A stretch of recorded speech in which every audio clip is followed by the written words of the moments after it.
being an all-rounder and also getting new players and inspiring new people into the scene, even though his major claim to fame is losing in Evo Mode 37. Like, what a thing to be immortalized for.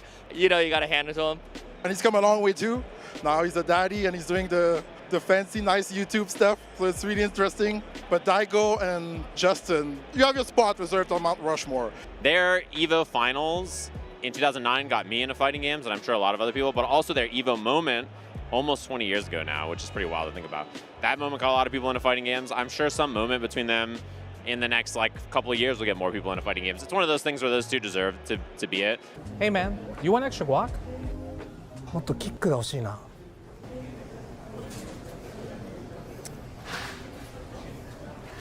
Let's put Tokido. His quote was everywhere at EVO last year, so that makes sense.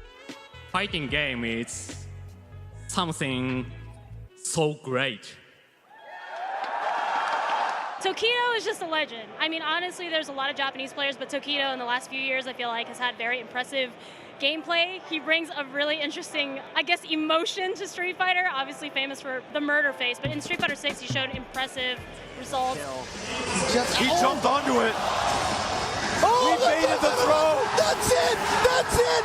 Tokido is the Evolution 2017 champion! We gotta go with the commentator. I'll say Yipes. Yipes is definitely the commentator that everyone strives to be. You'd hate to admit it, but a lot of people do copy his tenure and what he does in commentary, but then they end up having their own style. Coming from the Smash community, those of us who don't understand these games at all have an undeniable gut understanding that Yipes is the single greatest commentator to ever commentate a game. His knowledge combined with his energy, combined with his ability to riff and rhyme and do all sorts of stuff to keep it fresh has not changed for like 20 years.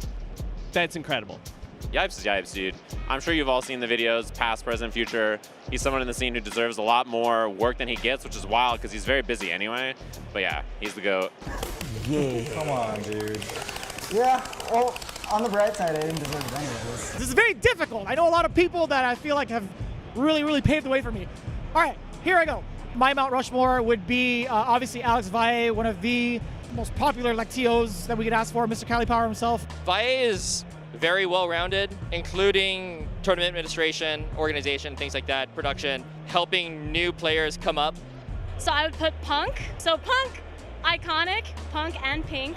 I feel like he's all around good at every fighting game. That's just I mean, I can't imagine a title he's not good at. I would put Mena RD. Mena is just like the people's champ. You see Mena and you can't not feel good about his gameplay. It's so exciting to watch him play, and I don't know, it's just amazing to see the vibe that he brings. Oh my. Yo, somebody give me a picture of that. I'm putting that on my wall. I want the Ryu Akuma stare down. I want that. Pyro Lee, he is a Third Strike player, one of the prime Americans that made it out to Super Battle Opera in Japan. He's the one that made me want to pick up Yun in the first place. And then I'm going to put Knee, because Knee is just Master Tekken. Korea, put your hands up for Knee!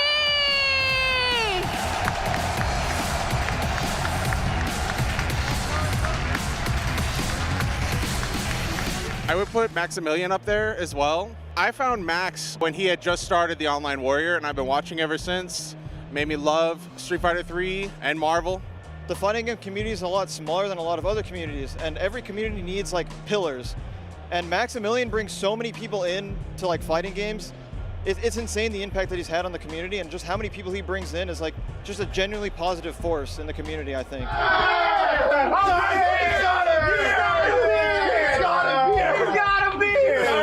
Sorry. I couldn't even see that. He looks dumb. And then this one is more personal bias because I've been watching him forever. I really think Wooly Wools should be up there. Wooly Madden from Wooly Versus. He's had a huge impact on my love for fighting games. Who is it? It's Wooly! He's yelling something! Tell him to f*** off! Who is on my Mount Rushmore of fighting games? Okay, Akira Nishitani, Akiman, Daisuke Shiwatari, and Nitsuma. The creators of Street Fighter that we know and love, the art style, the direction of the game from the jump, Daisuke, the one-man Guilty Gear army, Nitsuma, Marvel, all of these are the minds that gave us some of my funnest experiences with fighting games, a genre that I love to date. I would also put Yasuyuki Oda, SNK. I think lasting impact on just the scene in general. And I think right now, because of Street Fighter 6, I would put Big Bird up there. Big Bird is just awesome. I love the community around Maritza. It's like this Maritza army that he built as soon as Street Fighter 6 came out, and it's very passionate, and it brings something different. It's not just about competitiveness, but it's this family that he created just by posting videos about how crazy she is. For your Red Bull Kumite 2023 South Africa champion, Big Bird!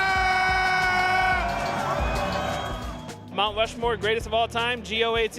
All right, so I say Biggie should be there. Definitely father of FGC. He definitely knows his things, especially in terms of helping people get into it. He's very approachable in that sense, and helped me certainly since I was talking to him since I was about 16 years old. So I've known him for such a long time, and there's no way I can't recognize him for what he's done.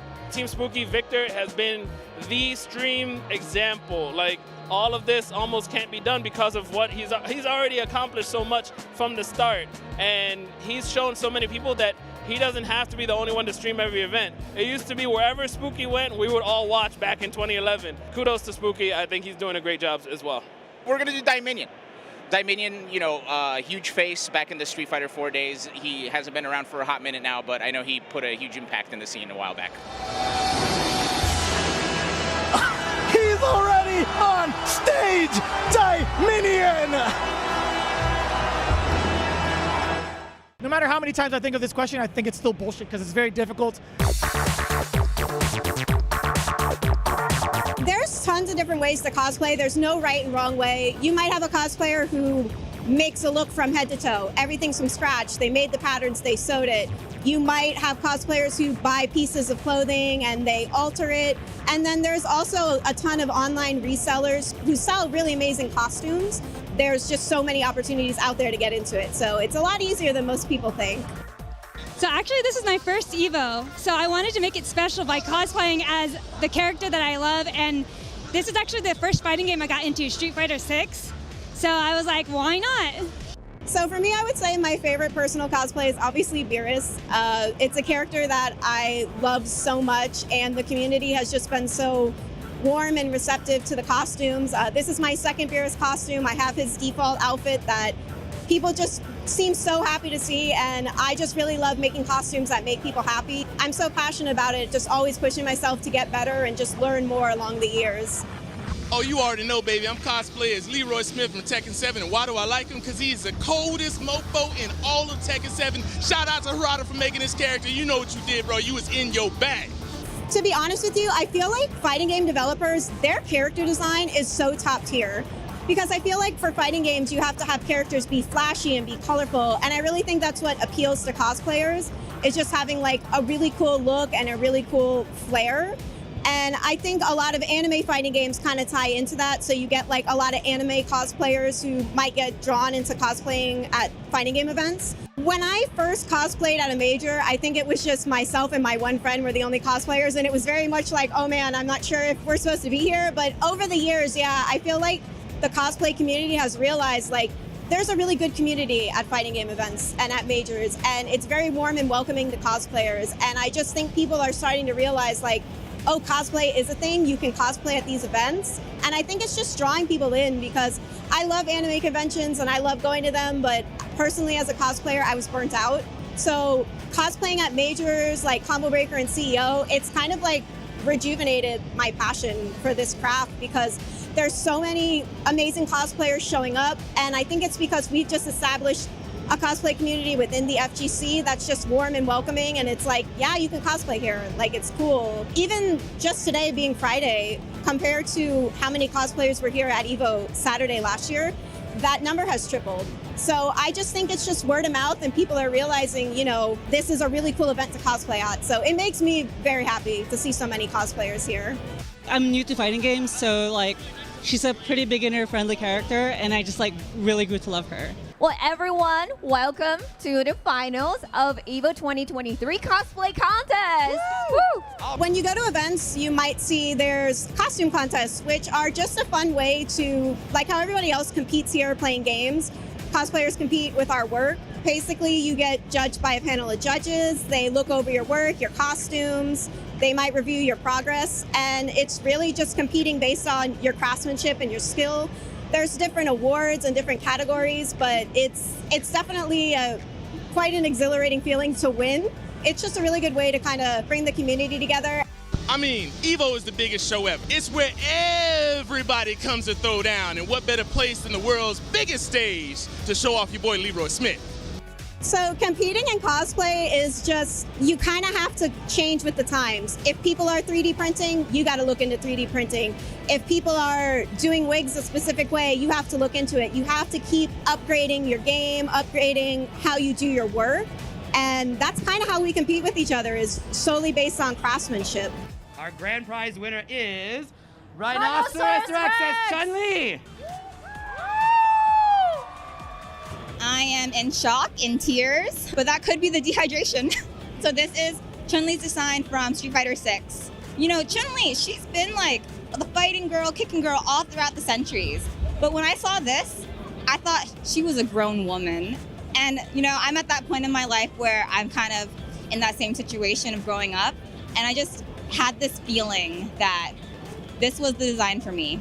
It's definitely all the blue designs. So I really wanted the blue on the leggings to match the blue on the dress. And, you know, I had the fabric, so why not do an iron-on vinyl cutter type situation? It jammed up my vinyl cutter. So you know what I had to do? Cut everything by hand. I probably drew this design 3 times, on the mock-up, on the pattern paper, then on the iron-on. And then I had to hand place everything one at a time to make it all line up. And also, again, she's a full woman. I am like 1/64th scale of a woman. It was really hard to get everything proportioned down to my front panel size.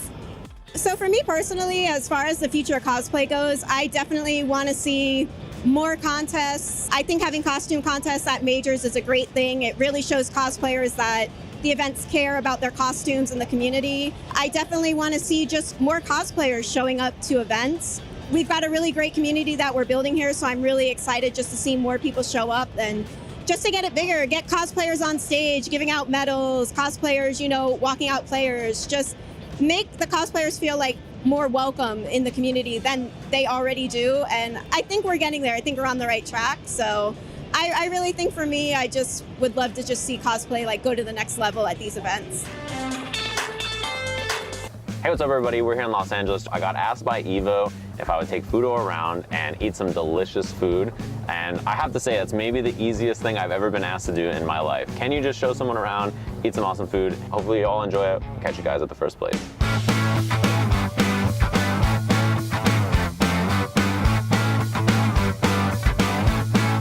We're gonna grab birria tacos, which I was explaining is kind of like Sukemen ramen, but for tacos, you dip them in consomme, which is really, really, really delicious. It's like kind of become trendy here. So yeah, and it's also very, very good. So let's go eat, eat, eat.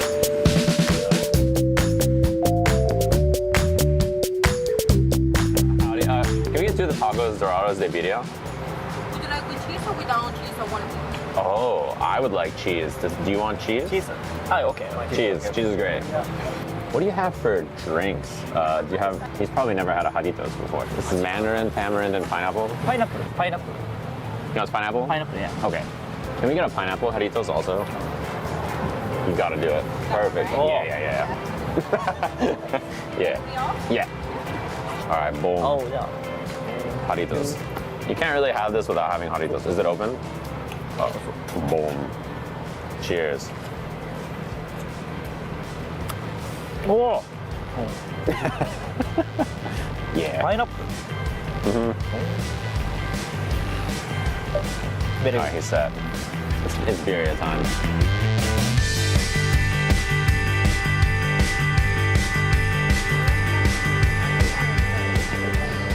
Thank you very much. Oh. Yeah, okay, we got some sauces, green guy. This looks like chili, something spicy, something this. Okay, I'll grab this guy. A little, ooh, it smells so, it's gonna be spicy a little bit, a little lime action, boom, boom, boom, boom, boom. Okay. Kanpai? Kanpai, yeah, and then dip in that. Oh, see? Boom.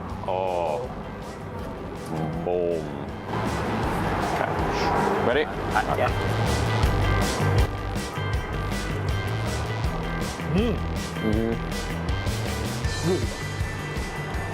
Yeah, I'm gonna get some of that salsa. Yeah. Part of birria, for those of you at home, it's a messy meal. This is how we get down. It's a little messy. It's a little wild. Let me. Oh yeah. Wild. I love everything about that. You can't go wrong. Literally one of the greatest foods of all time. Can't get any better. Saucy, delicious. Wet wipes after this. It's okay. Boom. Last bite for me. Oh. Right. That's good. Look at him go. Boom. Oh yeah. Get in there, Fudo. This is your time. Yeah.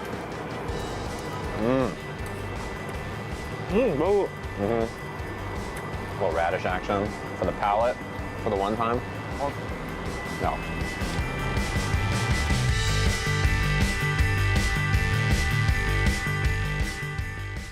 Okay, so we made it. We just had our birria. I'm really curious, what did you think about that? けど確かに食感とか味も日本では食べたことなくて、それでいて美味しかったんですごいなんか刺激的で良かった。Yeah. あとなんかもっと自分の好みに合った食べ方が多分あったと思うから、何回も行ってなんかそれを探したらより良くなるかなと思いました。あ、なんかいろんな味のとかあったんで、自分の好みに合ったその味付けとかもっと探せたのかなと思うんで、何回もまた来たいなと思います。So, something about In-N-Out is that if you've ever been here as a SoCal resident, you're familiar with the spiel. When you come here, they ask you like, hi, well, you know, what would you like? And then you say like, oh, I would like this burger or whatever. And they say, do you want onions on that? You want this? But like once you have been here many times, you speak In-N-Out. So like when I show up, they like ask me, you know, what do you want today? Like, what are you gonna do and stuff like that? You pull up and you say, hey, I'd like a double with grilled onions and no tomato with an animal style fry. And then you pull up to the window and you get 2 spread on the side. So I speak In-N-Out. Me and the person here, we speak the same language. So Fudo's new, so I'll have to order for him so that, you know, they don't know that he's an outsider, like a rookie, you know, like I got him covered. Are you familiar with a 4x4? ああ、なんかもったいない感じちゃうけど、だけどどうなんだろう。まあけどそっちの方がせっかくだから見た目がいいのかもしれないから、そうですね、せっかくなんで。Oh, he'll do the 4. I think about 4x4 as like high school food. Like as I got older, like my body cannot no longer handle it. You know what I mean? Like it's one of those things that when I was young in high school and sports, a 4x4 was no problem. But as an adult, looking at a 4x4 makes me think like I'm too old for this. そうだね、それはもう。Alrighty, so as usual with In-N-Out, there's a very long line, but we made it through and it's time for the reveal on our burgers. One of SoCal's finest establishments in the Southwest. Let's get it. You got that right. No problem? Okay, no problem. Yeah, you got that. He's gonna eat the whole thing in one bite. Wow, I haven't seen a 4x4 in so long. Yeah, you got this. Oh yeah, classic. Yeah, there you go. Okay, I'll scoop up mine. You wanna cheers? Kanpai. Kanpai? Kanpai. じゃあ、いただきます。いただきます。Mm. That's what I'm talking about right there. ああ、けどやっぱ美味しいですね。多分俺すぐ食べれちゃうこれ。Oh, did you want to try the spread maybe? お、かけてみます。はい。 Yeah, sauce. I'll spread for you. Boom. Okay. Okay.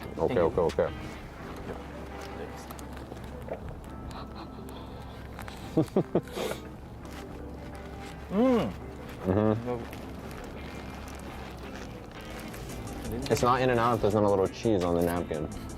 That's always how it works. There's a little bit of cheese on there. いっぱいある。どういただきます。Yeah. おお、面白い。なんかポテトと違う食べ方なんだね、なんか。Yeah. へえ、こんなメニューあるの知らなかった。俺多分10回ぐらい来たことあるけど初めて見た両方。You can also animal style the burger. ああ、はいはい。カロリーがすごそう。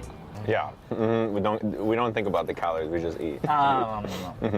It's like, you know, frame data in fighting games? There's a saying that you're only minus if you're a coward. Calories, they don't exist unless you're a coward.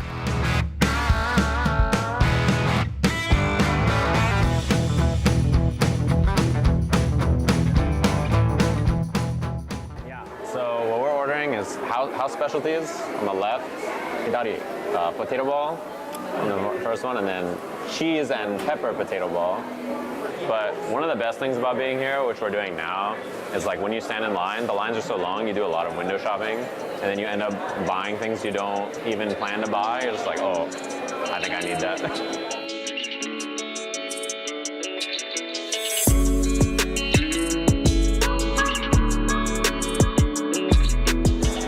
Time for the unveil. We got a couple of different things. First, this is a meat pie. Meat pie. So they're just pastries with meat inside. You can't go wrong.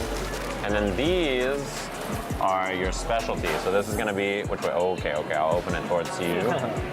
Boy. So these are potato balls, spicy pepper potato balls, and then these are croquettes. So we got a couple of different options here. And then we can dig in. けどあれ唐揚げってかあれ揚げ物みたいだね日本でも揚げ物 Yeah. That's why I think when you look in like a Japanese convenience store, there's a lot of food like this, like a lot of like fried like curry balls, like curry pan, like right, curry pan. Yeah, kind of like that. Are you ready to dig in? Which first, potato ball, spicy potato ball, croquette? Okay. Your choice. Okay.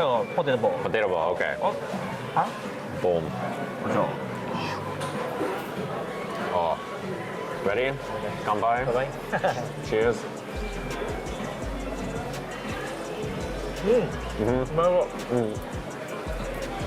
No. Little meat inside, little pepper. けど結構コロッケ日本でもすごい馴染みのある。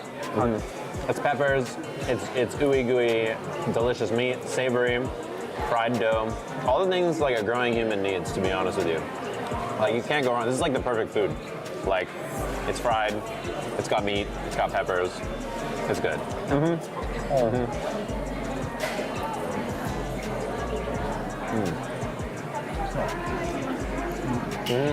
I'm down. This is, I think, ham croquette. This might be more American than Japanese. It's like, it kind of reminds me of eating like a ham sandwich, but with fried dough. Sausage? Sausage? Maybe?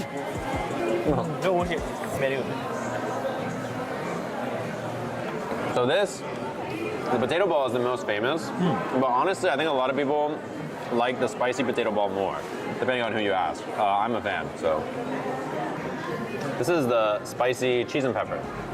Time to get in there.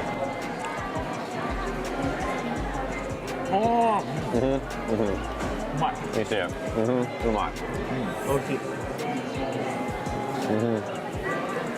Super good.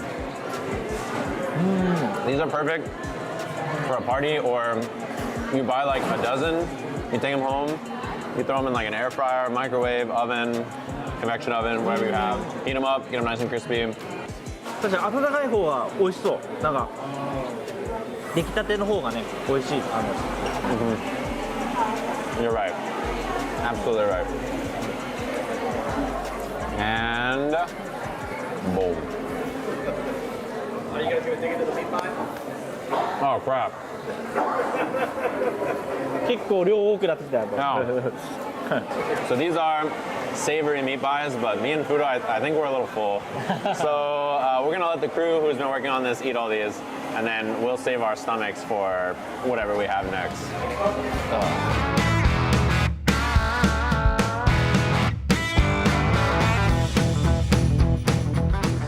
So this is Pink's. Oh, chili dog, chili cheese dog, 9-inch stretch chili dog. Oh my God, there's so many. Nacho chili cheese. I haven't been here in forever. I think of Pink's as like a classic LA thing, particularly people who are like slightly older than me love pinks. Like all of my older family members, my older siblings, like parents, everybody loves pinks. It's like a classic LA establishment. And what we should get, I feel like we're both so full. Let's think. Can't go wrong with a chili dog, but I don't know, chili is a little heavy. What do you think you want on your hot dog? ホットドッグはオニオン、レタス、マスタード、シップ。 Yeah. あと、Relish? Relish. Okay. We can make that happen. Howdy. Good, how are you? Yeah, can we get 2 of the Chicago Polish dogs? Spicy or mild? I'll take 1 spicy, 1 mild. Okay, what else for you? I think that's it. Okay, you can wait over here, please. Thank you. おお、すごい。 Whoa. おお、日本人多い。MJ の横にジャパニーズアイドル。いや、すごい日本の写真が多いんですけど、日本がすごい人気がある場所なんですかね。I think it's just really famous in general. Like if you come to Los Angeles, like Pink's is just, it's a famous place to go. And like obviously so many celebrities have come.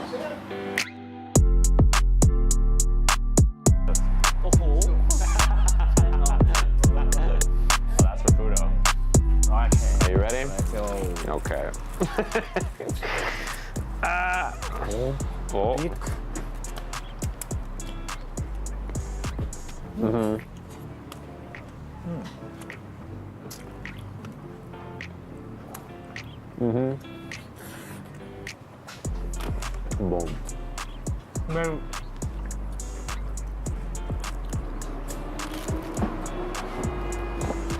Oh yeah. What are we thinking? おいしい。なんかすごい落ちちゃった。手で食べてもいいのかな。 Yeah. Yeah.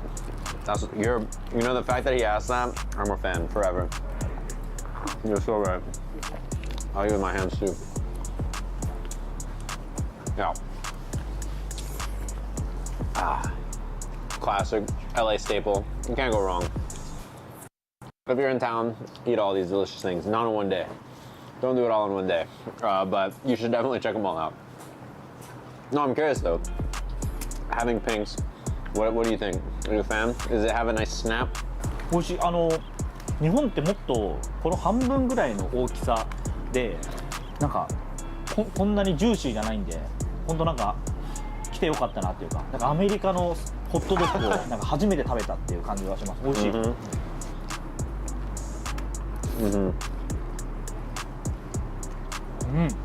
Well, I'm curious. Is this your favorite thing today? You're really digging in. けどそうかも。一番なんか日本とギャップがあった食べ物かもしれない。なんか全部日本でもなんか似たようなの食べたことあるんですけど、なんか一番なんだろうな。なんかそう攻撃力の高さがねすごくいいなと思いましたね。Okay. Wow. What a beast. He did it. Oh, they said he's a really famous guy and so it's free. They said they're big fans of Fudo and they love virtual fighters, so the food is free. They said they saw him win the Sega World Championship and they're like, how would you describe the chicken to someone who had never tasted it? Literally melt in your mouth tender. We don't have a freezer. You know, it's almost like a farmer's market. When you walk into the restaurant, you should hear the sizzle that you're hearing right now. Just sends all those waves up to your mouth. You're making me hungry.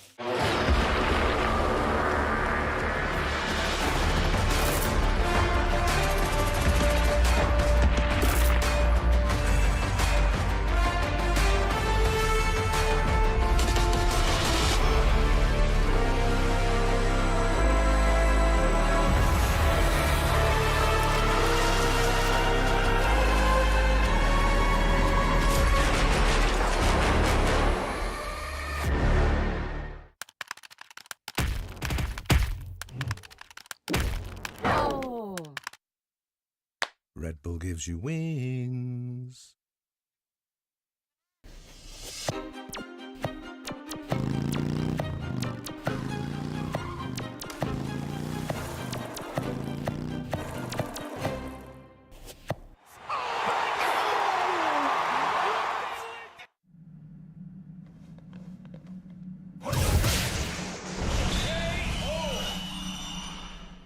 And that's how AT&T All-Fi KO'd weak Wi-Fi. Get low latency when you need it most. Live like a gagillionaire with AT&T All-Fi. Protect your eyes styling under the sun. Blue light glasses while you're gaming, having fun. Zenni's got affordable eyewear for all warriors and monsters alike. Evo sunglasses, available now.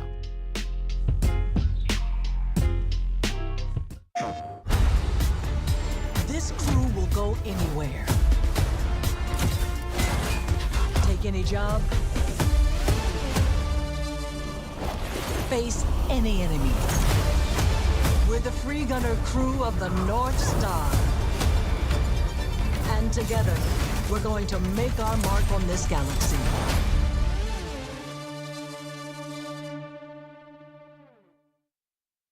PlayStation.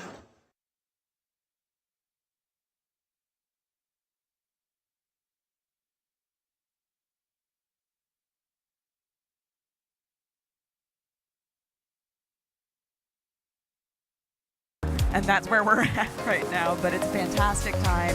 Coming here to this event like this, there's a lot of tension and a lot of excitement built up to this. And I can't wait to see how it plays out. You are tuning in right now to the biggest Third Strike tournament in the world. Yep. Oh, no! The shoulder again. Oh, the razor. Oh my God.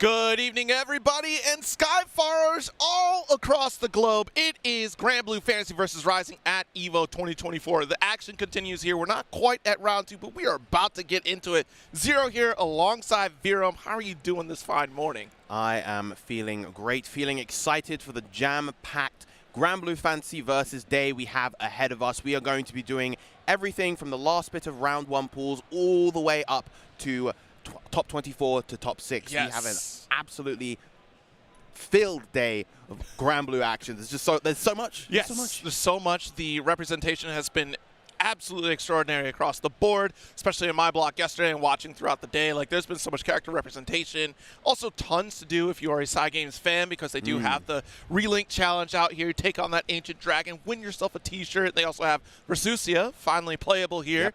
This has been very interesting. No video out yet for that one, but we'll see. We'll see what happens. There's a lot in the weekend in store. But, yeah, it's been spectacular to see all the matches. Some interesting revelations came through. Score ended up DQing out of their pool, by the way, last night to play KOF. And that kind of screwed things up for some fantasy brackets, that's for sure. But still, plenty of competition to be had. I saw Ren out there warming up, so in terms of international competition here. And also, you know, you had your block that happened earlier, a couple of UK representations as well. Yep. So looking forward to seeing some more out here today, because we do have plenty of North American competitors out here. They're feeling pretty tough, but yet they forget the historic events that have happened at EVO in the past. Every time international competition shows up, they get brought back, they get humbled. Indeed. Just looking back at EVO 2022, of course, you look at the top 8 for that. That was 5 Japanese players, as well as Spanish representatives from Europe as well. Only 2 North American players made that top 8, and both of them ended up getting 7th. Will we see history repeat this year at Grand Blue Fantasy versus Rising EVO 2024? We'll have to wait and see. Yes. I do know that a bunch of the top-level Japanese players are seeds to go incredibly far. Yeah. Gamera, Tororo, Ren, and RQ, the top 4 seeds of the tournament. So we'll have to wait and see if they're able to make those placements. Absolutely. Anything can happen at this point in time, because it is the pools, right? You never know how that's going to line up across the board. The unknowns as well, like that gets even scarier. We have a few players out here across multiple games. This is their first EVO or their first offline, so the stories are certainly out there for sure in terms of competition. As we get our first players to pull up, Nidhogg up against LPT. Looking like they're going to be seeing a Belial versus Cagliostro, 2 characters that we did see plenty of yesterday as well. I know there was just that kind of sort of segment yesterday during the round 1 pools that was just basically like 3 or 4 Belials in a row almost. Yeah, Giunia definitely made a point to talk about that. It was just like, it's interesting how North America is still very well locked in on Belial, like placing Belial pretty high, and it's fair, right? Because Belial is such a strong character, strong toolkit, but Cagliostro also a pretty strong character in her own right. I describe Bilal just in terms of his overall kit. It's unfumbable, right? Every time it seems like he's being knocked down a peg, he managed to maintain that level of power and presence that we've seen across the years. No different in this game. Yes, indeed. Nidhogg is certainly, getting open opportunity to bully LPT, but we finally get that teleport out. There's a ton of dash L interactions in the crouch end. LPT not quite finding an opportunity to interrupt, but the far heavy not going to get any follow-up. Second hit pulls through.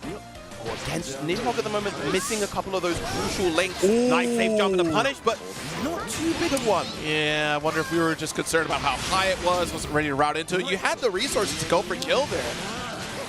As did LPT in that situation, managed to get the portal off the throw. Big anti-air though. Oh, gonna go for the cheeky setup, the double portal into the SBA. That was very cute LPT. Well deserved, because that was a excellently teed off anti-air. Yeah, you're feeling yourself on that one, LPT. I see you. That was beautifully done. Brave jump install from Nidhogg too, especially in that critical moment here. You're just perfect position for a 2H, and LPT was certainly awake this morning. This is always a bit of a tough matchup to have as one of your first. I feel like Cagliostro, a character that you really need to be awake and aware for, ready to navigate the plethora of options that she has at her disposal. Nice, using close heavy to delay there, gets the link this time, but no, doesn't have the Asmodeus cooldown. Yeah, that is very unfortunate here. We're just trying to wait for those abilities to cycle through, not able to follow up, and I feel like a few confirms there are being missing from Nidhogg right now.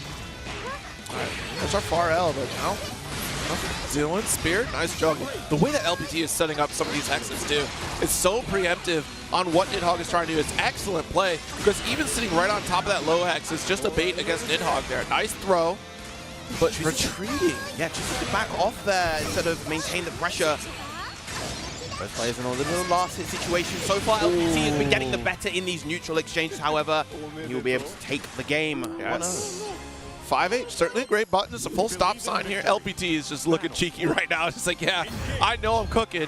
We'll see if Nidhogg can kind of change the tone, the pace here.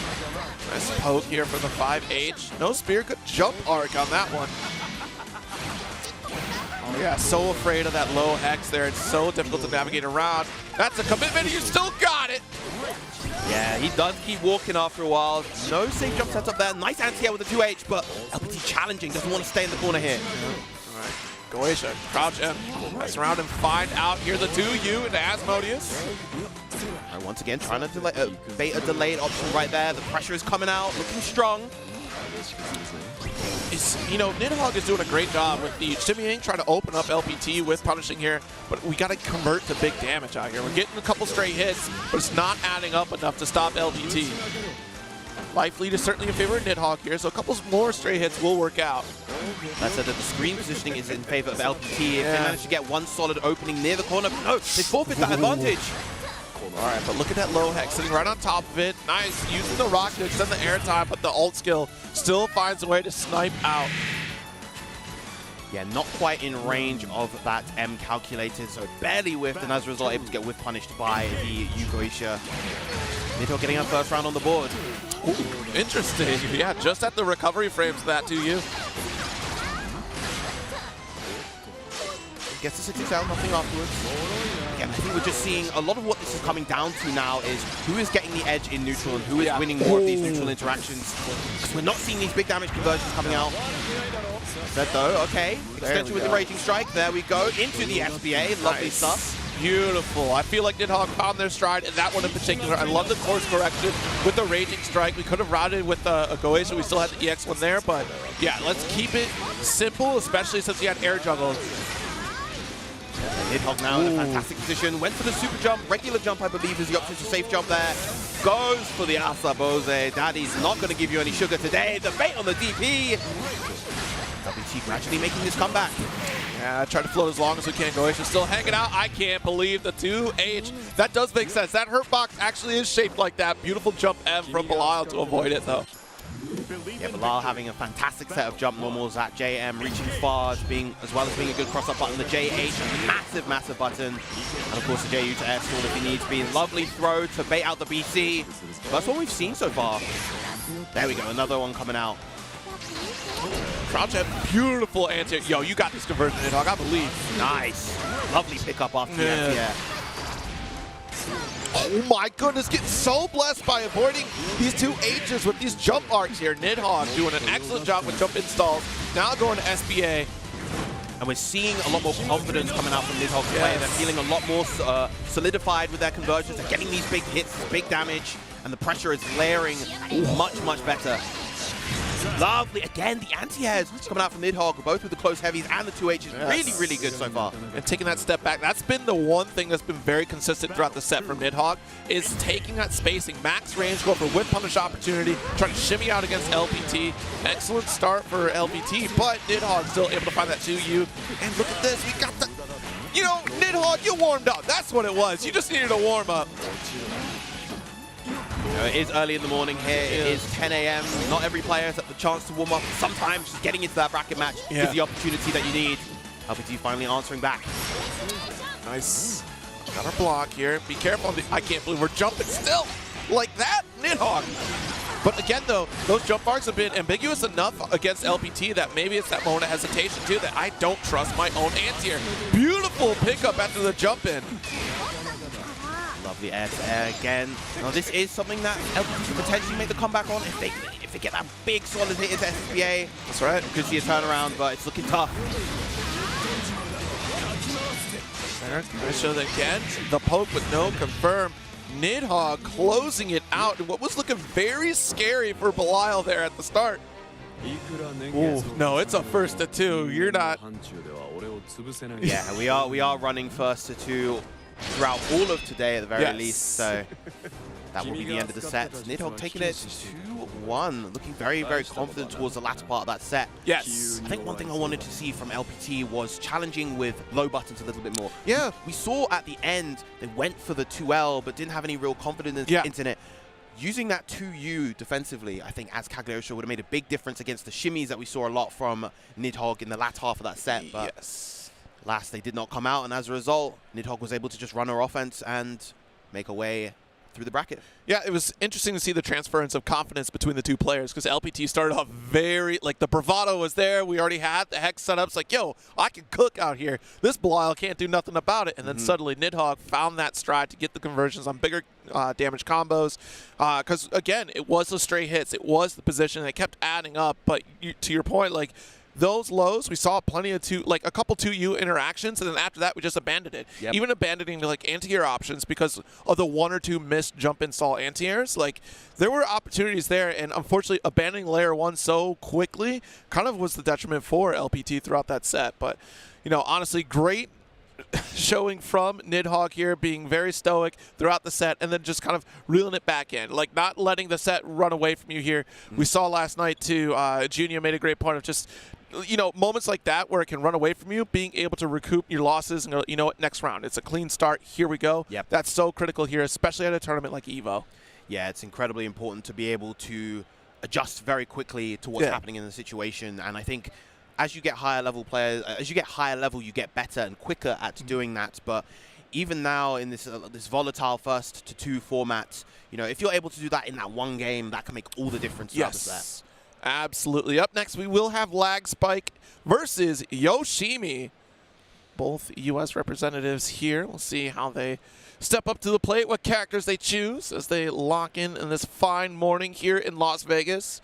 Hitting upwards of 100 degrees every single day, and that's dry desert heat out here.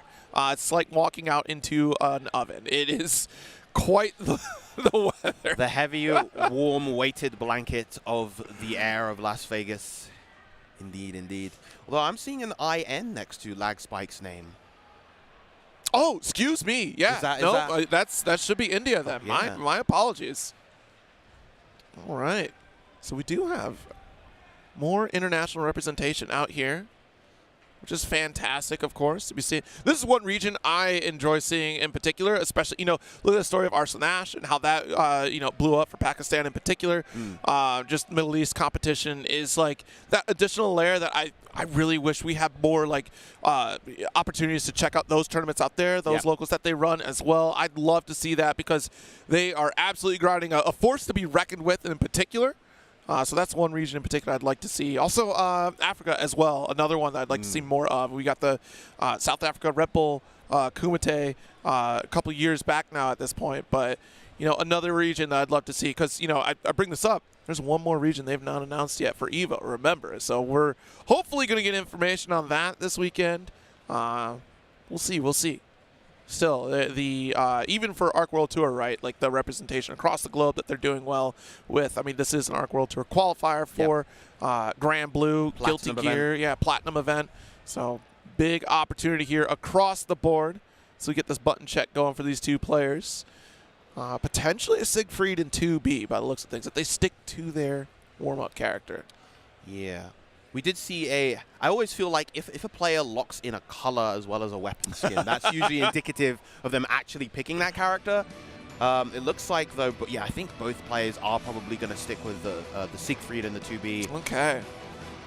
Siegfried, a character that we've seen a little bit of yesterday. I'm surprised we didn't see more. I feel like gradually, and I mentioned this yesterday, the character's been kind of falling out of favor in North America and Japan.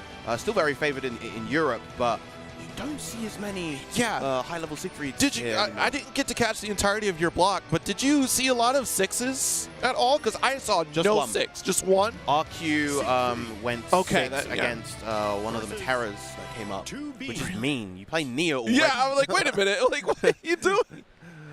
But yeah, I did see a lot of Zeta yesterday, funnily enough, though. Really? Which is a character that I usually don't see that much of, despite her strength, but yeah, we are going to be seeing Siegfried versus 2B. 2B is one of those characters I feel like you see a lot in early bracket. Her and Anila, I feel like, tend to be favorites for newer players who are getting into the game. Yeah, 2B has that additional layer of fandom, right? Because Nier Automata, of course, but also plays the game in such a unique way with her, you know, combination strikes. Also the 5U. If you played Nier Automata, you're probably going to feel very well at home playing 2B in particular. Oh, whoa. That's 5M of 2B's. Excellent button to kind of center your gameplay around and forces a lot of respect from the opponent. Big opening right there using the 236H. Ooh. Mistimed a couple interactions here on Oki for Yoshibi there. A little bit too early, like that 1-2U interaction. Lag spike with the immediate DP, but here we go. Forward throw. Oh my goodness, wait a minute. Goes for the unblockable, but way too slow. Had the opportunity to get the KO from that close medium, but unfortunately didn't quite convert into the right follow-up. Yeah, that would have been very nice to just see the triple attack into SBA. Should have been able to wrap that up, or even just regular routing, just commit to Raging Chain. Could have worked out. All right. Lax by off to the races, just applying that aggression with the 6XL. Was in the corner, but thrown back in. All right, nice. That's your opportunity, though. There's that small window. Should be able to spot dodge the explosion, steal it right back. There we go. You got a DP, so you're going to get that space away from the corner, but you ran into the 5N here from Yoshimi. Oh, the SBA to catch the run, and because it's close enough, it's going to get the cutscene. Schwarzefanga. Oh, 2L. Right, the DP, the Mirage. But look at how low we are on skill gauge. This is an opportunity for lag spike. I'm not sure we quite recognize it here, because you do have EX Fireball. We get our throw, but yeah, a couple opportunities in that moment in time. You're so low on skill gauge. Yeah, got the let's go here for lag spike, where EX Fireball would have been great. Yo, are we singing the lyrics? Is that what we're doing? Vibing in this one? I respect it. Yeah, it's a great song. It is. Big ups Paradise Lost. Down special, no follow-up there. Would have gone for medium, would have caught the parry. Nice. The Helmbreaker back special here. Not quite finishing these routes. Here we go, 5L. But again, we're leaving damage on the table here. Couldn't get a quick follow-up. Nice, big opportunity. The Chicago punish all the way from across the globe. Are you kidding me? Yeah, very kind of scrambly between these two right now. Goes for a very slow cancel option using the grapple right there. The wire. Well, we got the 5U activation, so a little bit more damage, but what good will that do if you're not getting conversions here? Nice off a chain, still gets the medium follow-up. Jesus. Run up DP. Unhinged is Lax Spike right now. Going for the minus frames into the far medium. Still able to get the game 1-0 up. Okay. Okay. Yeah, like you said, a little scrambly here. Far H would have been a nice punish opportunity here after that Miss Mirage if you're not comfortable with how far that dash L is going to work out for Siegfried. And it's weird to get triple attack depending upon the range of dash L for the character. Oh, nice. Medium again. You know, Yoshimi has been getting these plenty of times because Black Spike's so committed to the dash. Clash with a 5L. Once again, from both players, we're not really seeing the damage coming out too much. Nice challenge right there. Just getting a lot of little hits here and there. Yeah, and against a high health character like Siegfried, you really got to maximize your damage as far as you can. Otherwise, he will hurt you. Absolutely. There was no EX Fireball there, so no full extension. Could have done at least the EX down special to get the ground bounce. Oh, getting the install, but it's going to get punished by the throw. Oof. All right, we're going into that next round, of course, here. Both, you know, letting some big damage be left on the table here throughout the set, but, you know, one will end up prevailing at the end of it here. Install. All right, all right. Got the 5U. Let's see if this benefits you throughout this round. Bombs away. Yoshimi finding their way in once again. Can we get a bigger extension? Okay, we've got the 2H, but nothing afterwards. The pieces are there. If you would have gone for EX back special, you would have had that additional route to go for. Might have been able to build for meter there even. Once again, we're seeing the DPs just very difficult to kind of get a handle on Lag Spike's timings of these options. Again, went for the laser right there, but didn't push the punish any further. And now going to be on 1VP against this SBA. Jeez Louise, yeah. You may as well use that Brave Point here in the corner because you're in chip territory after that strike. Yeah, there's Fireball, and the chip is going to take out Yoshimi there. 1 round left potentially for Lag Spike in order to advance. All right, here we go.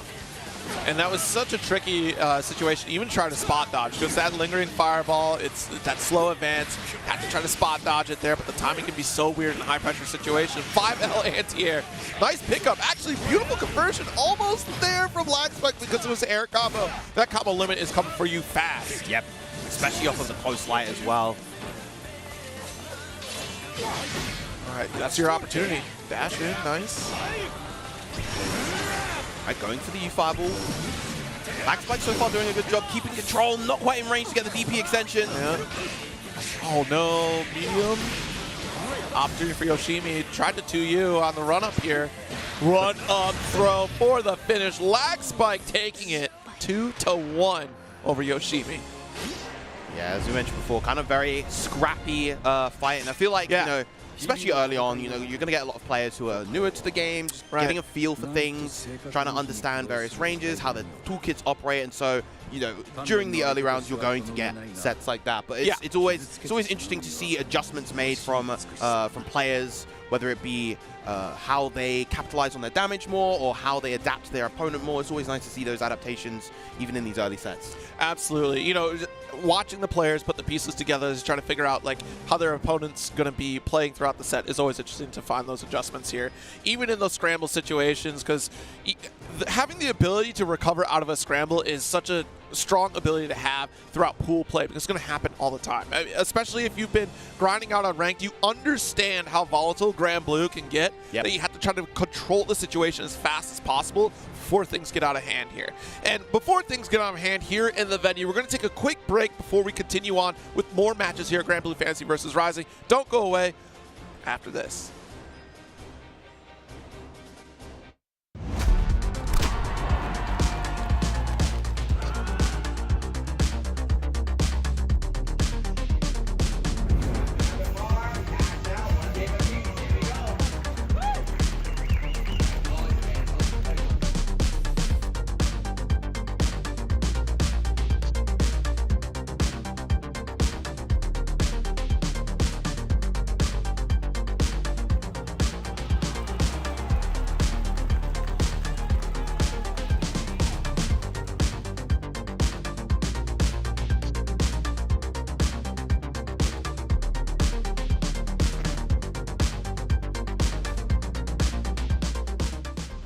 Get ready for the next battle. with Tekken coins exclusively from Chipotle. Use promo code EWGF623 when you order any entree in the Chipotle app and get 500 Tekken coins. Visit chipotle.com/Tekken8 for details.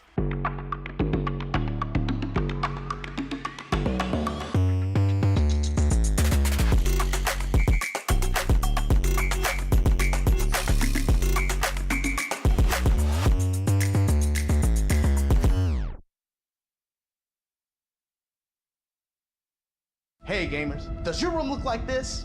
Tired of having no art on your walls? You need Displate.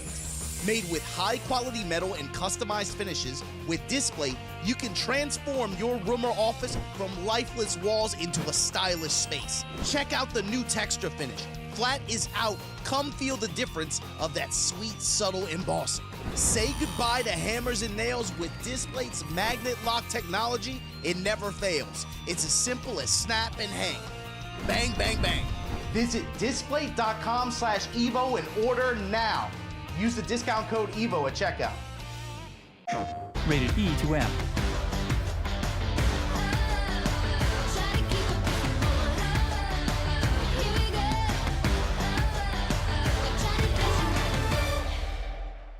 PlayStation.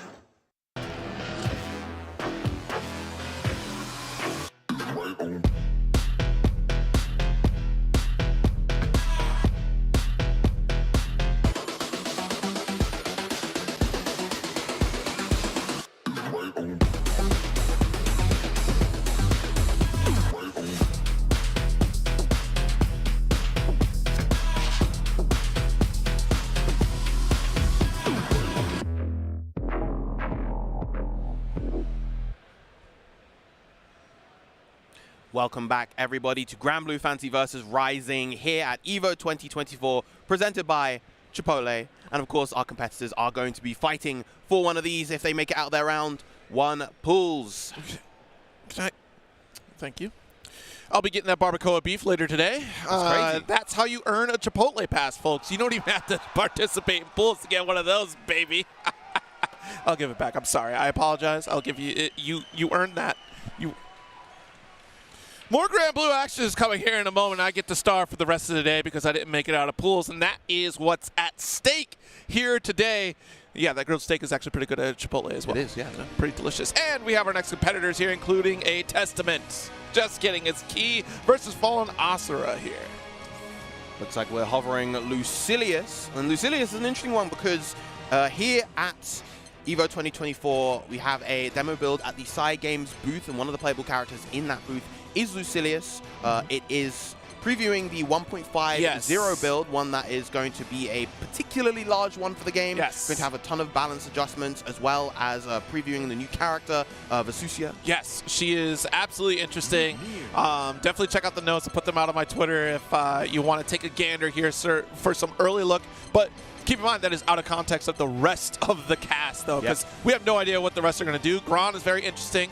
They added the level gauge for his install on 5U, which is sick, so that's going to be nice to have that visual representation. But Lucilius, I've heard, has faster stance changes, so some cool stuff to look forward to, plus plenty to look forward to for Lucilius versus Nier this time around. No Nier on the build yet. We'll see what happens with this character, but this matchup can be very, very scary for Lucilius in particular because she just gets to run the set, whereas Lucilius has to get that ball rolling. We're looking to sprint to level 3 as fast as we can to avoid these 12-second cooldowns, or we're spending some ult skills like crazy. Believe in victory.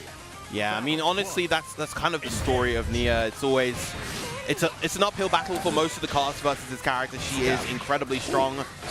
She off to a strong start so far, but there you go. There's that first initial opening, but doesn't quite get the connection with the Fatal Waltz. All right, here we go. Volleyball begins. We drop. Yo, this is looking pretty good for Key to start things off. Take advantage of these drops here. 6 stock left with the 5H. Nice. Should be able to route. Got the chip. I think that's the goal here. Build up to get that super available. Oh, okay. Conversion opportunity. This is a big damage opportunity here, especially with that medium liftoff here on the forward special. Oh, gets a punish, but doesn't convert any further. Out. Oh no, the 5L. I wonder if that was a misinput here. Probably just not quite in range to get that 5M, and that's 214H from the infamous. Yeah. Alright, another hit, but, you know, of course, with Lucilius, one of the key gimmicks with him is whenever he uses a special with these low blade levels, he can't really do anything afterwards. The cooldowns are so long. He has to gradually build up that blade level to lower his cooldowns and increase his damage. Exactly, and that's why the ult skills for this character are so important. The meter economy is so different for this character compared to the rest of the cast because of his skills. Oh, whoa. Big far heavy coming out from Key. It should be an easy KO. Just go for the back and forth into the SDA. Plug in Totentans. Goodness gracious. Yeah, high Q opening up the final round here. First game. Nice finish. Battle 1. Yeah, Nier is going to be so difficult to try to navigate. I'd like to see a few more discs set up at round start maybe, but it's the fact that we had that ominous turn off rips that is so terrifying to deal with. No anti-air on the jump. There we go, pulling it back. Yep. Again, just getting clipped constantly by these near options. The 214H, the H ominous turn in particular, gets the counter hit right there. Going to be a full combo. Over you. Nice. Yeah, very nice. That's so smart to convert into that corner position. Look at the damage it did too. And raw raging strike. Oh, finish the job. That's all you need here. You are in a precarious position. I can't believe it. Guard crush. No BP on either side. The teleport to get the chip victory. Smart play. And again, coming out on top in scrambles. So critical at a moment like that. Indeed it is. It was getting quite scary there, leaving damage on the table versus Nia. Great awareness and readiness from Key to get that anti-air that time. All right, volleyball begins. Just gonna get corner set up here.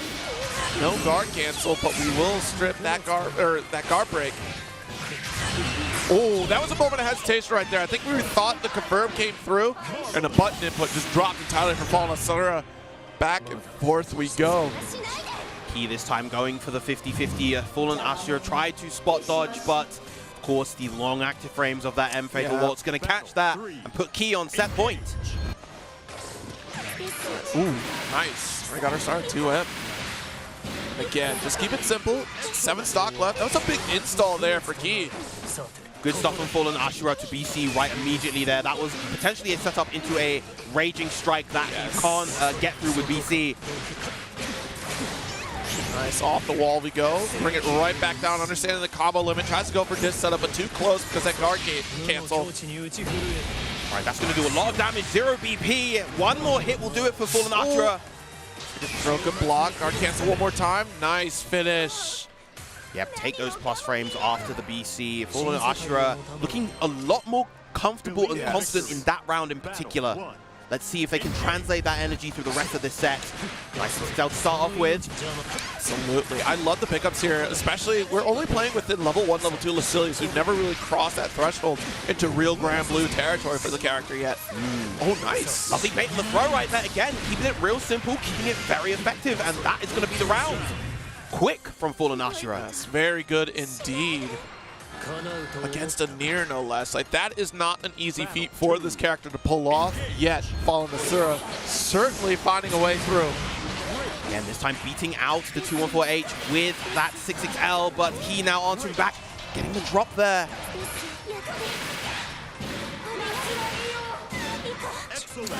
Nice. The flurry here. Ooh, good raging strike pickup. Ooh, goes for a 50-50 there when probably could have just gone for the KO. Still able to open up Fallen Asura nonetheless. And now, set point for both players. All these rounds so far over the past like 3 or so rounds have been very kind of one-sided and explosive. Right? Whoever really wins that kind of opening gambit is the one to kind of take the round. Yeah, we got the full retreat here. Nice dash out. Doesn't have enough meter for the Raging Chain, unfortunately, and now he can take all this damage into the 50-50 once again. No, this time once again, tried to go for the setup where you beat out Raging Strike, or BC rather. Nice. Got the anti-air. Oh, jump. Wow. Very interesting. It's past the fireball. Oh, no! Not quite in a position. Yeah, needed the 5U to convert that, but still going to close it out with the Raging Chain. Beautiful stuff from Key. Yeah, recognizing that there was only 1 Brave point left on the side of Fallen Asura, goes for that Raging Strike, knowing that it couldn't be reactively Brave countered, able to get the game as a result. Yeah, and I love the back and forth here. I love the showing for Lucilius here in particular. I got to see one Lucilius yesterday. Unfortunately, did not get to see that game plan come to fruition for that character. It's very tricky, but to see the proof in the pudding here with Lucilius up against Nier and not even necessarily needing to go to level 3. Like I said at the top of the set, that's usually where you want to kind of sit comfortably as Lucilius, but still finding the necessary tools to win out in some rounds, win out in some games there. Only floating level 1, level 2. Yeah. And that big damage output certainly helps. We have the usage of, again, to call out managing resources correctly, using them, not being afraid to use them, was so critical in order to overcome this Nier matchup. That it was. Speaking of which, we are going to be having our next matchup coming up in just a sec. Going to be having Redeemer versus Hadman Canada. Redeemer, Andre player. Yes. Had a very, very solid performance at Combo Breaker a couple months back. Managed to get 33rd. Real enjoyer of this character, has been for quite some time. Yeah, it's been, Redeemer's been fun to watch. Of course, called him the villain at the auction, the character auction for Combo Breaker here, out bullying somebody who was playing, I think it was Vasaraga was the set, and Redeemer had Andre. Look at, you see? See? But also, great individual, of course. That's all in good fun. Not seriously a villain. This individual has been participating very well in Grand Blue. Looking forward to seeing what we have here from the player. Hadman Canada, coming from Canada. I don't think I've seen Hadman before, actually, so this will be unique. You have Zangief on there. So are you playing Ladiva, or is that just the mix? Well, we'll find out here in just a moment, because I see Ladiva primed and ready with the golden outfit here.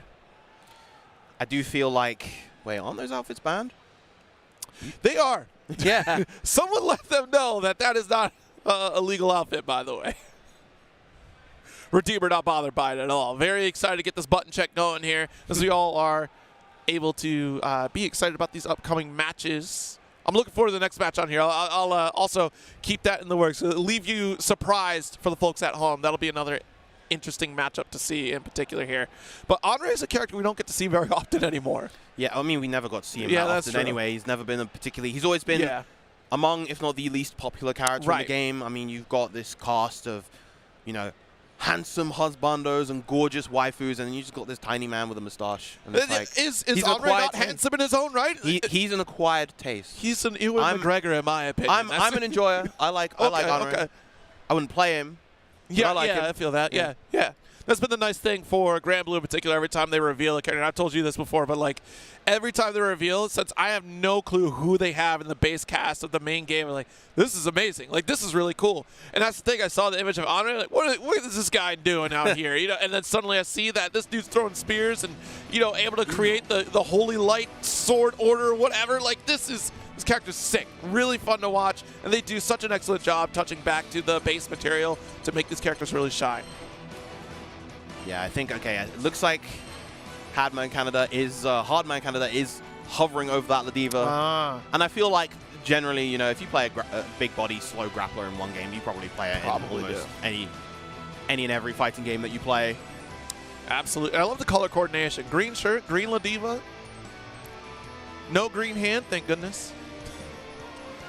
She does have that U-Lariat, though. Doesn't be projectiles, but it's great gap closer nonetheless. Yes. Ladiva right in your face, plus on block.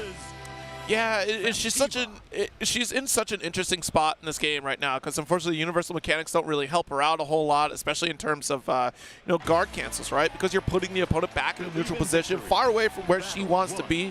So it's almost just like a disadvantage for doing so and benefiting the opponent who gets guard canceled out. We'll see how the play continues here between Redeemer and Hardman. We're going to be seeing a lot. Oh, okay, the jump past the 5U. Throughout this matchup, we're going to be seeing a lot of that.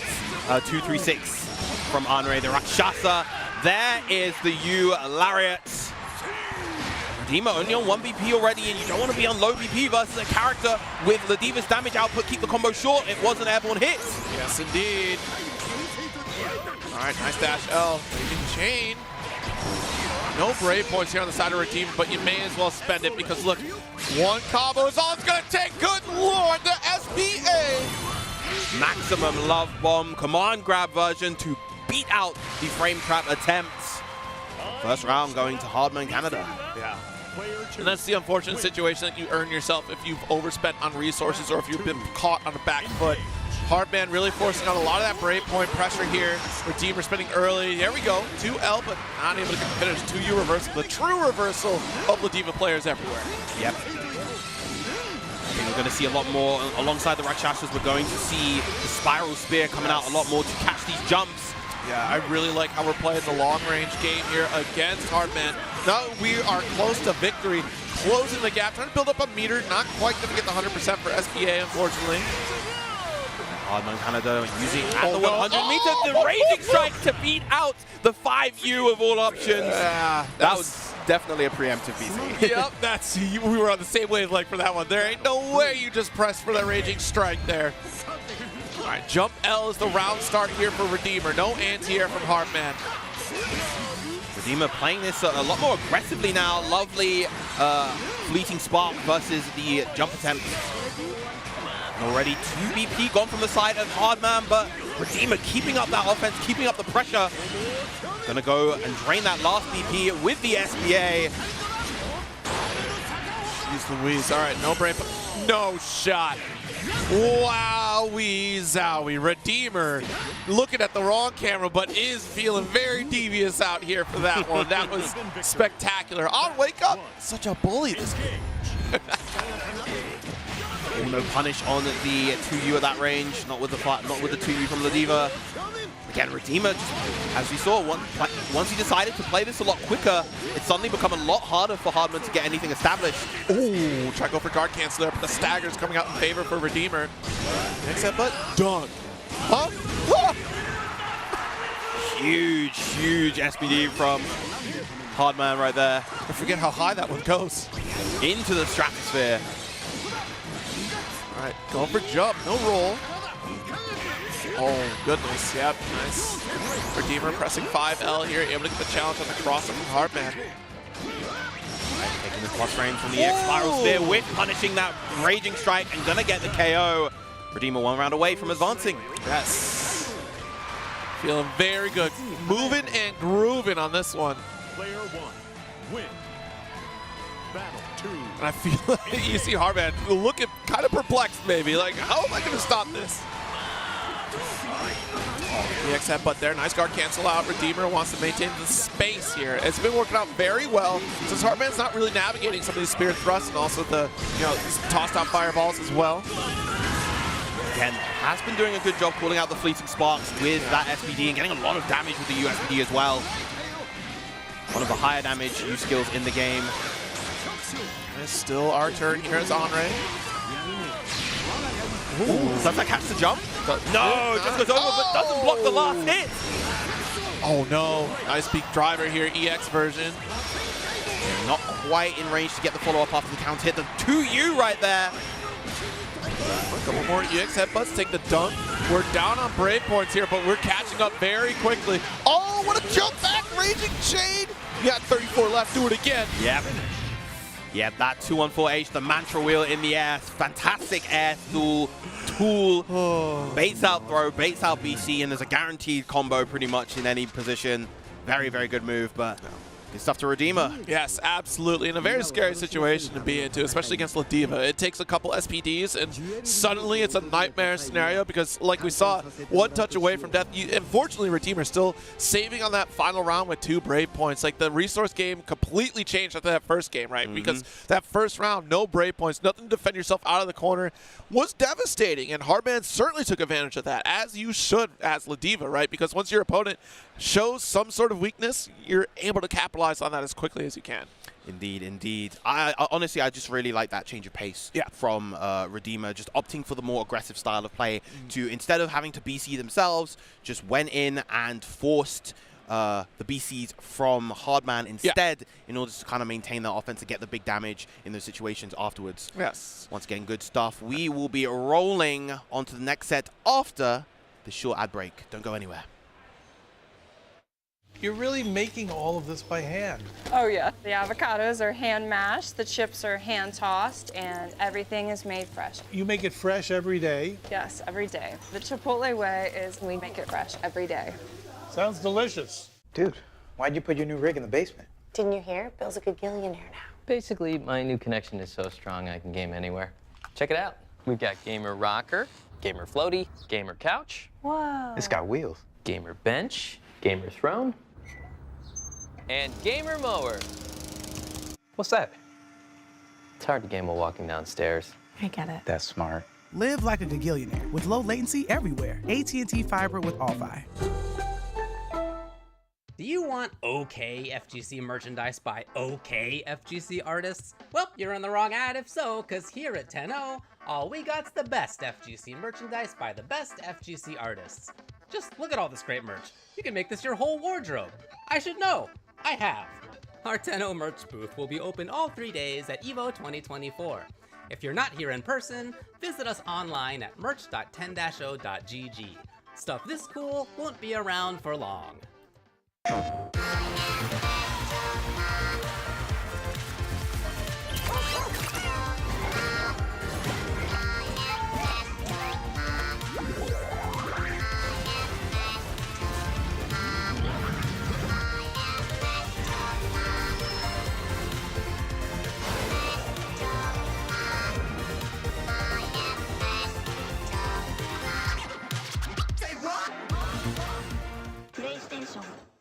The greatest anime fight of all time. Why would you ask me such a hard question? I'll do Aizen and Ichigo. Ken versus Raud to the North Star. Drumroll. Gaara versus Rock Lee, Naruto. Don't turn your head. I saw what you just did there. Here's the deal.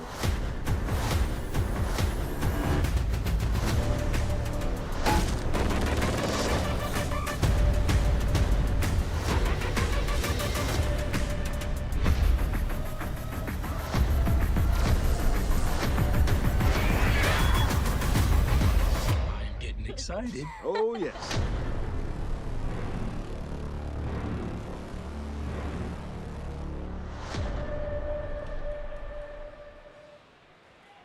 Welcome back, everybody. Grand Blue Fantasy versus Rising is still going on strong here at EVO 2024. We're not quite in the top 24 territory. There's still plenty more matches to be had, including our next set here at Zero alongside Vero. Continuing the show here in this early morning. It's Rising, so you got to rise up for Grand Blue today, and we've got some extraordinary action going on here. Indeed we do, and speaking of continuing the show, we have quite a show for the next set. Cha-Cha Real Smooth, one of the best Vera players here in North America, coming up against She.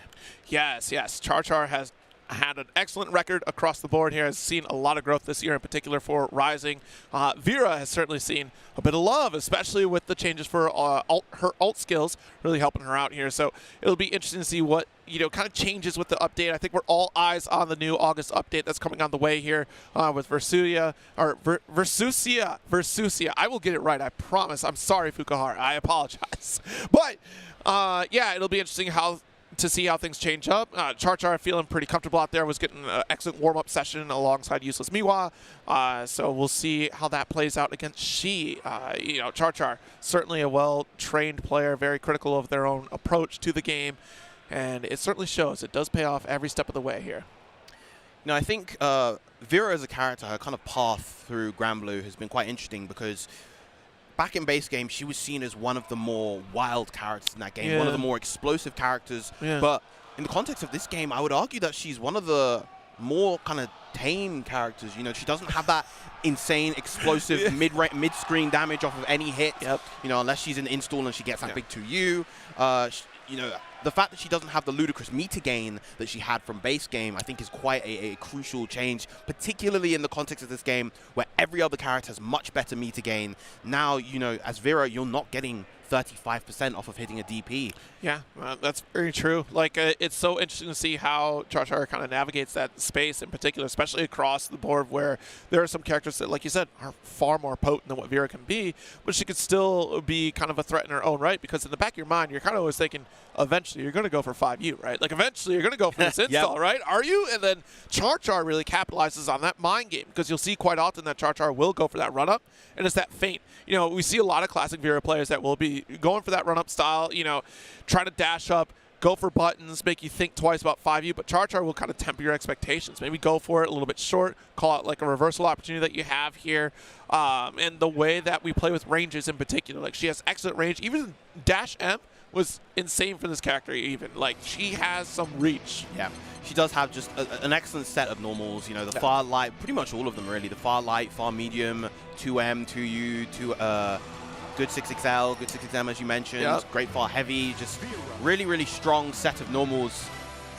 What it comes down to is how you're able to kind of weave those around, establish your offense with them, and just create that strong strike throw game. Yes, indeed. I see in the background, Coach Steve out there. Oh my goodness, speaking of, okay. We'll get back to that later. Here we go. Game start. She on Grimnir. Underrepresented character, you know. We have Zane out there putting in work with this character, but I'd love to see even more Grimnir because this character is such a trip. Character's incredibly cool, very expressive, and that is our first 5U of the set. Luminaria is merged. Okay. Ooh, nice. That's going to be the round, most certainly. No! No! Vera, what have you done? Okay, wait. Oh, hang on. Oh, no. Okay. Oh, okay. We did have a button check earlier, but maybe something else is up. Cha-Cha getting a couple of weird, uncharacteristic drops right there. Whew. Still focused. Everyone gather your breath. Take your water. Drink your water real quick. All right, at least we're able to close it out, though, with a couple 2Ls. Nice lockdown at BC, of course. Trying to get out of that corner. We don't want to be put back in that position. EX Hex set up here. Gonna have the Gale Dash availability. Yep, there it is. Get you walking towards me. Forget about blocking for a couple seconds. Yeah, but we're gonna see another setup using the H1s, but no, backs off, doesn't maintain the offense. And as a result, here comes Cha-Cha, goes for the cheeky little reset right there. DP to relieve the pressure. Yes, indeed. The winds of temptation blow in the favor of Grimnir, but not after that use Scarlet Oath. Now here comes the Vera strike throw, challenging with the 2L, the MDP from Cha-Cha. Another DP coming out from She. Doesn't want to be stuck in this corner. All right, so haymakers through and through. Wow, what a challenge right there on the 214M. I'm very surprised we didn't get a counter against the 2U from Grimnir there either. Like, you were in a safe spot where the tornado was not going to affect you, so you're probably going to hit like a 5M right there. But yeah, all right. Char going down around. Not out of it yet, though. Nice 2L start. Flips to the low, but again, I'm liking that She is being a bit more active on defense to try to snuff out those 5Us. But Cha-Cha just adamant, does not care. And that's the thing I was talking about before the set started, really tempering your expectations on when it's going to come through. You think you've challenged enough, and Char-Char not going to abandon it. And here comes the conversion into punishment rain. Nice chunk of damage. She getting clipped by Luminaria, trying to do something, but not able to get away. What if we try to take to the skies, or maybe just try to go for a seal setup there? Not quite finding the mark. This one will help you navigate. This is the thing, we don't really see box dashing here from She. That's something that you'll notice if you ever watch a Zane match. Like, that is very much a part of the core gameplay for the character to really open things up. Even Chris Chaos, for example, another great Grimnir player. Okay. Oh, tee it off for a beautiful 2H opportunity. Luminaria coming through. Right, gets the 2H into the 214M route now. Solid damage. Ooh. Another DP. Again, Cha-Cha not really adapting to the things that She is doing, but at the moment has the stronger layer 1 overall. Yeah. We're going to see RPS DP? No. Instead, here comes the DP from there. The Raging Strike, that is going to open up She with a 0 BP. And that's the thing. The mind game that we're playing is that Char-Char just runs up, and there's 3 options you got to worry about here at that point in particular, where you're able to go for the Raging Strike, because you've shown that you run up, press button, run up, go for the throw off of the install, right? But now showcasing Raging Strike, and we're expecting blocks since install is already there. Now we have this one. I love how we go for hit right into the 5U. That's insane from Char-Char. Ooh, trying to go for throw, a little bit too late. Just going to keep it nice and simple. Not even going to spend the BP for the RS extension. Just go straight into SBA. Now Cha-Cha on 1 BP. We're probably going to see something like some kind of reversal and aggressive action from Cha-Cha. Okay, that's the JM, but no, again. She is trying to meet you a lot with the 2L, and that's constantly losing to the DPs, and that opening should do it this time for Cha-Cha. No, again, the drop. What are you doing? Stop making me a liar. Oh, we got to finish it. We got to finish it. Okay. All right, got the drill. DP, don't forget about the overhead or the chip. Either way, had to spot dodge right there to survive. That was a punish opportunity if you were ready for it. Unfortunately, it will not be. And that is an advancement for Char. And like you said, a couple interesting drops right there. We got to clean that up as we advance on into this bracket. Of course, that's going to be at front of mind for Char there, but not going to be, weighing him down whatsoever. I'm sure we'll still see a strong performance. Again, one of those top contenders in the potential for our top 6 here at EVO 2024. Still, plenty of great players here, and one in particular coming up next who has been on this grind in particular for this game, has dedicated nothing but Grand Blue to their name until this tournament hits, and that is none other than Coach Steve coming up next year up against Mr. Quick. Yep, I know that relatively recently, Coach Steve has definitely been feeling that frustration because he's been getting this slew of 9th placements, and it doesn't really reflect on the caliber of player that he is. Yes. He is more than capable of pushing beyond that boundary, pushing even further than that, and I know that he wants to do that. He's so celebrated and decorated in so many other fighting games, but he's really kind of fell in love with this game and wants to dedicate as much time and effort into it. Using that Bilal, was originally on the Siegfried, but now has favored the Bilal and has been going strength to strength with that character. Yeah. I mean, tuning in for Coach Steve's streams have been very enlightening as well, too, to kind of explore the game, understanding how he thinks about the game, approaches matchups in particular. But it is surprising to see the change from Siegfried to Bilal over these last few tournaments here. I mean, Bilal, of course, like we've been saying, a very strong character in his own right, still very consistent, not a problem at all to switch back to Bilal. You're not finding any shortage of opportunities with this character here, but that damage output from Siegfried is also very potent. So, the Bilal pick, again, you're covering a lot of options across the cast with this character because you have a tool for everything to be covered here. And we'll see how it plays out. Coach Steve is certainly excited to see what the update brings in August, is looking forward to seeing how that plays out, but wants to make one more big show up and show out for this title in particular. I'm sure we're already excited for Hunter as well, looking forward to that, considering Coach Steve making a strong name for themselves in Marvel as well, but we're here for Grand Blue, a 1v1 fighter on this one, and we'll see what Mr. Quick brings to the table as we get into a button check right off rip here, potentially Ladiva. And hearing the breakdown of Ladiva in particular from Coach Steve, I mean, Coach might have an advantage in this matchup in particular because he understands the defensive options Ladiva has to showcase in this matchup in particular. Indeed, and it's just incredibly important just to be able to play around. Obviously, being a big body grappler, you have to kind of play neutral very differently. A lot of the time, you play it more conservative than you otherwise would. You make sure that, I imagine that Coach Steve is going to be using a lot of that fireball just to keep Mr. Quick at bay, should they lock into the Ladiva, as well as trying to get those anti-airs with a 2H, maybe even with the EXTP if they just want a stable option to be able to anti-air right there. Yes, indeed. Yeah, I mean, it's always great to get the opponent locked down, right, with those Goetishes. It's certainly a great opportunity to continue that offensive pressure, trying to strip away as many Brave points as we can to make your offense all the more terrifying in corner positions. And again, it's going to be really trying to finding a lot of those far poke normals, which Bilal has no shortage of, to really stop some of these approaches from Ladiva. Even Lariat, it's certainly going to be in opportunity for like a 2U to try to strip through. Get great follows Asmodeus after. Here we go, round opening gambit -L. The alternative way that Bilal can play this is instead just apply the layers and layers of pressure upon Ladiva, because Ladiva, not the strongest defensively, doesn't have the best defensive option. She does have that great 2U, but aside from that, she has a bit of a hard time mashing out. No reversal without meter. Late tech, there's the first break point here from Mr. Quick. Down 50% in health though, so we gotta make this one count. Solid corner carry. See? Lovely counter poke with the 2L right there. It's gonna be a nice chunk. I said. Lovely jump to bait the U headbutt. Great stuff from Coach Steve. That also worked to bait the delay throw too.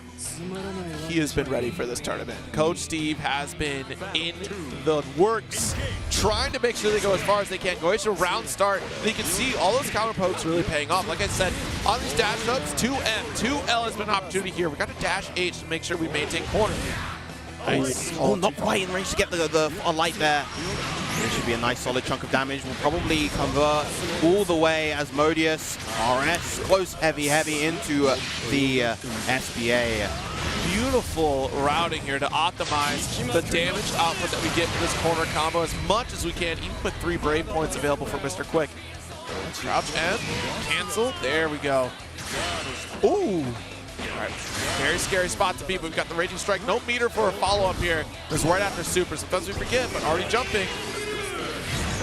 The 6XL closing that out in swift fashion. Coach Steve just looking very in control throughout that whole game. There was no answer there from Mr. Quick, but you got to think quick here as we try to navigate those next rounds. The XTP on Wake Up, and again, Coach Steve already taking advantage. Dash H. Interrupt with a 2-0. Ooh, great kill with the LDP. Jump H here. No throw opportunity whatsoever. Coach Steve is holding up on some of these strings here even. And again, it is that close study of how this character works out. Alt skill headbutt does find the mark this time, finally. Yeah, even though the damage isn't super high from a lot of these hits from Coach Steve, he's optimizing them beautifully, mainly to put himself in a great position for good Oki and good corner carry. Alt skill Asmodeus. Not your turn, Mr. Quick, but certainly will be Coach Steve's. Just barely enough of your turn to get that throw opportunity. Ooh, Lariat. All right. M headbutt from plus frames. No, just going to immediately BC that away. BC back from Mr. Quick. The challenge from Coach Steve. He's been very, very adamant to just keep pressing the close lights on the 2Ls. Plus frames from the 2-1-4U. Getting some space, 2H. Yes, indeed, it will find that mark. And with the corner carry forward here, I love that how 2H just does kind of course correct a little bit for you. If it hits, it will push your opponent forward to the face direction you're facing. Yeah, maximizing that damage all the way into the SBA. Doesn't even need a Raging Strike extension. That is going to be it. Coach Steve taking it 2-0. Yeah, it's such a tricky matchup in particular with the understanding of how Ladiva works defensively. Coach Steve having that very intimate knowledge of the character in particular, really looking at all aspects of the game in terms of universal mechanics and trying to, unwind that string of offensive layering against defensive options to make sure that Belial does not get pushed out at any moment in the match. And we saw that throughout the set here against Ladiva, where Goetia interrupts or even counter pokes immediately. Even if we got pushed out, great. I got a 2L here for you, 2M, which is a great button to reach out against Ladiva in particular. But yeah, there's so much there on the table for Belial to kind of counter against Ladiva, which makes the matchup that much harder. Yeah, I mean, Belial just having such a well-rounded toolkit means that most situations he's going to be either kind of relatively even-ish, except maybe against the absolute top echelon characters, or he's going to be favored just because, you know, he has a lot of incredibly strong stable options, but he has these incredibly suffocating pressure tools as well. You know, we see that a lot from Aaron DeMack. He's incredibly good at layering that pressure and that offense in order to create openings in very kind of simple ways, and it's so rewarding for a character like Belial. I know that these sets have been rewarding for you guys at home, so make sure to stay tuned as we go into yet another break. Don't go anywhere. So how would you describe the chicken to someone who had never tasted it? Literally melt in your mouth tender. We don't have a freezer, you know? It's almost like a farmer's market. When you walk into the restaurant, you should hear the sizzle that you're hearing right now. Just sends all those waves up to your mouth. You're making me hungry. Sunglasses in the day, blue light glasses for the gaming at night. Zenny's got affordable eyewear for everyone. Vibe and style while protecting your eyes. Evo sunglasses, available now.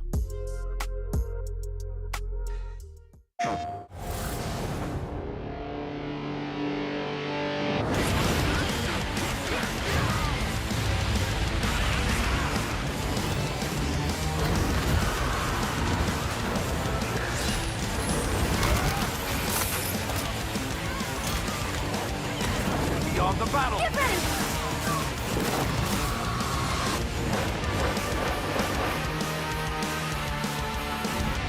PlayStation.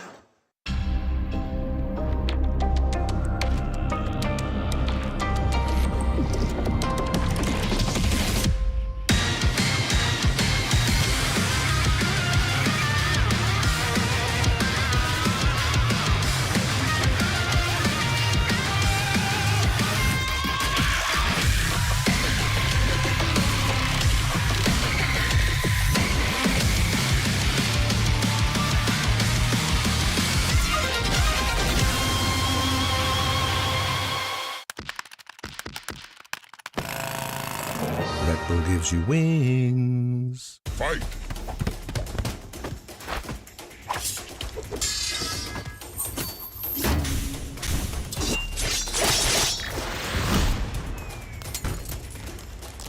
Fatality.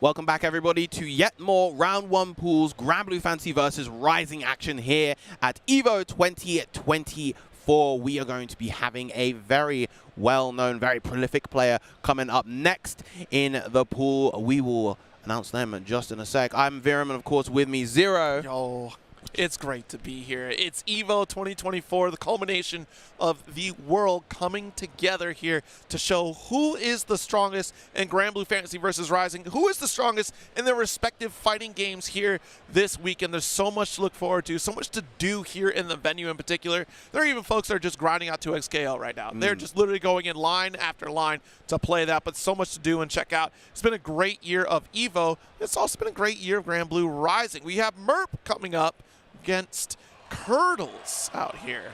Kick things up. What is Merp doing? Is a clamshell? I guess. Oh. We got the hitbox the on. Rock? Okay. Art by Noodles? Is that what that said? I hope so. I hope I pronounced it correctly. Check out Noodles.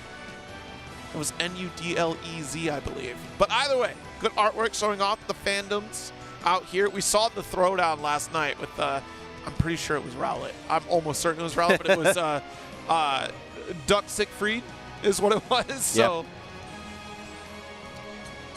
Yeah, just the artist alley here has just been incredible. Oh my There's God, so much. I was walking through yesterday and I couldn't believe how big the artist alley is and how many talented folk are just putting their stuff on display for people to buy. And there's such a huge variety of things to get as well. Of course, you've got your prints and posters, but you've got the keychains, charms, mouse pads, all sorts of fun stuff. And of course, you've got your attire as well, both the official EVO attire as well as various artist attire as well. Yes, absolutely. Plus the stick the stick museum was really cool to check out. The artist museum, which I do want to check that out as well with the official game art. They do have like a Grand Blue portion there, but there's a lot of great art to check out here at EVO. Support the creators across the board that keep the fighting game community going strong.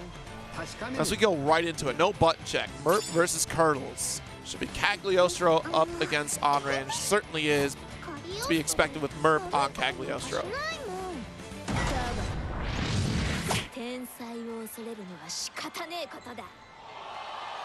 All right. Some exciting action happening over on one of the other stages, but yeah. All right, we got the buffering here. Of course, Merp going to set up early with low hex, try to get Rock set up, spear, not finding the mark. Curdles getting that first opening strike. Bring it into the blender. Try to sneak in a parry there, expecting a reaction from Merp. But excellent retort from Merp with the teleport. And that's one of the big things. Cagliostro's mid-screen damage before, not super high, but thanks to that, Alexandra, as well as a lot of other things, she can corner carry a lot stronger now.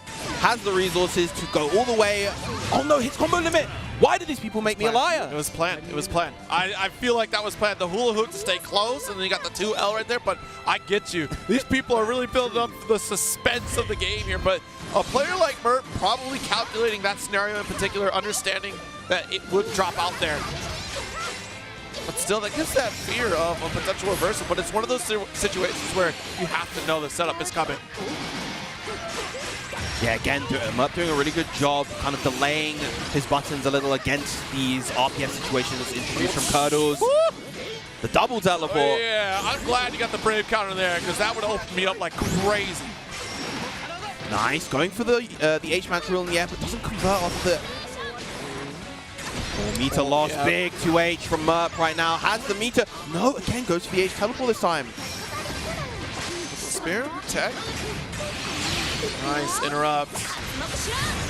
Goodness gracious. Merp really moving out here, especially that corner situation. My goodness, with a double teleport, fortunately we were able to get that Brave counter, but wasn't enough to survive that round from Curdles.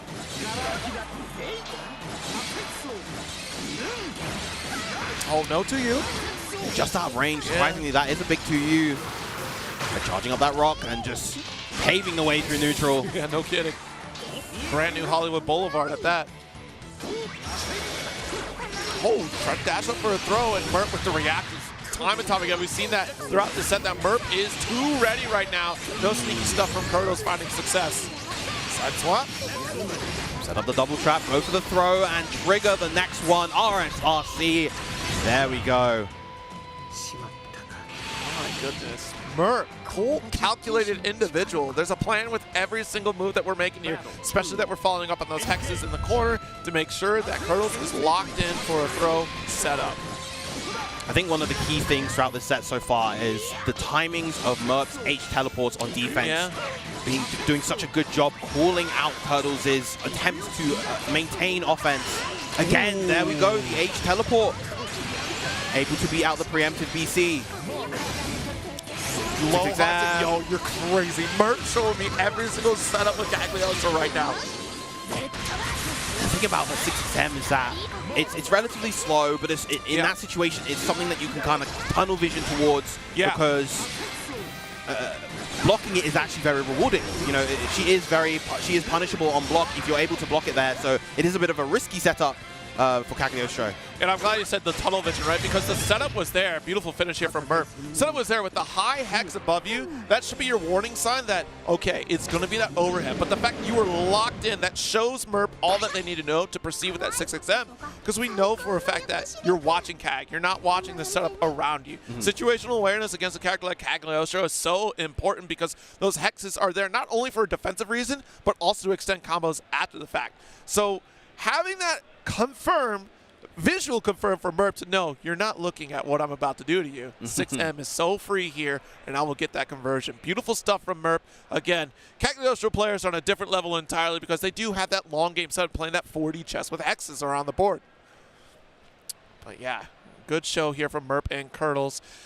Hubert coming, yo, okay. Striker Hubert about to pull up right now against Neil. One of Canada's finest. Absolutely. Put on a great showcase here. Of course, ATO as well, running some tournaments out there for Grand Blue. And also we've seen Hubert participate in other games as well, DNF Duel. But yeah, we'll see how the rest of this plays out against Neil. She's pulling up here from the United States. Should be, oh my goodness, Hubert, I'm so sorry.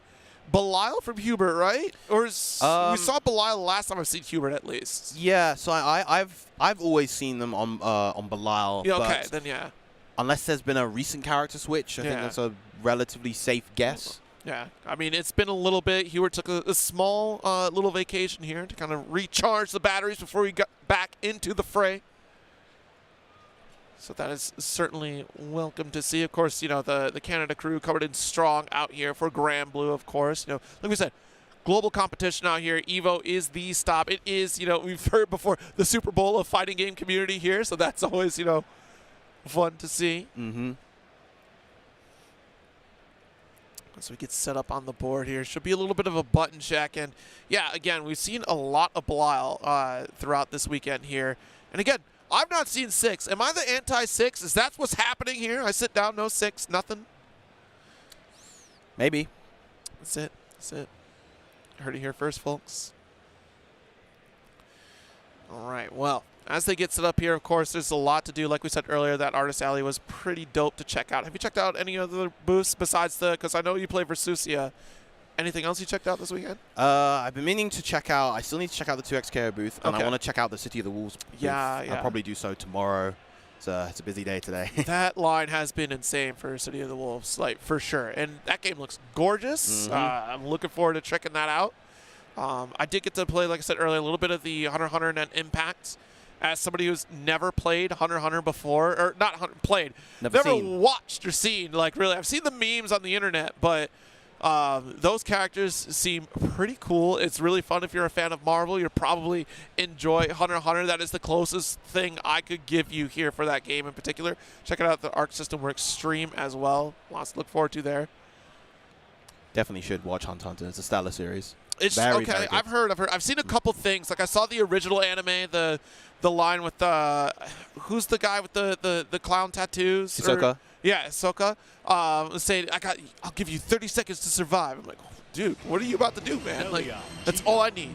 I said, okay. And then I know Kahlua rips out someone's heart. Seen that. Yep. That dude changes clothes every time we see him, which is very rare for an anime character to do. So he keeps a drip in check. Yeah, absolutely. Says you're running? All right, I'll run too. Seems fun. You got a skateboard though. Don't care. Battle 1. But yeah. Vegeta here looking like from Neo. That character certainly, rose up in stocks after Evo Japan for sure. That alt fireball certainly being quite the threat. Don't get to see her very much anymore stateside though, which is interesting. Yeah, I mean, I'd say the big one that's rising up is Salt. Yep. Salt's been doing incredibly well as of late with the Vegeta, even taking tournaments off of Have a Nice Day as of late. So it's definitely one to look out for. Niel at the moment, though, stuck in this corner versus the Belial pressure. My dearest brother, the Lemegeton, is going to finish this. Goodness. Yeah, good round here for Hubert. And just vibing here as we're playing, like enjoying the theme as we move on to round 2. Strong start, and again, that's certainly capable from Vegeta. You get one strong EX Rekka into corner, you're going to get that wall bounce follow up here. Scratch jab. Jab out, challenge with dash L. Good stuff. Not quite getting the pickup here off the 2-end though. Good. 5U will teleport you over the corner. Ooh, overzealous with that DP was Hubert. Now going to get a lot of corner carry is Niel. Ooh, not ready to be able to avoid the Raging Strike right there. And this is going to be a lot of damage. Might be enough to potentially get the KO. With the Raging Strike, Raging Chain, one more for good measure, and there it is.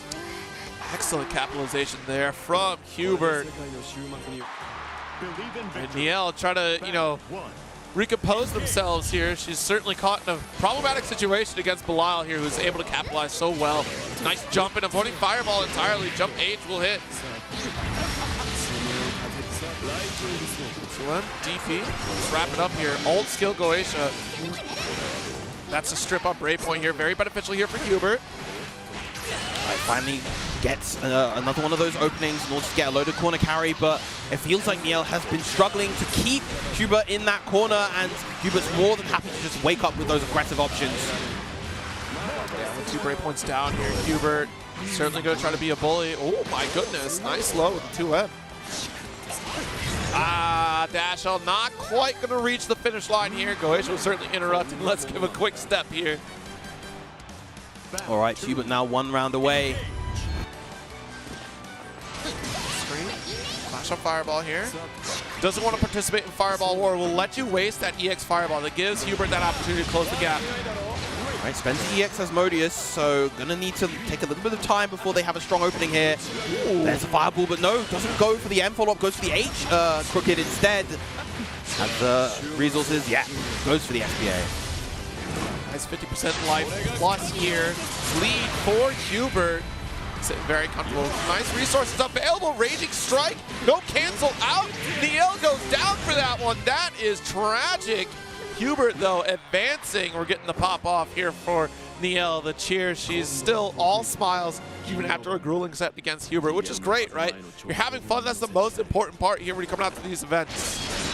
Indeed. I mean, it's such a huge event. It's such a huge celebration of fighting games and the fighting game community that, being able to just soak in that atmosphere in and of itself is just, it just makes the experience so much more enjoyable. You bump into people that you haven't seen in years, or just enjoy the company of new potential friends. Yeah, absolutely. I mean, looking out at the wave, the entire pool of pools out there is insane. This is by far the most setups I've seen in one arena space ever.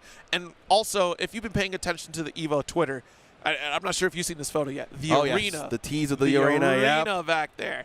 Beautiful setup. More seats than what the Mandalay Bay could hold even. So that is going to be gorgeous. Like, I've been in this venue for Level Up Expo. I didn't realize that wall opened up, actually. The last time I was here, I had no idea that went even further. So when I was selling it to you earlier this year, like, yes, the space is huge, I was underselling. I apologize.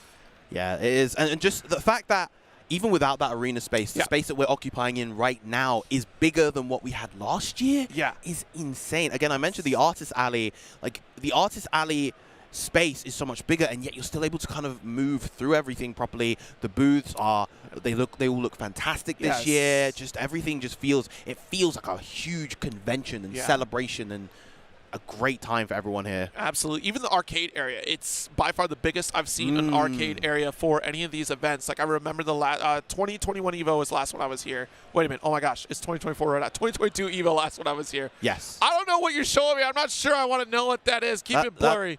That looks like a cow. Okay, is it but a cow? I don't know why that was on there. Even Grim is confused here. All right. We'll have to blur that out later in the VOD, I guess. My goodness. Grim versus Sasha Waybright. Show me representing out here. The things people show us on these cameras.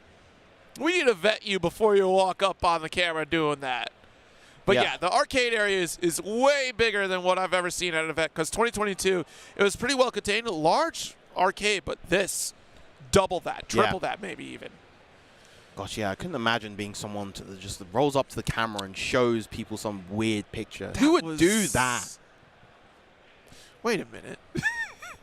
Wait a minute, Vera. Anyway, we got Grim versus Sasha Waybright coming up next. As you mentioned before, it looks like they're going to be doing a button check. We'll have to see what characters they lock in. I am definitely curious. Whenever I feel like whenever I see people with like Grim in their tags in some shape or form, they're never playing Grim there, which makes me quite sad. Yeah, they're not playing Grimnir. It might be, a fine reference to Grim Fandango, Double Fine adventure game, of course, or maybe Grim Reaper, or things are looking grim for you because who knows how this match turns out. That goes both ways. Double-edged sword on that name, but yeah.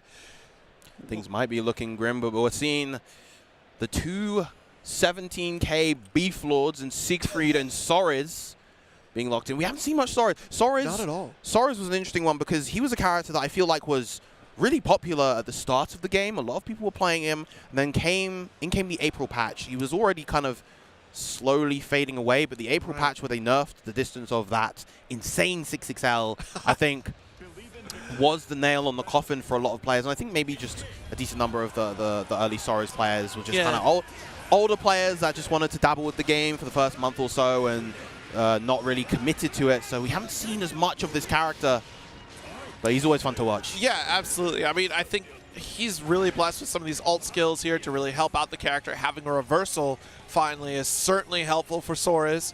We're seeing very little usage of install in general just because of the fact that ult skills are so potent for this character. It's such an important aspect of active defense for Sorez in a lot of these situations. Well, you say that, but one thing that is interesting about Sorez that he got as a buff in this game is that when he goes into install, he keeps all his meter now. Yeah. So he has access to both the install power-up as well as the ultimate skills that get a boost in install too. Yes. So you do see it every now and then, but people are more than happy to just let rip that U impact Knuckles when the 50 meter is available. Exactly. Yeah, and I'm glad you brought that up because I'm surprised we don't see it more often. Like, absolutely utilize all the resources available to you. And Grim starting things off with a nice EX down special. Far H, max range, and we still plus off the EX Fireball here. Oh, you made a mistake. Don't try to play the footsie game against Sig. And that could have been a lot more damage right there. Got a counter hit far heavy. That could have led into a charge. Verdrangen, H Verdrangen into a full combo, but it's not going to matter. A lot of damage on the board. FBA finisher, and just one more hit, so Grim is going to do it. Oh, nice block on overhead. 2M, we're good. Very good indeed. All right, first round here for Grim, and very strong start. I mean, that you weren't shaken by the whatever the photo was. Sasha, I can't get that out of my head. It'll be okay, Zero. It'll be okay. Spot dodge here, nothing doing. Maybe expecting a reversal. Yep, or even frame. guard cancel. Oh, right, that is punished. Oh, actually, no, Sorez can't punish that. He doesn't have a 6 frame that reaches, I don't think. Ooh, all too far for the second crouch M, but still very strong offense. Gets out 2H. Oh, but no, yeah, didn't have the Dragon cooldown available, but the Orkan into Uwe, more than enough. Well, I'm so proud of you understanding the whole different language of these moves, because, man, that's extra work that I can't do. You're more intelligent than I. We have a lot of Siegfried in Europe, what can I say? Fair enough. Shout out to the Europeans watching right now. I know you guys are enjoying your Uwe maxing. Ooh, a little spot dodge.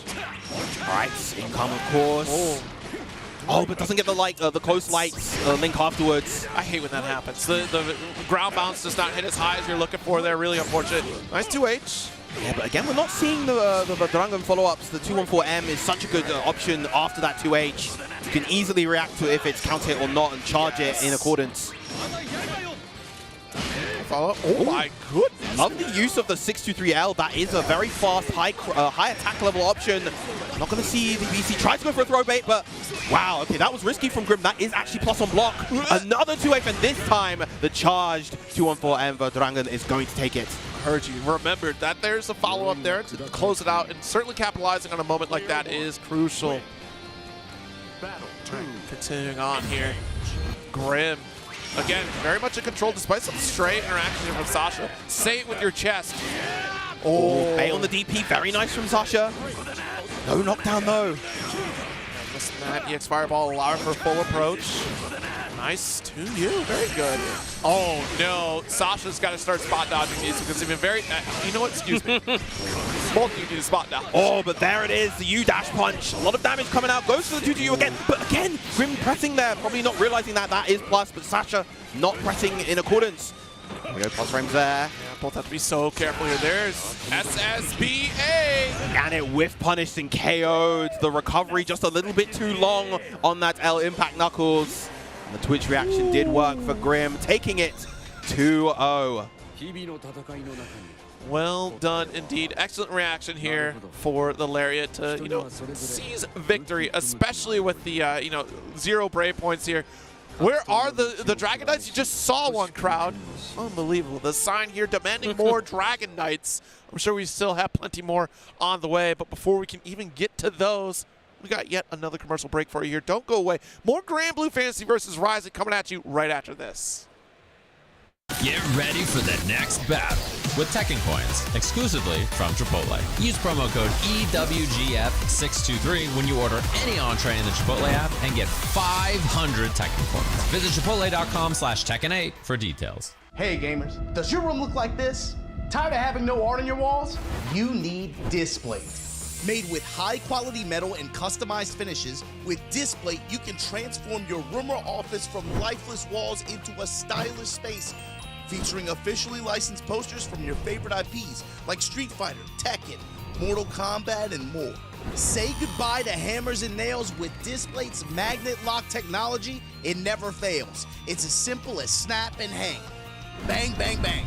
Visit displate.com/Evo and order now. Use the discount code EVO at checkout. Damkina! Go ahead, take a picture. Don't stare, darling. I love a good soirée.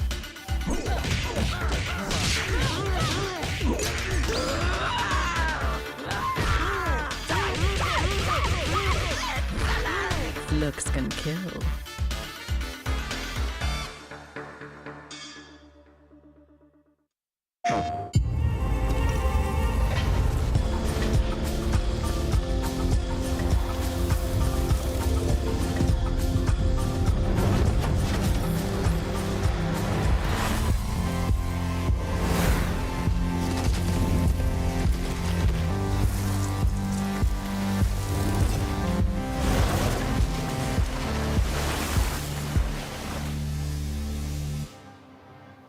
PlayStation.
We are back once again for yet even more EVO 2024 action for Grand Blue Fantasy versus Rising. We are reaching the tail end of this round 1 pools action, and we've got another wonderful set coming up. Absolutely. There's plenty of familiar names, familiar faces still lingering in the works of this pools play as we wind it down to those who will qualify above and beyond in these skies here. Up next, we'll have Serena Penguina up against Idotitude?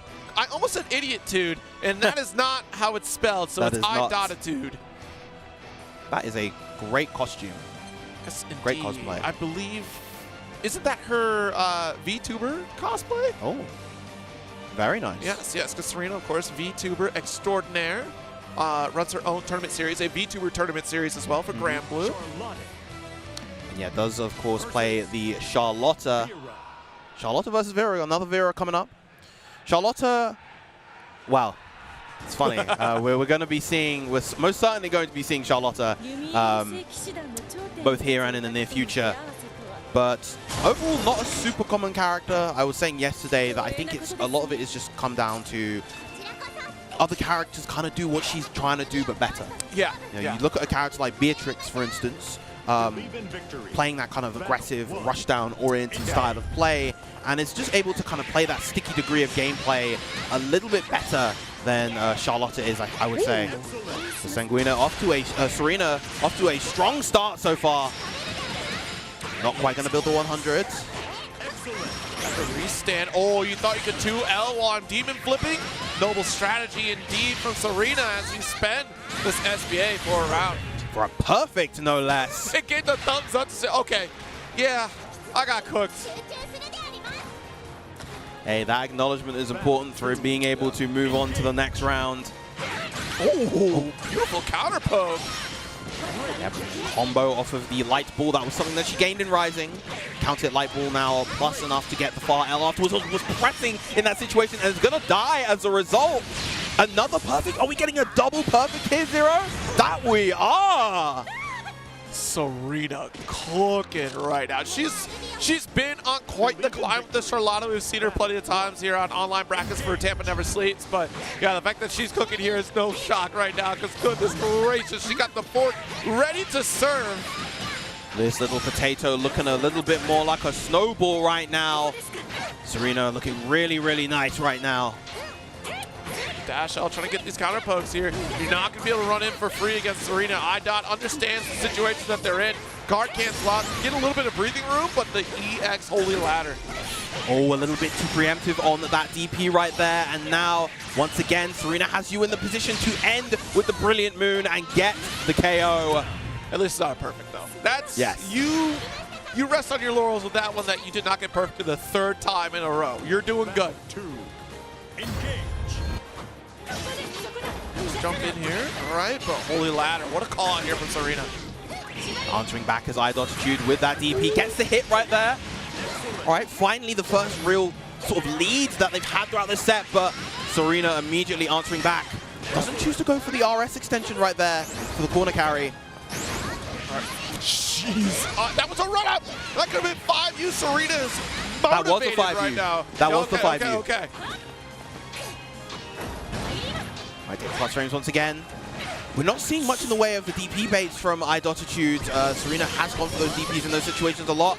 Safe after that and a lot of chip damage. There's another Holy Ladder to seal the set in swift fashion. Serena making quick work of Idotitude right there.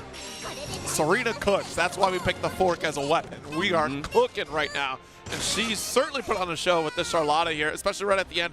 The chip damage for the ult skill Charlotta ball to make sure we're in one more touch there. Even if it hit, you got your game. Yep. Or we chip out, we're still about to get our game here. We have victory in the crosshairs, and Serena certainly pulled the trigger and capitalized on that one. Yep, some great Charlotta action coming out from Serena Penguina. But in speaking of great Charlotta action, I was alluding to this before. We are going to be having Zerum coming up next. The strongest Charlotta in NA, probably the strongest in the world, seeded to make top 6 at this event. Yes, Zerum, of course, one of the first to qualify for the previous ARC World Tour for Grand Blue versus Rising. looking to make a name for themselves once again for this next one. I would be shocked if we don't have another Arc World Tour with Zero in it as well in terms of a top 16 turnout. So we'll see how that plays out because, again, this is a Platinum qualifying event. Yep. So still plenty of opportunities here across the board for everybody competing today. This is a massive global stop for Granblue versus Rising here. And Zero certainly has a lot to look forward to here on this bracket. I mean, we certainly have a lot to look forward to as well for our next match, even after this one here. So stay tuned, folks. Get some popcorn ready. Find your favorite snacks here because it's Granblue prime time season here as Zero comes up against Pinky in this next match here with a Rival Schools hat, no less here. So a long-time fighting game fan in particular for this one here. Yeah, some of the Rival Schools artwork in the museum was super have cool. Rivals? Okay. They have Rival Schools. Yes. They have a lot of the classic Guilty Gear artwork. Yes. They've got the Tekken, like Marvel vs. Capcom, Street Fighter, all sorts of stuff. There's even a Granblue wall as well. Yes, yes. The Granblue wall I can see because as I'm walking by, it's right at the forefront here. Yeah. Right across from the Sparking Zero photo opportunity with Goku and Jiren. Jiren, thank you. I wanted to say Janemba, but that is not Janemba at all. Oh, man. But yeah, so looking forward to see who these two play. In particular, obviously Zero on the Charlotta, and it looks like Pinky going for La Diva with the pink La Diva for this one here as we get to a button check to warm things up here. I feel like that is the beard of a man that plays grapplers. Like, you have that kind of well-groomed, powerful facial hair, and you're playing La Diva or Vasaraga or Soris. Like, there's no one else. Yes, I was going to say the big body characters. That's got to be it here. Either that, or it's on the complete opposite end of the spectrum, and you're playing like Cagliostro. Cagliostro for sure is another option, or gosh, maybe that's a, I would say like Zeta player as well. Like I feel like Zeta would be out there. Zeta Beatrix. Or Anila. Absolutely Anila. Absolutely Anila. All right. Warmed up on the guard buttons here. A couple taunts. Zero, of course, locking in.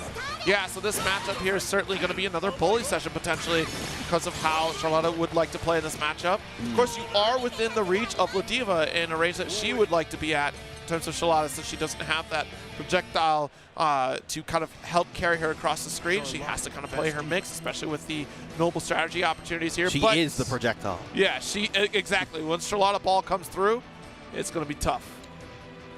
Oh, the weights are coming off now. This is maximum speed Zero. Charlotta Perler locked in here with your own color choice too. Like that is actually pretty cool. Yeah, has been, of course, repping that color choice ever since base game. Has not shifted from the dark purple with the brown hair. The true Charlotta fan here. You know, never betraying. I was saying to Juyunya, even Alex Smith dropping Charlotta. So this is the one true Charlotta player we still have. Yep.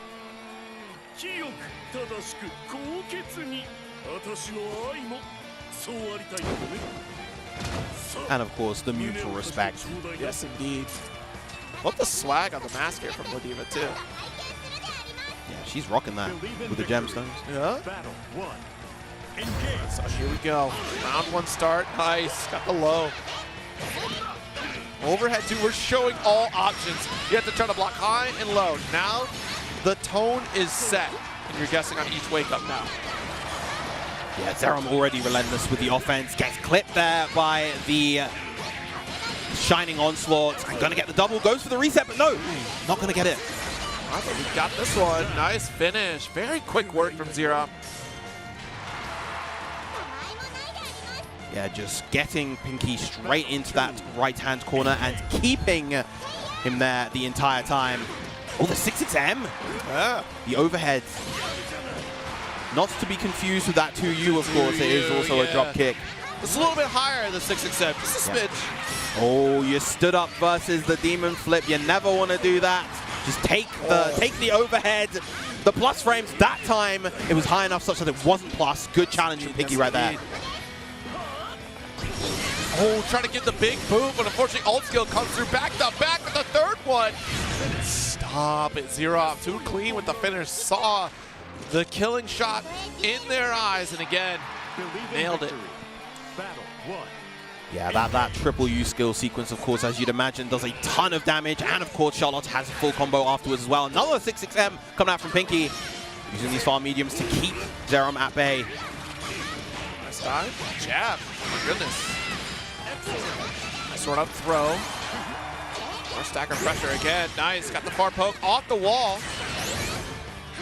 Strike to extend. SBA. Strip a Brave Point. Refund your own. Goes the safe jump with the H. Noble strategy. Gets the wall bounce. Again, Zerom just in total control right now. Zerom, match point already. You're seeing exactly why Zerom very quickly qualified for Arc World Tour last year. Yep. Consistent strong placings across multiple tournaments throughout this entire year of Rising.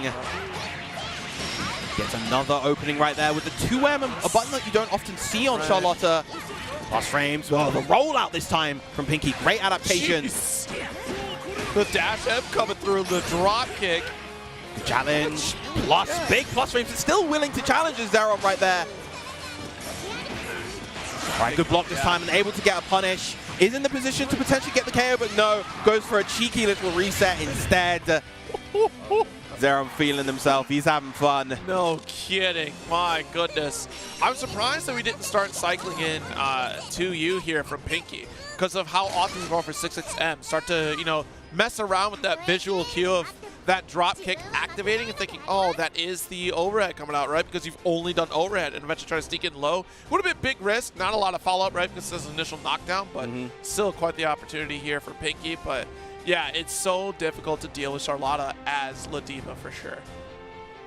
Yeah, just once, Charlotta's always been a very kind of sticky character. Yeah. Once she's in on you, it can be difficult to get her off. One of the key things that you can do is that if she chooses to pressure you with the sort of Lumiel, the 2-on-4, you can Brave counter that and get a guaranteed counter hit, get the side swap. That, I think, is one of the things that might be changing in 1.5, though.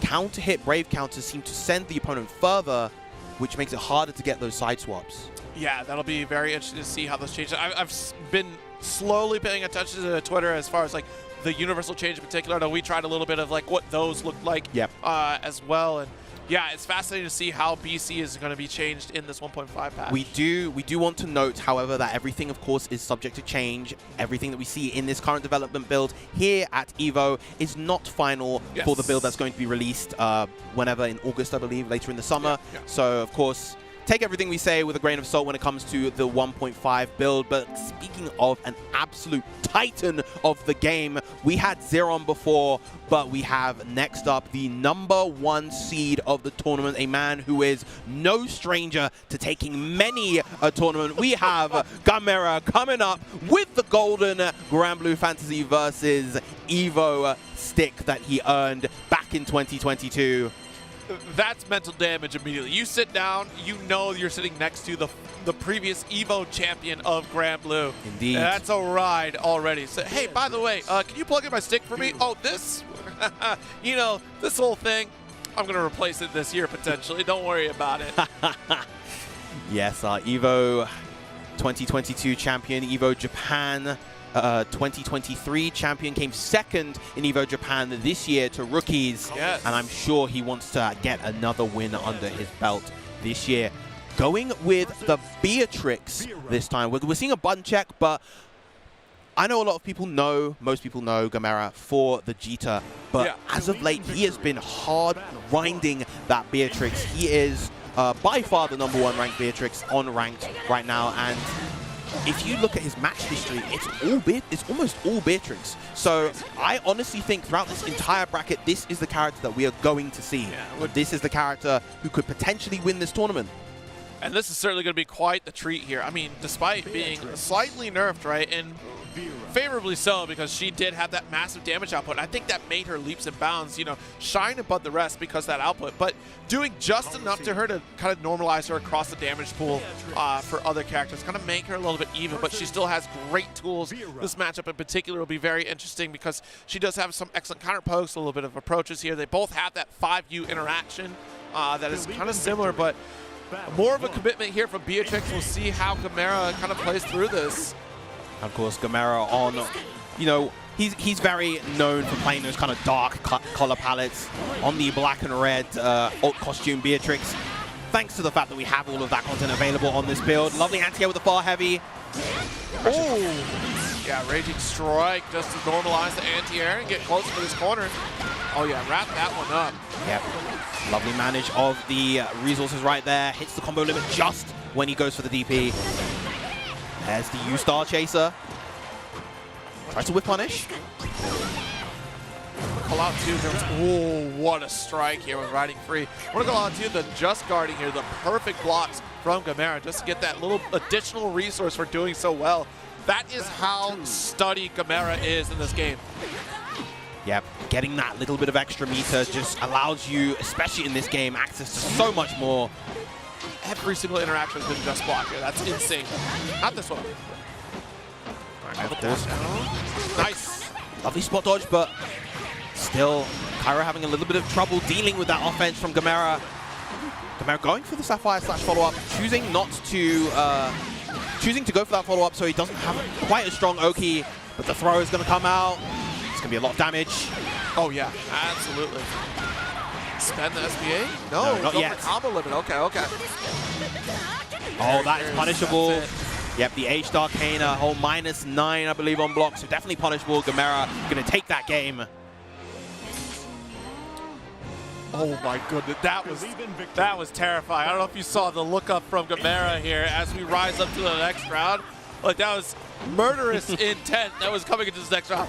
Gamera wants to take this Evo. You see it here, folks. I'm telling you. I think you're so right. He might be taking this one. Good DP coming out from Cairo. 2M. Nope. See, you're expecting the riding free now, which is the right answer. You go for that spot dodge. You do open up an opportunity for yourself here against Beatrix. Run up throw. Good trade. Going to go for the Oki with the M Fireball, the M Star Chaser. Nice use of the SBA to get out of that situation. Not quite close enough to get the 2U though. The dash L. Oh, what a whip punish. You can't be that far away from Gamera. That 5H will certainly find the mark. Very quick follow-up here. Gamera, SBA activation. And once upon a time, that combo would have comfortably KO'd. However, now, of course, with those damage output nerfs, especially off of big options like the close heavy and the far heavy, not quite going to hit the way it used to. But still, enough for Gamera to pave his way and get that round. Yes, indeed. Oh, clash? Yeah, we'll go for throw immediately. Yep. Always important. No far edge here. Good respect for Gamera. And again, just getting those just blocks, building up the extra meter. 2M-L. The way that Gamera is just kind of controlling this mid-range through a combination of the 6-6L as well as the far heavy. You know, you think because Beatrix is a rushdown-oriented character that she would be weak at that range. However, she has the buttons to be able to play it surprisingly well. Excellent buttons. That 5H, as you can see, is certainly getting a lot of opportunity. Good dodge on the super install. Raging Strike for liftoff. Well, that is a game here, folks. Gamera. Yeah, good recognition from Gamera to realize that he was out of range to get clipped by that SBA and simply just went for the far medium into the full conversion afterwards. Yes, indeed. And that is the potency of Beatrix. She's able to combo route into darn near anything. You kind of just blue sky it and we'll be able to find a great conversion SBA or even knockdown scenario here. A great understanding from Gamera in terms of spacing with this character and understanding how to play around the expectations of the opponent. We saw like the immediate adjustment that once he started spot dodging, riding free, is that, all right, you're looking for that now. So I'm going to whip punish you on a spot dodge after in the next interaction. We saw that, which makes you kind of second guess yourself. Cairo certainly, valiant effort, a lot of stray hits, but the problem was that max range. You're being outplayed in neutral with those far-reaching normals against Gamera, and every time you're getting capitalized against on it, be more confident in trying to make that approach. Despite the golden stick sitting right next to you, you had to find that confidence. Yeah, I mean that's always just the difficult thing, finding that confidence against top-level players. It's an exercise in and of itself. Yes. You're the underdog going in versus the potentially I would say the best player in the world, and you just gotta try and do what you can do in that situation. Regardless, of course, good stuff to both players. And that is actually going to be the final set of round one pools and the final set of our block here together. Zero, of course, it's been a pleasure. Absolute pleasure indeed.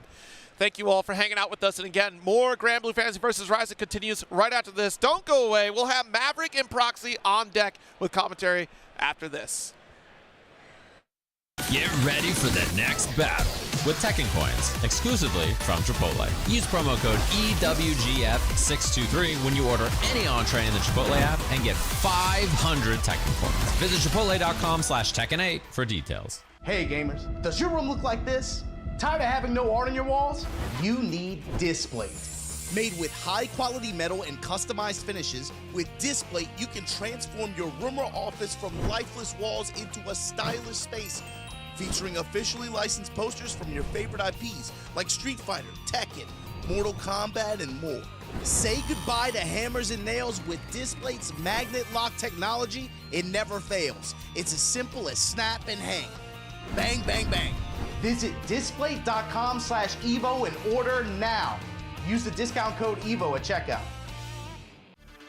Damkina! Go ahead, take a picture. Don't stare, darling.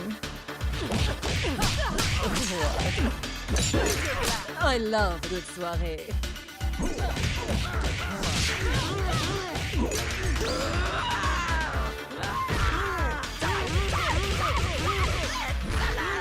Looks can kill.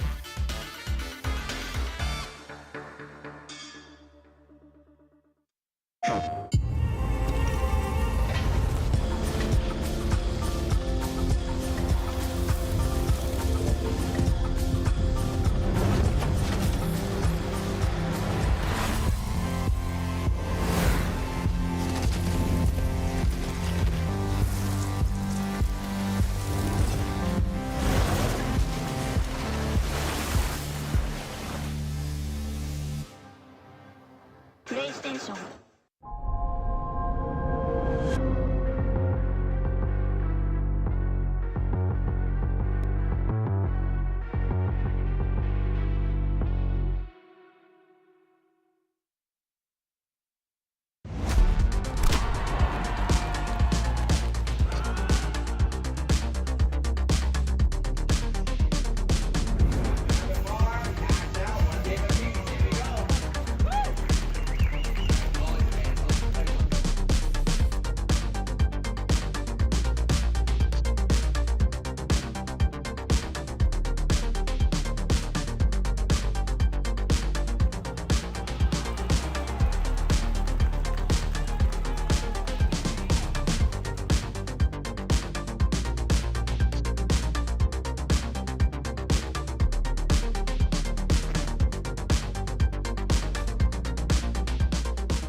Welcome back to Evolution 2024. We are here with more Grand Blue Fantasy versus Rising pools action. We're getting closer and closer to that round two stage, but I'm going to run some introductions real quick. I'm Maverick, joined by the legend himself, Lord Proxy. We're doing it once more, brother. How you feeling today? Good to see you, man. Excited to be here. Excited to continue to cut through these pools. It's always interesting to see. I was talking about it when we were on Guilty Gear a little bit earlier. The amount of games that we have coming throughout this weekend that have a comma in the number of players is actually ridiculous here. Getting to see, we're cutting it all the way down to top 6, which is going to be tomorrow morning. There's a lot of work to do, a lot of Grand Blue to be played today. So, you know, got to get started. It is true. And, you know, the top players, you know, the ones that you expect to see kind of in that top 6 area, we're talking about like how today is a long run. We had a little bit of Grand Blue last night on a Friday, yes. But today, really, that extended run is going to prove the test of the medal. And that's one of the things that makes EVO such a prestigious tournament, because you have games with that comma in there with the 1,000+ where you have to make a long run. But speaking of expecting to make long runs, we have Ibushigen's own Tororo on screen, one of the Grand Blue Fantasy versus Legends, both in Vanilla and in Rising. We saw him at EVO Japan, going to be going up against Cloud Sonata. They're running a quick button check, but again, even someone as powerful as Tororo coming in from Japan, it's one of those gauntlet runs where you have to really prepare yourself to make it. Absolutely. One of the toughest things about these types of tournaments, just like you said, is just being able to have the mental fortitude, and having enough gas in the tank is almost as important as being able to actually execute your game plan as effectively as you can. So we'll see how it goes. Like we said, as we get into these later stages, cutting things down a little bit at a time, still running through pools. I believe this is either the final round 1 of pools. Is the final round 1 of pools right now? Yeah, we're going to cut into round 2 real soon here. So I see a couple of other names on the deck as well for the next matches, but we're going to get into this one here. Fist bumps out. Let's get started. Grand Blue Fantasy versus Rising continues at Evolution 2024. Yeah, so we'll see how this goes. Getting it started. I see the CAG. Oh, yeah. How that works out. I mean, the character obviously been putting in an immense amount of work. Siegfried on the other side, same deal here. I mean, listen, everybody knows Siegfried, one of those characters where you got to watch out for him, and in the hands of Tororo, quite the terror. Dash L going to connect here. Quick ender with the EX Verdraken, another dash L2M. EX Orkin, we're cooking with gas. Yeah, and this is where things get messy here. Finds the knockdown, looks for the mix. Just go strike throw, but it's a little bit outside of the range of the BC. I like that spacing. Stagger with the 5L, of course. EX Fireball, the trade, that's so good for Cloud Sonata. If you can trade with Siegfried's EX Fireball, consider yourself blessed. Play the lottery today. Absolutely. I was going to say, it's that or a knockdown. Your choice. So here we go. Pushes away again with the BC. BC Wars back and forth, spending that BP well.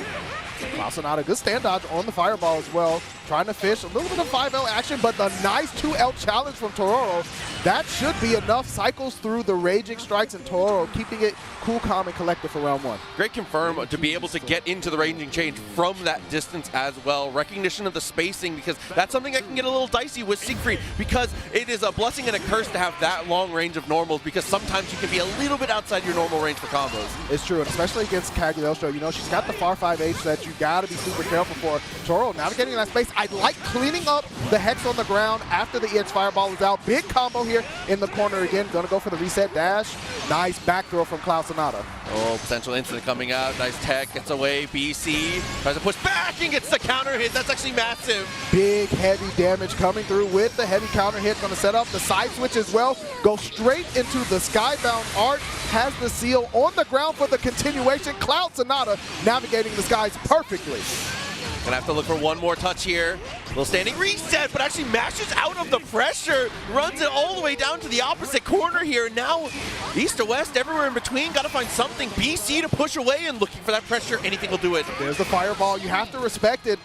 But BC from Cloud Sonata, EX Verdraken from downtown Tororo, really on the top away. We know Siegfried got the damage on deck whenever a hit confirm is possible. Another Fireball. You have to respect. Stagger 5L, 2M into the Orkin, the throw.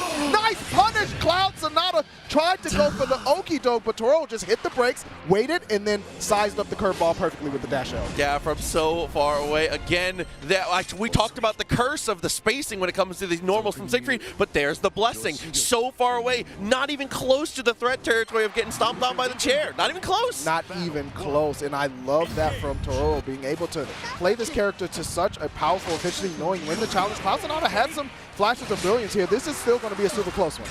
Yeah, starting off well. To the chain, chuck a little rock, but again, that stop sign, that medium is so good. Okay, full juggle out, into the corner.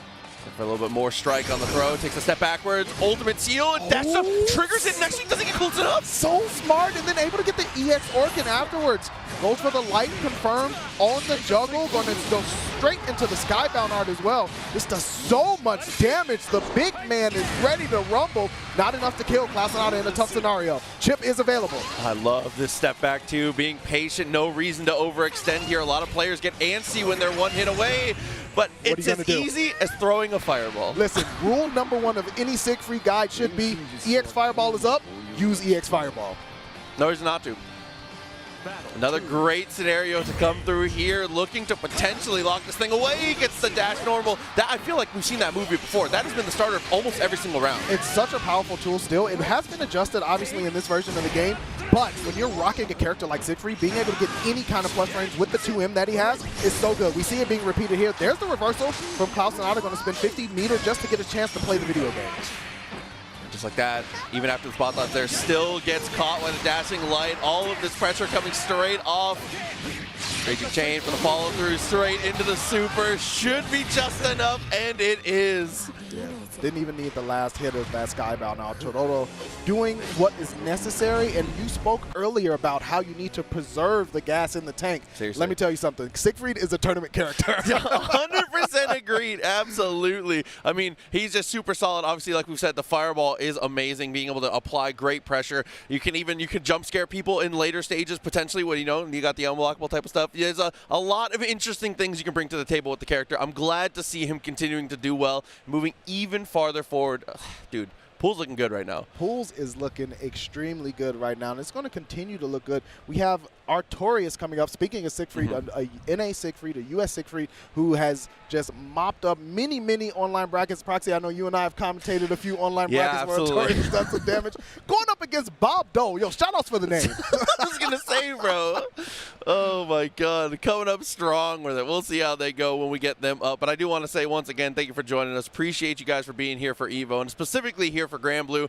Got a lot of action in the chamber. I believe it's going to be Grand Blue most of the way through here on this stream throughout the entirety of the day. Like we said, cutting it all the way down to top 6 at the end of the day today. Yeah, exciting time for the game, too. If you weren't able to see the Cygames panel yesterday, they had some really good information there from Akubo-san, from Fukuhara-san about how the game is going, where the game is going, a little bit of a sneak peek of the new character, Versusia, who looks mad clean. I haven't had a chance to put hands on her yet as far as the gameplay, but they explained some of the origin there, and his original character to the story of actually the game itself, which is super dope. That's really cool. I love when stuff like when games are able to do things like that, you know, kind of expand on their universe, especially when it's a game that comes out of, what was like a good example is like Persona did the same thing where they had like, I love things like that. So definitely exciting to get to see the expansion of the universe coming through and, you know, making things here a little more canon. Yeah, I like it.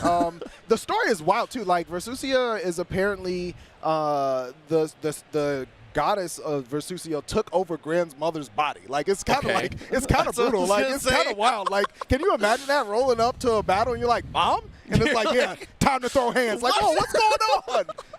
Hold on a second. I thought this was a breakfast meeting. You're trying to do a different type of cooking, but we're continuing to cook here on the wonderful stream that is Grand Blue Fantasy versus Rising 2024 Evolution, as we mentioned before. I am curious to see how things are going to continue to shake out because, as with all pools play at any large tournament, there are going to be some upsets. Of course. And I think that that's possible, especially in this game, because it's a first-to-2 game. I definitely agreed, especially in it's a game where it's not too volatile to the point where it needs to be 3 out of 5, but it definitely can be incredibly swingy. I mean, we were in the crowd watching earlier. We were watching, I think it was Sanguina was running through with the Charlotta, double perfect. That could happen to you. Oh, and there's a lot of different characters and a lot of different matchups where you could just you kind of like black out and wake up and be like, oh, where my character's gone? What happened? Yo, shout outs to Serena Pinguina, of course. We looked at each other in the crowd once she was like, please help me. And but that's one of the things that I really do enjoy this game because it keeps you mentally focused the entire time. Like you cannot fall back on your laurels. You cannot go to sleep at the wheel because your opponent will make you pay for it. So I thought you was about to go to sleep at the wheel right there. That would have been a sick clip right there. But wide awake and focused, Artorias locked in and having a good time. EVO's huge this year too. We have a new venue. It's massive. And for anybody that does not know, back there where you can see that Chipotle sign, past that is actually they have built an arena. It's a whole other venue. It's a whole other venue past that curtain. So the entire arena is happening back there, but the main venue hall is going to be open the entire weekend for casuals, which is absolutely ridiculous. I know that a concern that people had before when it came to EVO was that there was people would say that they thought there was a lack of places to play. If that is no longer an issue in the slightest. The amount of setups that are available for open play the entire weekend has actually been ridiculous. It's been so cool because you can walk by and be like, yo, do you want to play real quick? And it's just right there for you. Yeah. Speaking of playing, we're going to get into it. The white glove service is on. He's trying to usher somebody into the loser's bracket. You know what I'm saying? Right this way. Oh, man. All right, so right off the start, straight in with the command movement there. Sheep everywhere in between. Gets the counter hit and is able to push to the wall here. Good pressure to start. Yeah, that dash H is a thing. You definitely don't want to be counter hit by that. A couple of staggers here. A little far medium for Artorias. Getting things all warmed up. I like the roll-in from Bob Dole. Perhaps expecting a little bit of a 5L, something like that. Oh, pretty decent timing on the jump there, but that is a very difficult fireball to deal with any kind of defensive option. He has one of the best fireballs in the game, and the ultimate is even better. Rage strike into chain. Bob Dole gonna go with the unique here. Mix it with the unique jump on the command. But Artorias able to stay alive just now.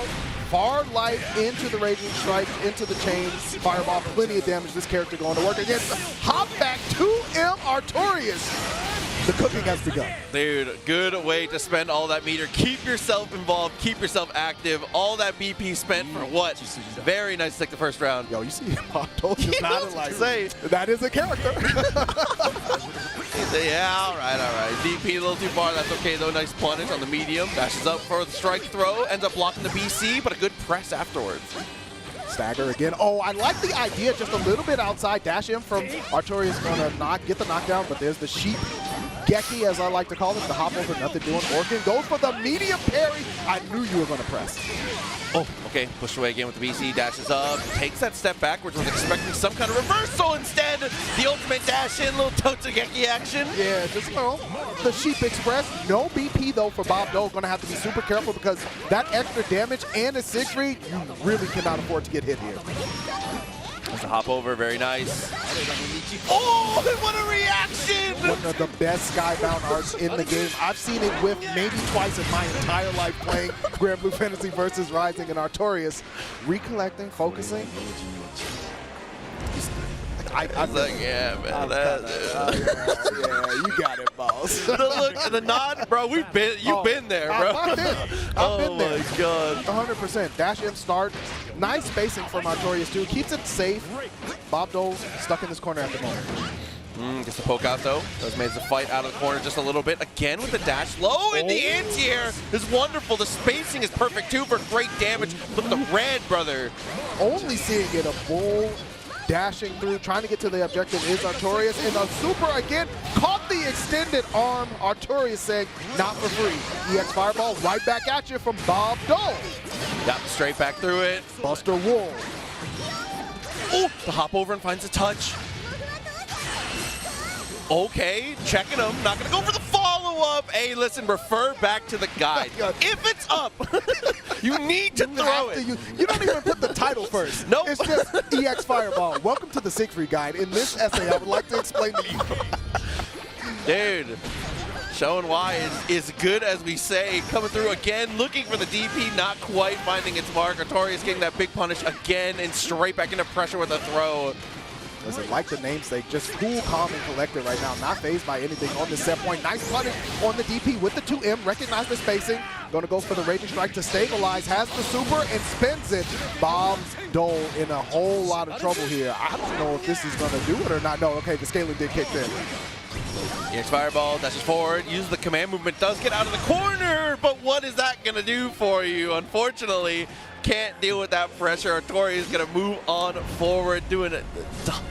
Kind of ridiculous right now on the stage. Listen, it's one of those things, no disrespect to Bob Dole, but Artorias has been storied in Rising, taking names all across the board from all the heavy hitters, is one of the top players that when you see him in bracket, you're like, okay, this guy's potentially going to go far. It is nice to see that form hold up at EVO because the magnitude of this tournament, you've seen great names just falter and not be able to perform because there's such a prestige and aura about EVO especially. And there's definitely it is a different type of beast. We talk all the time. It's something that I feel like a lot of casters talk about when it comes to online tournaments is like playing in tournaments is really the only way to get the experience for tournaments, right? And there is a level of experience that you really need to get to be able to succeed at these higher level events. But EVO is its own beast. The only way to get experience for EVO is to be play in tournaments of this size or be making really late runs in a lot of these other bigger tournaments around the United States and all over the world, honestly. Yeah, I like to say that late run pressure in other majors is equivalent to beginning of EVO pools. I could not agree more. It's just something different. It's beautiful to see because it means that anything could happen. That's one of the magical things about EVO is like you never know what's going to happen. But what is going to happen right now that we do know is we're going to take a very short break, show some of the partners that make EVO 2024 possible, and then when we come back, more Grand Blue Fantasy versus Rising. Don't go anywhere. You're really making all of this by hand. Oh yeah. The avocados are hand mashed, the chips are hand tossed, and everything is made fresh. You make it fresh every day? Yes, every day. The Chipotle way is we make it fresh every day. Sounds delicious.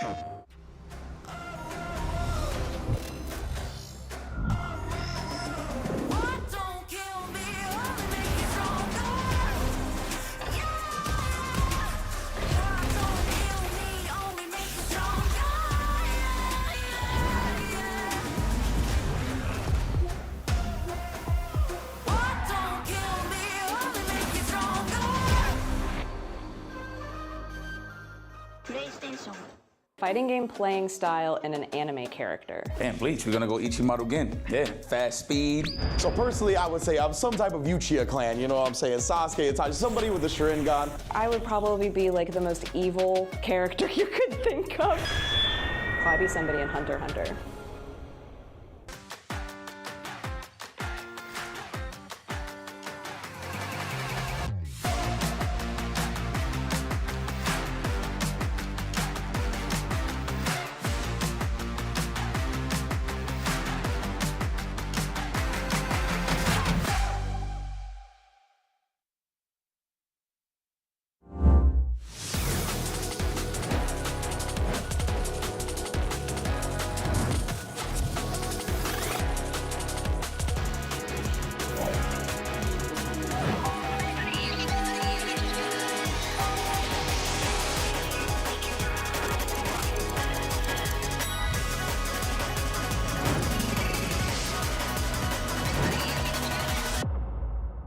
Dude, why'd you put your new rig in the basement? Didn't you hear? Bill's a gagillionaire now. Basically, my new connection is so strong I can game anywhere. Check it out. We've got Gamer Rocker, Gamer Floaty, Gamer Couch. Whoa. It's got wheels. Gamer Bench, Gamer Throne, and Gamer Mower. What's that? It's hard to game while walking downstairs. I get it. That's smart. Live like a gagillionaire with low latency everywhere. AT&T Fiber with All-Fi. Welcome back to EVO 2024, and we are straight back into the action with even more Grand Blue. Proxy Maverick taking you the rest of the way. Good to see you, buddy, as always. First portion has been hot as expected. Things looking good. We've had a lot of Sig. Honestly, the thing I've been the most surprised about is that it's been more Siegfried than I expected. Because I feel like when I look at the field and I look at the people that are playing, I was expecting, I'm not going to lie to you, I was expecting an army of Belials. Really? The entirety of everything. I can kind of see that. I mean, obviously, there's the Near Force out there. They're going to do their thing.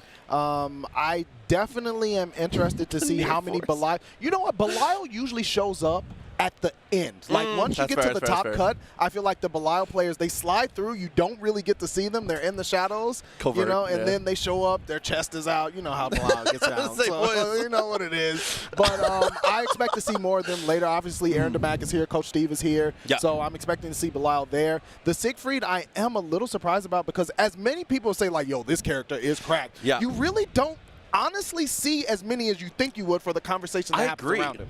I definitely agree. He's one of those characters. I don't know if it's just it might be like the Guilty Gear effect where everyone acknowledges that Sin is ridiculous, but nobody wants to play him. Yeah. It might be one of those. I'm not sure, but we'll see as we continue forward. I think he's fun. I don't know what people are. I don't know what people are on about. Yeah. Have a nice day. Of course, storied Grand Blue Fantasy versus Rising player going to be up on the stage, going up against Drakey. Yeah, so we'll see how it goes between the two. A little thumbs up to the camera. I like that. I like that. Good energy. He got Ikari and Akuma on there. Hate and Demon? Yo, my man's out here. I have respect. Oh, Rage. Excuse me, Rage and Demon? That's still Rage and Demon? Okay. There you go. I feel it. Look, bring the spirit of whatever you need to bring into the equation. Listen, we are energy matching at EVO this year. You got to. You got to, for sure. Oh, this is going to be a good one, though, coming up. I think they had the button check, so ready to go. Hop into it. Pools action continuing forward. See the Vegeta, another character that's very strong, going up against the Vera. Right off the rip, giving away a little bit of space. I like that a lot from Vegeta. I feel like a lot of the times Vegeta is very good at being the aggressor, but you are also pretty good at counterpunching. Against Vera, I feel like that is generally where you want to be. Yeah, Vera certainly wants to do that counterpunching. And transformation stage is going to be super important here for Drakey, but nice dash L from Have a Nice Day. Back in, Vegeta will certainly keep you locked in. Might want to space things off too, depending, and look for that far 5H. It depends. There's the backup again. Back into it. 5M connect. She has so many buttons that can do that. Ooh, okay. Block on the jump in, pushes away with the BC, trying to take this round out. Not much life remaining as we go straight in with the ultimate skill. That is not. There were a lot of things I was expecting.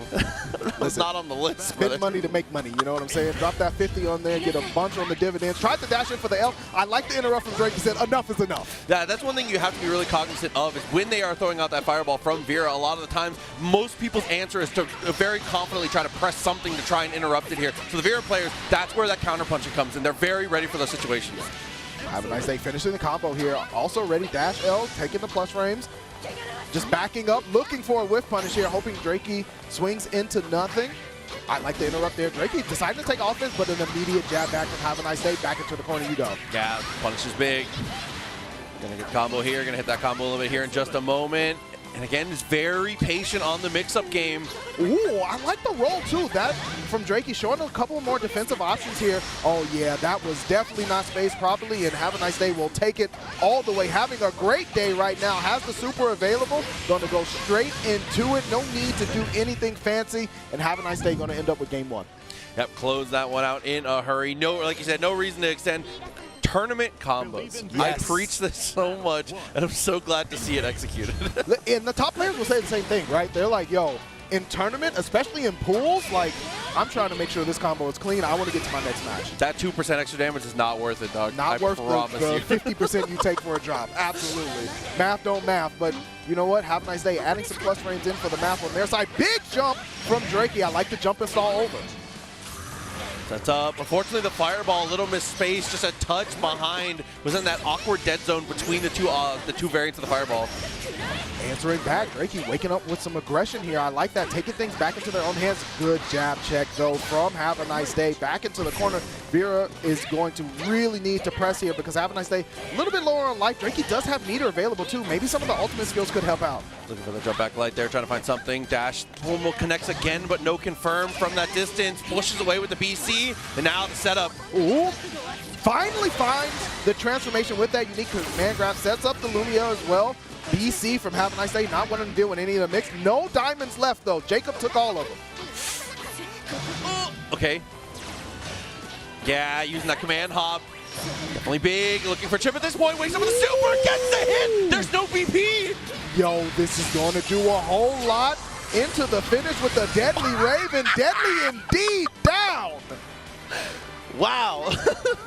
The risks of having low BP, that wake up super hits different, brother. It hits way different, and Have a Nice Day now all of a sudden on set point when Drakey had that round pretty much in hand. Slice him up there, very nice into the DP.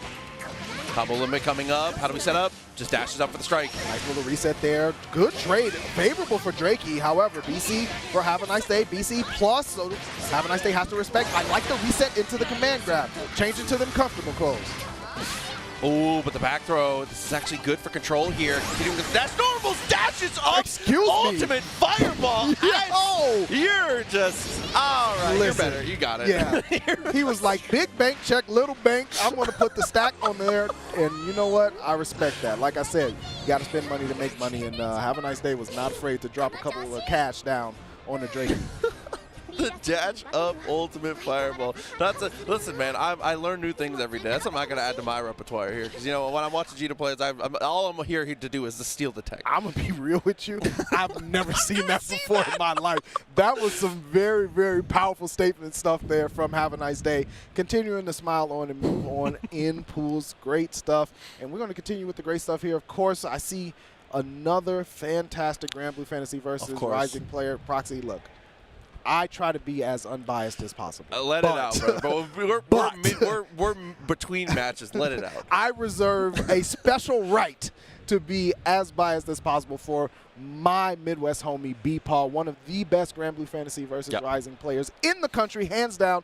Runner-up at Combo Breaker, only falling to the near player, of course, Zippy. But I'm so excited for B-Paul's run here at EVO 2024. However, you got to get the job done in front of you, right? So Kello, they might have something to say about, you know, B-Paul, that's nice and everything, but they're killers everywhere. Absolutely. And B-Paul has a very particular play style that is very difficult to deal with if you've never played. This is one of these, it's one of those situations where there's not a lot of people that play very at the level of B-Paul. So really the best practice for him is him, which is always a little awkward to have to deal with, but we'll definitely see how it goes here. B-Paul also has the Nier. We'll pick the Nier for certain matchups, right? So absolutely. That's something to keep in mind. But Fairy is the main character de jour for B-Paul. Just loves the character, and you can tell why. B-Paul's playstyle in many other fighting games is similar, right? Oh, yeah. The patience. B-Paul will let you finish yourself every time. He's like, yo, I'm not going – if I have the life lead, you got to come to me. I'm going to capitalize on every mistake. I'm going to make you get antsy and then punish you for it. Yeah, I would say Testament in Guilty Gear, right? Yes, yeah, absolutely. Hilda in Uni, like that makes sense. Yeah, I'm putting the pieces together. Yeah, you're starting to see the vision here. Listen, I don't know if he plays Blaze Blue. I'm thinking a little 13 maybe. Probably would. I would not be surprised. Man. Again, but that speaks to the caliber of player because, you know, we often make the joke about how zoners get the life lead and then it's like, all right, I'm going in, right? Yeah, like, absolutely. B-Paul is certainly not that. Their patience is really, really, really strong. So, again, it's going to be up to Kello to really see if they can make the adaptation that's necessary against a different type of player. Oh, and if the button check characters tell me anything, we might have something a little bit exciting here. So we are button checking on the near, it seems. And on the other side, if I'm not mistaken, might have a little bit of wrestling. I really love seeing this character. Ladiva, she is one of the most exciting characters in the game to watch. No matter who's piloting her, if she gets one of those command grabs after headbutts or even the super itself, like, it's just so many things about this character that's super hype. And the way that she hits the opponent, the force of it makes you really want to pop off. So I'm excited for this one. No, definitely agreed. It is it's a good day when we have a grappler that can do big things. So for me personally, I'm always very excited to get to see that be successful. So we'll see if that is going to be the case here. And it looks like it is. So it's going to be the Fairy and Ladiva. Okay.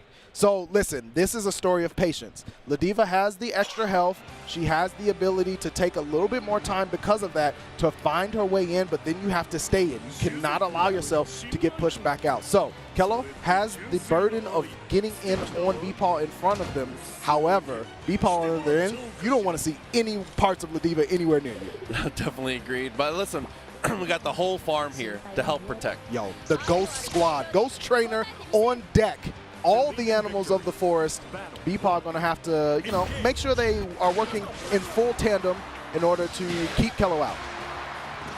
So right off the start here, good anti-air, push away a bit. But this is that, it's a war of attrition for sure. You can do as much as you can to keep her out, but Ladiva, when she closes that distance, you're going to have to make a big choice here. And so, yeah, just like that. The 2U, the reversal choice for all Ladiva players. I don't care what they say, it's going to happen.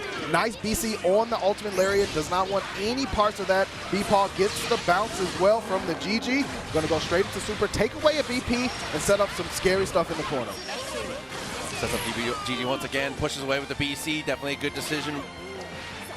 This is closing a little bit, but again, not a lot of life to play with here because that's one of the most important resources, obviously, when you're trying to close the distance as a grappler because you're going to take damage. There's just no getting around it. Yeah, and All Dogs Go to Heaven connects. Kello going to fall for the first round. B-Paw, once he has that life lead, it's so difficult because he is a very cautious player, but will take the risk when he knows he can get the kill.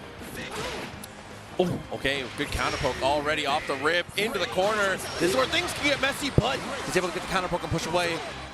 Oh, I like that interrupt from Kello, stopping B-Paw from kind of dashing in, getting into that 3-force range to win. Going to land into the hit grab, another one, just to let you know it exists. Gets a connection there. GG a little too far, but that's okay. Still just grinding out this value. Yeah, look at Kello, already whittled down to beyond half-life. Tries to jump in, but GG's going to hold down the neutral. B-Paw going in for a little bit, ends with the hula hoop, gets a hit. Take every bit you can get. Big counter hit, going to pull him in and set up the super again.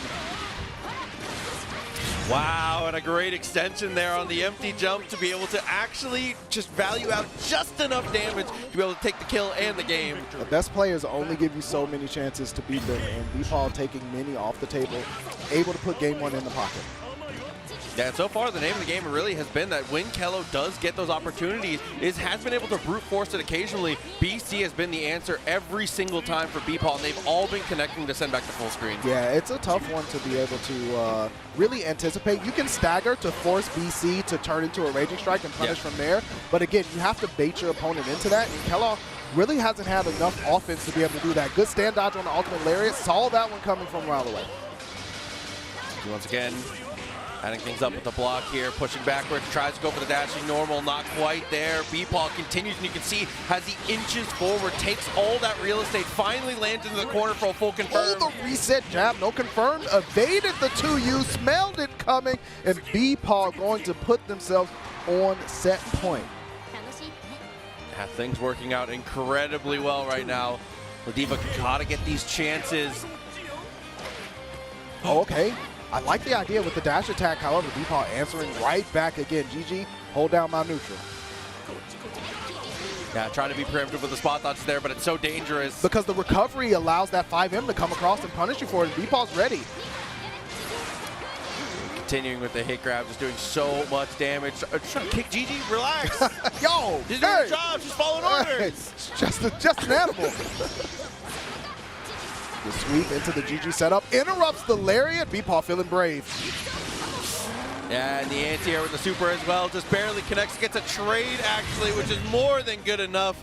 A little bit of up dog there to close out the set. Strong stuff for Beepaw. Yeah, definitely knowing what's up there against that Ladiva matchup. Has a couple of partners that play Ladiva, Coach Steve being one of them on the side a little bit. So familiar with that matchup and just able to execute the game plan. And again, as we say, that is what these players that want to make these deep runs want to do. They want to get in, execute the game plan early, and then get out. I don't want to go into no last game, last round scenarios. No, nothing more than you need for sure, especially because going to losers early in these situations at EVO, one of the worst things that can happen to you is a round one pools losers bracket entry if you're expecting to make a long run, because it essentially doubles the amount of work you have to do throughout the day. It's so difficult because you have to really change your mindset, because now you're like, okay, if I lose again, I'm done. It's over, yeah. it's such a tough shift, and having that winner side protection, even though you don't want to use it, it allows you to relax a little bit more. You're like, okay, I can experiment. I can try to figure my opponent out if I'm in a quagmire,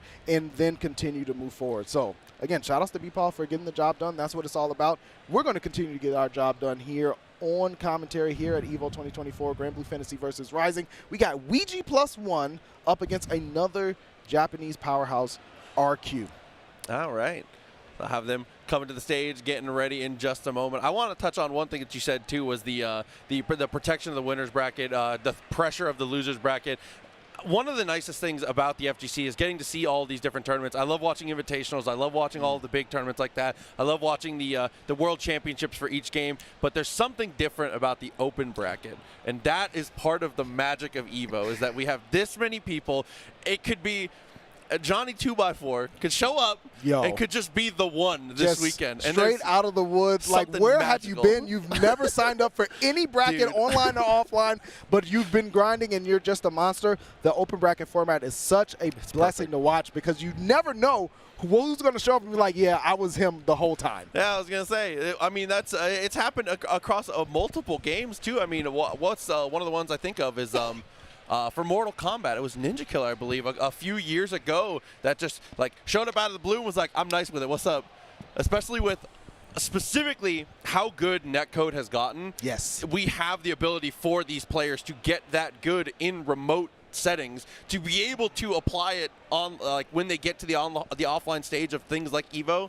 Dude, it's so sick. It's so close, so much closer to 1-to-1, like you said. And so that makes the fear of having someone show up that's just a heavy hitter that you've never seen before increase dramatically. And I think that's so cool, because it expands the skill set of the FGC. Everybody gets better because of that. No, absolutely agree. But like we said, our two players getting ready to go.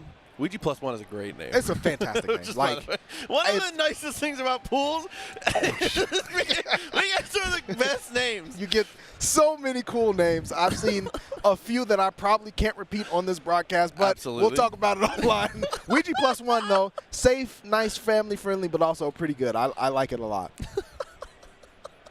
Yo, it is. He said the not family friendly. Yo, they are definitely for, after EVO after dark. But they're out here, I respect that. We're going to keep it nice and bright here. Winners round 2 now that we're continuing forward. So we are in that next cut of pools play. When you have large brackets like this that have that extra comma in there, like you said, you're going to have to go through another wave of pools just to get the top cut, and that lets you know how tough the competition is. And it's looking like, if the character select is telling the truth here, we're going to have our first instance of Nier coming up. So something we haven't seen so far in this block. Obviously, one of the terrors of the game right now.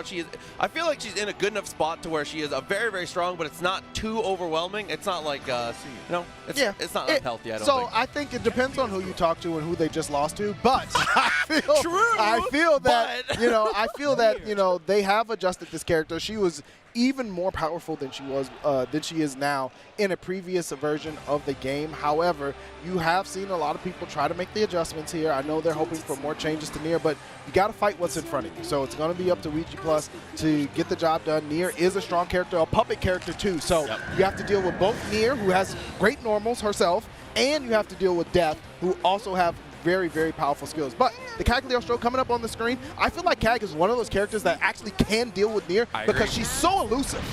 100% agree. Another character that obviously has a pretty decent projectile game to be able to answer things, and being able to use the glyphs, and has good CQC normals as well. So can fight at pretty much all of the stages of this matchup. So I definitely agree. All right, here we go. Battle 1. Ouija Plus piloting the Alchemist herself. Cagliostro going to set up a glyph on the ground, but immediately you see the death spin come through. There's the rock, stopping the puppet from advancing forward. RQ trying to take matters into their own hands. Look at the poke, dashes him with the normal. Tries to set things up a little bit here, teleport to the rock again, but slides on in with the death. There you go, 5L to cancel out the puppet, get a big hit off the calculator. Ouija Plus, close, heavy again, trying to drop with the unique, however, gets hit low. RQ going to switch sides. Oh, it slips on in on the cross-up, sets up the sandwich situation, the Raging Chain to restabilize and able to take a kill. Nice patience there from RQ to be able to find that one hit. As Nier, that's really what you're looking for, is that one big explosive hit. Get yourself the life lead, and then the economy of damage you do even on block is massive. No, absolutely agreed. At the start, sends on in dead. Good jump away again. The positioning from Ouija has been exceptional at all times against Death. Might have fought a Nier or two in their time playing this game. I like the challenge here with the 5L, converts into the Sky Glyph. Gonna set another one down. The death spin again has been the answer from RQ. The run under side switch. Gonna make him guess. I like the reversal. I'm not guessing at all. I do not gamble. Oh, and then, yeah, a little bit of skill check there. Doesn't quite work out. Ultimate pull-in with the claws. And is able to get max damage for it. He's not quite dead, but this is terrible. Yo, excuse me? Yeah, this is a character who wields death. Excuse me? Let her tell you when death is happening. Ouija looking up. Me too, brother. Yo, looking to find some answers from the heavens like, I'll pick any deity. What? Help! Yeah, so send somebody. Oh, man, nice jab there. Interrupts the puppet. Breaks things up a little bit. That's the tough part, though, is that against a lot of puppet characters, when you break the puppet, that's your opportunity to go. That's the green light. Nier can still fight. Yo, has the 2M, has the dash L, so many normals that Nier can put out to really force you into a tough situation. Nice job from RQ there, getting the sandwich combo. Can go into a number of options, high, low, and side switch to be able to get. Yeah, look, we've been there. We've been there. Like, yo, I don't. What do you want from me? Yeah, you got it. Set point for RQ. Okay, get the slashes here. We'll try to set up the sandwich. Nope, just goes for the jab and looks for the strike throw. Nice jump away, though. There's the teleport. The glyph does activate, increasing that block stun. However, RQ able to battle out of the corner a little bit. Goes for the dash L. That glyph takes a second to activate, so you can actually dash past it just like RQ did. Big hit, volleyball combo, no guessing for Ouija +1. Oh no, the Raging Chain again, able to fully secure and lock things down.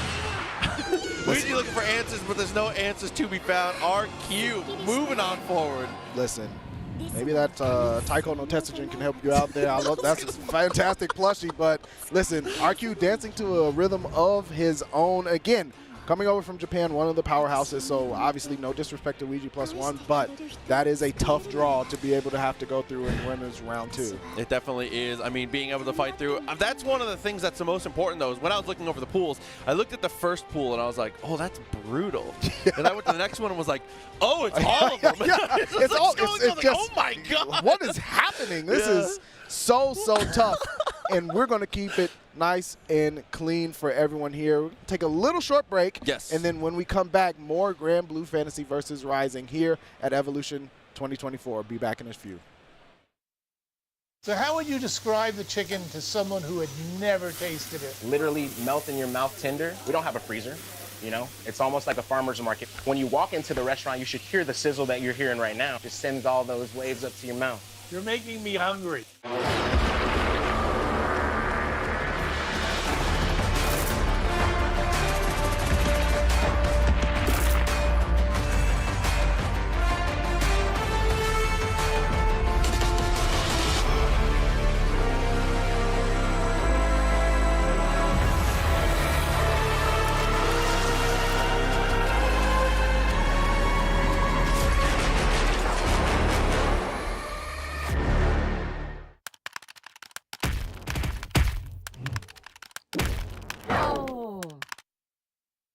Red Bull gives you wings.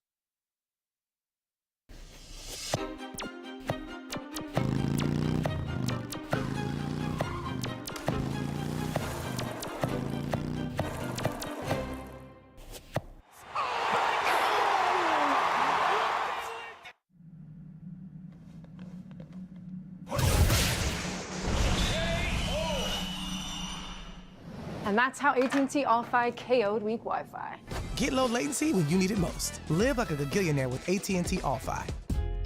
Protect your eyes styling under the sun. Blue light glasses while you're gaming, having fun. Zenny's got affordable eyewear for all warriors and monsters alike. Evo sunglasses, available now.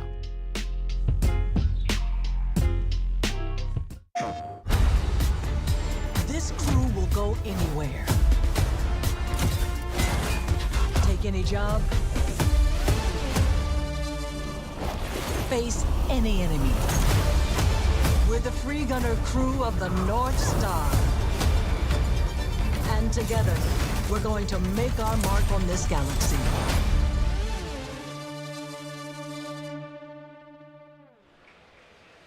PlayStation.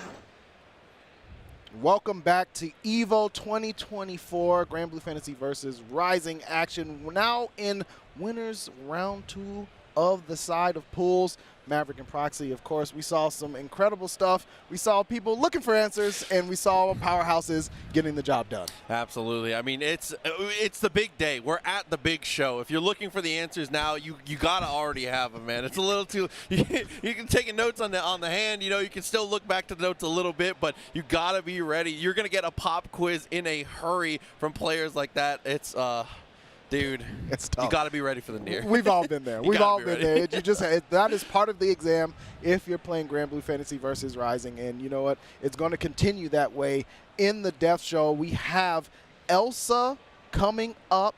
She is going to be, of course, playing the Nier CEO champion, by the way. Yes. So not just any Nier, one of the best in the U.S. going up against a NorCal strong and legacy Grand Blue Fantasy versus player in Rice Boy.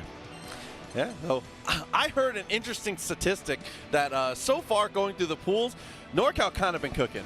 Yeah. As an aside. Yeah, as like 40-plus people from NorCal made it out of round 1 pools. That is, you're showing up as a legion. Forget a force. That is as a Spartan army right there, for sure. Oh, dude. Like I said, see how this goes between the two.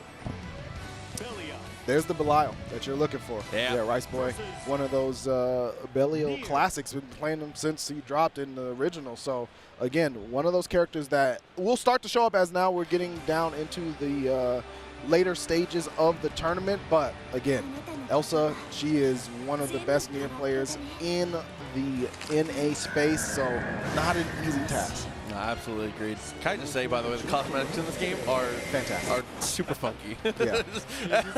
For every single character, I gotta give them their flowers. Yeah, you really have some off the wall stuff. One of my favorite ones is just the straight up baseball bat from Percival. Like, yo, it's so we just go into the equipment shed. Like, let's get it done. We're going to get it done here. Game 1, round 1. Of course, the Deathman going to land on Rice Boy. Elsa taking an early advantage.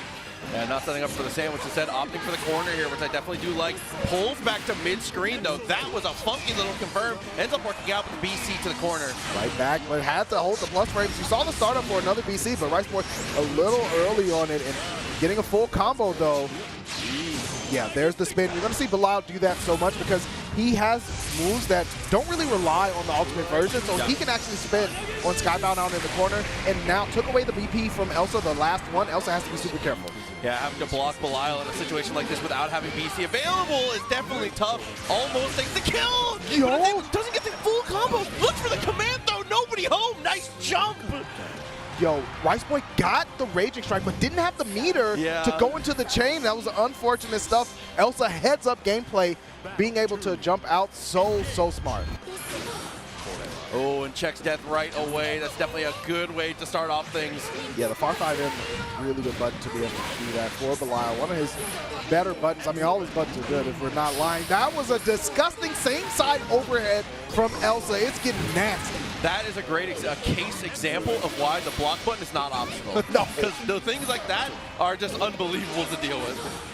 Nice little 2L there to get rid of the puppet, but Elsa going to challenge back again. As you brought up earlier, Nier not out of options when the puppet is down. Absolutely not. And that's one of the things, too, is I feel like a lot of players will expect Nier players to be a little more reserved when the puppet is gone, so they can kind of jump scare you in situations like that. A 2L, a 5L, everything in between, being able to confirm with the Raging Strike, making those combos take long enough to where death will be available at the end. So even if they don't get a ton of damage after the confirm, they still find that knockdown. They're still able to get the setup. You're still in the blender. Yeah, the mix does not stop whatsoever until it's poured into the glass, and Elsa trying to pour herself up another W here up against Riceboy. There might be some adjustments. I did see Riceboy go back to character select, take a pause to think about it, which I really like out of players, and then approach into game 2. Yeah, you never want to rush back into it here, but see how it starts. Death dash right away, gets the hit, re-summons the doll, and now let's see how we set up. Meaty slashes, the patience, Elsa looking perhaps for a brave counter or something like that. Ultimate death spin keeps Elsa clean on the jump in from Riceboy. There's a dash L from Riceboy though, going to get a combo. Corner carry, of course, Asmodeus enters. Oh, sneaks in that low. Definitely a good starter here. Resets things though, BC Wars, and ends up getting the hit again with the dash normal. Big shoulder move over. There's the EX Asmodeus, going to go for the 2M route. Stabilize with the Raging Strike. Continue for the full combo, getting maximum damage. Riceboy keeping it optimal for the down. And just like you said, it's so important to point out, never really needing to use the ultimate skill to be successful, so always has a super on those late game touches. It's one of the few characters that can do that, and it's so powerful because it lets you set up some really strong Oki even if you don't get the kill. Oh, just barely gets the connection, and a little scrape like that can be more than enough. A third of your life off the table right away. Slides on through with a cross-up. But pardon me, excuse me, from Elsa setting it up here. Riceboy able to get out of the sandwich. Raging Strike does whiff. Elsa being pushed into the corner. 5H, one of the original powerhouse buttons from Belial, and continue to be used here. Riceboy staggering some pressure. Oh, patience of a monk here, down back, doesn't take the throw either, is ready for it. So nice challenge there from Elsa, was looking for the spacing there. That pushback was actually perfect for Elsa because the 2L there is going to beat out the 2M in most cases unless Riceboy is really preemptive with it. It's just a faster startup. Yeah. So it's here, round 3, right off the rip. Again, Nier taking control at 99, which is not too much of a surprise, but a great jump in. It'll turn things on its head a little bit here for Riceboy. There's the DP, gonna alleviate pressure for Elsa. BC for BC again, dash L just to make sure Riceboy is staying honest with it. Ultimate Death Claw. This is going to do a lot of damage. Going to let Elsa set up something dirty. Yeah, terrifying situation where you're potentially guessing for the rest of your life. Finds the cross-up again and is able to get the close out there. Elsa, what can you expect from one of your champions of one of the big 3? Cross-up overhead. So block button don't necessarily save you because, you know, one of those things where you got to stand up too, and it's tough. Like, I get it. And Elsa, as you said, not just any Nier, you know, CEO, tournament champion, not an easy tournament to win, continuing to look to do well here at EVO 2024. I saw a tweet from Elsa last night that I was like, yo, I'm afraid for anybody that has to play her, where essentially it said, whenever you're in doubt, don't think about it, just DP. I'm like, yo, that's some different energy. That's demon hours every hour. I can never be a player. I can never be that successful because I don't have that in me. I don't have that whatever it is that you're born with that lets you have that do first, ask questions later mentality. I don't have it. I try to be that way. I'm like, yo, yeah, I'll DP on wake up when up. No, it's a different type of energy when you see someone that's just able to do it without even thinking about it. They're just like, yo, I'm just DPing. So again, this is the caliber of player that you're expected to be able to beat if you're going to win such a huge tournament like EVO 2024, which, by the way, is a Arc Revo Tour Platinum event. Yes. Meaning if you get the W here, you don't have to play any more for the rest of the year. You've punched your ticket into the World Tour Finals. Absolutely, and that is such an important prize. I mean, the prestige is cool, the money is cool, but being able to, first of all, see yourself get added to the wall of champions here at EVO, and then being able to know for a fact that the rest of the season you're just playing for experience and you're not having to play for your life in those finals, dude, what could be better? It's a fantastic thing, and I mean, like you said, you are now part of history, right? Every time you come back to EVO or anyone comes to EVO, they're going to see your name up there in the wall of champions. It's just such a cool experience. And again, that's why so many people play so hard, because they know what it means to say, yo, I'm an EVO champion. There's a level of prestige and respect that just isn't assigned to any other tournament because of the size, the massiveness, and the difficulty of winning Evolution. Absolutely. I mean, it's a very exclusive club, even to just medal at an EVO. So yeah, it's definitely a different beast. But it looks like we got our next players getting ready to go. A very familiar face in Zane coming up here on the player one side. Speaking of characters that you don't really see all the time, Zane is a mixed master on the Disciple of Wind himself, Grimnir. Yes. Has some nasty setups with Grimnir that really turned a lot of people's minds around about the level of strength this character can put out. Facing off against Sheep IRL, though. Yeah, again, another strong Grand Blue Fantasy versus Rising player. This is a matchup that we've seen a couple of times through. You know, it's going to be one where I'm sure Sheep is well aware of what, you know, Zane is going to bring to the table. And one of the things that I'm curious about with Sheep IRL, of course, and all the other players that know about Zane is you've seen Zane be able to perform online. He did extremely well as CEO as well, placing into the top 8. So now you know, right? So what have you done to prepare for what you know is about to approach? And not to say that obviously Zane, a very powerful Dragon Ball FighterZ player as well. So strong fighting game player, like does not take anything away, but there is an element of like, okay, I didn't know at first, right? That puts you on that back foot that can get you into trouble, especially against a strong player. Now you know. So what have you done to prepare for what's about to approach? I think one of the most interesting things about watching Zane play and watching people interact with him is that he skips to layer 2 really quickly. As soon as someone shows aptitude in the matchup, he skips to layer 2 and 3 pretty much off the rip.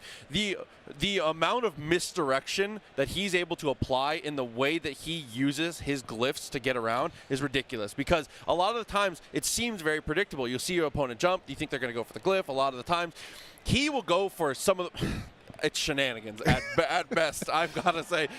He applies it so well. I cannot wait to see what he brings to the table. And like you said, if Sheep is ready for that type of play, because it is very, even if you know, it's still difficult to deal with. Yeah, I've seen Zane literally do, like, put his name in the skies with a Z-dash, where he approaches you from up high, goes diagonal down, and then back in for a low overhead type of situation that's just like, who would have thought that route was coming? Yeah, it feels like it's weird. It feels like he always has the seals in the correct place. The amount of foresight you have to be able to play neutral in a way where you end up with those seals for confirms, it feels like it's. I mean, granted, it's good that it's in Vegas because it fits the theme, but it feels like we're watching a magic show with this guy. It's really an art of illusion here, and we're just to update everybody that's watching and hanging out with us here. Player 1 controller issue. We're going to try to get that sorted on stage. You know what? Not optimal when it happens, but at least it happened before the match started. That is the worst. There's nothing that could go worse. We always want to see it go to the hands of the players.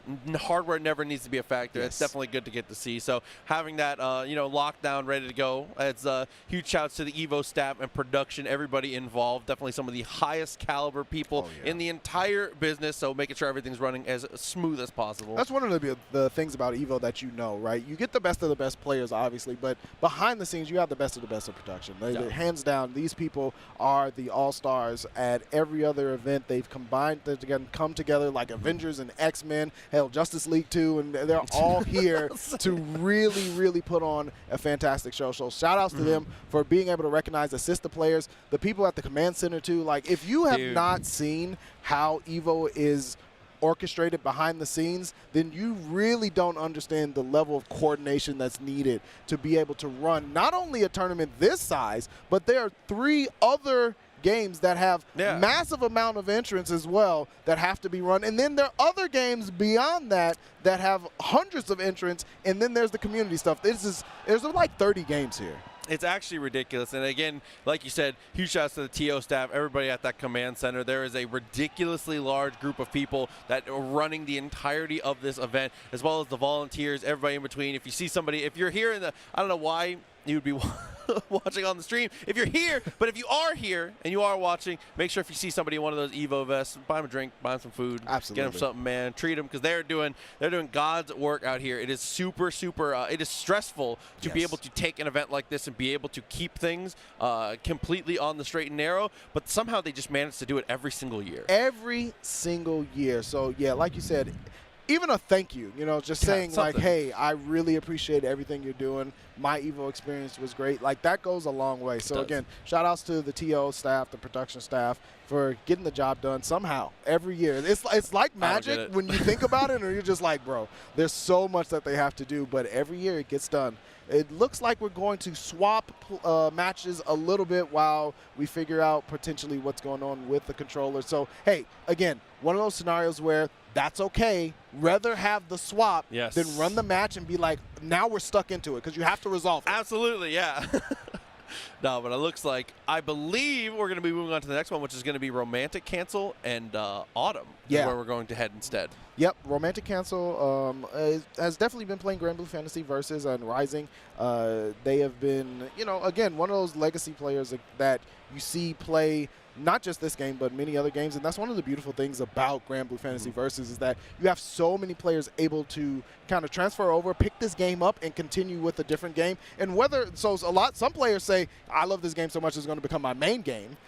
Yeah. Other players are like, I love this game so much it's going to become my equal game. And that's what the special thing about Grand Blue is that you can actually play this at the equal investment level of another game. I think one of the most important things about it, and one of the reasons why you can do that too, is because it is one of those games where there are a lot of portions of the game that are very simplified, but they simplify a lot of the base level things so that you are able to jump in and be able to play the game effectively very quickly, but it doesn't retract from the depth, which I think is one of the most important things. So a huge shout out to everybody involved when it comes to just the development of this, because being able to find the balance between playable and losing out on that depth is really, really difficult, and they've just found a way.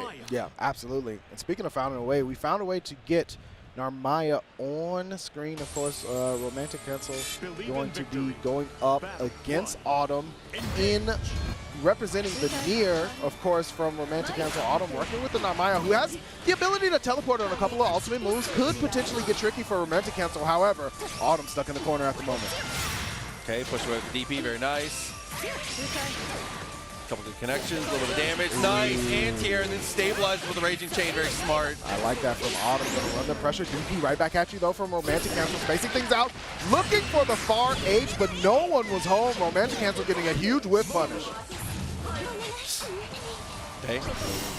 Yeah, and just like you said, using that teleport to be able to close the distance, gets away from death, but not going to matter here. Mashes on the light. Transient, one of those tools that you have to be aware of if you're facing against Narmaya. However, Death will cover Romantic Cancel, keeping them nice and safe, able to secure round one.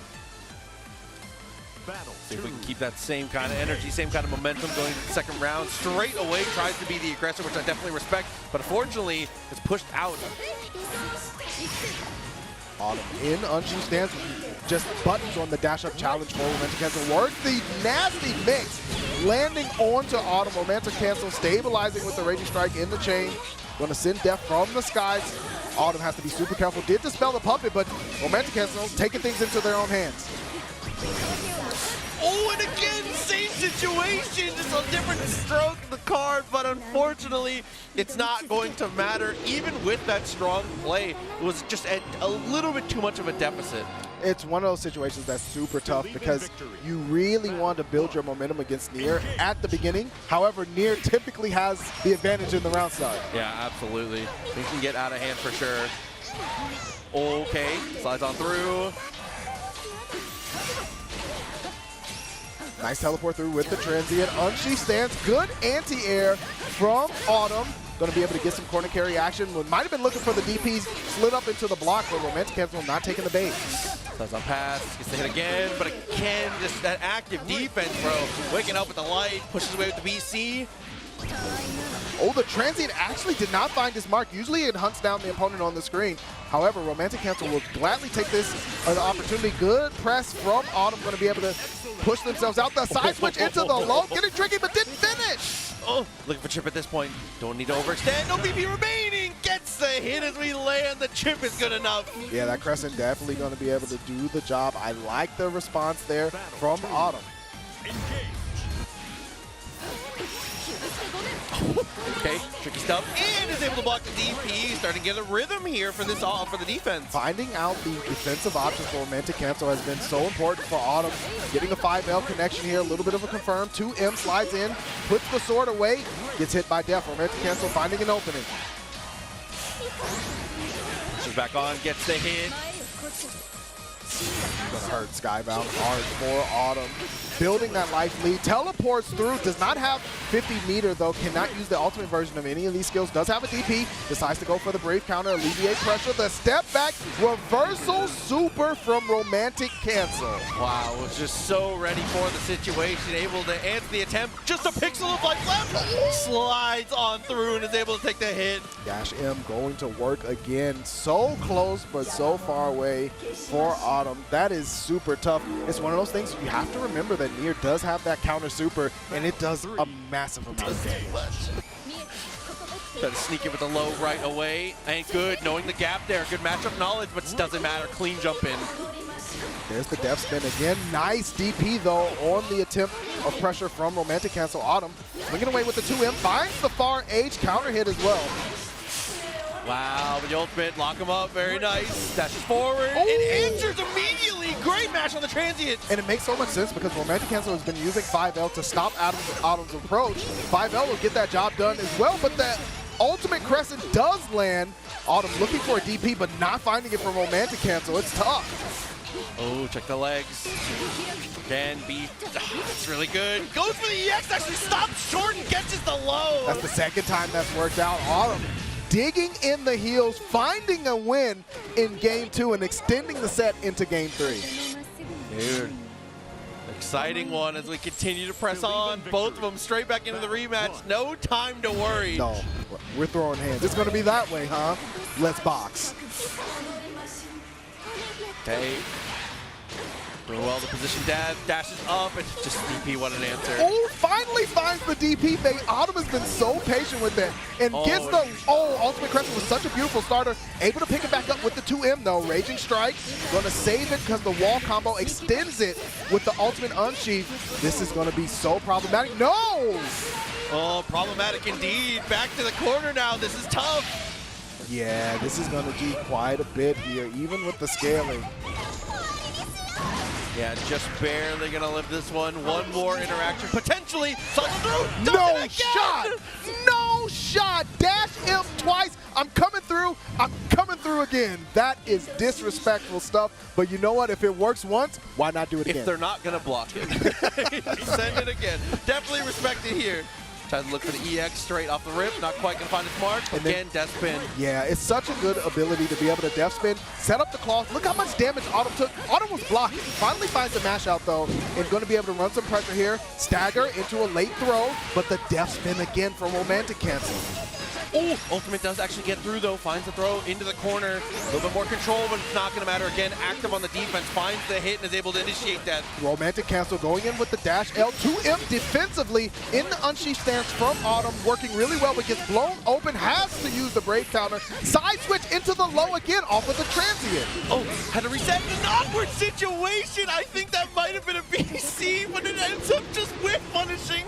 That is so unfortunate. It was the right call, but the wrong time. And man, that hurts.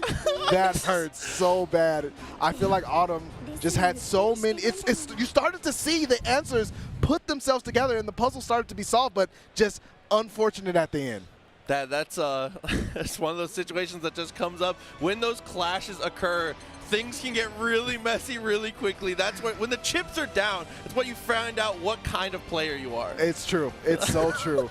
You know what? Shout outs though. Autumn not over. That was winner side, so he has the ability to try to make a run through loser side again. It's going to be tougher. However, if you're able to do that, then, you know, there on stage against Romantic Cancel, you have a shot of making a deep run. And we see on the side here, Zane and Sheep IRL in a bit of a match here. I think finally got things started. So shout outs to the crew. And I believe that we're going to have one of my favorite things about EVO. Yes, absolutely. We are actually going to throw it over to this match with the Chipotle extra match. Let's get it. We are going to get to see these two face off here on the side. Huge shout outs to Chipotle for the support for EVO and for getting us more action when it comes to these tournaments. Having all of this action, all these, and being able to have this secondary stream to be able to keep the things on, that is so cool, and something that should happen at more events. I agree. You know what I like to say? This is going from Chipotle giving us bonus burritos to bonus bouts. Absolutely. Okay, relax. Chill. Just a little bit. Just a little bit. Just a little bit of seasoning. Continue to watch here. Shout outs, of course, for y'all hanging with us. We're going to get more Grand Blue Fantasy versus Rising brought to you by Chipotle, the extra match, the one that we wanted to see on stream. We're going to get it again. This time with controllers working. Zane versus Sheep IRL. What do you think Grimnir's protein of choice is? Ooh, that's a good question. I think he's a chicken guy. I think the lean, right? Keep it aerodynamic, going the way down. I like it. I like it. Maybe no rice too. He's just, you know, no, too heavy. Too heavy. I got to be able to elevate. Right off though, great use of the glyphs. Again, that's what I was talking about. It's never telegraphed. He's so creative with it. You have to be, because if your opponent gets the rhythm, the counter hit of an anti-air in this game does a massive amount of damage. So you have to keep it nice and steady and get real tricky with it. Step back afterwards to bait out the throw attempt, and now Zane has a whole lot of damage available to him. Unfortunately, I don't know if that was a reset or not with Zane. I'm going to say it was intentional. Okay, sets him up once again. He's able to step just barely past. Slides on through with the ultimate to get to the ground fast enough. Zane is so scary in the timing, as you said, of knowing when to place and where to place those glyphs on the screen. It's incredible stuff. A lot of times, too, he'll get in range to use a glyph and will not consume it, which is another really obnoxious thing, because then when he comes back to the situation now, when he gets there, he has it again, and he uses both, but this time it doesn't work out for him. Sheep IRL able to win the normal war here, has the corner set up as well. This is where Cagliostro really can shine. However, Zane doing a great job of pushing out on block with the tornado, flips out with the seal, and immediately to the skies. That is one of the highest reaching 2Hs in the game. Fades away, seals back in, and Sheep IRL getting locked down in this corner. Oh, man. So glad we're getting to witness this one. Straight in with the super, not quite enough, but this is a terrible situation. Sheep with the tech, though. Okay, a little bit of a 5L challenge. Sheep timidly trying to win here in the EX Tornado. Such a good move. We talk about the glyphs a lot with Grimnir, but EX Tornado is such a terror because you can send it or you can press up and stabilize it, and it becomes a wall. Yeah, it can get incredibly messy, especially for a character that is trying to approach. Luckily, Cag is not one of those characters that has to feel like they need to brute force past it, but it still can be a nuisance. Absolutely, absolutely can. Seal set up again, going to dash in, gets the overhead after the first hit. A little bit of double overhead action. Zane getting pushed out with the calculated. You see Dwayne the Rock Johnson coming through, but not enough. The wins, nice protection there from Sheep, going with the low option too in case the dash L was coming through. Teleport to get that screen positioning. Definitely the right call. DP doesn't matter. Zane not too worried about it. Sheep IRL should hang out here. But the wind, again, able to do damage. Tries to teleport through. Another wind catches the landing. Seal set up. 5L for the protect. Forces the BC. Okay, just jumping away, trying to just harass a little bit with these fireballs. Definitely doing good, but that's the danger of playing the fireball game. Oh! Nice use of the chair! Yo, caught him in the middle of trying to set up some glyphs on the screen. Zane able to zoom in. However, Sheep IRL with the life lead, low on meter, gets a full confirm on the 5H. Didn't have the chain available, unfortunately, just outside of it. Sheep only needs a tap, but no BP means Danger City. Oh no, just barely sneaks in the overhead so low to the ground, dude. And that's that low overhead that I was talking about, where you think it's like, okay, he's going to go low, right? I can down back safely, and then the L comes out just at the last minute. Actually ridiculous coming out. Looks for the dash normal once again. Sets up the glyphs, closes the distance, but the teleport does manage to escape. Oh, I like that swing away too from Sheep, taking advantage on the recovery there. Zane getting blown back by the 5-5H.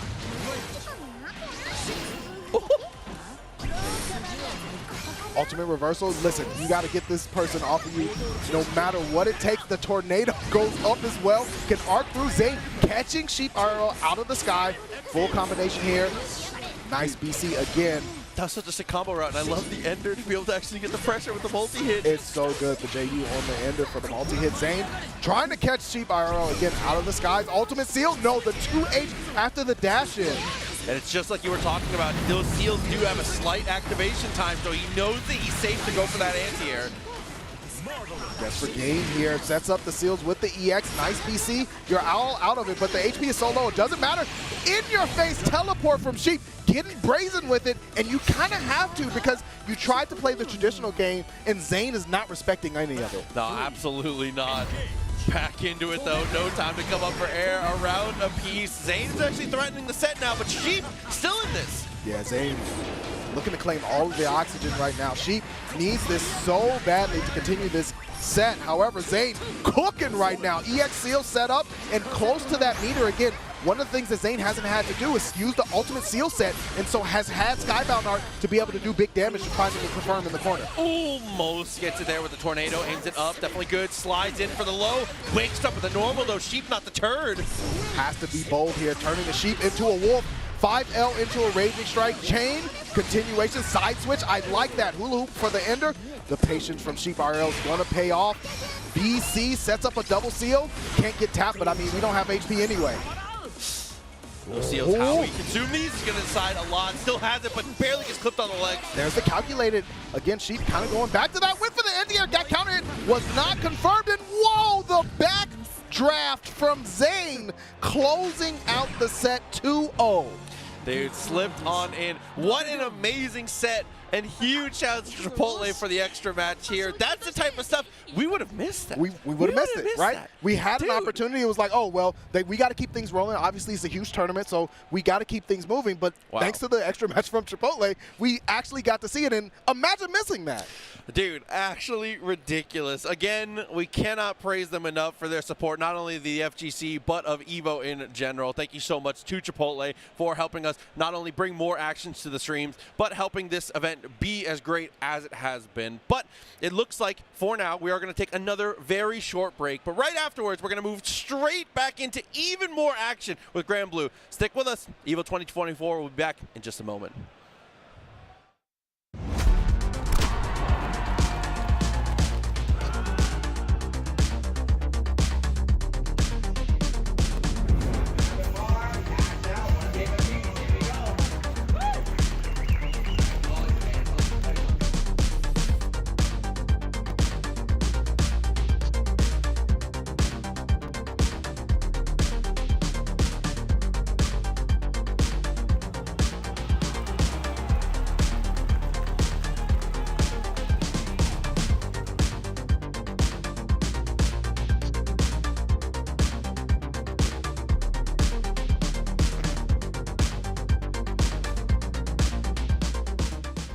Get ready for the next battle with Tekken Coins, exclusively from Chipotle. Use promo code EWGF623 when you order any entree in the Chipotle app and get 500 Tekken Coins. Visit chipotle.com/Tekken8 for details.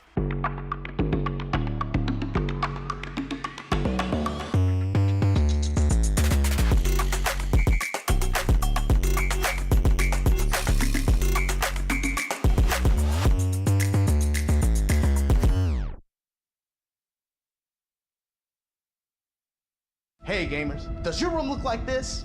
Tired of having no art on your walls? You need Displate. Made with high-quality metal and customized finishes, with Displate, you can transform your room or office from lifeless walls into a stylish space. Check out the new texture finish. Flat is out. Come feel the difference of that sweet, subtle embossing.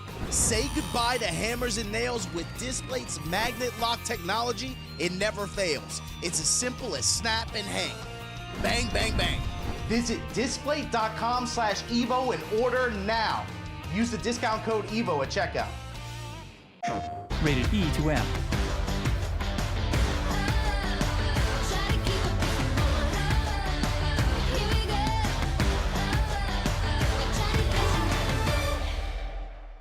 PlayStation.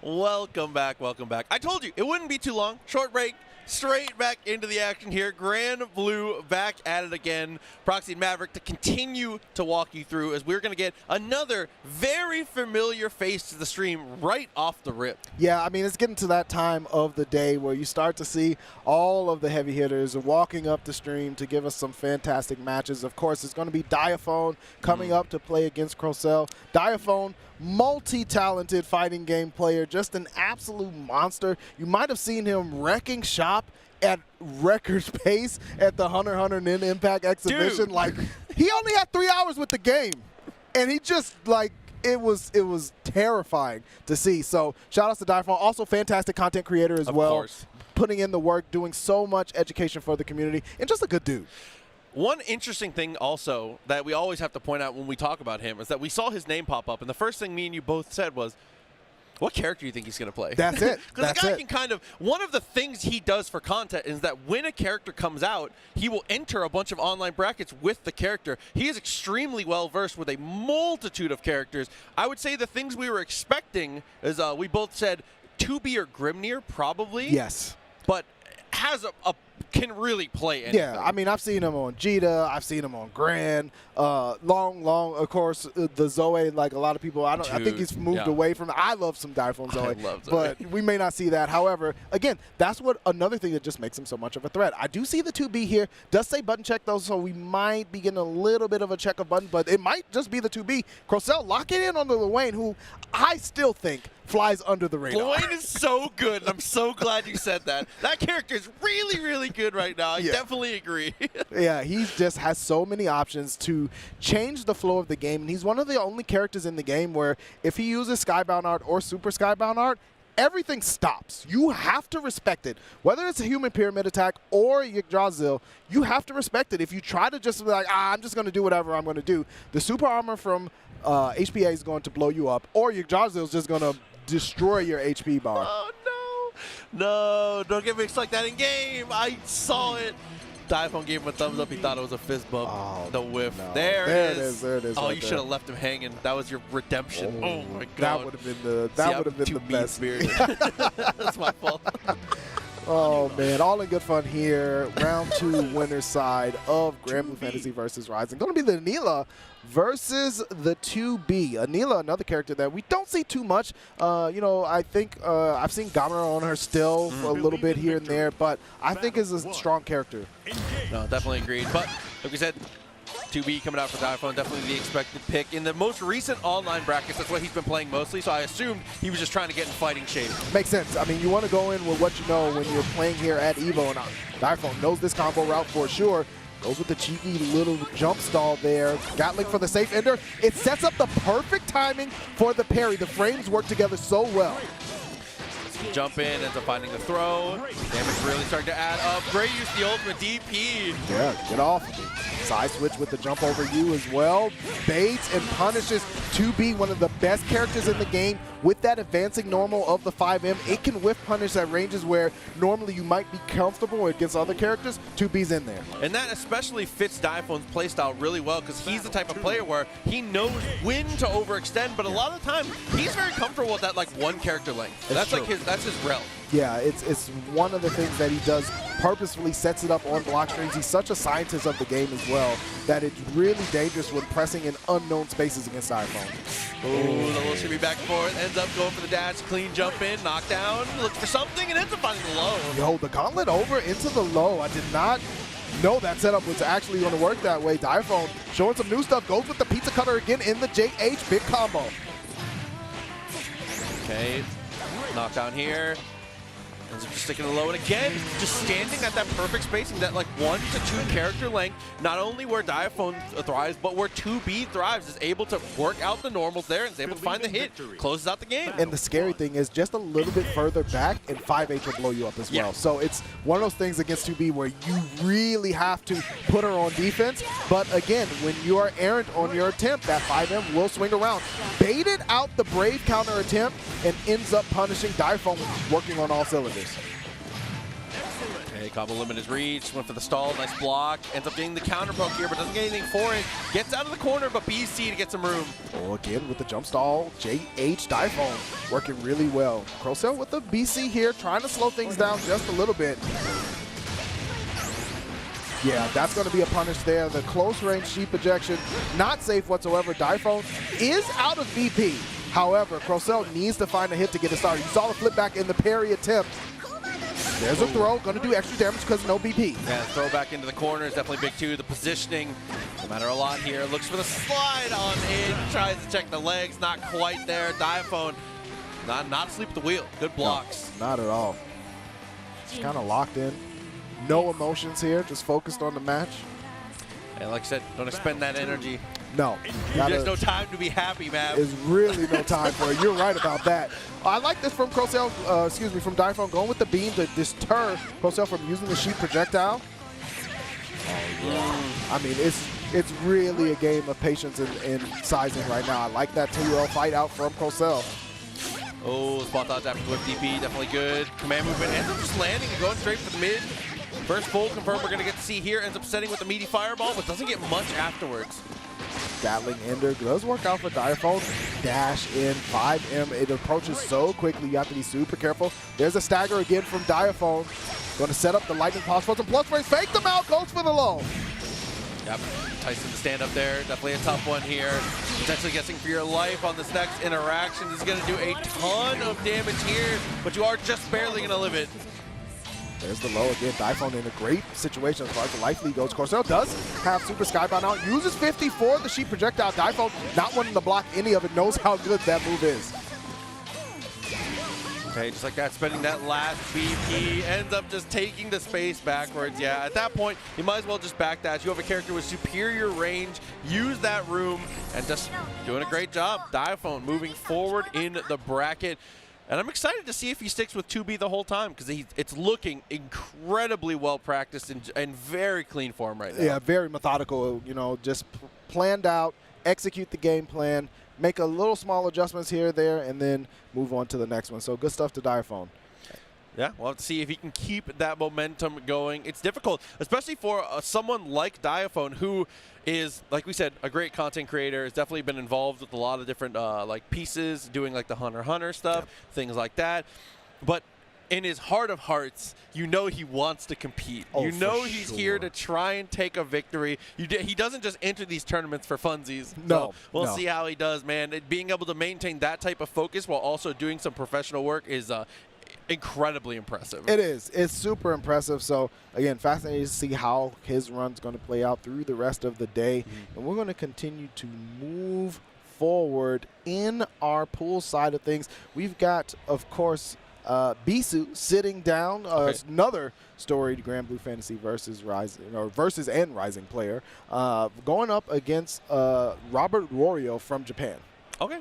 Let's see what the character selections end up being and where we kind of go with these things. So far, this block of pools has definitely been. How many hats does he have on? Yo, I'm afraid of anybody that sits down with that many hats. Like you're clearly planning something. You know something that I don't. Yeah. With 100% certainty. Like, oh my god. Oh, that is concerning for sure. But you know what? Yeah, that's one of the. I love it. I love offline tournaments with stuff like that. But yeah, we're going to get some fantastic matches to continue to roll through. I really want to ask, like, how many hats is that? That's another thing that we talked about when we were over on Guilty Gear. Is like, you're not always going to get to go to Evo, and when you do, you're not always going to get to be on stream. Yes. So when you do, show out a little bit, man. Yeah. You know, show some of that personality. We definitely love to see it. There's no way that's one hat. He took it off like it was one hat. If that is one hat, I need to know who made it. You're moving different. Different. I suddenly have a new thing I need to purchase if that's one hat. That's facts. Oh my goodness! But this should be a really good one. Robert Wario locking in against Bisu. Oh, man. Like you said, though, take advantage of it, right? Like, you're here at EVO. You got to make the most of every opportunity. It only happens once a year, and you may not be able to make it every year. So have some fun, yeah, man. Yeah. For God's sakes, you traveled all the way here, regardless of where you came from. You got to this spot. You're getting to be on the stage. You're getting to enjoy yourself. You're getting to kind of be a part of the show. Do something with it. Yeah. I love that. You got to optimize every bit of your tournament experience. Obviously, of course, playing in bracket is important that you sign up for. Yo, shout outs to the camera. Shout outs to the camera for letting us know. So 2 combined hats. I respect that. Locked all the way in. I like how the snapback is sized perfectly for the hat underneath. Oh man! Shockingly calculated. Yes, I respect that. I am frightened for sure. All right, we're going to get a button check here just to make sure everything's nice and crisp. Speaking of going to tournaments, this is one thing that I advocate. No matter what level of player you are, how much experience you do, please check your buttons before the match because you're paying thousands of dollars to get here, potentially, depending on where you came from. You're signing up. You're paying all this money. Do yourself a favor. Check those buttons. Absolutely. Desync pads, everything. Yes. Gotta get in there. But we shall see how things go. Both of our players about ready to go. This has been a great EVO. When I got here, I was feeling a little weird. I came in a little later than I expected, but then the second I walked into the hotel, I started to see all the friendly faces in line to be able to check in. All of my doubt was washed away. This has been a great year so It far. has. It really has. Every year I come to EVO, it gets better and better, and this one is turning out to be the best one so far. So it's great for us to be able to experience Bisu on the Belial as I was going to note. Bisu does sometimes change characters, but known for the Belial, going to be going up against Robert Wario 6. Right off, taking a little bit of room back here. Ends up finding the clean confirm straight to the corner. This is a nightmare of a situation to be in against 6 right off the rip. This is exactly what 6 wants. Tick throw from Robert Wario, air fireball as well. Latex on the throw. 2M challenge. I like that from Bisu, recognizing the spacing and opportunity. Back throw. You have to press eventually because 6 is not going to stop. No. They're going to give you whatever. They're going to take whatever you give. Absolutely. They'll just continue offense until the match is over. Meaty 2L. And now Bisu able to stabilize with the Raging Strike. Again, having the ability to preserve that Skybound Art means that the super is pretty much guaranteed. No need for ultimate moves. Not quite enough to kill, but still tough pressure situation to come. Nice tech on the throw, and absolutely the pinwheel, more than enough. So you can press just a button to tech out of throws in this game. However, it's not a true tech, so you take damage. Bisu wisely used that damage to put Robert Wario into that checkmate situation for Chip. Good stuff. There's the stagger again. Fade away. Empty jump. Going to go for the air fireball. Nice setup with the unblockable, but did not pick it up, and Bisu will gladly take that opportunity. Yeah, that was so unfortunate. I think after the 2H, the last hit of the fireball barely clipped him, which ended up bringing him to the ground a little too early. 5M again. Bisu staggering. 2M using that button to make sure Robert Wario is staying honest. There's the BC. Safe jump. Oh, baited it out. Baited it again with the unique. Hit after hit, everything in between, ends up getting the check, all the BP off the table, a little extra damage for everyone here. 6 gets advantage to the corner, and is able to get the full connection. Might be dead. Yeah, big Gate of Demons opening an Ultimate Edition. The scaling is heavily in Robert Wario's favor. Goes to the reset. What are you swiping at? This is not Bumble. You cannot swipe right. A little delay, a killer. Dude, and with the no BP too, having no BC against 6 in the corner is you're gone. You're gone. It's so scary. There's the dive going through the pinwheel. Robert Wario finding an opportunity and now just picking up the momentum and running with it. This is jabs till the combo limit, able to get the DP. There's the shoulder again for Bisu. No pickup off of the counter. 5M going to work into the Asmodeus. Yo, bless the boots. 2M. Bisu stealing that momentum back. I like the swing away there. And the jump split kicks on the BC attempt. Robert Wario going to have to think about this one. Bisu has plenty to close it out. In game 1, going over to Bisu after Robert Wario seemed to go into round 3 with just so much momentum. Bisu has been the most aggressive player we've seen so far when it comes to initiating throw situations. And that is what's netting a lot of these awkward situations where Robert is feeling like they're needing to make a play, and Bisu is able to just answer because they're trying to do something. Yeah, it's so good for Bisu to be able to put a 6 player on the back foot. That's exactly what you want. There's the Thunder Flash, the first one we saw of the match. EX Rekka's going to stabilize. Dive kick. The timing was perfectly placed for Robert Royal to hit the recovery of the stand dodge. Just spot dodge. Yeah, bro. It's not that big of a deal. Just spot dodge.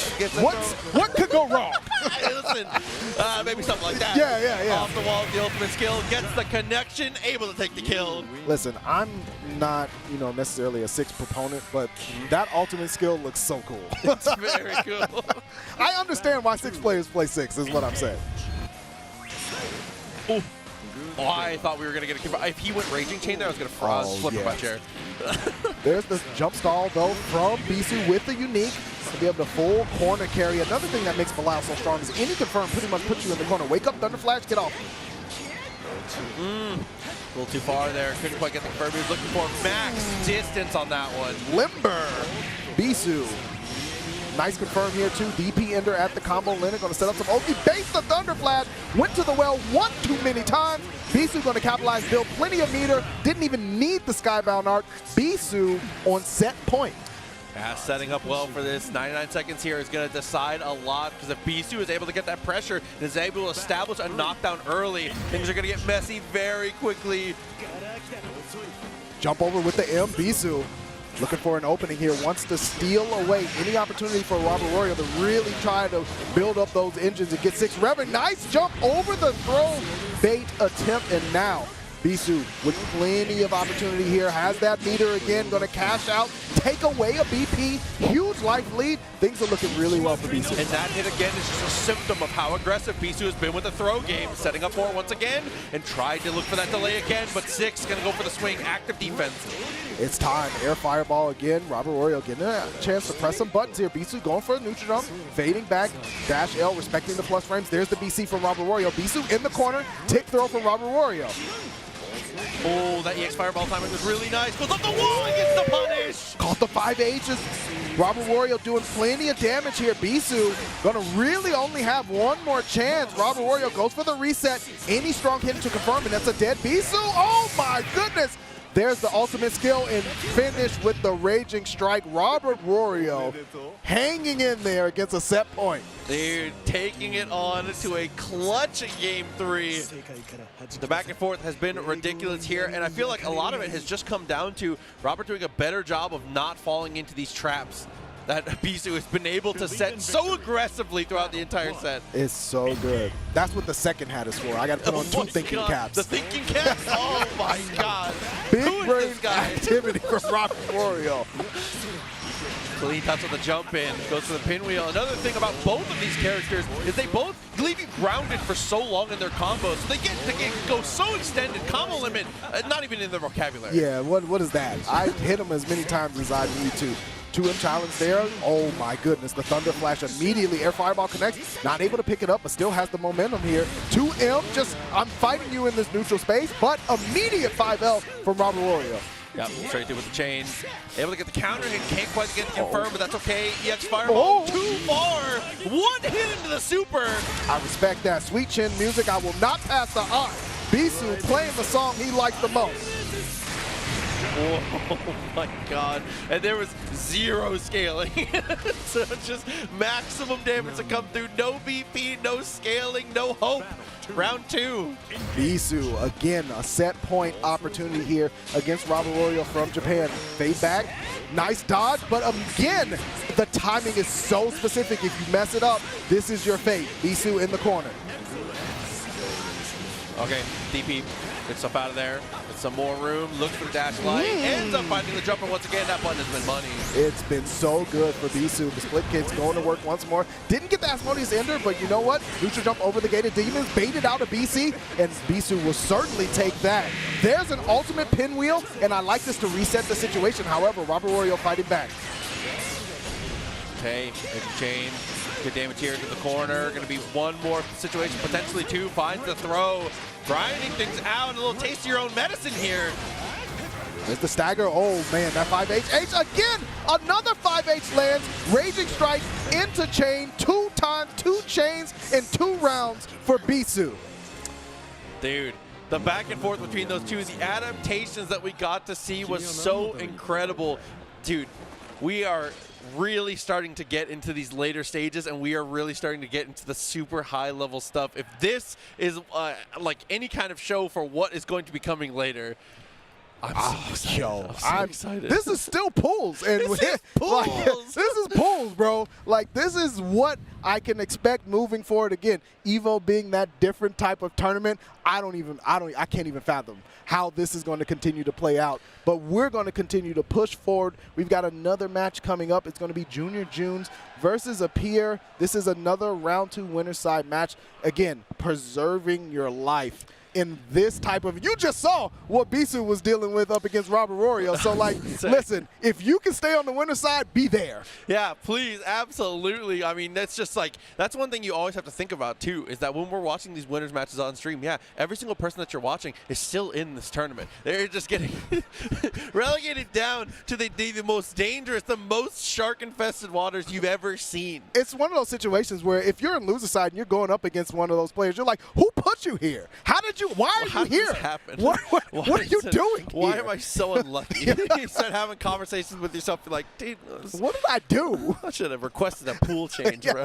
He's like, come on, man. Oh, my goodness. But you know what? All good here. Shout outs to everyone, of course, hanging out, watching some fantastic Grand Blue Fantasy versus Rising here at EVO 2024 with us. We've been having a great time. Hopefully you have been too. There's so many games going on, and Grand Blue, of course, being one of the most entered games, going to get that coveted top 6 spot on Sunday. It's going to be fantastic. One of the most interesting things, too, is that when you look at the numbers of entrants for the top 4 that are on that Sunday finals day. Ridiculous. If you go into the Saturday, today, there are still tournaments with over 1,000 players. Yes. Third Strike has a... Dude, it was so narrow, actually unbelievable to see this many players, this many people supporting fighting games. And not only that, but kind of seeing the reach that these games have had. Being able to have, like, Grand Blue obviously having other titles outside of the fighting genre, being able to move people in, especially with their free-to-play model, which I think is doing a great job of being able to have people get their feet into the water, being able to try these fighting games and get in. Tekken, the outreach has been ridiculous. Strive, outreach has been ridiculous. Street Fighter 6, the outreach has been ridiculous. We are reaching so many new people and getting so many new friends and family to be able to get into the FGC. There's never been a better time, man. It truly is a golden era for the FGC, and I feel so fortunate to be here. Hopefully you all at home do as well, because it's just such a good time to jump into any of these games. And as you mentioned, Grand Blue having that free model has done so much work for it. And I encourage anyone who looks at this game, looks at these matches and says, hey, this is going to be super cool. This is something I might be interested in. Pick up the free version and try it out. But we're going to get back into it with a really, really cool appearance from 2 characters we haven't seen yet, Zeta and Luane. Dude, Luane, we talked about him before. Definitely one of the characters that slides under the radar for certain people. Zeta, a character where in the early stages of the game, we were pretty sure that she was the second coming. It's true. And while she is still very strong, things have stabilized a little bit. A little bit. But I also think Zeta kind of flies under the radar. Listen, when she has 50% skybound meter, you have to be careful because she has an up back spear move that will bait out throws. It'll bait out Abare attempts. It can bait out DPs. Like, it's so good at catching the opponent, trying to react defensively, and it does massive damage. Yeah, absolutely agreed. 2 of the homies come through, restabilizes here. Oh my goodness. The overhead. What is that? The flutter kicks coming through for Luane Junior Junes with the mixturization. Going to be able to take round 1. Layers on layers, having to deal with the missiles, everything in between. Catalina Bot just putting in overtime. She's one of the bros. Absolutely. Catalina Bot is absolutely a part of the Definitely homies. one of the homies. Gets a seat at the table and everything. And Junior Juice trying to continue to let the team eat. Putting up here into the corner. Nice little low. Sets up the Catalina Bot pressure. I like the dispel from up here, knowing like, yo, get these toys out of here. It's grown folks time. Okay, a little bit of a stagger here. BC gets some room. Nice tech. That was a very sneaky throw, but again, the laser full screen, ridiculous. Spend some money to make some money. There's the EX version of the spear. Again, HBA, action stops. You're on defense whether you like it or not. Yeah, it's time to play the minigame. There we go. Mario Party showing up a little bit early. A good chunk of damage to come off of that one. Gets a jump over the ultimate laser. What a read there. Yo, Luane with the jump mans for sure. Lacing them up, going to work, trying to get this dunk is Junior Junes, and does for game 1. And even after the tech there's so much threat that could potentially come out Lane. We haven't even really seen him go for many of the dash punts, the slashes. Oh, That hasn't even been represented yet. Doesn't really need the awesome sauce, like you said. I mean, it's just one of those things that if it's not necessary, keep it in your repertoire until you got to break it out. Okay. Oh, yo. A switch up. Listen, Junior Junes is picking a character who was so strong that mid-patch cycle they were like, yo, wait a minute. They released that character and they were like, we would like to formally apologize. Yeah, we would like to say we're sorry. That has not. So Beatrix, a lot has changed. Damage, especially, has been reduced on a lot of her moves. However, she is still a very powerful character. Her unique ability in her Delta Clock means that if she hits certain moves that are heavy versions, she can get extensions on her combos when she's late in the game, or if she lands a command throw. Yes. Here the homies pushing it back to the corner. BC, but unfortunately, back to the mid-screen here. A little bit more screen room to work with. Gets the low and is able to cash out a little bit. They also changed her, we just call it stroke from Guilty Gear, but her riding free has been changed. Gonna go for the super, though, is up here. Junior Junes stuck in the corner at the moment. Man, this pressure from Beatrix still is painful. Yggdrasil just to take a break. Is that, please save me. Need an adult. Pushed away, though. Ends up having to block, taking a lot of damage off of this, actually. Yeah, that's one of those mini games that you just have to practice and know. Missile setup. I like the BC. No, there's the command grab. Didn't even need the rest of it. The damage is going to do the job up here. Hanging in there. Hey, listen, Beatrix bad guy. Just putting in that work. Yo, she's for ready real. for it. For real. I main Siegfried. I'll admit it. I might have a problem. But I like Beatrix as well. I've been messing around with her. So, I definitely understand the serotonin. Nice jump over. Raging Strike in the chain.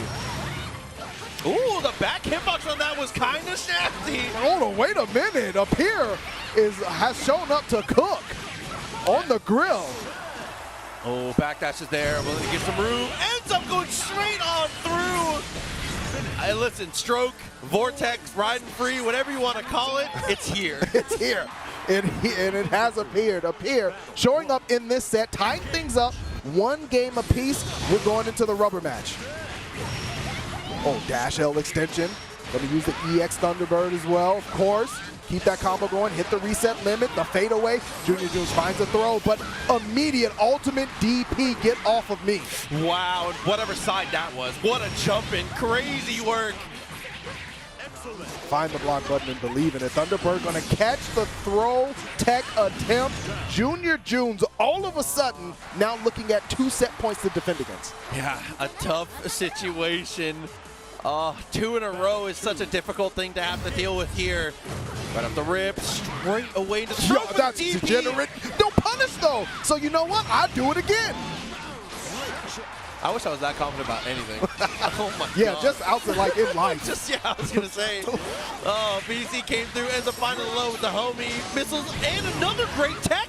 The defensive answers to Lane, but he's gotta have a training partner that plays Lane. Absolutely comfortable with the matchup. Ultimate riding free, riding through the meatiest of raging strikes into chain. No BC, and you are history. Junior Junes gonna have to do it from the loser side as a peer shows up and gets the job done. Dude, I loved the swap. The Beatrix looked so good the entire way through. Wow.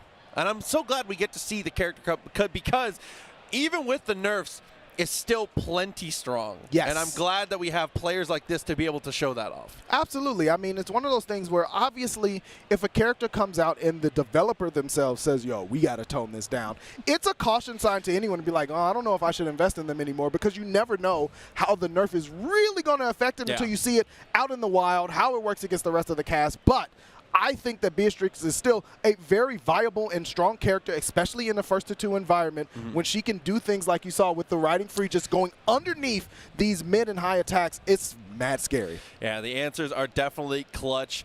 But that looks like it is going to be the end of the block for now. So we are going to throw it over to a little bit of a break. But right after that, we'll be back with even more Grand Blue. Round 1 pools, I believe, is now locked out. I believe we're going to be moving into the round 2. So a little bit deeper, a little bit higher level, a little bit more action. I'm so excited to see what else we get from this, man. Don't go anywhere. Short break, y'all.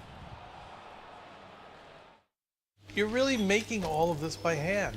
Oh yeah, the avocados are hand mashed, the chips are hand tossed, and everything is made fresh. You make it fresh every day. Yes, every day. The Chipotle way is we make it fresh every day. Sounds delicious. Dude, why'd you put your new rig in the basement? Didn't you hear? Bill's a gagillionaire now. Basically, my new connection is so strong I can game anywhere. Check it out. We've got gamer rocker, gamer floaty, gamer couch. Whoa. It's got wheels. Gamer bench, gamer throne, and gamer mower. What's that? It's hard to game while walking downstairs. I get it. That's smart. Live like a gagillionaire with low latency everywhere. AT&T Fiber with All-Fi. Do you want okay FGC merchandise by okay FGC artists? Well, you're in the wrong ad if so, cause here at 10-0, all we got's the best FGC merchandise by the best FGC artists. Just look at all this great merch. You can make this your whole wardrobe. I should know. I have. Our 10-0 merch booth will be open all 3 days at EVO 2024. If you're not here in person, visit us online at merch.10-0.gg. Stuff this cool won't be around for long.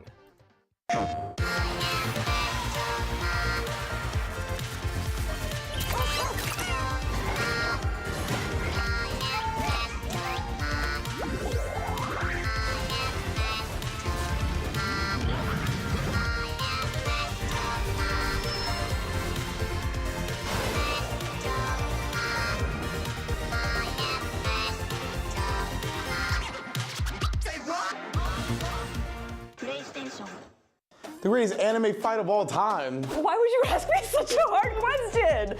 I'll do Aizen and Ichigo. Ken versus Raud to the North Star. Drumroll. Gaara versus Rock Lee, Naruto. Don't turn your head. I saw what you just did there. Here's the deal.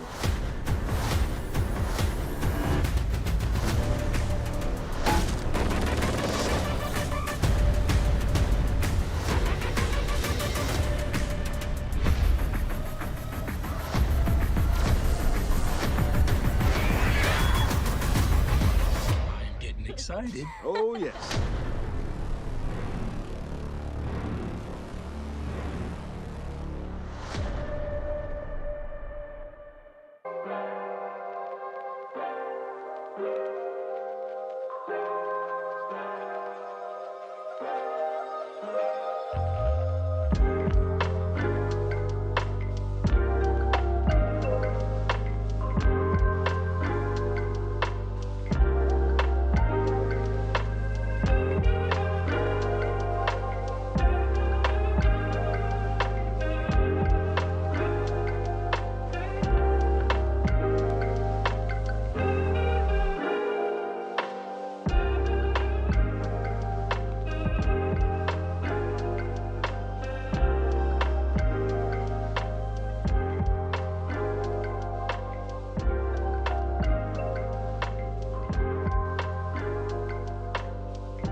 We are back once again with even more Grand Blue Fantasy versus Rising action here at EVO 2024, presented by Chipotle. And actually, our competitors, if they manage to make it through these round 2 pools, they can get one of these lovely Chipotle drawstring bags. Very, very nice.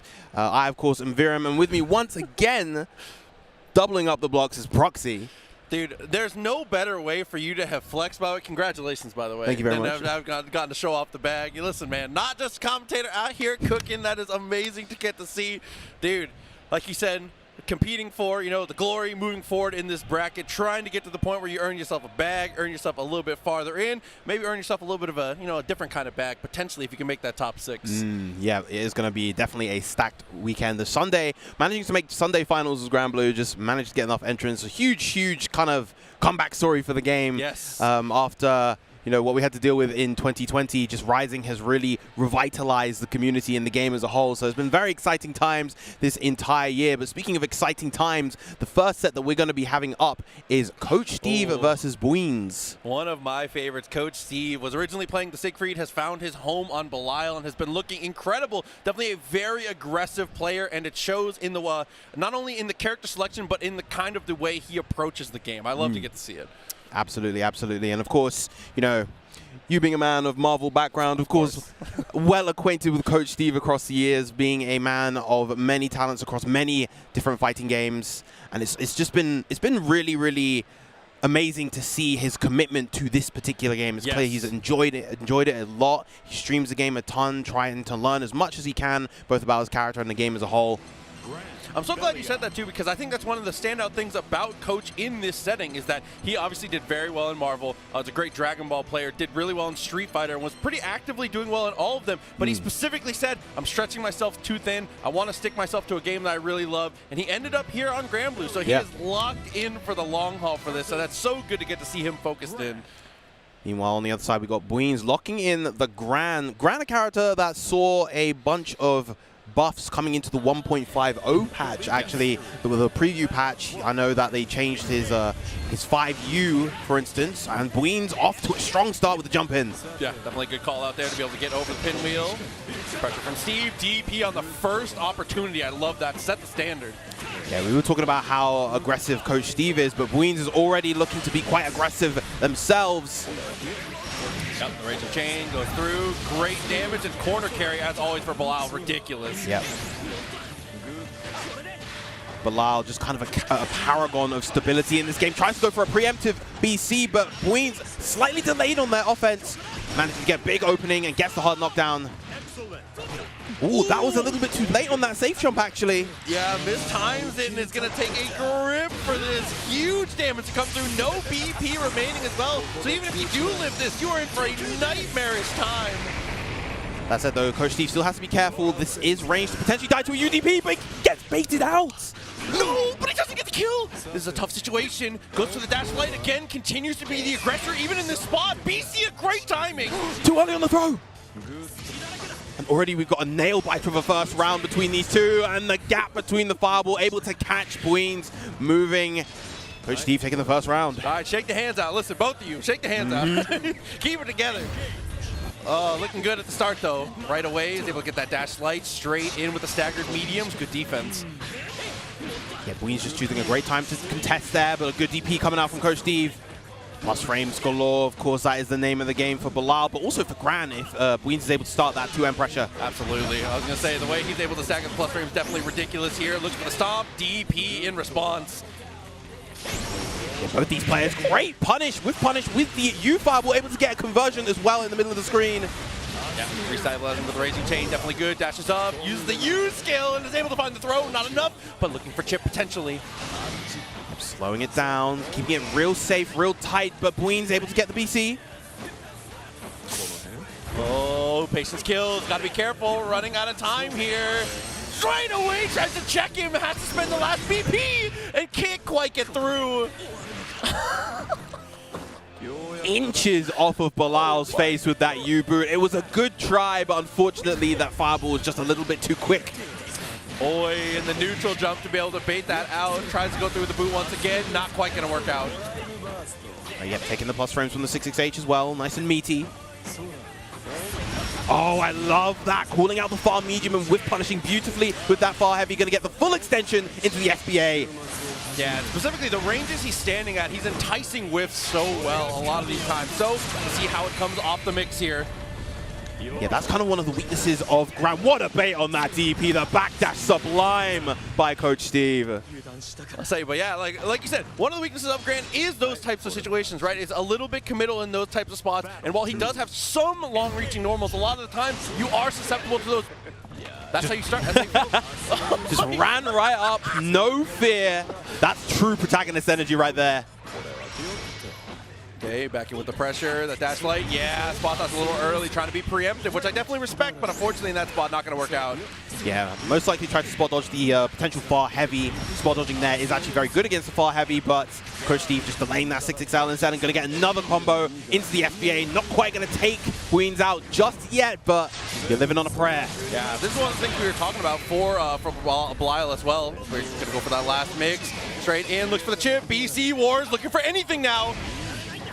Good BC from Queens, but you're in a really tough spot, and all it took was a 2L. Keep it nice and simple. Coach Steve taking it 2-0. Yeah, one of the things we were talking about for Belial in that last block was that one of the things for him is that he does not rely on his U skills too often. So almost always he gets to cash out some form of super at the end of his combos, which is definitely such a blessing for him to be able to not only be able to delete the BC off the BP off the table for the opponent, but be able to cash out that type of damage so consistently. Not to mention, of course, he gets his own BP back upon using the super, and as a result, that gives him more access to BCs. If he loses neutral, just wants to get back into applying pressure later down the line, which he's so good at. And just, yeah, I think that's definitely something that's very good about the really strong characters in this game. Their ability to just manage the BP system incredibly well. We see that a lot with like Nia, Jita, because her corner carry is so good, Beatrix as well. So yeah, great stuff once again to Coach Steve. Yeah, it's nice to see that across this game and across a multitude of other games as well. I feel like Uni, Street Fighter also have it very much so, where it's resource wars are at the highest level they've ever. Even Guilty Gear. Guilty Gear right now feels like an RTS, man. It's the resource wars are so prevalent. It's one of the most important things you can do in these games. And when you're watching these top players a lot of time, especially if you're a player that's kind of learning and trying to get try to up your game to the next level, keeping track of how these players spend those resources is one of the most important things you can pick up on, man. Yeah, definitely. I think that's incredibly prevalent in a game like Street Fighter 6 as well. Yes. That is truly the resource war. People will not attack to hit the health bar, they'll attack to hit the drive gauge. Agreed, yep. Oh, man, but it looks like our next players are ready to go. Let's say, all right, so Ult coming up first. Facing up on the other side, it's going to be Shuobu. Yep, Shuobu, a bit of a legend in the Grand Blue scene, has been around for quite some time. Back in base game, originally, super originally, played Soriz, and then he shifted quite quickly to the Seox, which he was known for throughout that entire game. Didn't really enjoy Seox as much coming into Rising, and so has instead opted for the Siegfried, and has been, of course, incredibly strong with the Siegfried as well. Yeah, Siegfried is a character that absolutely is super punishing and super rewarding for players that have that really strong fundamental base, because obviously very long-reaching normals, but a lot of those things and a lot of the damage that you get from those long-reaching normals aren't too accessible if you don't have the reaction time and the fundamentals to understand when these things are going to hit, because a lot of the times you have to go for like a one-hit normal into the EX to be able to get any of those damage. Yeah, one big benefit, of course, with Siegfried, though, let's talk about Siegfried, but looks like Seox is actually on the screen. But I might as well finish this closing statement about Siegfried. The fact that when he gets those big count hits as well, the reward is absolutely staggering. He gets a count hit heavy, gets to charge that 214H, and those two hits alone are over 4,000 damage, and then the rest of the combo comes, you've hit 10k, and you've watched your health bar disappear. But no, we are, in fact, getting the Seox. He does keep this in the back pocket. I know, even though he's told me that he doesn't enjoy this character as much, the character is still incredibly strong. Oh, of course. I mean, when you're the type of player like this, when you are a competitor, it's something that you definitely have to keep in mind for yourself. Let's see how it works out, though. A road less traveled on the other side as well. Indeed. So we have Beelzebub coming out from Ult. Considerably uncommon character in this game, I feel like. Not one that you see super often. He was a bit more prevalent in base game, where he was seen as one of the top 5 characters in the game, but the kind of chaotic, powerful nature of his tools isn't quite as overwhelming in this game, just because there are so many other crazy tools in response. Yeah, definitely agreed, but here, off the start, spacing out to get away from the EX Fireball, not going to go for the spot dodge there on their first attempt off the wall dive, finds that knockdown and take that damage to the corner. Yep, doesn't actually go for the H empty hand safe jump setup, instead opts to just reset. Yep, with the slashes. Okay, can use the ultimate skill to be able to continue the confirm. Well, coast to coast, wall to wall, gets the hit again, is able to stabilize with the Raging Chain. Yeah, the U-Gate of Demons is such a sinister move, plus on block. Amazing throw and BC bait option, just incredible, but sets up the unblockable using the charged Black Flies into the U-Karma. Ult with some momentum now, but the 2L delayed into the buffered Raging Strike. Very nice from Shuabu. Absolutely fantastic stuff to be able to lock down that first round, so definitely looking strong here off the start. Not looking like you're missing a beat. Oh, just a little bit too late on that spot dodge. Dude, it's what we were talking about before in that last block. It's just so important. The timing on that is so imperative. It's incredibly difficult to deal with, but something you have to have in your repertoire here, but a good answer to be able to get out of the corner. Yeah, I'm not sure if that was actually supposed to be Chaos Caliber or if that was meant to be a quick jump into the dive, but it worked out in Ult's favor. Now slowing down the pace of the neutral, getting these hits here and there. Oh, almost catches the spot dodge with the U Chaos Caliber. Yeah, it definitely looked like a set piece there, but it doesn't quite work out, as you said. Used the ultimate skill to be able to get across, not quite there, and spacing out pretty well, but finally off the wall, finds some amount of pressure. BC answers it, though. Right, gets to pick up into the hard knockdown. It's going to be Yoki. No, immediately answers back with the Thunder Flash to Shuabu. Oh, and it's able to, again, get that counter punch, doing such a good job of maintaining pressure in all the right places. Way more than enough to be able to secure the finish.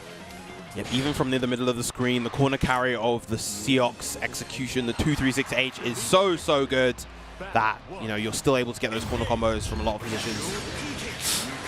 Off the wall, gets a touch. Nice block on the EX Fireball. Pressure continues. Looks for the pair. Okay, good idea. I see the vision. Wow, what a call out with that 2H. So preemptive on that. Ult knew from a mile away what was coming. Oh, but once again, the U-Gate of Demons. Oh my god, but what a roll. That's incredible. Ult just looking so much more comfortable in this round, making these amazing reads against Shuabu's offensive options. Oh, both of them trying to go off the wall. Ends up getting the EX. The chip here, whatever we can take. 2 good spot dodges in a row. Shuabu not out of it yet, but gets ripped on in.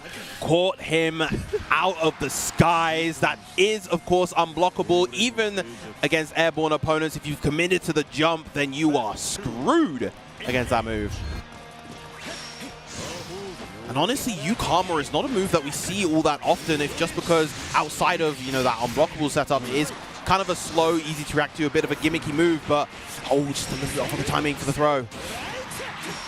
Okay, off the wall, maintain pressure, very nice. EX Fireball, just as intended. Yep. Push it all the way to the wall here. 2 more interactions potentially here for Ult. You're gonna have to see after the combo limit. Oh, tried to go for the preemptive BC and is going to get blown up hard for it. We should have enough resources to get the KO here. Going to end it with the close medium. That definitely has been one of the biggest adaptations here, is giving that staggering a little bit more, leaving a tiny bit more room for your opponent to think that they go for, because that early BC is so enticing against 6. You want to do it so badly.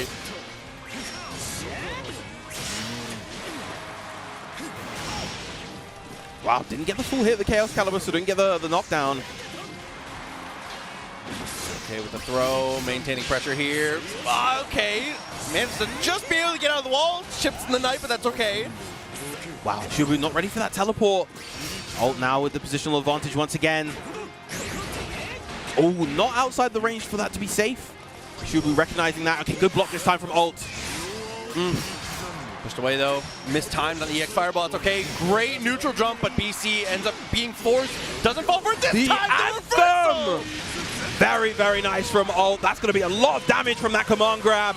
One hit away, Shuabu from death, but immediate on the wake up mash. Yeah, not too worried about it here, staying active on the defense. What a reset. Oh, a bit of an interesting decision to go for the Raging Chain there. Probably could have got the KO into SPA had he not. Now, Ro does have, ult, having access to plenty of defensive resources, had the BP, and instead goes for the DP to get the game. And that is going to even us up. This is a dangerous situation here. Shubu starting off very aggressive off the rip. And again, dude, he's been money. 3 for 3 on the 2H is ridiculous. Almost gets the more optimized extension with the 6-6M ender. Unfortunately, not quite able to hit it. Wow, these neutral jumps have been ridiculous. Taking up a great way to be able to answer the off the wall, but this pressure into the corner. Bubs has always been a really, really fantastic character when it comes to options out of this jump. You know, being able to use his dive, even out of back jump, has been so strong for this character for a long time. But he's being smothered right now by Shubu. A little bit antsy this time on that Anthem, and that is going to be the round. Yeah, just a touch too far. Like you said, maybe just trying to preempt some kind of aggression here, but that's not you can't be too itchy on the trigger finger here. Not in a situation like this. Your winner's bracket life on the line now. Shubu threatening the set. And it feels like Shubu has kind of done a really good job varying up his rhythm, knowing to kind of when to commit to heavy offense versus just disengaging and baiting an option. Gets the empty low. Tricky that time. Probably going to build the meter to 200. That he does. Is he going to spend it? Indeed. Yeah, definitely think this is the right call for sure. Like you said, take that PP off the table. A better situation here after the knockdown.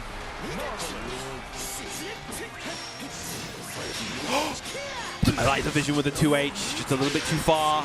Again, Shubu immediately with that Wake Up Thunder Flash, but the throw.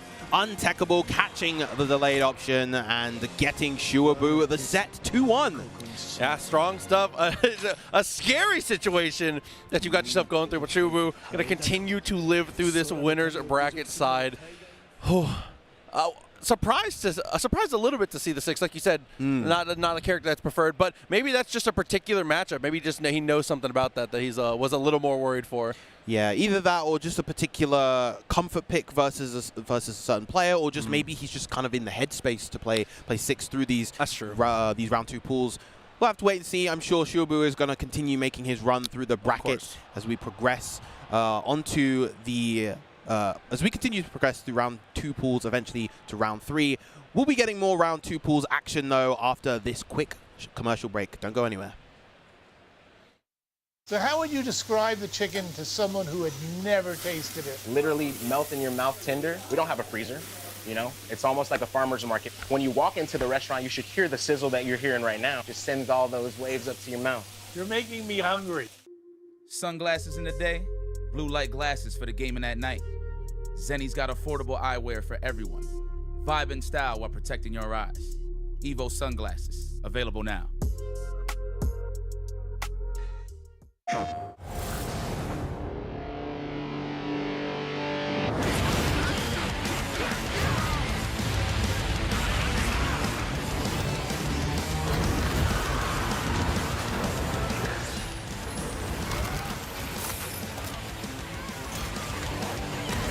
Beyond the battle. Get ready.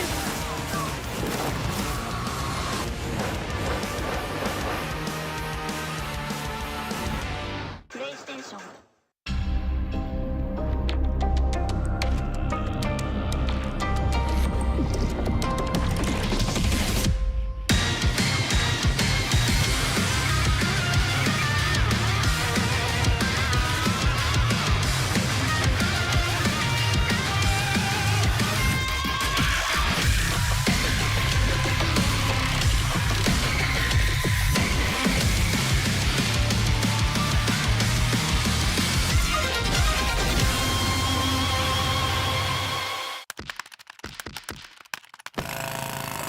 Red Bull gives you wings. Fight!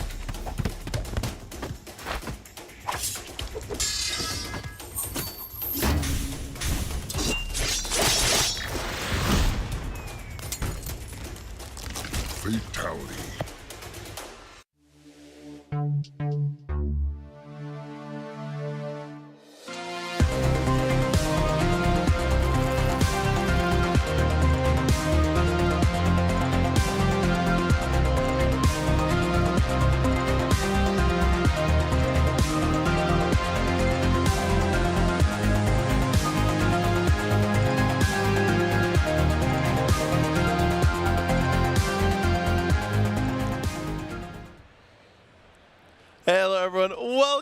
back to even more action here at EVO 2024 as we continue to cut through the pools. Round 2 pools, to be specific, Grand Blue continues to rise.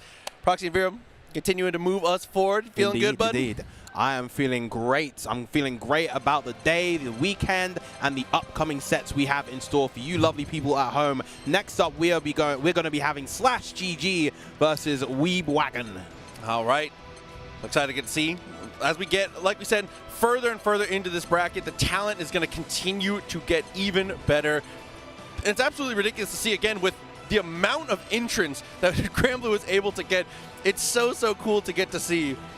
That is, I'm so impressed with the growth of the FGC. Yeah, it's just not just in terms of this particular game, but in general. I mean, EVO having over 10,000 attendees is absolutely nuts. You know, Street Fighter having over 5,000 entrants in its second year, and then Tekken having almost 5K as well, 4.5K for Tekken. Strive still hitting over 2,000 entrants is absolutely remarkable every game. And Thirds, we can't forget about Third Strike, 1.3K as well, I think. Dude, it's staggering to get to see these returning games be able to get to do so well. I'm super excited to get to see what the next one's going to be too. But you know, I'm a little counting my chickens a little early. Getting into this match here, I do believe we're going to be straight on in. Slash GG on the Ferry. Still, once again, his tried and true from base game. Very solid with this character. And Ferry's been having a little bit of a hard time throughout this game, but when you see a good Ferry in motion, it feels like she looks unstoppable. It definitely makes you feel, she's one of those characters where when everything goes correct, you feel a little silly. Yes. Absolutely. But we'll see if Lucilius is able to do a little bit better here. The instant overhead, one of those situations that can be a little messy here. Again, finds it with the GG. Gets knocked down, of course. It just waits right in front of Weeb Wagon's face and goes for the slight delay on that throw. Slash on the top form right now. Weeb Wagon's able to do something here to be able to get back into this one. Finally finds that first interaction. Again, just continues to have to deal with this pressure. Has been spent most of the game blocking. All right, but now it is Weeb Wagon's time to apply that offense, get the plus frame from the 5U follow-up, chases the backdash with a 2-on-4. Okay, BC's out, is able to actually dash away. Great damage to come through as well.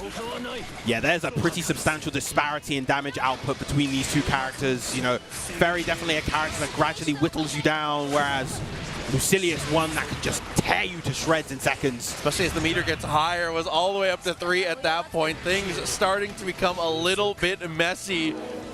There we go. Getting into that round 3, though. I mean, we've gotten to see both the game plans executed perfectly between the 2 rounds, which is nice. All right, Slash getting that throw, starting the GG offense once again, going for the high, and he's committed to that high every time. Very adamant to just keep going for that option. No, going for the low to bait the... Tries to bait the BC, but it doesn't matter. Still gets the high once again. Right, set up for it one more time here. Dashes straight on up, finds the throw. Anything will do it now. Lands and is able to get the block. BC wars and finds the instant overhead once again. No GG required. Yep. The JL in that situation is punishable, but it's an unreactable option, and so it will catch people off guard. Blocking low by default. Okay, little stagger was interesting. Ends up getting the hit grab, a little bit of damage. Not too worrisome so far. What a swing over! Right over the projectile right there. Slash looking real clean with his movement. Respects the teleport. 2 instances in a row, trying to go for that dive kick. A pretty decent spacings here. Is able to restabilize with the Raging Chain. All right, chooses to opt for the corner control over the potential hard knockdown into the GG. Weeb Wagon's chance to answer back. The DP immediately from Slash. Yeah, ultimate skill up dog keeps finding its work. Teleports on through. Nice defense, so was able to find the block. Even after all that pressure, one hit into the hit grab. Let's secure it again. Slash now 1 round away. The set has felt very fast in spite of the nature of the Ferry as a character. These two have been going at it. Definitely. I mean, a lot of it is just Weeb Wagon trying to take very aggressive choices whenever they can, which can you fault them? When you find the opportunity to get there, you've got to be sticky. Yeah, very much so against Ferry. She has a hard time dealing with this suffocating plus frame pressure. The 6XLs are 6XL in general is a button that she has a hard time contesting. Never to get much off of that one. Below, able to sweep the legs, tries to go for the ultimate skill, gets interrupted. Gigi still there, putting in overtime. Delays the activation as long as possible. This time takes the hard knockdown from the Raging Chain. Again, the high has happened almost every time. Oh, and it was all for that. It was all for that one. Mix finally finds the low on the final interaction. Yep. Very, very nice stuff from Slash. Just asserting his will onto Weebwagon right there, just not allowing Weebwagon to play the game that he wanted to play, particularly after that second round or so, and just ran with it the whole way. Just committed to the bit. I respect that. Honestly, might as well go for it. Definitely strong stuff between the two. Whew, that is. It actually was high every single time. Yep, really was. Oh man! Because if you can believe in the high, you believe in victory, and that's exactly what came to Slash right there. Good stuff once again with that ferry. But next up, we're going to be having the second seed of the tournament. I believe he played earlier as well. Tororo coming up versus Guyman. Yeah, we'll see how it goes between the two. It wasn't too much to write home about in his first match that we saw earlier in the stream. Definitely looked strong, looked in control the entirety of the match. Looking to potentially see more of the same, as you said, coming in incredibly high seeded. One of the favorites to see here at EVO. It's we'll see how it goes. That we will, yeah. Coming from base game, Tororo was one of the best players in the world. Came second at EVO, second at EVO Japan 2023 as well. And just, he was a player that I don't think, out of all of the tournaments that I followed across maybe a year or two, I don't think he ever placed outside top 3 in those.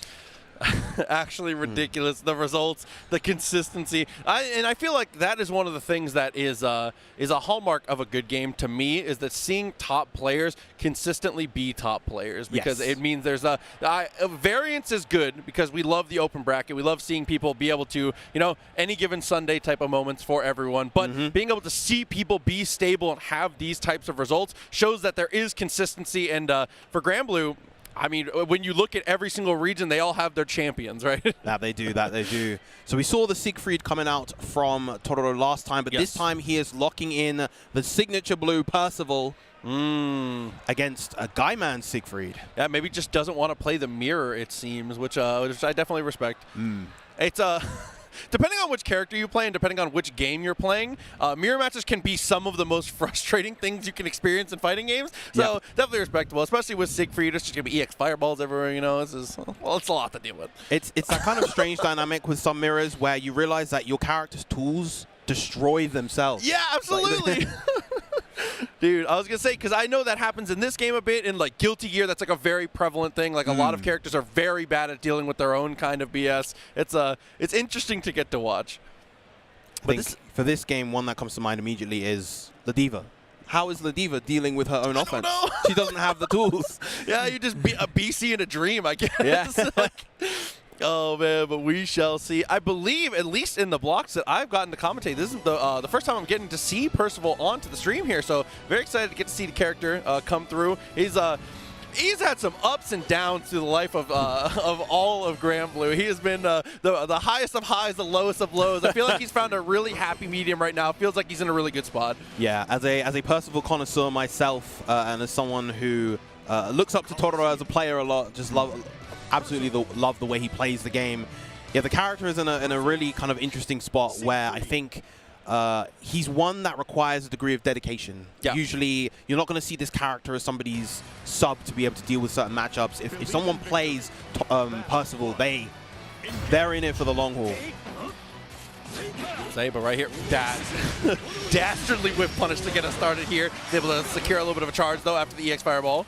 Yep, important 5 stocks that'll have him ready for the rest of the round. Just playing this mid-range, of course. Lovely with punish, but unfortunately not quite in the range to actually get the conversion afterwards. Yeah, definitely low and slow between the two. Unfortunately, yeah, the feet are burning.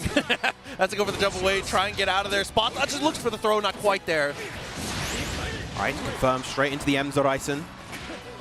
Oh, lovely delay on the timing. These very slight delays, and in comes, of course, the Flame Carpet.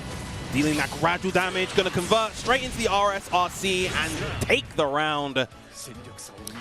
I mean, just incredibly solid the entire way through. And as you've said, using that carpet to great effect, getting to the corner, laying it out, and just kind of down back and saying like, okay, so what are you going to do about it? You have to make a move of some kind. Yep. Catches the press afterwards with that 2L. Punish on the attempt to get some more stocks off of that one. Looks for the elbow, not quite there. It's all right as we go EX Fireball and closes the distance. Even if they don't block it, it's still good enough. You're able to close that distance, able to get some pressure. Well spent.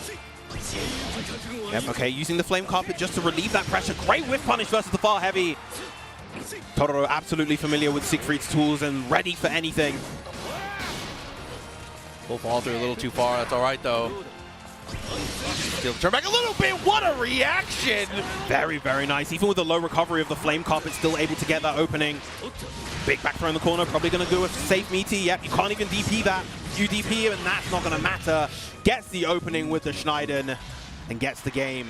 Totoro 1-0 up. Definitely, as we said, looking incredibly in control. And like you said, a character that you don't normally see people kind of like cycling in and out, being able to see him play Siegfried the way that he did and then just kind of slot in the Percival has been actually ridiculous. Once again, big hits coming out. Dude, his spacing is ridiculous right now. Sets up the Flame Carpet and maintains pressure. Yep, gonna go once again. Light doesn't actually have the meter for another safe meaty Flame Carpet set up. But still in a great spot is Totoro in complete control. Tries to anti-air with the close medium. Unfortunate, not gonna get the hit right there. A little bit of a delay, it's all right. Poke not gonna matter too much here. Harassing with the lights as best we can. EX Fireball, close the distance, good tech. Yeah, Totoro playing this defense incredibly slow and methodical, gets the confirm after the far medium into Flame Carpet, and Zoraisen to finish 1 round. It's so interesting to watch his style because, like you said, he's so content to block. He has so much confidence in his own defense, and it shows so well in the way that he plays. Right, finally, Gaiman just not wanting to hold that offense anymore, going for the DP. Spacings again, looking wonderful. Spot dodges the EX, has to block the dash light because of it. But again, just blocking everything to be able to make extra room. His defense is so good. Yeah, you'll know. Well, the just blocks in this game don't have any effect on frame data or distance, but they do build meter, which is so crucial in this game because of how many metered resources there are. Nice solid damage in the corner. And almost has enough 50, has the 50 now for the Flame Carpet. We're probably going to see it here, yeah. And this is a checkmate situation, basically. Unless you react to that Far Heavy immediately in BC, that's 214 HL. The Schneiden is a true block string, so it is rough.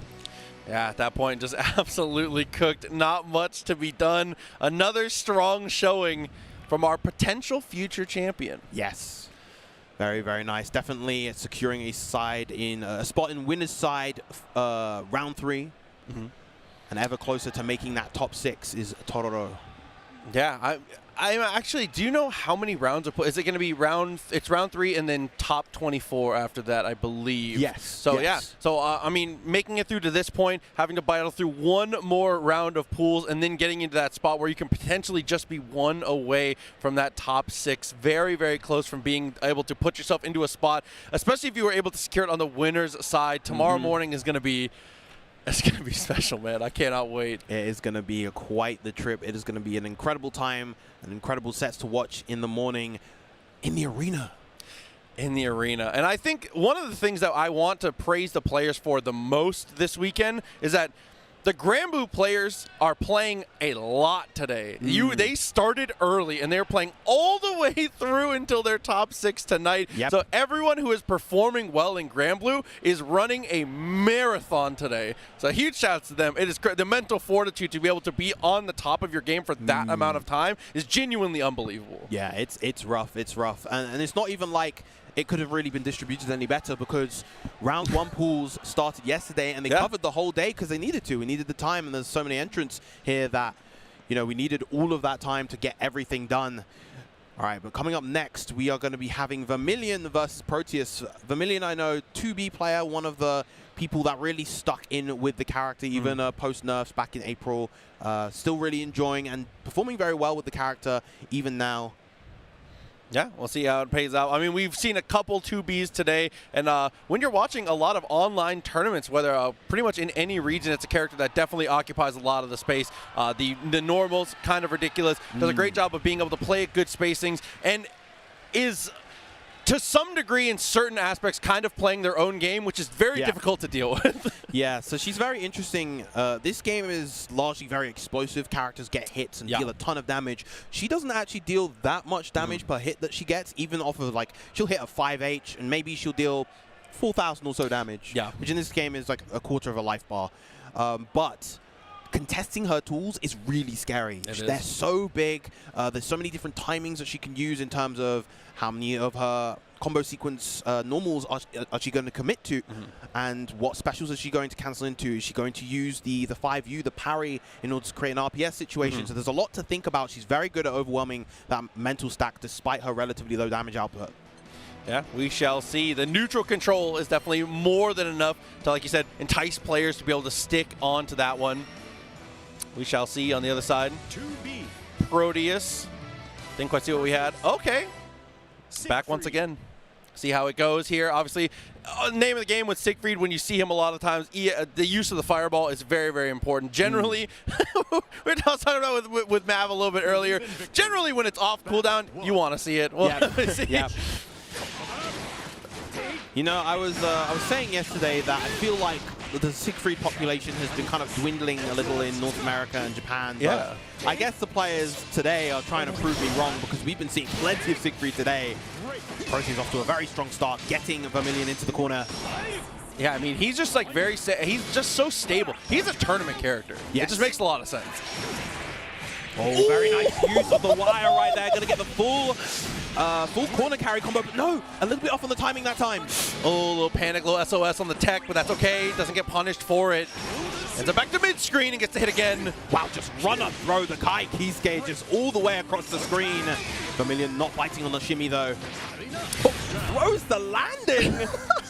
Yeah, I mean, empty jump's a little too close to the sun. Not quite what you were looking for there. Great answer to be able to turn things on its head.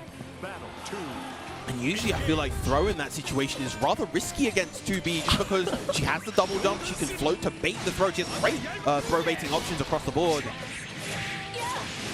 She's trying to press on the minus frames, and now it's Vermilion's turn to apply that offense.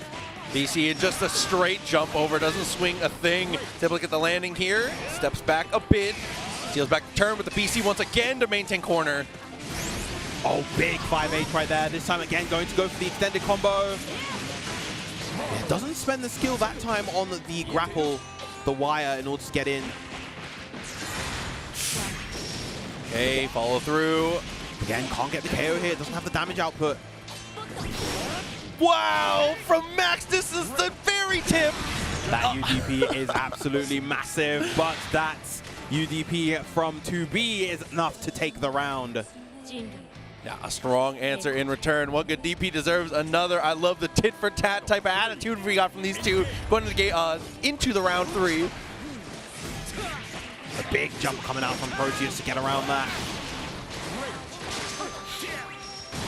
Plus frames on the charge for Drangen. Trying to tie something there. Again, the wire, the perfect answer. Has had just an amazing read on the timings over and over again, and now into the anti-air confirm. Oh, drops it afterwards. Unfortunately, probably would have built the meter to 100 and actually would have been able to get a very high damage combo. Extends with the RS and goes for the SBA, the Android kick sequence. Not enough to take out the high health Siegfried. Oh, Protect attempt again. Very brave. Mistimes it a little bit. Dude, being able to change your jump arc just that little bit was definitely useful, but unfortunately couldn't quite get enough. The health deficit was just a little too much to be able to grind out the value to get that the comeback. Big 2H once again. Vermilion just kind of changing up how he applies the offense. Making use of just not pressing anything so he can react to these jumps from Proteus. I'm more than happy to commit to the Ube there, knowing that it's only -6.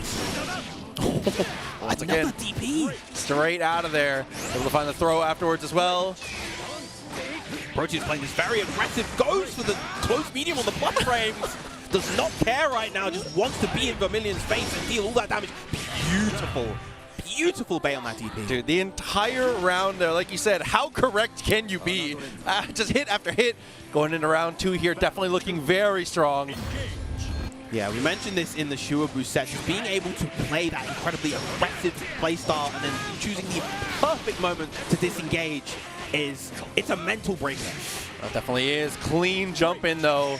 Proteus missing out on the anti-air and then missing out on the interrupt as well. Vermilion roll twice in a row again, mistimes it just a little bit because that Siegfried, and then matches on the spot dodge. Yeah, no throw from either player, throw being the fastest option outside of, DPing in order to be invincible.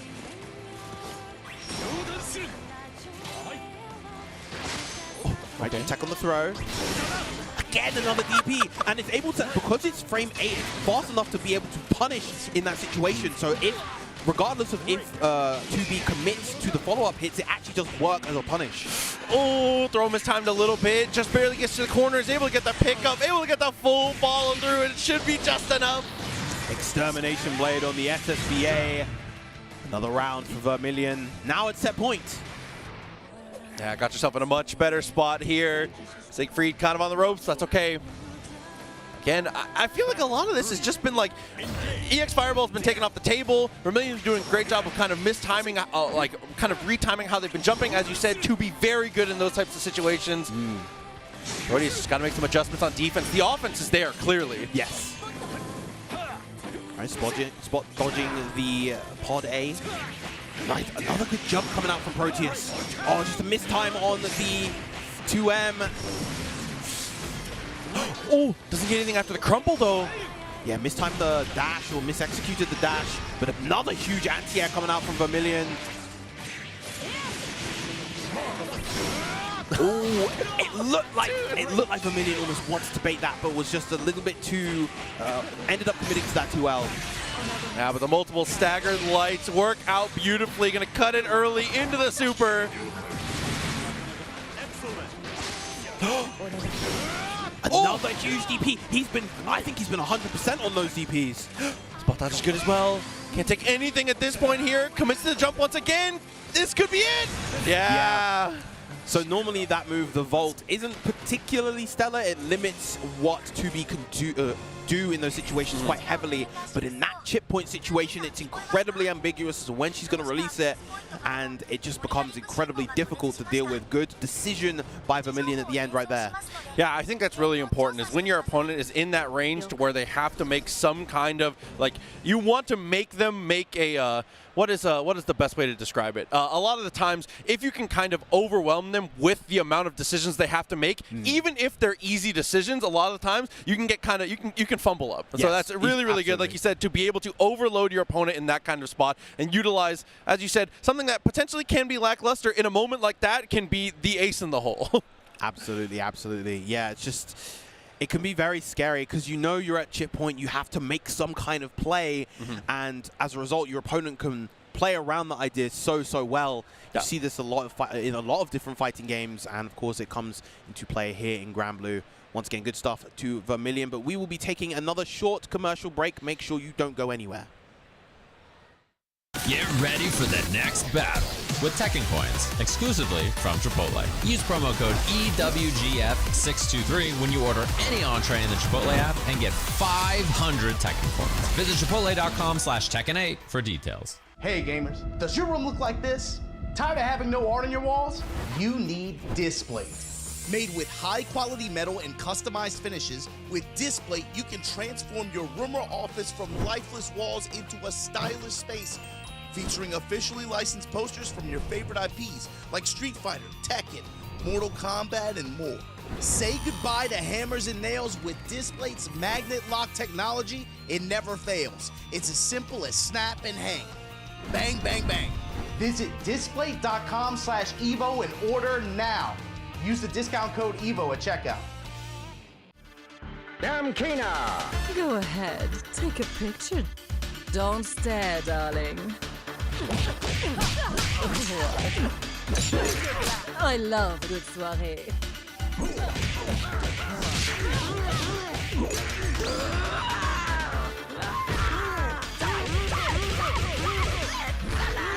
Looks can kill.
Hello once again, we're back with more Granblue Fantasy versus Rising action here at EVO 2024, presented by Chipotle. Once again, it has been a cracking block here of round 2 pools.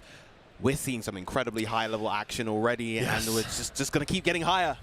Absolutely, getting further and further into this bracket, slowly progressing, slowly rising. As we've said, cutting ourselves all the way down to the top 6 today. So we're going to get even more action throughout the entire day. So whether you're here for Granblue or you're looking for any other fighting game, we appreciate you guys for being here locked in for EVO and for everything that we're bringing to the table, man. It has been this weekend has exceeded my expectations in like every single possible category. Yes, indeed it has. It has been an absolutely stellar weekend so far. And speaking of stellar, we're going to be having a stellar set coming up next. Mert back on the station once again with that signature Cagliostro versus Nia Gojira. Yeah, so we'll see if the CAG can hold things together here. It's Nia Gojira on the 2B. I was gonna say, interesting. People's names makes me too hard. Yep. I'm never ready for it. All right, but we'll see. The 2B and the CAG, a matchup that you see quite often across the entire globe in high level stuff when it comes to Granblue. Yeah, particularly in the online events for North America. I feel like Merp in particular, other Cagliostros as well. They run into their share of 2Bs. Vermilion, one of them, of course. There's definitely some more that I'm not remembering off the top of my head. Diaphone actually has been locked into 2B this weekend for the most part too, which has been cool to get to see. We'll see though. Match about to begin. 99 definitely going to be important here. CAG we've seen on and off throughout the entire weekend, and for good reason. The character in great standing here. Definitely been, you know, NA particularly, I feel like, has been, we're a little stuck on this character. Like I said, though, for good reason, though. Obviously, amazing space control, being able to duel it out with a lot of the different top tiers. Like, specifically, I mean, has, like, favorable matchups, favorable and even matchups with a lot of the other characters we would call top tier, right? Yeah. A strong start from Nia Gojira, but a good jump from Cagliostro. And honestly, that's something you're going to see CAG do a lot. Threaten things with jump because of the various options she has in the air. Teleport almost got a little rocky. Throwing the rock out there, but still okay. Dwayne holding it down as per usual for Cagliostro. Challenging on the plus frames as Merp. He's going to take a full combo as a result. Just kind of bouncing around. I like the idea there. Just trying to see, looking for data at that point. Merp gets the jump across though. BC to be able to try and break out and back to mid-screen. Oh, nice catch on the jump back. Is this Android kick sequence going to land? That it does. Drain the VP and deal the damage.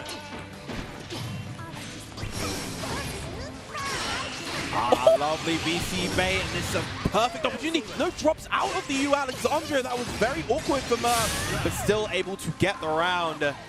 Yeah, even there, when the seal is set, tries to go aggressive, and while there is a little bit of a timer before the seal is actually active to be able to get the hit there, still wasn't able to get enough momentum to be able to push themselves out of the threat territory. That's a key thing. One of the key things that a lot of the good CAGs do is that they stand right behind their portals so that if you try to run across them, you're gonna trigger the portal and still get hit by it. Okay, goes for the reset with the bomb. Yeah, the step back was definitely good. Baited out the BC, and just like that, it's a situation where you have to kind of go off the gas. You can tell he was trying to be careful. Yes. Wanted to try to get over or around the portal right there. Unfortunately, not able to. Lovely air-to-air and a great bait on the DP as well. That's going to be the round and the game for Murph. Yeah, Murph doing a great job there in a hurry. Definitely a quick one here, and it's always scary because 2 out of 3, it really puts you puts you on edge in a lot of these situations here. You do not have that much time to adapt. And while this game is pretty stable, so you're not dying in one hit in every interaction, it's still, you have to be really quick on the draw.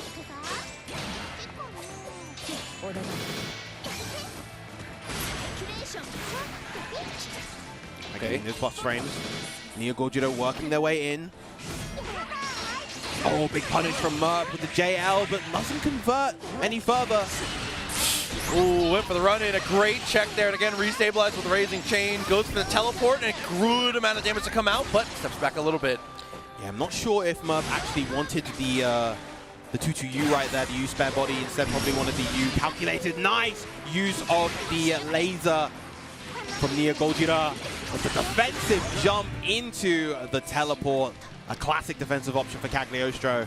It's just like you said, this character has so much control over the situations in the air, doing a great job being able to just thread the needle off of that one. And now it's threatening the set. Again, just applying this pressure, using the plus frames. That time, actually, the preemptive BC working out in Neo Gogeta's favor. Oh, the 2H just barely. Yeah, that 2H hitbox for 2B is surprisingly not as big as it looks. There's the 6-6M, the overhead, catching and Neo Gogeta off guard, but the DP able for a moment of reprieve. I was able to get the cross up there, teleports back to be able to get that better positioning. Wrapped up once again. Be careful about how you play this projectile game. Sets up the seals and just chills in the middle. Smart stuff. Just plenty of room to control here. Leveling up Dwayne. He's getting a little chunky. Has to go for the jump and is able to get the anti-air. Superb air-to-air conversion right there. Going to be a lot of damage into SBA. It's looking real tough for Neo Gogeta right now. Has full meter, but Murph has 3 BP to work with. The teleport's going to get behind the Extermination Blade, and the punish is going to get Murph the set. Yeah, a little nothing personal action, able to just barely slide on through. Strong stuff. Whew. The Cags continue to grind, continue to go up. Definitely looking strong. One of the characters that has been putting people on notice for the most part in these brackets from what I've been watching. Even when I haven't been on commentary, just being in the crowd definitely has been on the rise. Yes, absolutely.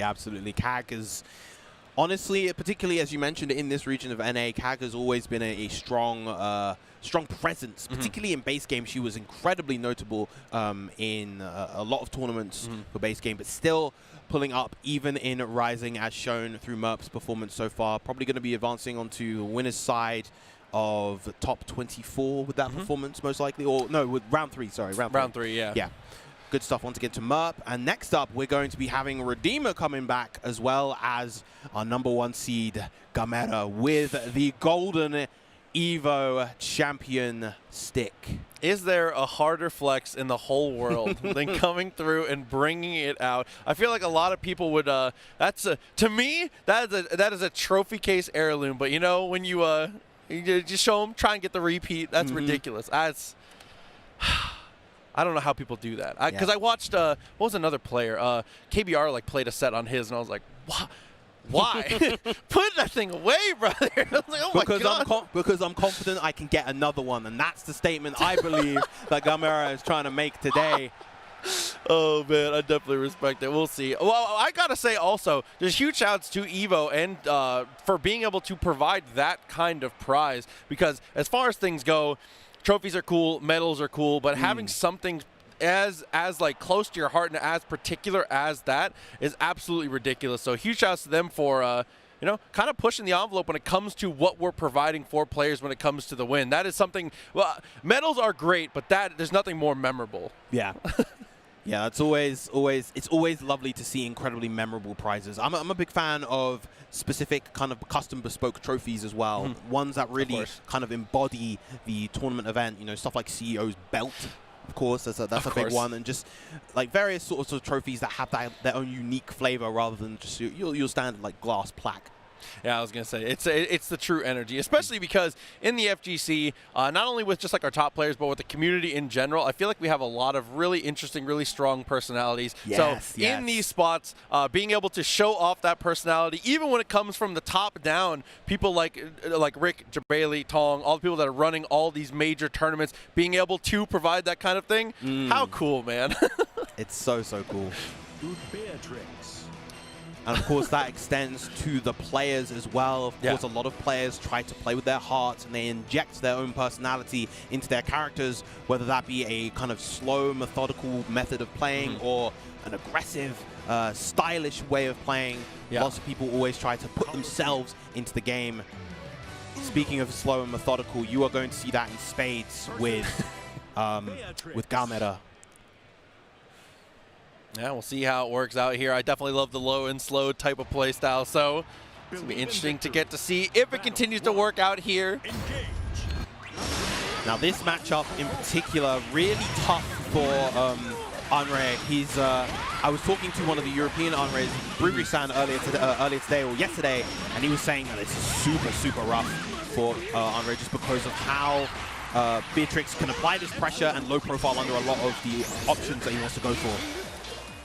Right here, already doing a good job. Spot dodges into the U fireball, closes that distance, almost is able to get there with the dash light, but that's okay. Still maintaining pressure, it's good enough.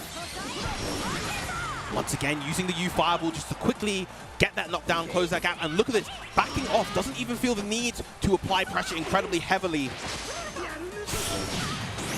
Okay, is able to get the answer though.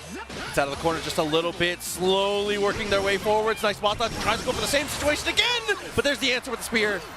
Yeah, the U spiral spear, you can't spot dodge it when it's at that distance. You can consistently roll through it. It doesn't look like you'd be able to, but you can. But, you know, who plays against Anre enough to consistently employ that? It's difficult. Yeah, definitely one of those characters. Oh, and that's what you were talking about, the low profile, huge. Yep. Low profile on the 2-2M. If she's able to get the count hit, she can combo afterwards with the far light as well. Speaking of the far light combo, of course, straight into the corner with you, Redeemer. Yep, neutral jump definitely paid off there. Spot dodge is good. Oh, a little bit too antsy. And this is the thing, when you're playing against a player of Gamera's caliber, it can be easy to fall into the trap of being antsy with your defensive options, and that is exactly what he wants. Oh, okay. DC back to the corner, gets the jump in, so clean confirm here. Looks for the reset actually and gets the back throw. Ooh, being a little bit cheeky with it. Sometimes you've just got to catch your opponents off guard like that. Gamera more than willing to block. Finally, gets knocked into Delta Clock range as well. At this point, I was just about to say even Chip will do it there and is able to straight up answer with the fireball once again. Signs of life, though. Definitely in that last round was looking significantly better. Definitely had more of a footing, was able to control that corner a little bit as Anre does so well. Redeemer's hitbox is really cool. Look at the lights, it glows. It is actually. Right, strong round start. Once upon a time, that particular round start would have carried the opponent straight into the corner. Not currently, though. Right, just backs off. Another use of the U fireball just to kind of assert that offense, create that offensive opportunity. Spot dodge is good, and it's able to go in straight away with the stroke. Blocking things out. Good spot dodge again. Spot dodge into fireball. Absolutely money. Ends up finding the low. Pressure in the corner once again. Gamera is spot dodging these exceptionally early as well in order to maximize the frame advantage afterwards. Maybe Redeemer can go for an option that will capitalize or beat out those early spot dodges. It's a bit tricky to tell. Battle 2. H looks so calm, so in control. There's nothing scarier than a player who is like winning and it just looks, they're just like another day at the office. Yeah. Put me on edge, brother. Wow, big call out on the RPS right there. The slightly delayed close heavy gonna result in all this damage in the corner. Just away. Good situation once again. A huge fireball. It's just doing so much more work than I would have expected it. Huge anti-air as well. Has the resources to just KO here. Gonna go for the basketball. 1, 2, 3. RSRC. And that will be the set to Gamera. Dude, and well played, well deserved. Obviously living up to the name and living up to the caliber here. We'll have to see if that kind of momentum can continue. Trying to earn another one of these sticks, man. It's I hate to harp on it again, but I cannot believe to see players come through and just play with their trophy. Yeah. That is the ultimate. There's nothing harder you could do, bro. Absolutely insane. Oh, God. Well, there you go. Seeing them out once again. Strong stuff between the two. Grand Blue continuing to push through here. Round 2 pools, leading it down into the round 3 a little bit later. I'm not sure if it's straight back to back, but believe. Not quite. Round 3 pool starts at 5 p.m. So there's going to be a bit of a break, and then, of course, we'll be rolling into the round 3 pools. Very good. I say you would know. That makes sense. Let's go. I said it earlier, by the way, but congratulations again for playing, doing super, super well. That's very exciting to get to see. Do you know who you play? I play a 2B player called Matal32. Ooh, okay. Yeah. That's good. that's so sick. It's cool to get to see people, you know. I was talking about it with Diaphone earlier, but I got to sing you a little bit of praise with this. It's so hard to focus competitively and then get back into, like, work mode and be able to balance between the two. So, good stuff, dude. That's actually crazy, ridiculous. Honestly, I love doing this, so it's just, I'm always having fun when I'm on the commentary desk, especially with so many other incredibly talented folks such as yourself. I appreciate it, man. Well, it looks like we've got our players about ready to go here. It seems that we are going to be going straight in here in just a moment. Say. Yeah, speaking of incredibly talented players, we're going to be having Defeatly, another one of those old heads who has been very, very strong in a number of games, playing Street Fighter to a high level, King of Fighters, of course, here in Grand Blue. Originally, another one of the original Seox players in base game, was someone who's kind of jumped between a lot of characters, now settled on at the Beatrix against Choculus on the Cagliostro. Apparently, we're not getting button check. But you know how these players are sometimes. They like to mix up each other, but they also like to mix up the production and, of course, commentators. Sometimes button checks be looking like matches, and I'm like, y'all are taking this real serious. Okay, but off the start, it looks like we are just going to go straight into the match here. A little bit of execution error there. It seemed like the Raging came from full screen. So unfortunately, down a BP right off the rip and straight into the corner. Yeah, you definitely don't want to be down BP against a character like Beatrix who has such fantastic corner damage output. Ooh, cool with the counter again. Fall through. Might be able to make it happen here on this next interaction. Gonna cash out here or gonna save it? Yeah. One more hit is gonna do it. We might see a command with a safe jump. Oh, but doesn't get a proper punish. Not gonna matter though. Still is able to secure the throw. Damn. High powered, high pressure. What a way to go. Finds that first hit, never lets off the gas. Deep cross up there, that's okay. Nice tech, and he's able to meet with the air-to-air, but Defeatly lands, is able to take advantage straight away.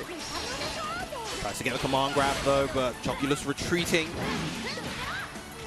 Gets the regular throw this time again. Oki with the M fireball. Nice, gets the counter this time. Not close enough to the corner to get the wall bounce. The teleport, deep cross up. That's another case study on why you need to be using the block button here, but the air-to-air from Defeatly ends up making him use the BC to get away. Yeah, Defeatly is choosing really, really good times to engage in midair. Just understanding when Choculus wants to try to evade or get away with those teleports. Oh, but that time, Choculus is able to get out of the corner, and now it's their time to shine. Okay, fully send it through. Not much to say on that one. Easy peasy, as you said. Just dribble her away. Yep. 2 rounds in a row here for Defeatly. 1, 2, 3, RSRC coming through for Defeatly as it did Gamera. Looks like we're going to head back to character select for a moment here. Potentially a little bit of a switch up. Oh, no. It looks like we're getting adjustments to the controls, I guess. I see. Chocolate's had a... That might have been why we saw that random Raging Strike at the start. Maybe their controls were a little bit off. That's why you do button check. Should have button checked. Should have button checked. Oh, man. That's tough. That's tough. That's okay, though. We're still in it. You know, a little bit of a switch up here. You know, if you were able to keep it that close, you had incorrect buttons. That is relatively impressive. Yeah. Oh, but there we go. The early BC actually going to be beaten out by the delay once again. Once again, solid corner damage coming out from Defeatly's Beatrix. Stackers with the close lights, but now finally Chocula's out of the corner. Oh. We call that in the in EU when two people whiff throw in front of each other. We call that the Corona handshake. Oh my god. A little plus on whiff action. Not quite there though. Again, not quite. That was an interesting choice there from the spacing that we were at. Defeatly ends up finding another reset off of it. A tough situation in the corner just gets even tougher. 1 round to go potentially. Yeah, unfortunate, a little bit of a drop from Defeatly right there, but still able to maintain offensive composure. Once again, gets another throw. Good challenge from Choculus. Nice 6-6M, but was the 6-6M instead of the 6-6H in order to set up the trap situation. Except that time, though, is able to get the jump over. Overhead comes through. DP in response. Hit the plus frame from the fireball. Lovely use of the M Thunderbird and going to be able to combo big time in the corner. Extend all the way into SBA and Borask Sword. Immortal Assault. And just like that, guessing for your life now finds the low. What else can we get here? Spend some meter to be able to get out of pressure. Hops on in, but the BC is great. Oh, actually, you didn't need to BC there. That is punishable on block, the 6-6M. But I guess in that situation, it was still fine. Defeatly had a lot of control, able to just push into the corner. But nonetheless, great stuff to Defeatly. Yeah, definitely working things out, looking good as always, moving forward into the bracket. And as we've said, closer and closer to that spot in round 3 pools as we get later and later into these situations.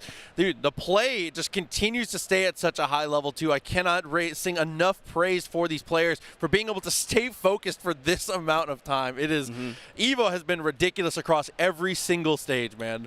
That it has. It has been absolutely fantastic from all the players involved. And honestly, as we mentioned before, it's just going to keep getting better as we go into our later parts of brackets, the round 3 pools, top 24, leading all the way up to top 6. And I think we're going to be in for a stellar finals tomorrow. Yes.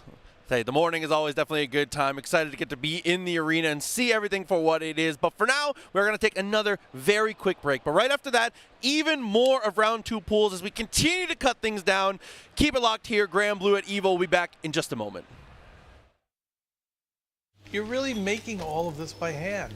Oh yeah. The avocados are hand mashed, the chips are hand tossed, and everything is made fresh. You make it fresh every day. Yes, every day. The Chipotle way is we make it fresh every day. Sounds delicious.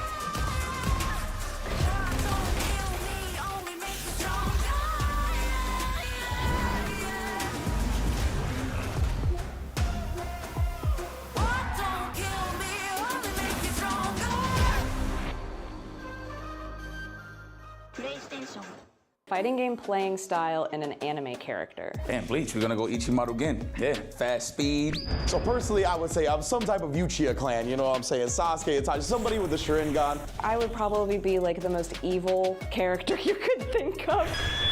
Probably somebody in Hunter x Hunter.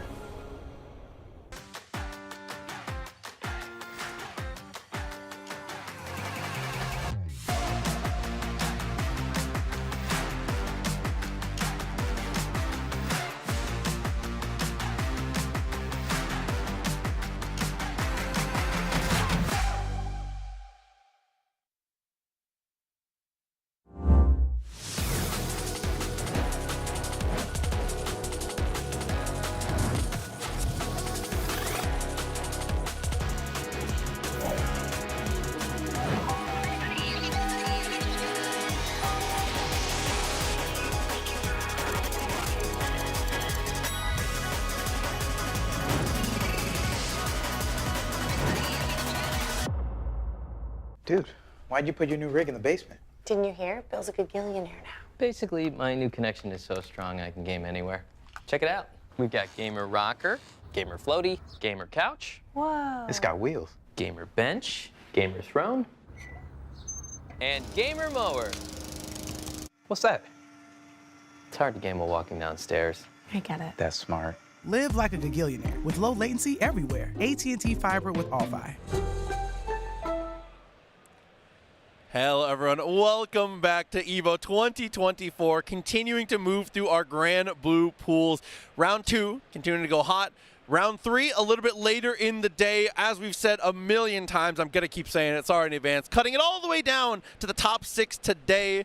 Proxy and Virum, though, to take you through the rest of Round 2 pools as we continue to, move forward a little bit at a time, flying through the skies.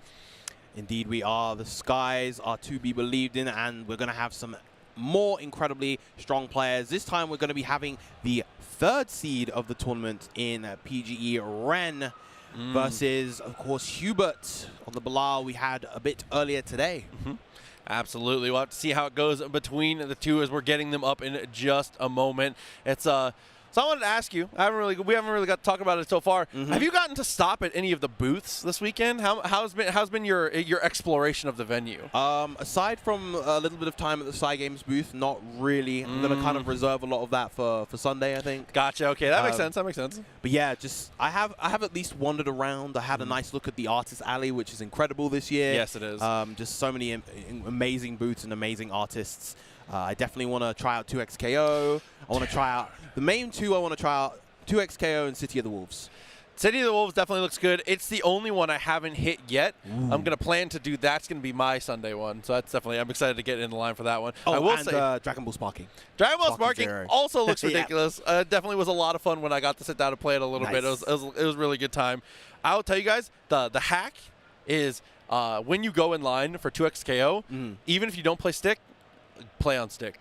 The line for stick is so much shorter. So much shorter. Okay. For some reason, it's over. The age of the joystick is no longer upon us, brother. Everybody's playing on like all the different leverless options as well as pad and stuff, which is definitely cool to get to see more people more comfortable playing on what they like. But yeah, dude, the stick line is legitimately like five times shorter than the rest of them. Okay, I'll make a note of that. There's some advantages to me playing on my dinosaur stuff still. Yeah, I'm a pad player. Gotcha. I'm a little pad player. I have a Hori fighting commander. Very good. Hey, listen, we saw someone earlier today playing on a keyboard that had all of the keys pulled off, all of the keys and switches pulled off, except for the ones they were using to play. Whatever you're comfortable with is the best option. The ultimate budget levelers controller right there. Dude, it was awesome. And they kind of mixed. It was great. Shout out to my boy Mr. E as well with the walking. Like he has a setup that he allows. It's like a standing desk. He's such a loser. I love Mr. E. Oh, of course you'd know who he is. Of course. Listen, dude, yeah. Mr. E, shouts to the homie. He's a great guy. Yeah, he is walking around with it's one of the weirdest setups. He's just standing there. Everyone else sitting down on their chairs. He could sit down like a normal person. No, he's just standing up. He looks like a vendor at a baseball game. Is what he looks. Is what he looks like.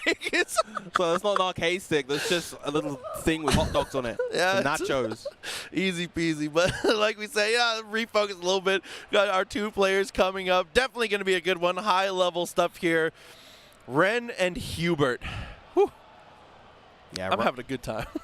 I'm having a dang good time as well.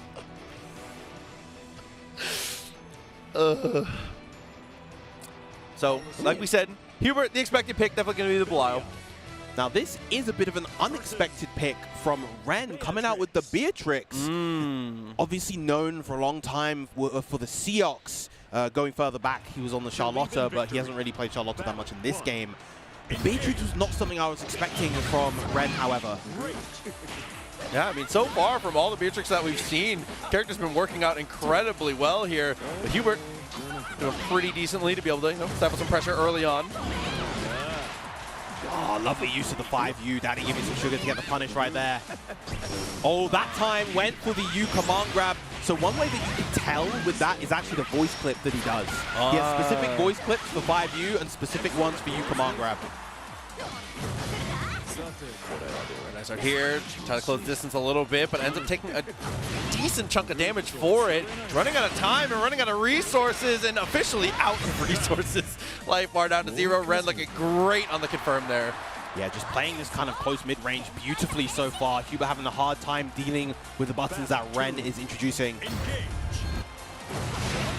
Oh, that is a good trade for Ren. Unfortunately, not able to get the follow-up, even though they've got the count hit. Nice DP through the fireball. Yeah, knowing where the gap is, good matchup knowledge for sure. And is able to check after the dash light. Huber takes a very aggressive option and ends up the fist to the face for it. Right, goes to the overhead after the triple attack. Nice. Again, these slight step backs from Ren are just creating these whip punish opportunities and leading into big damage. Not going to cash out with the super just yet. Just away with the BC. That's light, and again staggers the lows, ends up finding the hit, but the pinwheel doesn't quite keep them in. That's getting a little bit greedy with those potential plus frames right there. Ren BCing, and basing the DP. And just standing at a great spacing there. We've seen that across the board from all of the different... Beatrix and Sig players both, it feels like, have their... they are pretty dialed into the correct spacings for baiting things like that. Yeah. Both those two in particular have been standout this weekend. That they have.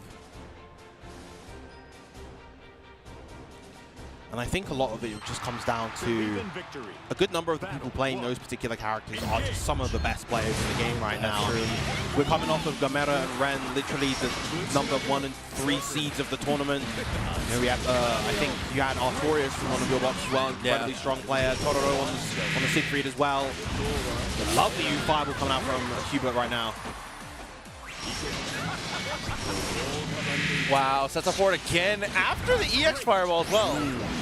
Yeah, definitely a setup you don't really see from Bilal all that often. The command grab coming out from Ren. That is once again baiting the U command grab and a full extension. Doesn't even need to do all of this, but is going to anyway maximize it into the SSBA. As long as we're able to get there, still all right, you know. Tournament combos be damned. I'll be swagging a little bit. If you got the optimals down, you got the optimals down. Ren now 1 round away from pushing forward. Okay, still harassing with crouch medium there after the fireball. Neutral jump doesn't get much for it. Right, lovely counter pro coming out from Ren now. Oh, had to trade for the second time. Fireball wins the day, though. Right, Ren a bit more adamant to block this time. Big call out with the far heavy. Was crouching, maybe he was looking for something, maybe missed out after a buffer. Huber gonna take big advantage.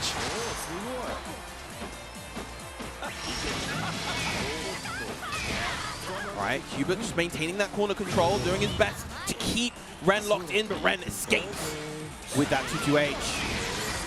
Doesn't have a good conversion option off of the far heavy there.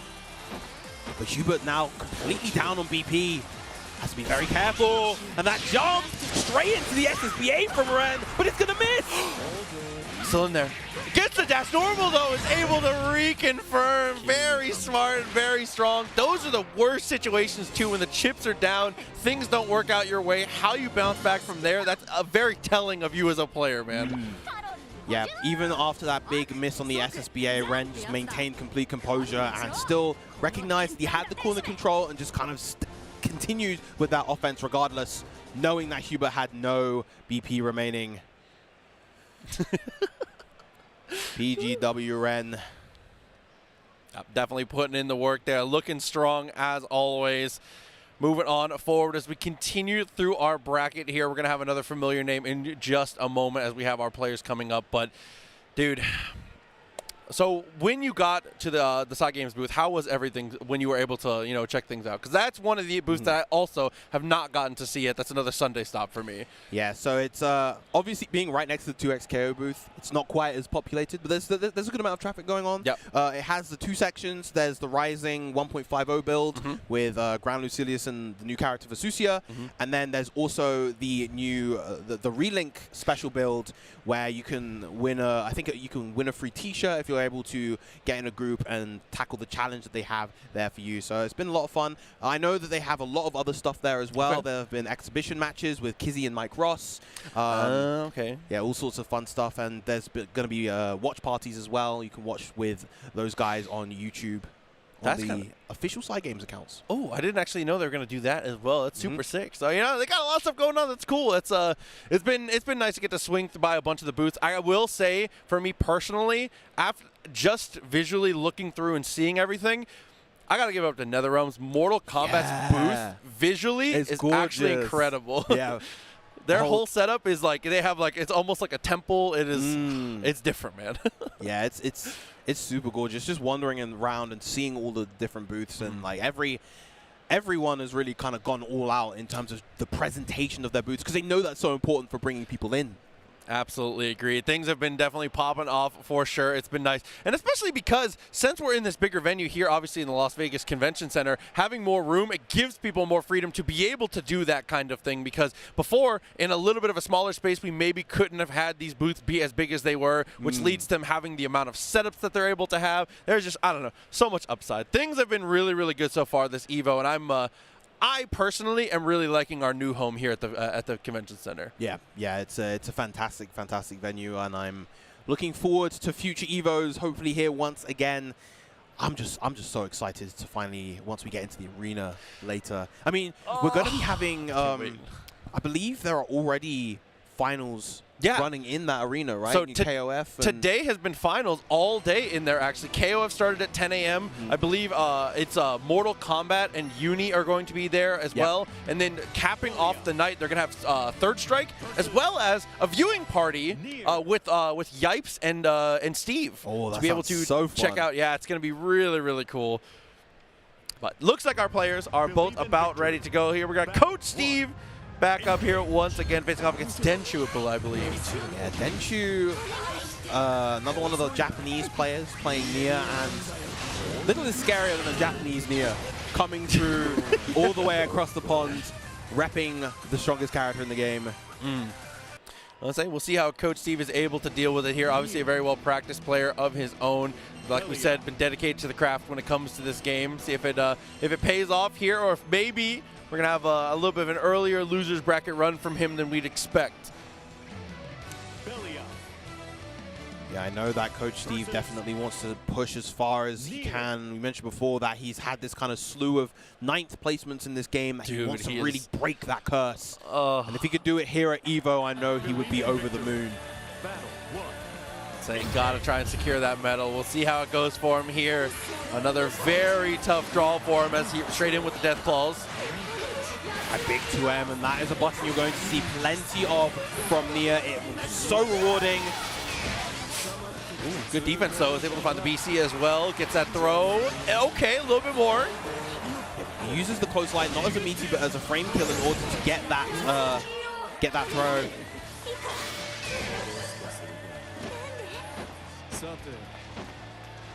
Just throwing shoulders everywhere and in between, trying to find something here.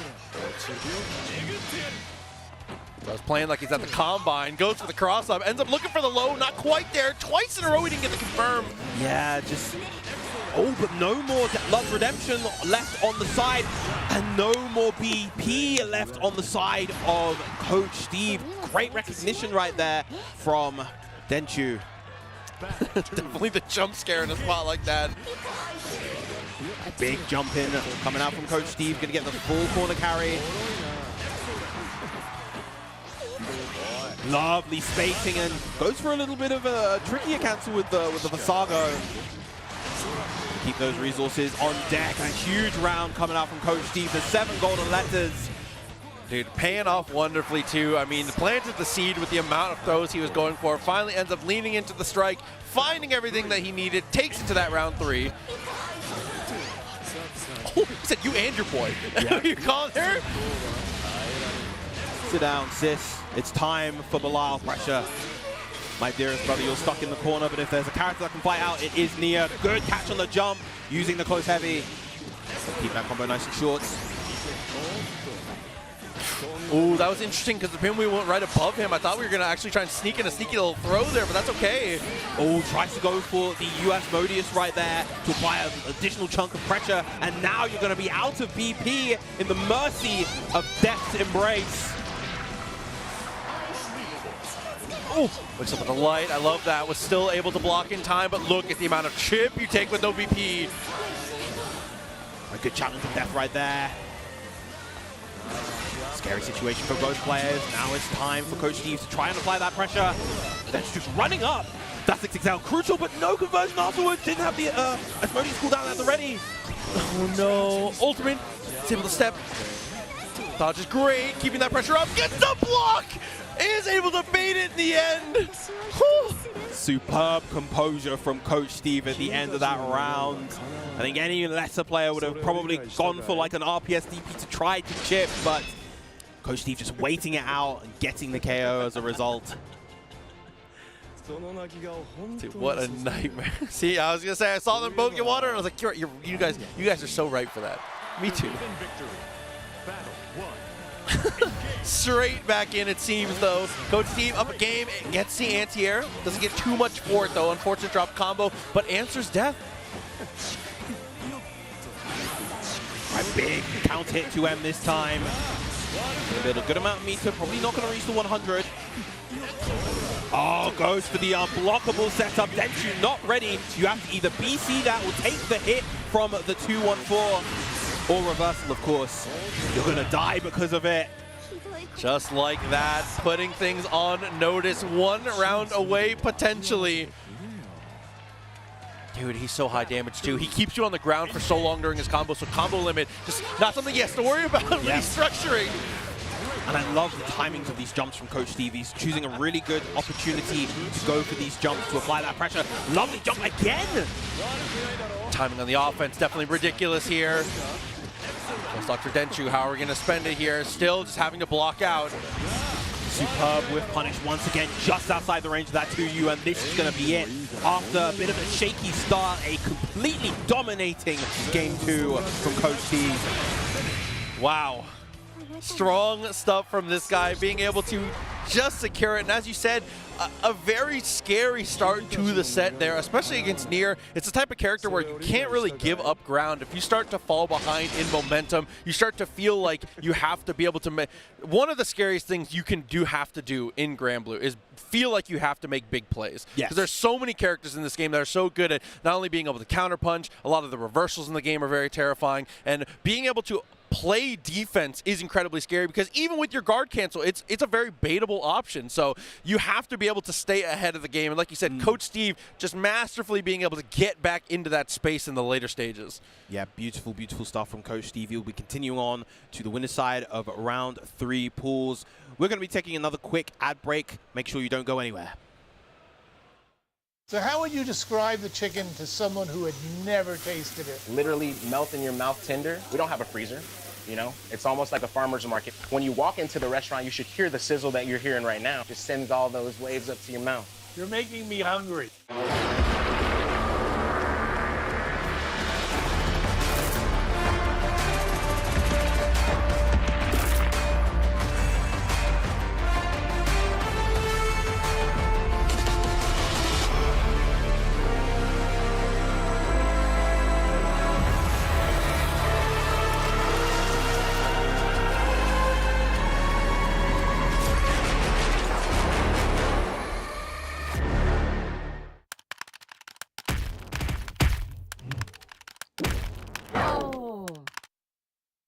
Red Bull gives you wings.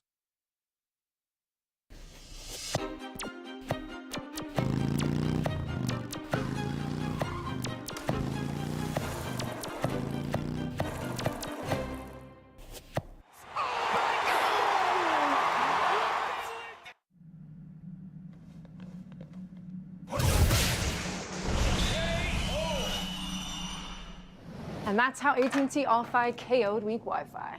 Get low latency when you need it most. Live like a gagillionaire with AT&T All-Fi. Protect your eyes styling under the sun. Blue light glasses while you're gaming, having fun. Zenny's got affordable eyewear for all warriors and monsters alike. Evo sunglasses, available now.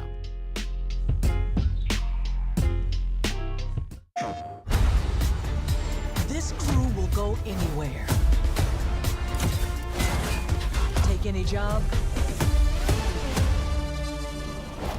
Face any enemy. We're the free gunner crew of the North Star. And together, we're going to make our mark on this galaxy.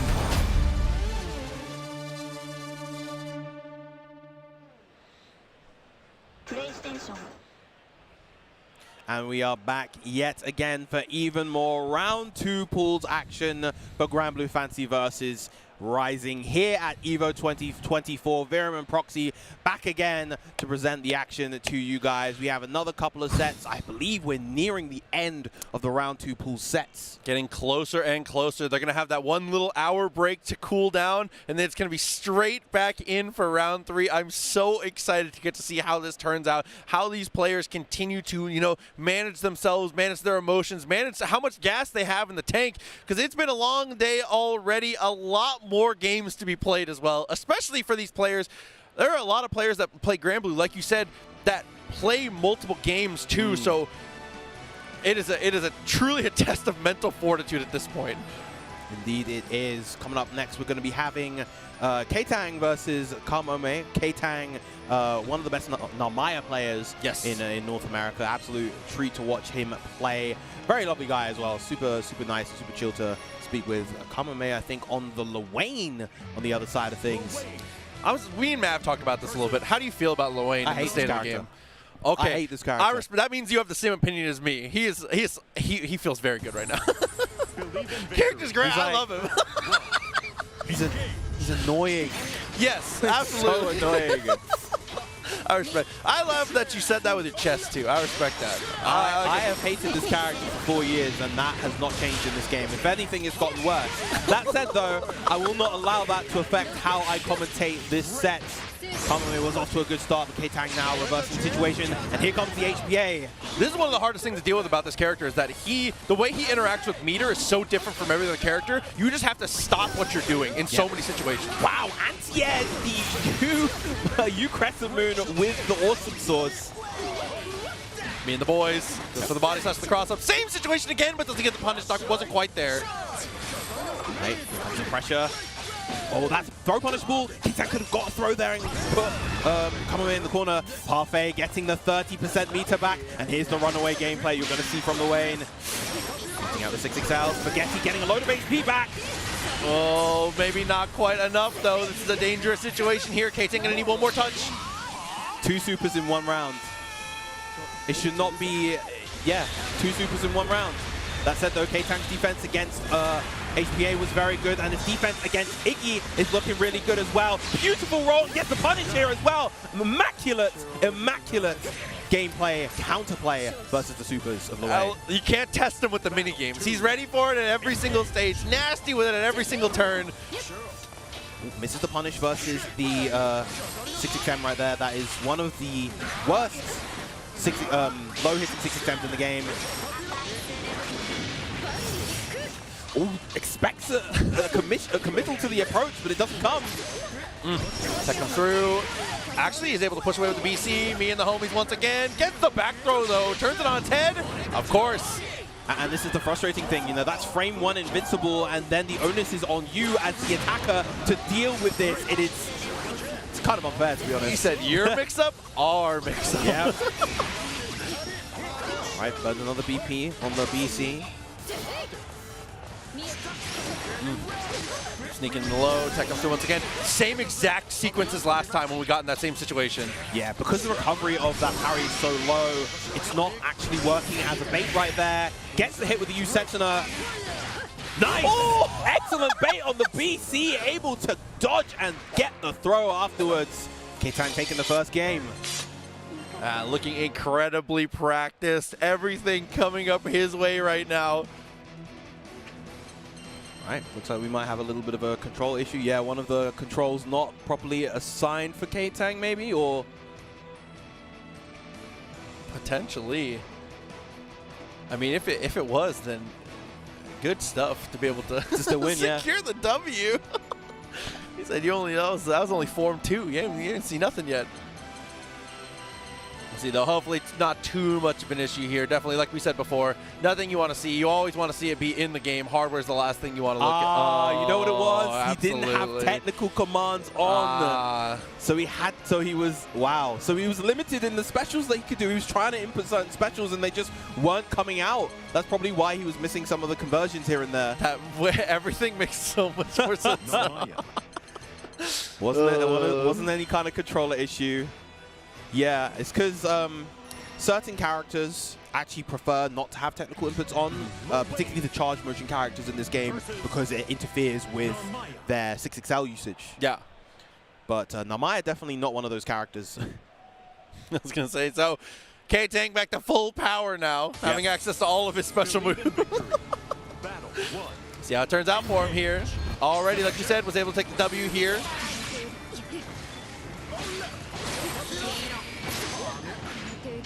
Okay, a couple times in a row, the tech comes through, ends up winning the day in the end. Exact same sequence again. Yeah, at that point, you might as well just kind of go for the run-up throw. You can hard punish this. There we go, the close heavy. Gonna get a nice chunk of corner carry off of this as well. Yes, pure sets. Sneaks in the low, able to get the confirm. Strong stuff from K-Tang, looking for himself here. Takes the round, threatening the set once again. Yeah, you can see the difference in comfort for K-Tang right now. Everything that he wants to do is happening the way it's supposed to.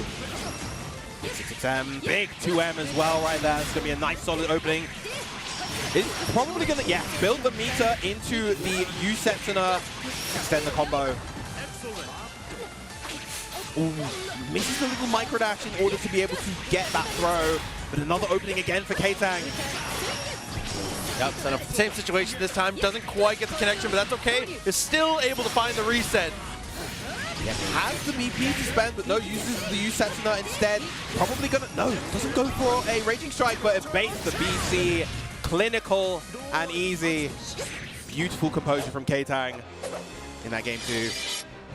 Yeah, being able to stay in the game mentally after something like that happens is always incredibly difficult. Like you said, a player of K-Tang's caliber definitely being able to do it big, set himself up for success. As we've said, move even further in, getting into those round 3 pools, the elite. Indeed, indeed. Especially if you can go in on winner's side, because that means, you know, you play one set in that round 3 pools, you're into top 24 winner's side, and then I think it's like one more set and you're into top 6. So definitely want to stay that course for as long as you can. Speaking of players capable of staying the course, we're going to have our next 2 competitors up next. Kinari versus Spam Senpai. Kinari from Japan. Originally played Percival in the base game, has shifted to Nia, known across Blaze Blue as well, formerly known as Ryo. Oh, okay. Yeah. Now on the Nia, again, another very strong Japanese Nia player up to the cab. It has definitely been cool to get to see across every single game how much international talent has been able to make it here to this EVO as well. Because I think that is one of the most important things about it, whether it's here at this EVO, EVO Japan, or anywhere in between, getting to see the amount of people that are able to make that flight, make that trip, and be able to get to show their stuff off on the international spotlight, especially with huge shouts to PlayStation, who did all of their Road to EVO tournaments to be able to help even more players from online be able to get into these things. So getting to see this much international talent offline is a blessing, man. That it is. And it's always exciting to see what kind of gameplay, what kind of characters they have to bring to the table as well.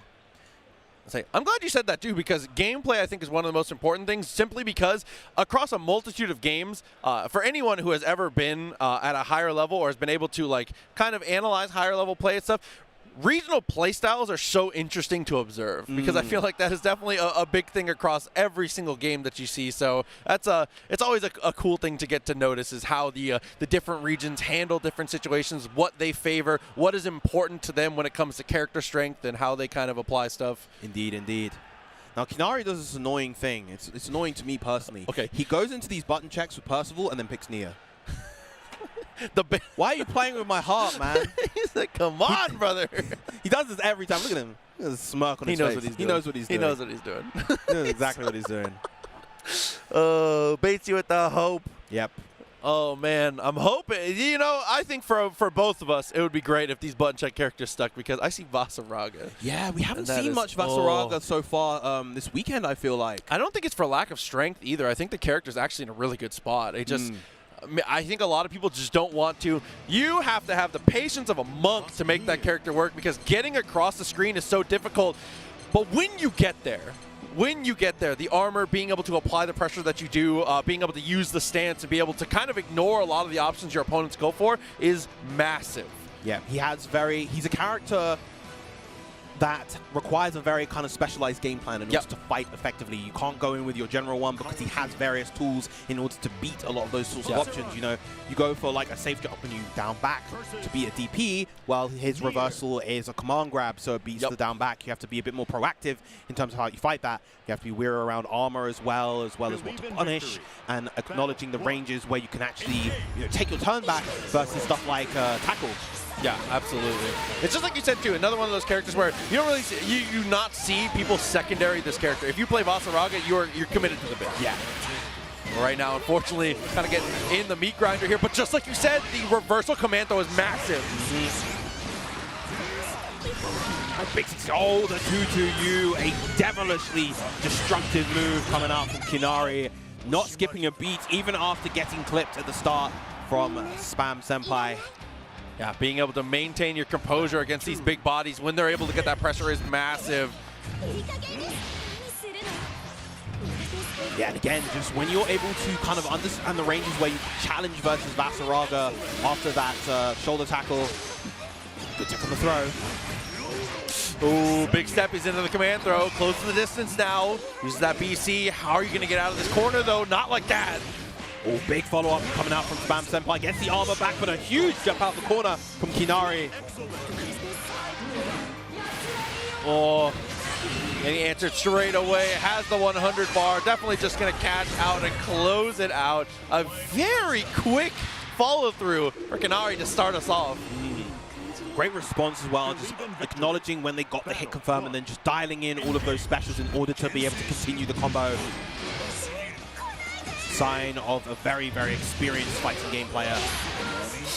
So the charge gets beaten out by the DP. Wakes up with the normal, though, not to turn in the slightest when it comes to that.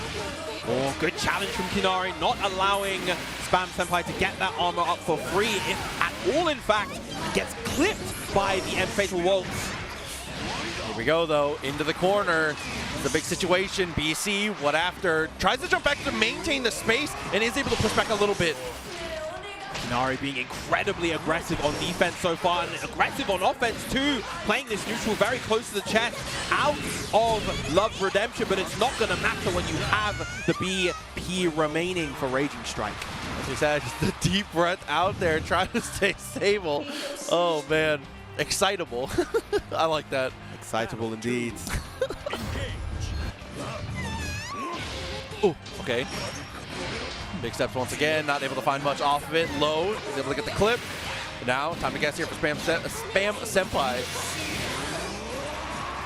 Yeah, good on Spam Senpai to kind of react to the secondary option, the secondary card, and then go for the BC knowing what has been dialed in.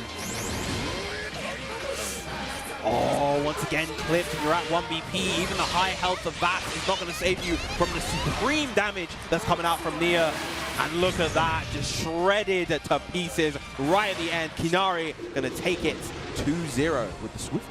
Yeah, looking incredibly consistent there. And that is a very tough draw as when you're playing Vasaraga into that one there. Being able to close the distance, very difficult. And when you do get there, as we've said a multitude of times, Nier, not the type of character, not your traditional puppet that has trouble in those spots, has the normals to be able to fight, is very good at being able to stop sign you from trying to approach too aggressively. And you really can't just armor up for free, because a lot of the times she will go either for the dash straight across horizontally, or she'll send death up. Has a lot of great answers to you trying to like idle too much full screen. Yeah, absolutely. That's kind of one of the traps that the character lulls you into. You know, you want to kind of create that distance, maybe play a fireball game if you have it, but all she needs is that one hit from the H ominous turn, the 214H, and that can lead into a full combo, into whatever she wants really afterwards. Good Oki, good corner carry, all the stuff that you could really, really want. All right, we are going to be having one more set here, courtesy of Chipotle. We're going to be having Ibis versus Artorias back again once again. Yeah, leaning off to the side here. Shouts to Chipotle, the Chipotle extra match. Getting to see a little extra something, definitely cool. See how they're able to handle themselves here on the offstage setup. Artorias, as we talked about before, definitely been in the pack when it comes to the Siegfrieds here, doing big things for sure. Yeah, we saw him playing a little bit of Beatrix when she came out as well, but I think after the nerfs, gravitated back to the Siegfried, the tried and true. Oh, okay. Strong start there. Gita able to get the whiff punish here. All right, big 6 attempts, get that knockdown. Chases Ibis all the way back to get the combo afterwards. DB on the first knockdown, though. I like that. Show them what we're here. Show them what we're about. Indeed.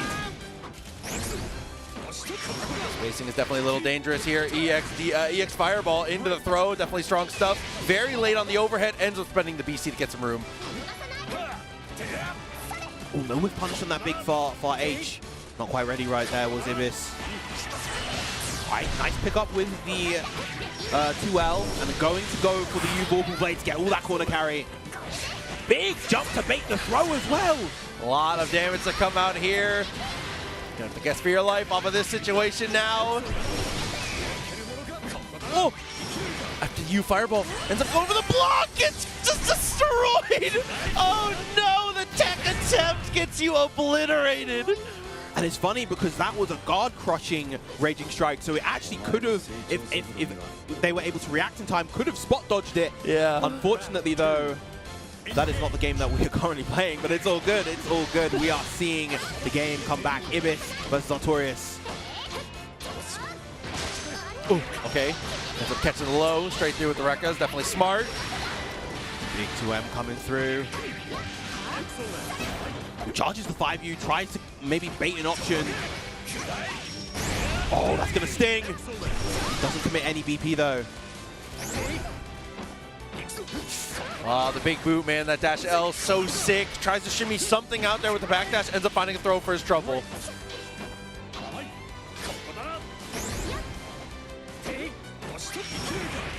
Lovely timing on that spot dodge.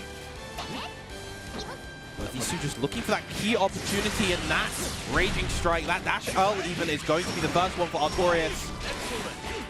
Oh, Saving Lane goes for the dash afterwards. Very aggressive choices to come out of that one. And had they had a little bit more faith, that could have led into a lot. This with a big BP advantage, but dying with 3 BP in this game is never a nice feeling, and Artorias going to take that first game. The Hatch never felt like they had a spot to be able to spend it here, so our extra match continues.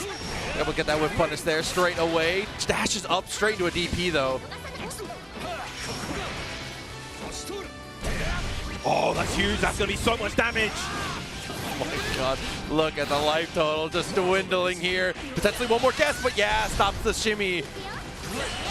Oh, I like the side swap there, going for the meaty Raging Strike afterwards as well. Had that 2-on-4U connected, that would have been a ton of damage. Goes for a third RS, and he's going to get a huge expansion here. DP, follow through. How much more do we get? U Fireball, not enough. Wakes up with the normal, gets the hit straight into the super. Does not care right there. Artorias aggressive on the wake up, and it works beautifully for him. Now 1 round away from moving on. Siegfried doing the things that he does and then acting so chill post-round. You're a fake, homie. you gotta stop with that. Wow, big round start, 6-6-H of all options coming out from Ibis. And again, another meaty Raging Strike. They've noticed that this is an option that is working, and as a result, is going for it liberally now. Still poking out with that 2M, looking good. DPs, yeah, it's been predictable in the follow-ups after the EX Fireball. Blocks the DP again. Very nice, and the 1 BP damage, this is gonna hurt. Not gonna be enough to get the KO just yet, not gonna reach that 100 in time. Of course, you've got to be wary of that Siegfried SBA, but you're kind of willing to take that in this position. Oh.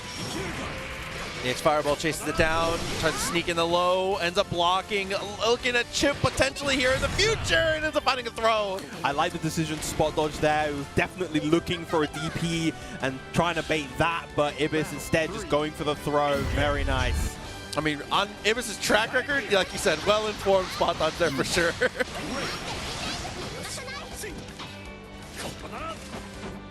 Okay, dash out, pressure with the low. Staggering a bit, giving up maybe a little bit too much room there, giving Artorias a little room to be able to dash. I said though, Ibis is finding their comfort zone a lot more overall. Big 6XL, gonna build the 100 meter, gonna get the follow-up after this DP as well.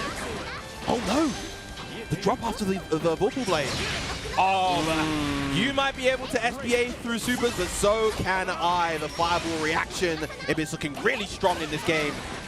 Takes that low, finds the back throw. This has high potential. Ends up using the BC, trying to maintain that pressure. Yeah, but you know that he wants that counter hit close heavy. If he lands it, he wins the game here and now. But the 6XM is going to get the counter hit, and the set has been evened up.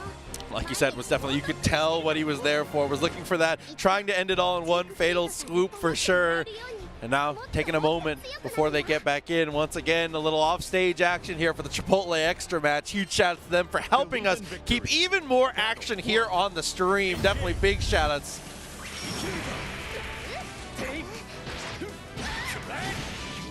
Right, starting off with the throw.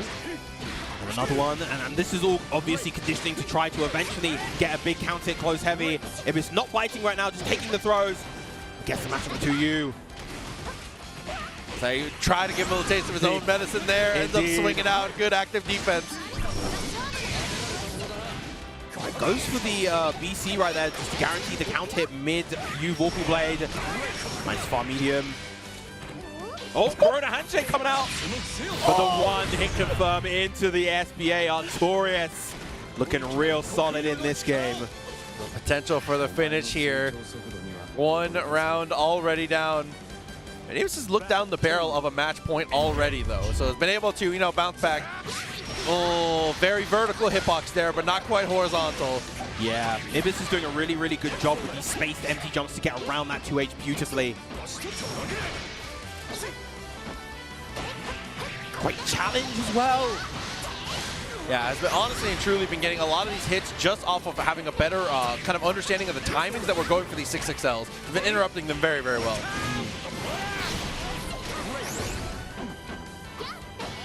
This time Artorias just waiting on offense, not committing to any option. I think the crucial thing here is, again, just making sure that you're landing those 6XLs. This is a much more kind of simple, straightforward matchup between these two. A lot of it is, as you mentioned before, very fundamentally based. Oh, big 2M, no confirm off of it.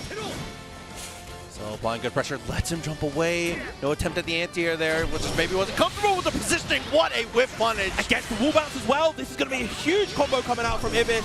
Goes for the double. Not enough to get the KO just yet, but a throw will do it. Good block coming out from Artorias. Huge sweep into the SSBA. Remember the boys, go through the cutscene and make your way through the pool. So there you go. Strong stuff to be able to send yourself even further forward. Again, huge shout out to Chipotle for the extra match to be able to show us that type of action. That's the type of action that we potentially miss if we don't get to, you know, sneak in these extra little slides. So again, man, Chipotle doing the most, making sure that we get all the action that we deserve. Indeed, indeed. Making sure that our breaks are swift, making sure that the action is constantly and quickly delivered to you wonderful folk at home. It's been a great, great time here at EVO, being able to just see so many incredible matches, and we have even more coming up in store later on today. Absolutely. So for now, it looks like we are going to toss it over to a bit of a break, but there's going to be even more action, as well as across the entirety of these streams. 7+ streams here in the venue right now for you to get your fighting game fix. So definitely make sure you check it out everywhere and in between.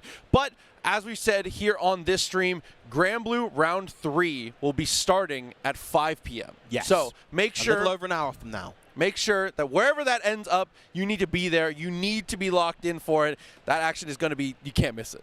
Absolutely not.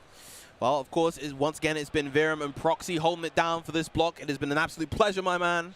Dude, absolutely, for sure. But with that, we are going to move it along. We are going to go on to our next, actions, our next things that we've got. So a little bit of a break, more Grand Blue later. For now, EVO 2024, see you in a little bit.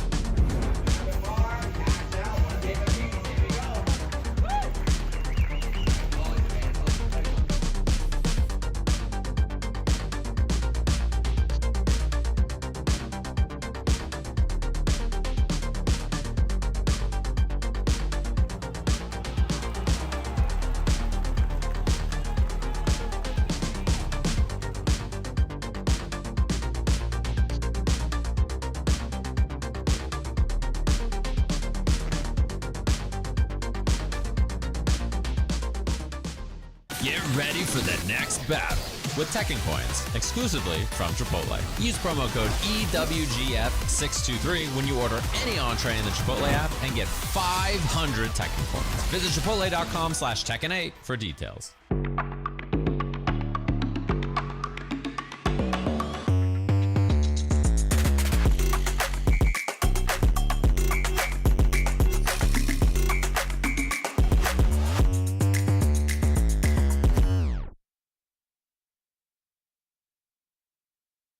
Hey gamers, does your room look like this? Tired of having no art on your walls? You need Displate. Made with high-quality metal and customized finishes, with Displate, you can transform your room or office from lifeless walls into a stylish space. Check out the new texture finish. Flat is out. Come feel the difference of that sweet, subtle embossing. Say goodbye to hammers and nails with Displate's magnet lock technology. It never fails. It's as simple as snap and hang. Bang, bang, bang. Visit displate.com/EVO and order now. Use the discount code EVO at checkout. Rated E to F.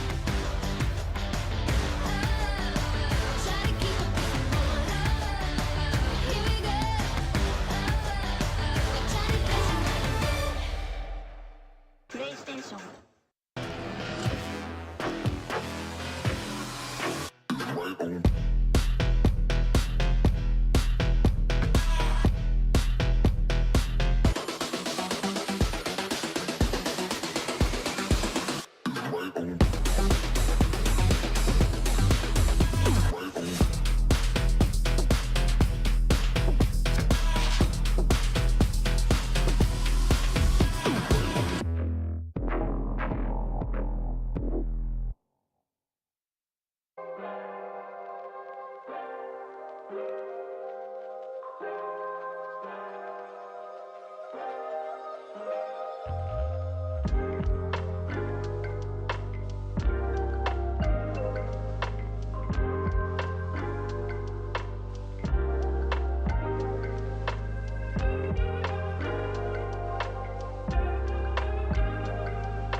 right now. My name is Michael Mendoza, but I'm known in the world of the FGC as IFC Yipes, and I am a commentator slash hype man slash host slash I kick your ass slash. And these are the matches that made. Let's go. Year this out. Oh man, I'm excited. Oh my God. Okay, I saved my voice just for this. Yipes on the left. Chris Schmidt on the right. Yipes in the goal. Seasons Beatings was like the premier spot for Marvel vs. Capcom 2 tournaments. It was in the Midwest, Columbus, Ohio, in a spot called Momo's. It had everything there, karaoke, food, you name it. We had nowhere to go. All we had was My Sticks and Marvel 2. And that was pretty much like a spot where we would do like main event, money matches and stuff like that. So like me versus Justin Wong, for example.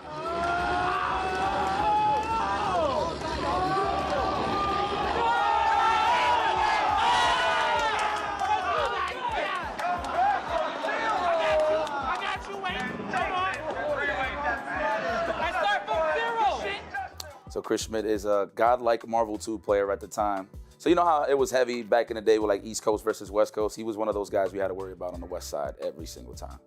And he is one of the only few that defeated me, Justin, and Sanford Kelly. So that's kind of like why this has a big of a story. But big rival of mine, off of the strength that he had style just like me, the way I rushed down and mixed up, et cetera, et cetera. But he was doing it on the West Coast and I was doing it on the East. So it was like the battle of like who had the best crossovers, who had the best Magneto, and who was just the best in terms of ultimate supremacy in Marvel vs. Capcom 2.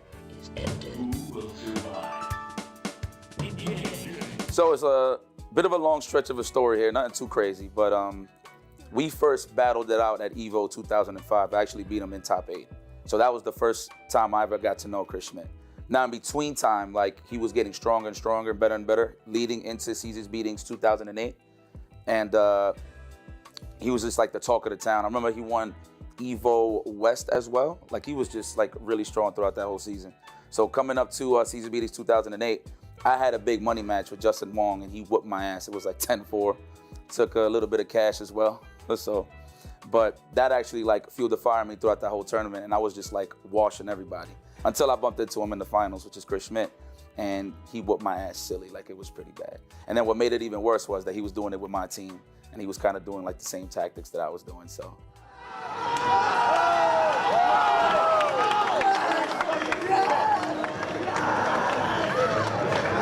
And Chris Schmidt takes it.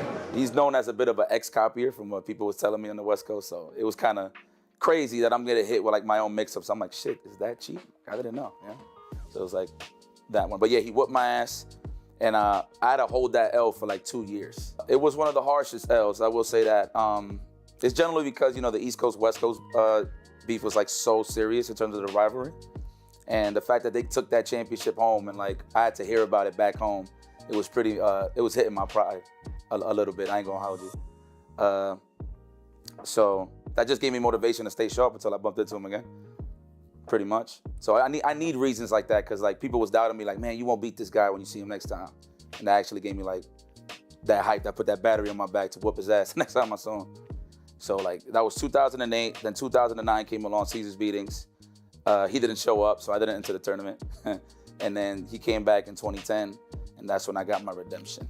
And that's what led to this particular match. Chris Schmidt on the right, Yipes in the goal. Chris Schmidt with the top. First blood. Oh, Gold Storm, Gold Magneto. Proud of the East Coast for sure. Around the corner, Marvel 3 was around the corner, so like we all knew we was gonna take a backseat of Marvel 2 for a while. So it was one of those things where like I had to make it count. So, and it was like the biggest Seasons Beatings too, like in terms of the crowd and stuff like that. There was like a lot of sick events going on, so like the crowd was just so serious. And that's 4 games. 4-1 for Yipes. 4 games to 1. Chris can't be happy about it. It was his game. It was his time, and he let it go. He's making short work. This is a statement, you know. I'm the best in the world. But, you know, and even though we was in the Midwest, like you had some of the guys on the West Coast there, but it was kind of East Coast heavy. If you go and watch the footage, like you're gonna see people like cheering for me and stuff like that. But that pressure of everybody counting on me to win is what made that event even more special because I had to show out or else I had to hold that L forever. just didn't work out, but he got the Psylocke. He got the Psylocke. Can he stop him? Michael Mendoza takes it. The crowd is on their feet. You gotta look at this crowd. Michael fucking Mendoza. Oh, I gotta say something, yipe.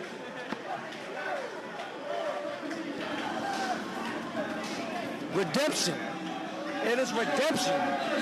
Redemption for IFC Yikes. I am Magneto. My words of wisdom, and I will not repeat it. Okay, so now on the first player side, we have Eduardo Perez playing Balrog. On the second player side, we have IFC Yipes playing Abel. Marvel 2 didn't really take a back seat, but like Super Street Fighter 4 was serious that year, right? Wasn't that difficult, especially since I had like camaraderie with some of the best players on the East Coast, you know? And for those that remember Empire Arcadia. So I used to roll with them, and I had some serious competition all the time, to be short. So, you know, I had guys like Sanford Kelly, Dominion, Jago, you know what I mean, to keep me sharp, Sean. I humbled myself knowing that I wasn't better than those guys, but I always aim high to be better than those guys, try to. So just having that mentality gave me more of an aim to like really step my game up. So I always knew those guys was better than me in Street Fighter. You know what I mean? Like I was always strong in Marvel, but Street Fighter, I seen how strong they was, so I always wanted to get to that level. So I used that as motivation. And to be honest, I just made friends. That's what made it easier in terms of getting to that next level. I commend them for having like the multiple skills in multiple games, and to juggle it properly in a good balance, I give it up for my comrades. Oh my God. Nice jump back for yours. Oh. Yipes in control. So IFC Yipes takes this first game. I really can't believe, like, no offense, yes, but how far he has gone in this event. I always knew him as one of the killers from Puerto Rico. And back in the day, he was known as VVV Scrub. I don't know if anybody remembers that. So, you know, the birth of PR Balrog, I think it was just when he did leave VVV. That was like an old school sponsor for people that don't know. But I always knew him from just way back then in like Puerto Rico. Like I heard about this kid coming up. That was about it. We just got cool like on some like friend tit competitively. But the first time we actually played each other was in Super Street Fighter 4 in that tournament. Oh my God. IFC Yikes. No, right? I played Abel, he played Balrog. First time I really played a really good Balrog like that, even though I had like experience against like Javits and stuff like that. But PR Balrog's reactions to footsies was ridiculous. But the edge that I had was I had a cheap ass character, I had Abel. So anytime I knocked him down, he had to guess twice as hard as me. So that's how the match went. And you know, every knockdown that I scored, the fans, the homies, everybody was just getting more excited, and I was pumping me up, so it gave me more energy to whoop his ass too. IFC Yipes round one, game 3. Let's go! Everyone getting really hyping here for IFC Yipes. This was kind of like showing the world that I'm not just a Marvel player, and it kind of stuck like throughout that whole year because I was placing pretty well in a lot of tournaments throughout that year. But that was just like a statement to let people know that I'm here and I play at other games as well. And IFC Yipes takes Puerto Rican Balrog. Yeah, he's got to put it up now. He's got to teleport over there. He's got one chance, but he's not going to get a meter. Oh, wow. Yeah, that's unfortunate. That hard tag was huge. You know, me coming from Marvel 2, I was pretty much the bully. So like going into a new game, people's like, this guy's old. He don't got what it takes. You know, that type of shit talk. But, you know, it was just a perfect opportunity because at that time, around that summertime, I was playing a lot of Marvel 3 and that was like the best that I've played. I just felt good about myself. So going into Summer Jam, and then what made it more important leading to Chris G is that I had to bump into more West Coast guys, so I had to play like Fnatic. I remember Knives was there too, so like it was a big thing because it was like East and West at the time, so it was pretty cool that at the finals it was an East Coast thing. And I was coming out of losers, so that's what made it worse. But Just smile, a knowing glance, and IFC Yipes going to the grand finals, baby. Gets that run back and sends West Coast home. Let's go. I'm gonna be honest with you. I was just having a good time. I don't know if anybody watched the footage. I was listening to music. That whole time I was listening to Jadakiss. You know what I mean? The Locks. And I was just locked in, man. Philadelphia, Pennsylvania, here at the Sheraton Suites, brought to you by Big E's Gaming and all the illustrious sponsors that you just saw listed on your screen. It's Chris G and IFC Yipes. Grand finals, let's get going. The game styles in terms of Marvel 2, Marvel 3 were pretty similar. The only difference was the assists just didn't have invo frames like it did before. Like, it wasn't like good anti-airs. I mean, with the exception of like Hager and Trombone, of course, at the time, with Vanilla. But those characters kind of got nerfed in terms of assists. But that was it. In terms of the meta and the pace of the game, it was kind of the same. Execution barrier is a little different. I would say Marvel 3 is a little more easier than Marvel 2. It's less taxing. Oh, and we got a full Dante combo. Get back. Get back. Ground bounce. Level 1. No bringing Virgil here. That's easy pickup. I wouldn't say he peaked, because at the time when I beat him, he had Morgan, Doom, Akuma. But it's funny enough, that was a tournament that made him decide to drop Akuma and then go full-fledged Virgil. But in terms of the Morgan Doom, it was ridiculous still. And obviously with time, it got even more ridiculous, because as he traveled, more tournaments he entered, the more fierce he became, right? Yep, next factor. Okay, and that's it. Game 2, Chris G. Another game to Chris G, and now it's match point championship point for Chris G. Chris G, certainly the most dominant East Coast player in Ultimate Marvel vs. Capcom. But in terms of the patience that I learned from Marvel 2 is what really helped out in that matchup. Because, you know, again, like the differences is in Marvel 2, you had like good anti-air assists like Captain Commando. You could just like dead the screen of what's going on. So like imagine Captain Commando in Marvel 3 versus Dr. Doom. Like if Dr. Doom comes out, Commando comes out, blah, he's out of there. I mean, but in this case in Marvel 3, we didn't have the opportunity, so. Oh, this is perfect for Yipes. You couldn't ask for a better turn of events. He's got meter, he gets 2 characters. With using good assists like that, it was more about bobbing and weaving, and that's what kind of added to the patience, because I was always good like with movement, naturally. So I would have to jot it down to patience. Mixed up, cross up. Nice block. Put the swords up. No, you got worried about the raging demon? Yeah, you got that. Had to put him in block stunts. Smart stuff, good stuff. They're still in control. Gotta worry about this X Factor. Got him. And the combo plus mix up. Finisher food. Broken tears. IFC. Yipes takes summer jam. That was it. And what made it special was it's like, that's what cemented me even more that I was a really good Marvel 3 player, because people didn't believe that I could get to that level. And then when I beat him, then people started talking and giving me my time.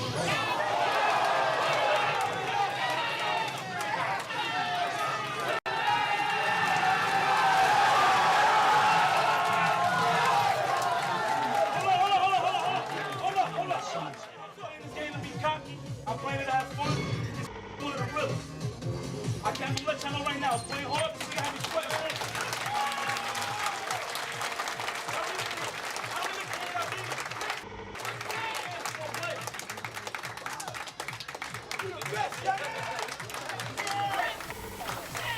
So, you know, as you may have heard, you know, Chap is always saying how he believes that Yipes is now a commentator, no longer a player. And, you know, Yipes is coming in here hungry. And he said he's been practicing, and he's going to make sure that Champ eats those words. So I'm excited about this. Well, we know Yipes is capable of being the best in the world. So that was the first ever Capcom Cup, which made it cool. The Marvel 3 portion, though, it was a fan vote. And it's crazy because at that time, I wasn't really playing. I was kind of pursuing more of the commentator side of things around that time.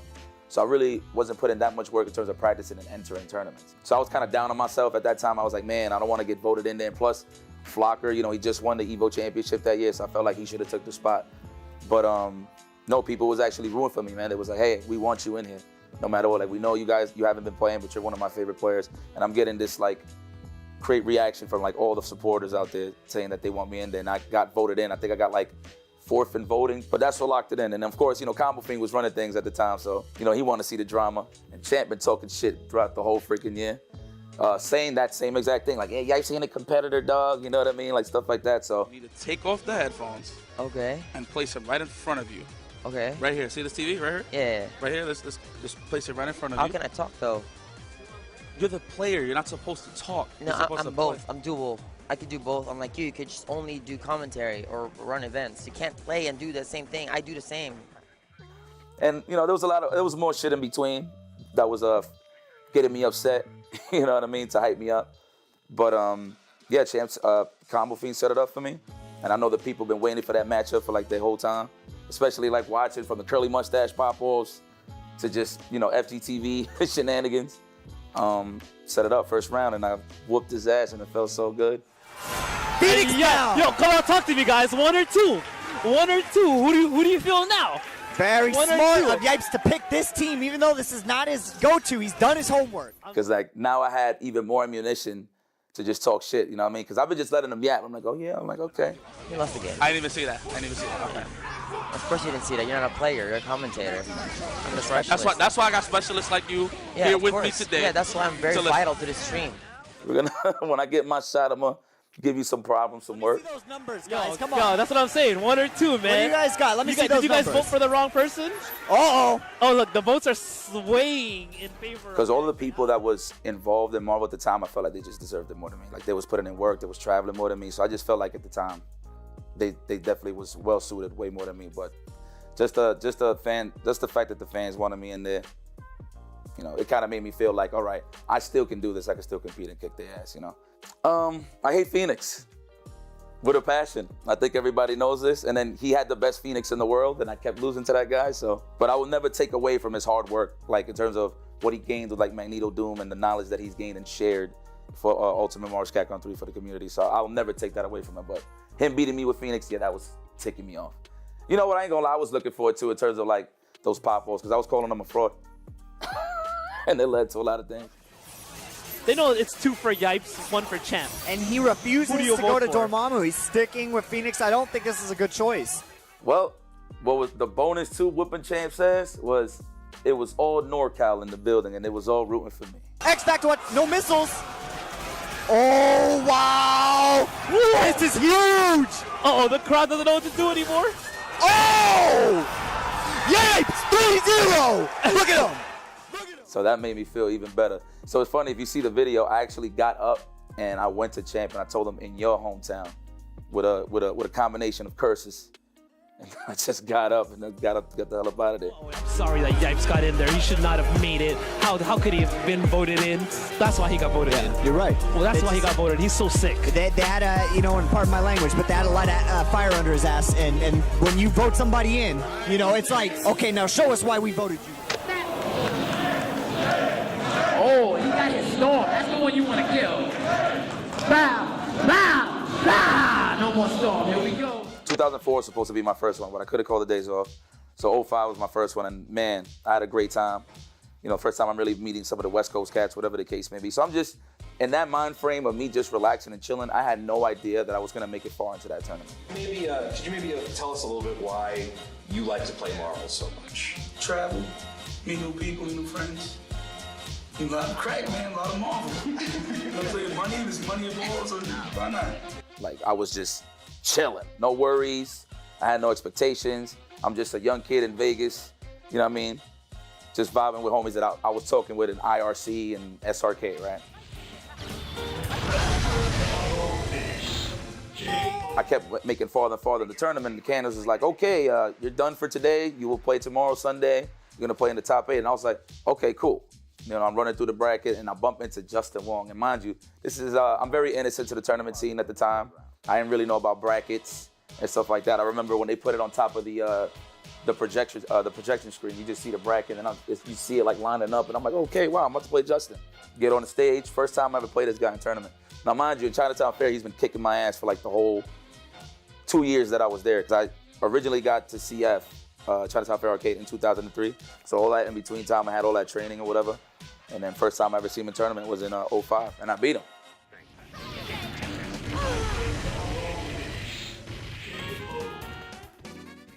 So, well, the thing was, it was cool. Like, I was happy, but I wasn't super gassed. I was like, well, I'm pretty sure I'm gonna see him again, so he's gonna kick my ass, right? But in the moment, I'm like, oh shit.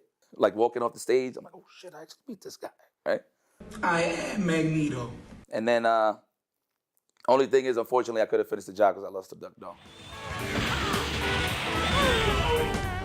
Going into 07, though, what whole significant from 05 to 07 is that I bumped into him again in the grand finals, and it was more dominant too at the time because East Coast just reigned supreme. Like we had some of the West Coast best in the top 8, we whooped their ass. Like it was just East Coast supremacy. So now it's just me and Justin focused, right?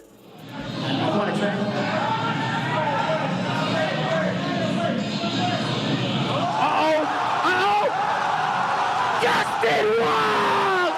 Oh my God! I'm gonna be honest, it was just an execution error that he got that comeback off. But I mean, I wasn't blocking shit, so that's my fault. I mean, if you watch the video, I ran into that uppercut like every single time. But there was a point in time in the video where I hit him with side lock, and I did the uppercut, and I didn't get the super at all. So if that super would have came up, we never would have had that moment. But it is what it is. It happened. But in the back of my mind, I was just like, it's just a couple of errors. That was it. You know, I wasn't really nervous. I was shocked. I was hyped. Like this photo, I'm pretty sure there's photos that James Chen took of me just like really excited, like looking back, like, oh shit, he actually did it. And I was having so much fun at the time, so there was no real nerves there.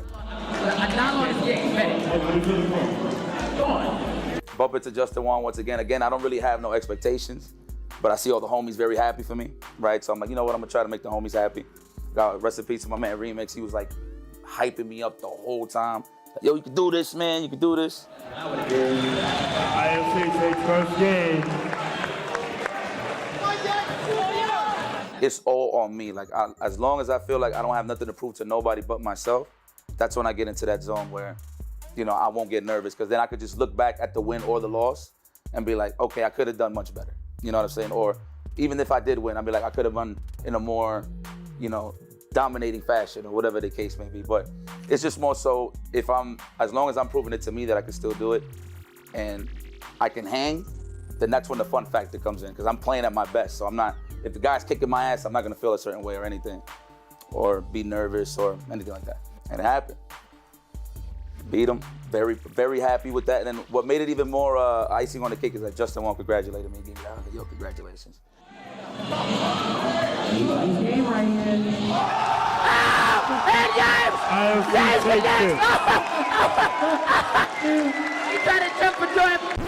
But what people don't know is I actually twisted my kneecap when I won the championship. So I'm pretty sure people are wondering why there was never no footage of some celebration or whatever the case is. And I get it. You know what I mean? It's not a good look. But after I won, I jumped very, very high. Like, I'm talking like Michael Jordan. What game was that when he made the shot? Was it against the Cavs? Yeah, I kind of jumped that high.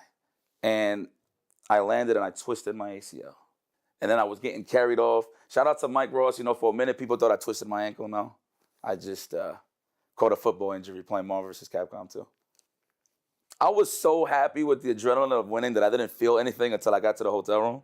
But I knew for sure I couldn't stand on my feet right then and there. The adrenaline was pumping so hard, man. My emotions were so high. I'm like, oh my God, I just won Evo. Well, I'm like this, like, And it's crazy because, like, they're wheeling me off. Well, they carrying me off to go sign my papers, like, to freaking, for like, I don't know if it was for tax time, but it was just a sign so I could get my checks or whatever for the time being, for winning Evo. But man, everybody was just so happy. Like, everybody's carrying me and shit. And I was like, oh my God, you did it, man. They're giving me the pitter-patters, the high fives, and I'm just getting carried by the homies out of here. Like, oh my God, thank you so much. It hurt so much. It was so many emotions at once. I didn't even know how I could handle it, but the one thing I was focused on is that I won Evo. I felt like I did it for my country, Dominican Republic, because, you know, my parents, you know, my sister, my cousins, everybody back home, they knew what I was doing with my life. And of course, in, you know, the old fashioned, you know, they wasn't cool with that. They was like, man, you're wasting your time. This is in the third. So, you know, the fact that I told them I won and I brought some chicken back home, you know, at that time, $5,000 was a lot. This is when, like, the Toyota Yaris was sponsoring it at the time. So $5,000 for first place was pretty good. I only kept like $1,000. The rest of my family had it. But yeah, proved it to my homies that I always knew that I could beat Justin. Because, like, I ain't gonna lie, there was so many fanboys of Justin Wong back in Chinatown Fair that it would bother guys like me, bother guys like Sanford Kelly. That's why Sanford was so sharp, so he kept me sharp because of reasons that way, you know what I mean, of that. Because we always felt like we could beat the guy, but a lot of people doubted us, so that was this, yeah, shut the fuck up moment, you know what I'm saying? And I gained more of that respect. You know, I definitely had a different swagger because I was still winning tournaments throughout that whole year. So it was like a continuation, but I think the only thing that I had different there was I had a cane the whole time for the whole year to recover. But yeah. The fact that I could prove my mom wrong, that I was capable of doing this. And it's not like it was a profession or whatever, but I just wanted to show that big win, that, you know, I didn't waste time making all that noise, training up and getting better in Marvel 2. There's tons of different ways to cosplay. There's no right and wrong way. You might have a cosplayer who makes a look from head to toe. Everything's from scratch. They made the patterns, they sewed it. You might have cosplayers who buy pieces of clothing and they alter it. And then there's also a ton of online resellers who sell really amazing costumes. There's just so many opportunities out there to get into it. So it's a lot easier than most people think. So actually this is my first Evo, so I wanted to make it special by cosplaying as the character that I love, and this is actually the first fighting game I got into, Street Fighter 6. So I was like, why not? So for me, I would say my favorite personal cosplay is obviously Beerus. It's a character that I love so much, and the community has just been so warm and receptive to the costumes. This is my second Beerus costume. I have his default outfit that people just seem so happy to see, and I just really love making costumes that make people happy. I'm so passionate about it, just always pushing myself to get better and just learn more along the years. Oh, you already know, baby. I'm cosplay as Leroy Smith from Tekken 7, and why do I like him? Because he's the coldest mofo in all of Tekken 7. Shout out to Harada for making this character. You know what you did, bro. You was in your bag. To be honest with you, I feel like fighting game developers, their character design is so top tier. Because I feel like for fighting games, you have to have characters be flashy and be colorful. And I really think that's what appeals to cosplayers, is just having like a really cool look and a really cool flair. And I think a lot of anime fighting games kind of tie into that. So you get like a lot of anime cosplayers who might get drawn into cosplaying at fighting game events. When I first cosplayed at a major, I think it was just myself and my one friend were the only cosplayers. And it was very much like, oh man, I'm not sure if we're supposed to be here. But over the years, yeah, I feel like the cosplay community has realized like there's a really good community at fighting game events and at majors, and it's very warm and welcoming to cosplayers. And I just think people are starting to realize like, oh, cosplay is a thing, you can cosplay at these events. And I think it's just drawing people in, because I love anime conventions and I love going to them, but personally as a cosplayer, I was burnt out. So cosplaying at majors like Combo Breaker and CEO, it's kind of like rejuvenated my passion for this craft, because there's so many amazing cosplayers showing up, and I think it's because we've just established a cosplay community within the FGC that's just warm and welcoming, and it's like, yeah, you can cosplay here, like it's cool. Even just today being Friday, compared to how many cosplayers were here at EVO Saturday last year, that number has tripled. So I just think it's just word of mouth, and people are realizing, you know, this is a really cool event to cosplay at. So it makes me very happy to see so many cosplayers here. I'm new to fighting games, so like, she's a pretty beginner-friendly character, and I just like really grew to love her. Well, everyone, welcome to the finals of EVO 2023 Cosplay Contest. Woo! When you go to events, you might see there's costume contests, which are just a fun way to, like how everybody else competes here playing games, cosplayers compete with our work. Basically, you get judged by a panel of judges. They look over your work, your costumes. They might review your progress, and it's really just competing based on your craftsmanship and your skill. There's different awards and different categories, but it's definitely quite an exhilarating feeling to win. It's just a really good way to kind of bring the community together. I mean, EVO is the biggest show ever. It's where everybody comes to throw down, and what better place than the world's biggest stage to show off your boy Leroy Smith.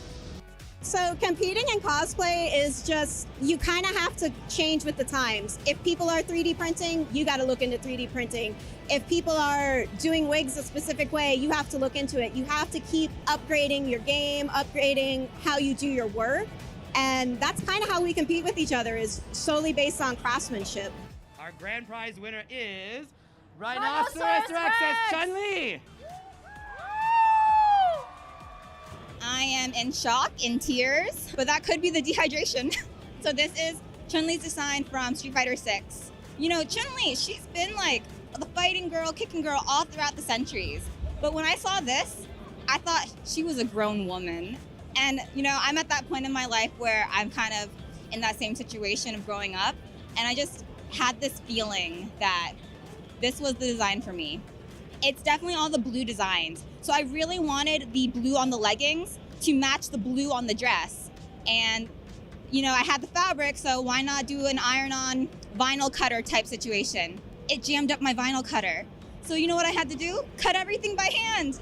I probably drew this design 3 times, on the mock-up, on the pattern paper, then on the iron-on. And then I had to hand place everything one at a time to make it all line up. And also, again, she's a full woman. I am like 1/64th scale of a woman. It was really hard to get everything proportioned down to my front panel size. So for me personally, as far as the future of cosplay goes, I definitely want to see more contests. I think having costume contests at majors is a great thing. It really shows cosplayers that the events care about their costumes and the community. I definitely want to see just more cosplayers showing up to events. We've got a really great community that we're building here, so I'm really excited just to see more people show up and just to get it bigger, get cosplayers on stage, giving out medals, cosplayers, you know, walking out players, just make the cosplayers feel like more welcome in the community than they already do. And I think we're getting there. I think we're on the right track. So I really think for me, I just would love to just see cosplay like go to the next level at these events. I will say I disagree with his use of the Satsui no Hado. But the way he holds his arm up to bring it down, I can only hope to emulate that with my Denshin abilities. Hadouken! I think the best version of Akuma is probably in Street Fighter Hyper Fighting, because I know he was broken, I know he was banned from tournaments and all that other good stuff. The one from Super Street Fighter 2 Turbo? The Street Fighter 2 Akuma, where you gotta fight him at the end after he kicked Bison's ass off the screen. I mean, that guy was so far and ahead of all the other characters. That's why he was the boss. Pretty much, literally, anything he do is kills you in that game. There's a reason why they only have him as a shadow. There's a reason why. He's too broken to be seen in the public. It was such a surprise, and it was like a hidden secret. I don't think there's anything that compares to that version of Akuma. Super Turbo, he got banned for a reason. Because every single Street Fighter, after the fact of Street Fighter 2, played around its mechanics around Akuma. That's how broken he was in Street Fighter 2. My second Akuma would be Street Fighter 3 Second Impact. I feel like that Akuma was hella broken as well. After that, Street Fighter 3 Third Strike, Fight for the Future. Third Strike Akuma. Aesthetically, he looks amazing in the game.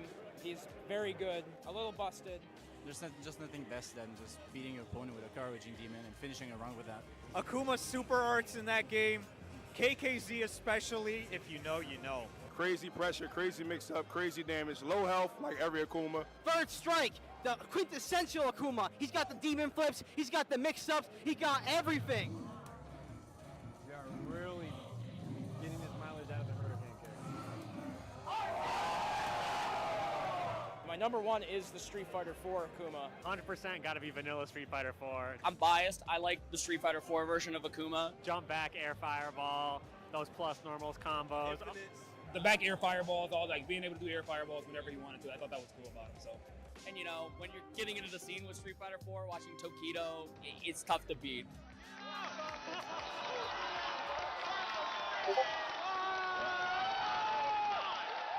The next best one, I would say, would be from Street Fighter 5. Street Fighter 5 pre-patch Akuma. I have to put the Street Fighter 5 design because, like, he's got the lion's mane. It's all wild and crazy. If you know that character, Oki, he had everything possible that you could get. They had to nerf him like 3 times. And he's got, like, the Satsui no Hado, like, peeling out of him. It's so cool.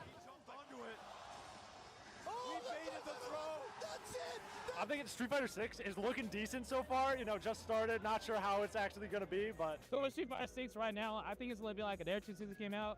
There's been a lot of stuff that people have found with him, and he's looking really scary. The 6 design is sick. It is really cool. that Street Fighter 6 Akuma, walk speed, godlike. Fireball, godlike. My guy has a freaking, what's it called, where he does the shadow thing? Raging Demon? Raging, no, with the grab though. Oh, you command grab? He has a command grab now. That looks like he's just gonna just come across and shake your hand, but he breaks your back. That's my dude. Street Fighter 6 Akuma wins all. The best version of Akuma in any game is Tekken 7 because he don't play by the rules. My favorite version of Akuma is from Tekken 7. First, probably Tekken 7, partially because they had to nerf the heck out of him immediately. All it took was one hit, and you're basically dead.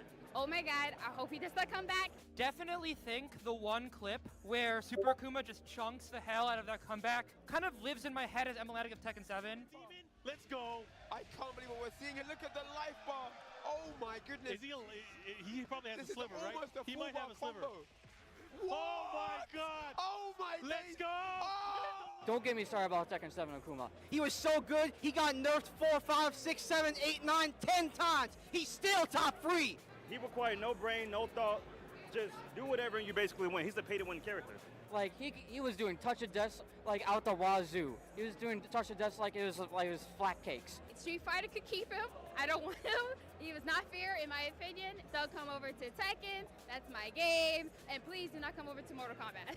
Tekken 7 Akuma all the way, 100%. As someone who wasn't really entrenched in the competitive scene, but had this like casual knowledge of it, Any pay-to-win character is automatically the most busted character in any franchise. it's always kind of burnt in the back of my head is just how powerful he is and kind of how strong he is kind of forever. Keeping the pressure on Super Akuma in a little bit of trouble right here. And Book's gonna take it 2-1 in the Akuma mirror match versus Super Akuma. My favorite version of Akuma is... It has to be Street Fighter Alpha 3. The first time I saw someone really doing cool stuff with like the custom combos was Boss when he was destroying American players in the early days, one of the early Evos.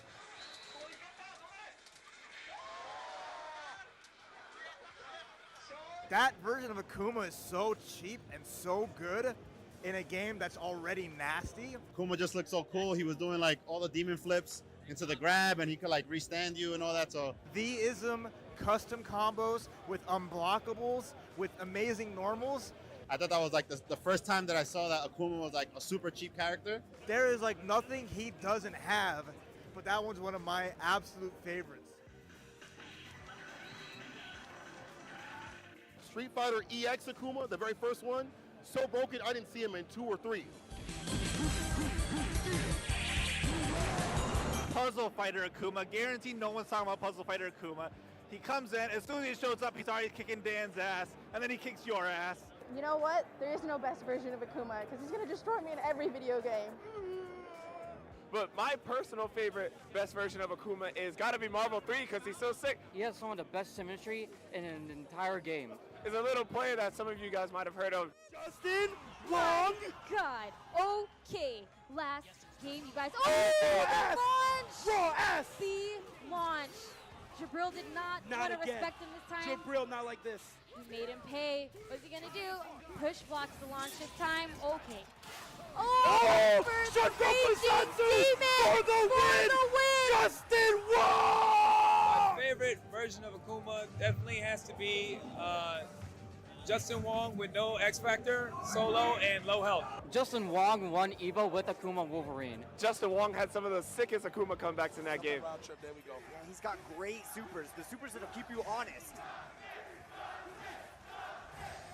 All right, there's one.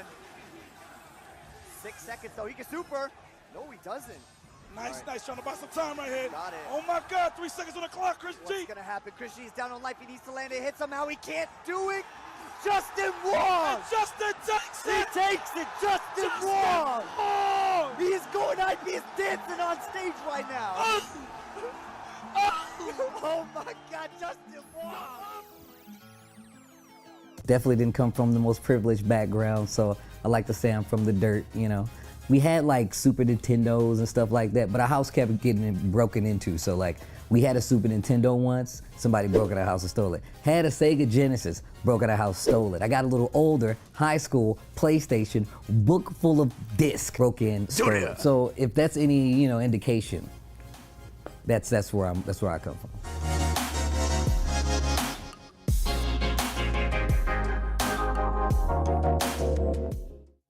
So I was mostly raised by my moms. I'm the oldest of 3 in the household, right? So it was me, my brother Brandon, my little sister Jasmine, and my mother. My father was one of the reasons that I got really deep into comics because he really loved the Incredible Hulk. I'm a really big Ninja Turtles fan, and then I kind of like spun from there with like Spider-Man and stuff like that. When I was growing up, we like did not have paper a lot of times, but we had like extra plywood around the house, and I would literally draw Ninja Turtles on the extra plywood because we literally did not have paper around the house. That's a real story.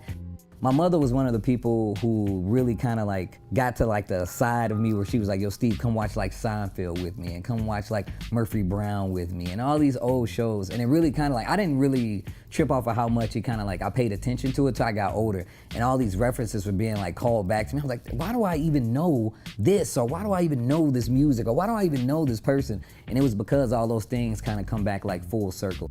The relationship with my siblings is how I treat a lot of my close friends, you know what I'm saying? Like I'm a very touchy-feely person when I know you, otherwise I'm kind of like, you know, keeping it at arm's distance, but all that comes from like the home life.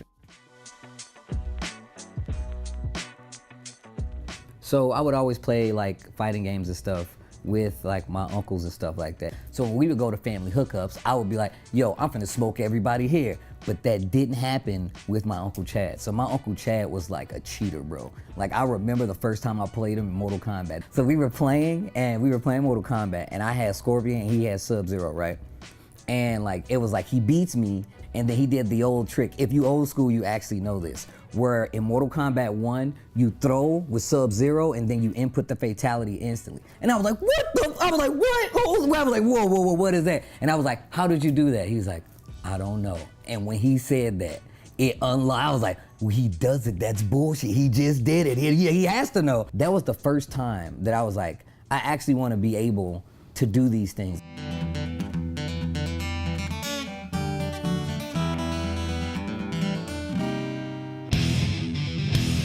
It was Guilty Gear XX was, I would say, like the first time I was like, oh, I actually want to compete in tournaments. I was going to this place, Gunther's in Columbia, Missouri. They used to have monthly tournaments and we would have to go down there and it was like, what, an hour and a half away from where I was at. So I was like lying to my mom. I'm like, yeah, I'm gonna go hang out at a friend's house.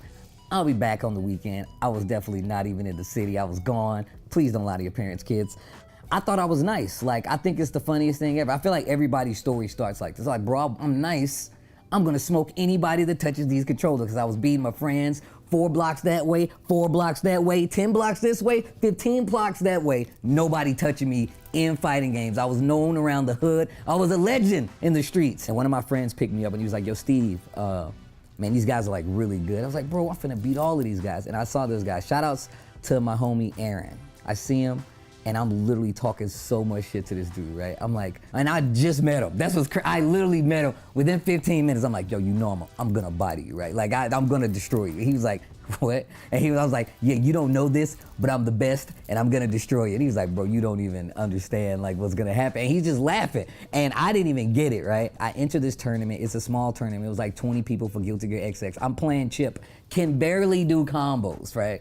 People laughed at me off the setup. Like in the tournament, they literally laughed at me. And I was so mad. I was so mad, I went outside. I think this is the last time I got like super like upset.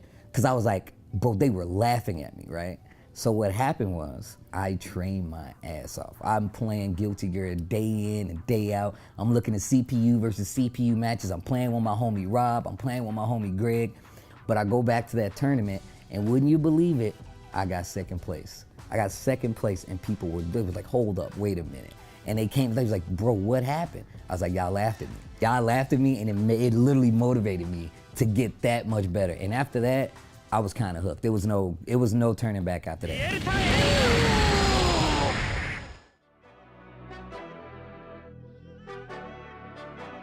I started enter tournaments with a lot of the homies from like the Tilt and stuff like that. So I would see like Jody the Great and Unconquerable, like all these guys. So when I went to this tournament, I was like, man, I gotta get a cooler name. Everybody had all these cool names. Billy from Philly, XO War D. I'm like, bro, I gotta have a better name than this, right? And I was a Jin player, so I was like, but I don't really play Jin that much, right? I don't get to play him that much, but I still play Jin. And it's Jin Kazama. I was like, Forgotten Kazama. That'll be my name, because nobody knows that I play Jin, and when I do play Jin, I'm like, oh damn, I forgot he plays Jin Kazama. So stupid, but I actually did really well in the tournament by switching to Jin one time. They're like, when did you start playing Jin?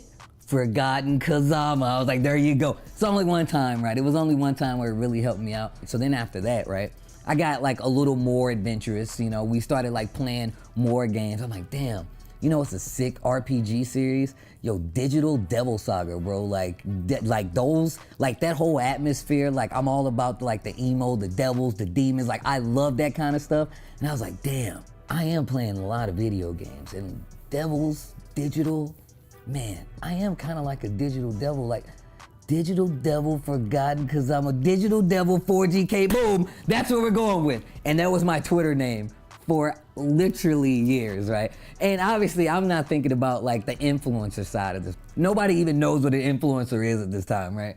I moved to the West Coast and I used to go to Super Arcade. I used to just do this thing, Electric Wind, Godfist Friday. And I remember, and I can't remember the homie's name, but it was one of Eris's friends, right? And I had been slightly commentating for a while, right? It wasn't really commentary at that point. It was just me, you know, yelling on the mic, sounding crazy. But he's like, man, you're really funny. I was like, oh, thanks, man. I mean, you know, it's just video games. He's like, man, and you keep yourself in, you know, pretty good shape. I was like, yeah, you know, I'd go to the gym.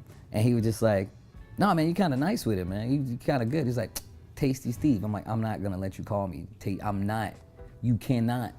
I'm from the hood. You can't call me Tasty Steve. No, it don't work like that. So I'm against this name for like years, right? Like I was, what's up, Tasty? I'm like, oh my God, bro, you can't call me Tasty. And then one time, it was Noel Brown. I'm on a Wednesday night fight stream. I'm at Super Arcade, right? Comes into the chat. I was like, yo, bro, I was trying to follow you on Twitter, bro. What's your name? I was like, oh, bro, it's Digital Devil 4GK. He's like, I've been looking at Tasty Steve this whole time. He's like, bro, just change your name to Tasty Steve so I can find you. And I changed it to Tasty Steve, and I think I got like 2,000 or 3,000 followers within like an hour.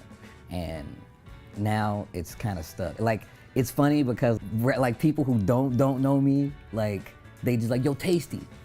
Yo, Tasty. But when I coach Shaquille O'Neal, yo, Tasty Steve. Lupe, yo, Tasty. Like they do that, and it's so funny to me because like they don't know me as Steve. They know me as Tasty Steve. And obviously now times have changed, and I mean that in the sense that like I'm actually I'm a lot cooler with the name. It could be a worse name, you know what I'm saying? And what it represents is a lot cooler anyway. It covers all bases. I look cool. I'm good at games, you know what I'm saying? Tasty Steve. No, Perry again! I'm telling you right now, you should be here. These games are so good. Damn, Tekken always delivers. Never lets me down. Has never let me down. I've traveled around the world for this shit. I mean, this stuff. And it has never let me down. Never. Oh man, so the significance of my beads and when did I start wearing them? I can't say off the top of my head because it's been so long, but I will say the first bead that I ever have is still on my wrist. The first one that I ever got is still on my wrist right now. It's right here. It's literally right here. I've had this thing probably for longer than some people have been alive. This one right here. I actually met this guy at a friend's wedding. We were both best men, and he was a mutual friend. And he was like, yo, Steve, man, this is like your energy right here. He's like, this looks like something like you would do. I'm like, what do you mean? He's like, it just looks cool. Like, it's a good color. Like, it just seems cool. And I was like, yeah, it reminds me like of some rosary, kind of like counting your blessings kind of thing, right? And it's really evolved now because like each one of these all have like their own story, like literally every one of them. And some of them are like intertwined with other stories, right? Some of these are connected to the other ones in the craziest way possible. I consider myself a practicing Buddhist, right? And this kind of ties to it, right? On like, you know, clarity, keeping me aware, because I'm always making noise, you know what I'm saying? So it's like, keeps me aware. I used to do this thing where I would rub it against like stuff, so I always knew it was on my wrist, but it was only when I had one, right? When I only had this one, I would just drag it across stuff so I can hear it, but now I wear so many, I could just do this, you know? And the thing is that these come from, around the world. I get them in different countries that I go to. I get them from different people. I get them from different places, and they have a shared meaning. It's not just one thing, you know what I'm saying? So I know a lot of people look at it. Some people just think, oh man, it's just for the looks. I was like, yo, it does look cool, but it actually does mean a lot to me. Like if I lost this, I would go crazy. I'm telling you right now, if I lost this, I would go crazy. People definitely notice it, because I've been to events and like stuff that don't even have anything to do with fighting games. And people will come up to me and they'd be like, they come down and like, oh, I just had to check the beads. Bro, it is you, you're Tasty Steve. I'm like, yeah, bro, what's up?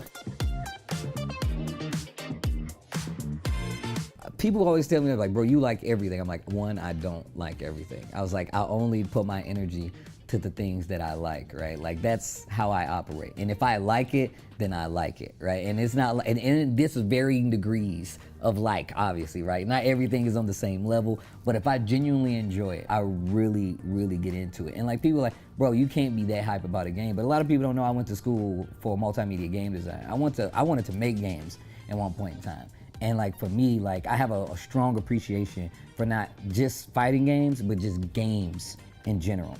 And my appreciation for it is like, I respect it on some athlete stuff. Like, I don't think people understand like the mental fortitude it takes to play for long hours and have the high level play and make proper reads and have reflexes and train yourself to do things like that. That to me is something that I feel like should always be like hyped up, right? And like, I like showing how much fun the thing is that I'm doing. So like, I'm always going to exude that. I'm always going to exude that. I know some people are like, bro, he doesn't know. I don't do that for everything. Because there's a lot of stuff that I could talk smack about, but I don't, because we don't waste our energy there. We stay on the cool things, the things that we like, the things that we get excited about. Wind it down. Oh, let go of my collarbone, Steven. Squeezing it.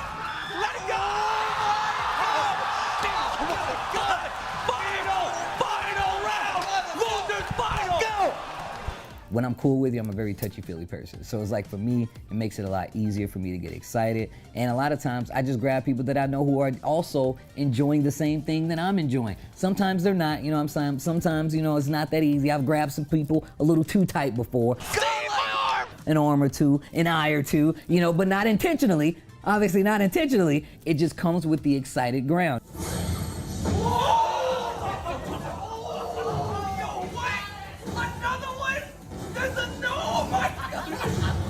It's like, if you see me go to a Marvel movie, you know that I get excited about that. If you see me play God of War or, you know, any game, Metal Gear Solid Revengeance, if you see me play anything that like puts you there and gives you that kind of excitement, I love stuff like that.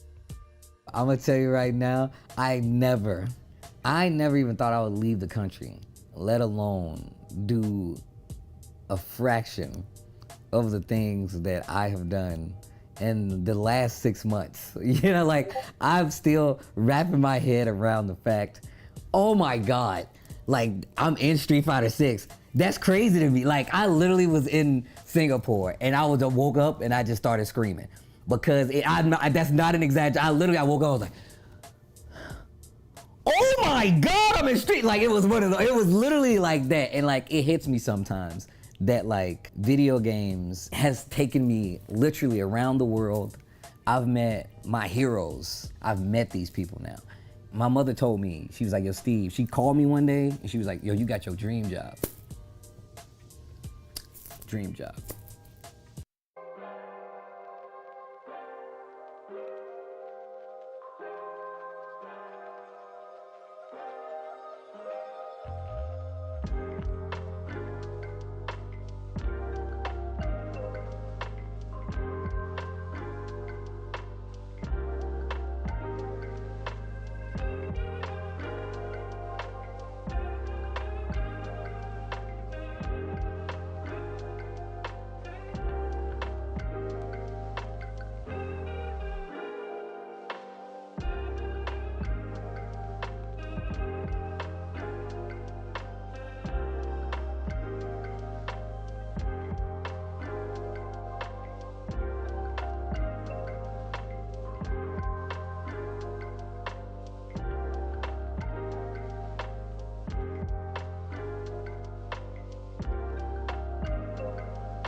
You're really making all of this by hand. Oh yeah. The avocados are hand mashed, the chips are hand tossed, and everything is made fresh. You make it fresh every day. Yes, every day. The Chipotle way is we make it fresh every day.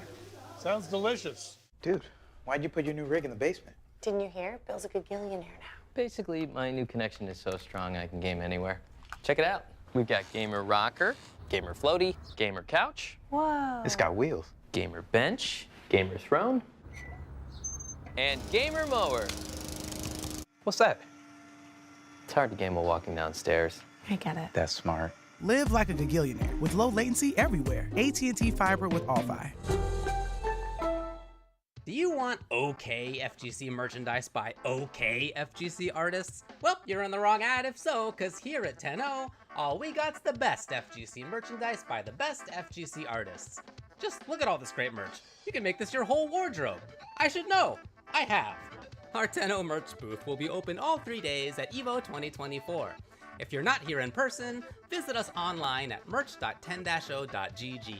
Stuff this cool won't be around for long.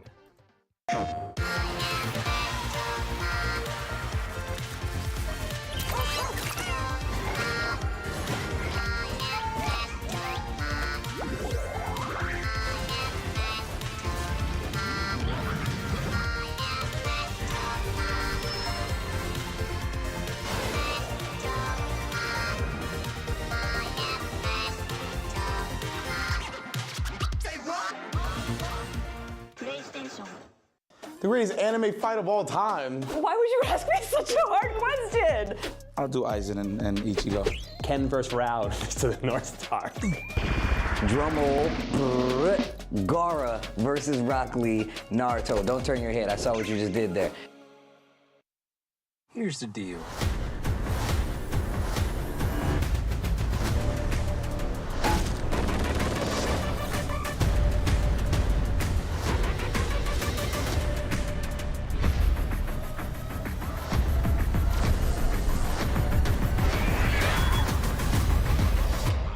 Excited. Oh, yes.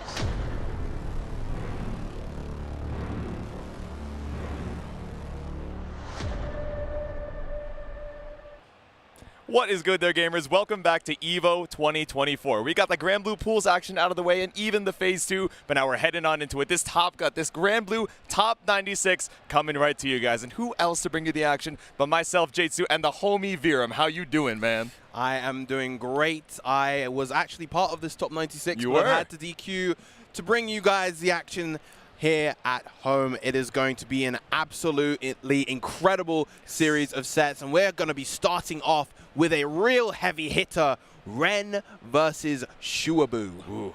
Coming in the winner's side, this is almost kind of a homie team kill, right? Of course, maybe you're wondering, oh, why are you saying that? Ren coming in from Japan, of course, Shuabu coming in from the US, that West Coast area. But you know, these two have run into each other so many times, you know, even hosting each other, walking around, you know, being shown around a lot of the West Coast and just, you know, so much hospitality as they kind of go into each other's regions. So they've not only had the opportunities to play each other, but also, you know, just go sightseeing a little bit. They're homies meeting up in this Top 96. So it's not the end of their run just yet over here, but one is going to have to knock the other into the loser's side. Indeed, they are. I think we're going to be seeing predominantly winner's side sets, if not entirely, and honestly, there's so many great ones to pick from. It's no surprise.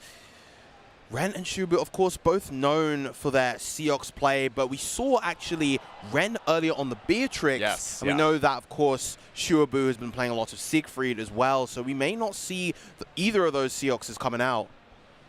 Yeah, I'm curious to see. What are we thinking? Oh, okay, are we going to go with Old Reliable, going against someone of this strength, or are we really believing in the caliber of these new characters that we're developing to try and avoid that mirror at any cost? But we're going to be button checking real quick, not going to get confirmation on it just yet. Make sure everything is all good before we head on into the action. Right, looks like, at least for the button check, they're both going for Seox. But, you know, some players like to juke you out. You know, Yeah, shout-outs to Kinari earlier. He does this thing all the time Yes. where he selects Percival Yes, for the yeah. button check and then plays Nia. Because he played Percival in base game, right? Uh-huh. So it's not too far off. He got me with that at Frosty Faustings. I was hanging out with Lennox. I'm like, oh, Kinari. I'm not super familiar. You know, I was just coming into the game at the time. I hadn't realized. I was like, oh, Lewayne. I think I've heard some stories about the Kinari Lewayne. And then locked in on the Nier. I was like, come on, man. Dang. I'm not even in the game and I'm getting mixed out here. But that is how it goes. All right. Make sure the buttons are all good. Is that a lobster shirt that I'm seeing from Shuavu? I'm trying to... I think so. Trying to check. Definitely a crustacean on deck here.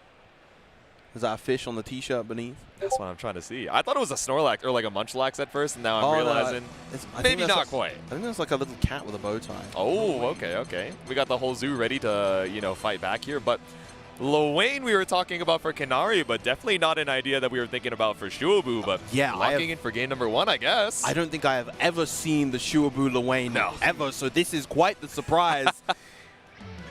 Now, Shuabu, you know, kind of a goofy guy in his own right? Oh, yeah. Especially if you ever see him on the timeline, but really not a character I've ever seen from him. So I'm excited to see it in this winner's side, top 96 against Ren. And of course, he's got some of the best intros in the game. It would be a shame not to let it rock. We're at the top of the block. We got some time. The bottle's at the ready. Bottle service, table service. It's a little bit too early to be drinking on the job right now. That's what I'm saying. Especially against this powerful Eternal. 3,000 Simpleton. 6 does not know the hip lingo. I'm not going to lie. He's probably like Zoomer age, but he's never downloaded TikTok in his life. Yep, 100%. Time to start it off with game number 1. We go for the immediate dive, but the slide not going to find anything for Shuabu. Right, in comes the pressure, of course. That Seox pressure incredibly potent. Good stuff, recognizing the setup with the 5U and challenging immediately. Slash on through with the awesome sauce. Send the bros out on the screen. I love the use of the gate, the jump back to try and stop the approach, but Shuabu just waiting for you on the way down. Yeah, of course, a throw bait with the Gate of Demons, a classic. Even the Seox players themselves get caught by it. Yep. Ooh, send out Yugi. Got the SSBA on deck. It's time to reaction check with the Mario Party action. A little bit too early on that spot dodge. There we go. Really got to spot dodge the lava. That's the one that takes away all the BP. Run up and looking for the punish right after the Yugi. Shuabu bet it all on the super and coming up worse for it. That's round number 1 for Ren. Yeah, Iggy definitely a higher risk super than the HPA. Yes. You know, the HPA can put Lewayne in a very safe position at the end of it, but that is not the case for Iggy. No. High risk, high reward, but not panning out here. Round number 2 tries to go for another throw, but again, the whiff right in Ren's face. He's not going to let you get away with that. Right, the parry coming out from Shuabu. Yep. Maybe trying to bait out a throw tech there, but nothing found. We find a throw of our own, though. And getting some of that health back with the meat. Scary, the slide under, puts her back against the wall, but we still try and poke out with the far L. Nothing found in Ren. Lands another hit. Safe jump set up. The HP is out. HBA is out. Oh, even tried to go for the Gate of Demons afterwards. Yeah, tried to go for that air stall still. Projectile gets us through the cat bot rockets. I love this spacing with the 6XLs. DC out, 2 BP apiece. Again, trying to challenge the overhead bro, or not overhead, but to the skies bro rather. Ren this time immediately challenging, trying to layer the pressure with the Gate of Demons, and that is not going to be punished on the parry. So little recovery on that. I like the idea there to go for the throw bait, but just a little bit too slow. Parry recovers in time. Shuabu still has time to bring this back or close out the round. Yeah, you say bring this back, but Shuabu is actually the one with the health lead, and now Iggy comes out. Much harder to deal with when you're at this low of an HP. Yeah, Chip definitely being such a factor. You're trying to stay right in your face with a counter on the second orb. Shuabu ties it up. I can see the smile from behind the mask. All right. Player 2, win. Round number 3, just giving yourself a little bit of breathing room before we head into it. Oh, the full run back, avoiding the empty hand. Oh no, but the hand of the 6XL still gonna catch you. Right, going for the high damage route into, of course, the empty hand safe jump, but that parry is going to do enough. Yep. Door, send out the bros. Ooh, but clean catch on the cross through Ren. First time we've seen it, you're not going to get away with it. Yeah, of course, being as seasoned with Seox as he is, ready to challenge in those situations. Yep. Oh, getting a little bit Again, very difficult to punish that HPA. Yeah, even with the whip on the lunge, but still finds the Eureka. Ren jumps over to the other side. Shubu not afraid to let the back run fly. Sends out the bros, but caught up with a flurry of blows, rather. Oh no, and the Raging Strike for Shubu. What a fuzzy match right there.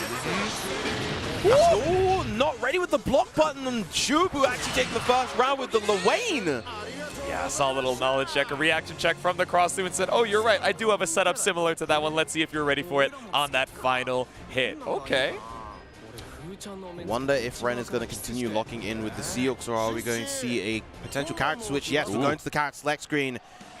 All right, is this time to breathe and time to think, or are we really committing to the Beatrix that we have in the secondary pocket? Let's see.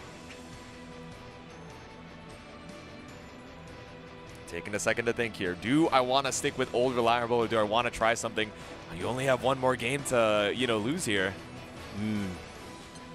Yeah, it's a difficult decision. All right. Checking through the buttons one more time to make sure everything is all good. Anything you got to do to recompose yourself?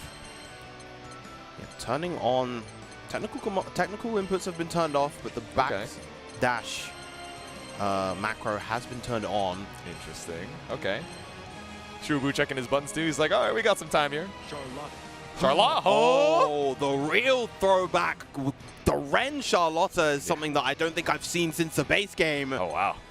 Throwback to EVO 2022, where the Charlotta made it all the way to top 8. All right, not all reliable, not the secondary, but the classic pick coming out here from Ren. Let's see if we're going to be able to make purchase here. Charlotta versus Lwane is not what we expected for this match. Absolutely not. I don't think anyone could have called this. All right, new character means new intro. We'll let it rock one more time.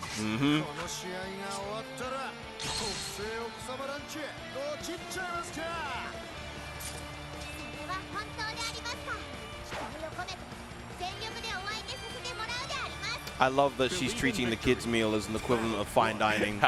What a champion. Desire is the enemy of happiness, or something like that. I'm sure there's a quote similar, but either way, Ren gonna be pulling up here with the 6XL, finds a hit on Shubu. The combo nice and simple. Knowing that he didn't have the corner presence to get the wall bounce there. Oh, big opening right now, and Ren gonna get the quick round, assuming he finishes the combo. No, chooses not to spend the RS into the SBA. Yeah, might have been able to have lethal there, but instead needs one more hit, and the run-up throw is all you need. Tried to mash out for Shubu, but maybe the Fuzzy just getting caught out with the instant throw. Battle 2. Shubu not really given a chance to properly breathe right there. The round starts. 8 Shining Onslaught. He's going to go right under the 6XM. All good. Cooldown back up. Now he takes the skies. I wonder what we caught from Shubu. Yeah, the Holy Ladder coming out there instead of the Sword of Lumiel. Yeah. There comes the HPA. Just on wake up. Ooh.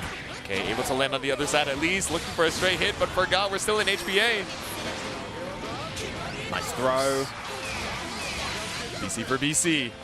And this is a real tough situation for Ren right now. Can get the punish with his throw. No, goes to the close medium instead. Oh, really wanted to take the turn back. I don't know. It's such an uphill battle. All right, big hit with the... Oh, big jump with the DP. No meter now. Yeah, not going to get too much off of it. 100 to your name. Shubu, no BP, but sends out the far M just to keep you at bay. Ends up anti-airing Ren as well. Yeah, now Shubu 1 round away from advancing to top 24 on winner's side. Yep. All right. Once again, send out the far M. Nothing found. Plus frames there. Now going to get the full combo into the corner. H Holy Ladder Ender. Nice spot dodge. Parry up. Ready for the spot dodge on the follow-up. Plus frames, of course. Oh, tears through the bros immediately with the U-Noble strategy, giving that space to fake Shubu out. You saw we were just 1 meter away off the meter refund route, so only had 49. Might have been able to kill, but either way seals out the job with the 2M. Yeah, just a little bit off on the spacing of that throw, allowing Ren to effectively whiff punish. But now, of course, Shubu in a situation where he can potentially change his character to someone else. Yeah. What are we thinking? How are we feeling about the Lwane? It was doing well into the 6, but now that the Charlotta, this unknown factor, is back on the screen, we're locking back in. Game number 3.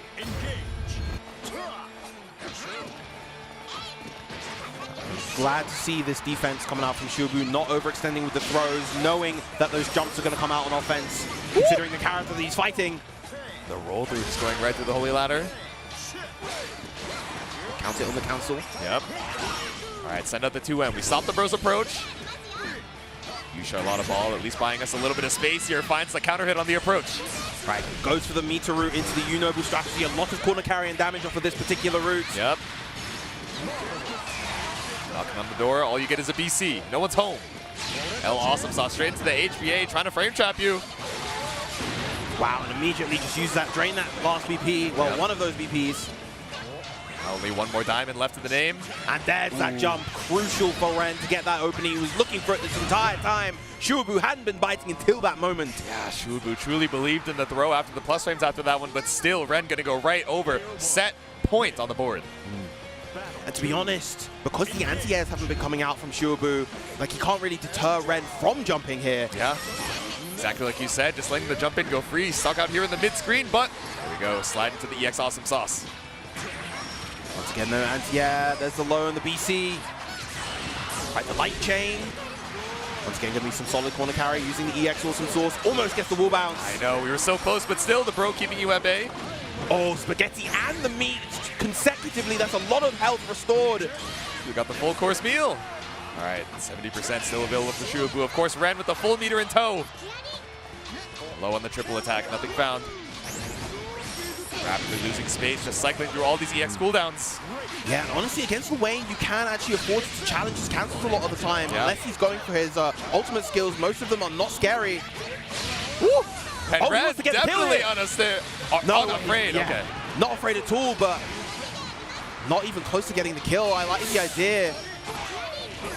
Oh, that's punishable.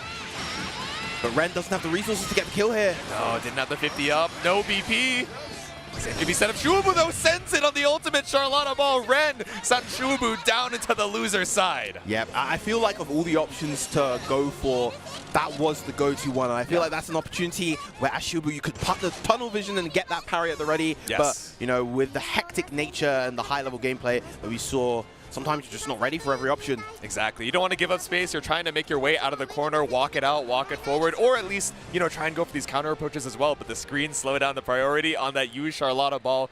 Even at that 1 HP, you don't need the extra damage. You just need this jump scare to get your way back in. Indeed, indeed. Good stuff to Ren. Bringing out, honestly, as we said before, neither of those characters were what we were expecting from either of these players at this juncture.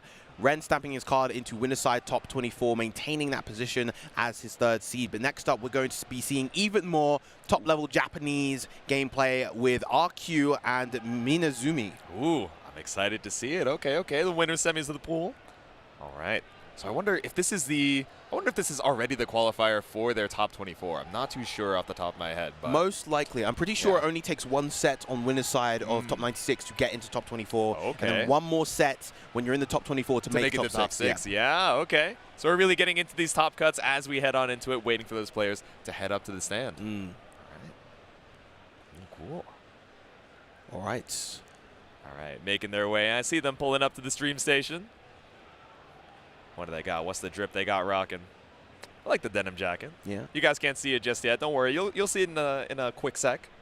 Oh, they're taking the preset selfie too. So much good, you know, sportsmanship going on over here at EVO. We're like, all right, I get it. You're my homie. We got to run into each other in bracket. And only one of us is going to continue on in the winner's side. But let's commemorate the moment. The stream doesn't do it justice. The beauty of the FGC, just the camaraderie between players from all over the world. Make sure we got the audio all good as well. If I'm not mistaken, I've been mistaken once or twice in my life. I'm trying to tell who's on the shirt there. It looks like a chibi version of like a Blue Archive character, but can't tell. Especially because I don't play the gacha game, but you got to rep your Oshi over here. Rep your faves. You'd have a much better idea than me, don't worry. I'm not going to judge you if you get this wrong. There you go. Someone in Twitch chat might, but not me. No, he's trying to show up in the stream. Maybe, because I know the Blue Archive characters have halos, but I just see like the solid black line. I don't know if that's an artistic liberty or I just got it entirely wrong. But either way, waiting for our players to make sure the buttons are all good before we head on into this next match. Yeah, of course, RQ, 4th seed of the tournament, repping the Nia Minazumi. trying to remember. I actually haven't seen them this whole weekend, so Yeah, right.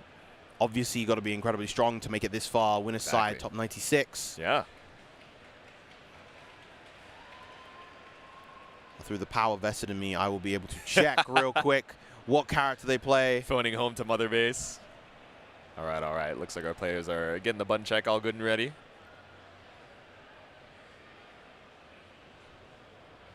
I'm still thinking about when Ren this past set, you know, went back into character select, and I was like, oh no, we're in button check. Hopefully everything was all good. Like, they did the in-game button check. It should be fine. And then ended up changing, you know, the technical commands and backstep shortcut. I mean, you know, small changes, but of course those are what add up and really make the difference in some of these close sets. I wonder if that really made any difference, or if you just needed that time to head back in and clear the mind. But well, for Charlotte in particular, it's quite important to turn off technical inputs. Oh, right, for the it charge, yeah. exactly. So Makes you're trying sense. to, you know, microspace 6XLs with slight walkbacks, and you get L ball instead, which is significantly less useful for you. Now you're looking for. Kind of similar to Eustace as well, of course, has that charge, and you'll generally see the technical commands off. Which, a PSA to you guys, you know, I'm sure you don't need this advice, you know, this late into EVO, if that's where you're at right now. Already played out all these pools, but for your next events, of course, you know, there's a bunch coming up throughout the rest of the year. For you Grand Blue players, you know, while you're doing your button checks, make sure to check your technical commands, because, you know, if a Eustace or a Charlotta was on the setup before you, and you're used to rocking it with the technical, you might be in for a rude awakening. So just make sure. One more thing to check. Minazumi on the Belial, hovering the Belial, right? Another very strong Belial player. We've had plenty to see, of course, throughout the weekend. Yeah, I think I'm trying to remember some others. I know Coach Steve probably still in as well. Kai I rocking it, you know, on the Belial too. Aaron DeMac. Yep.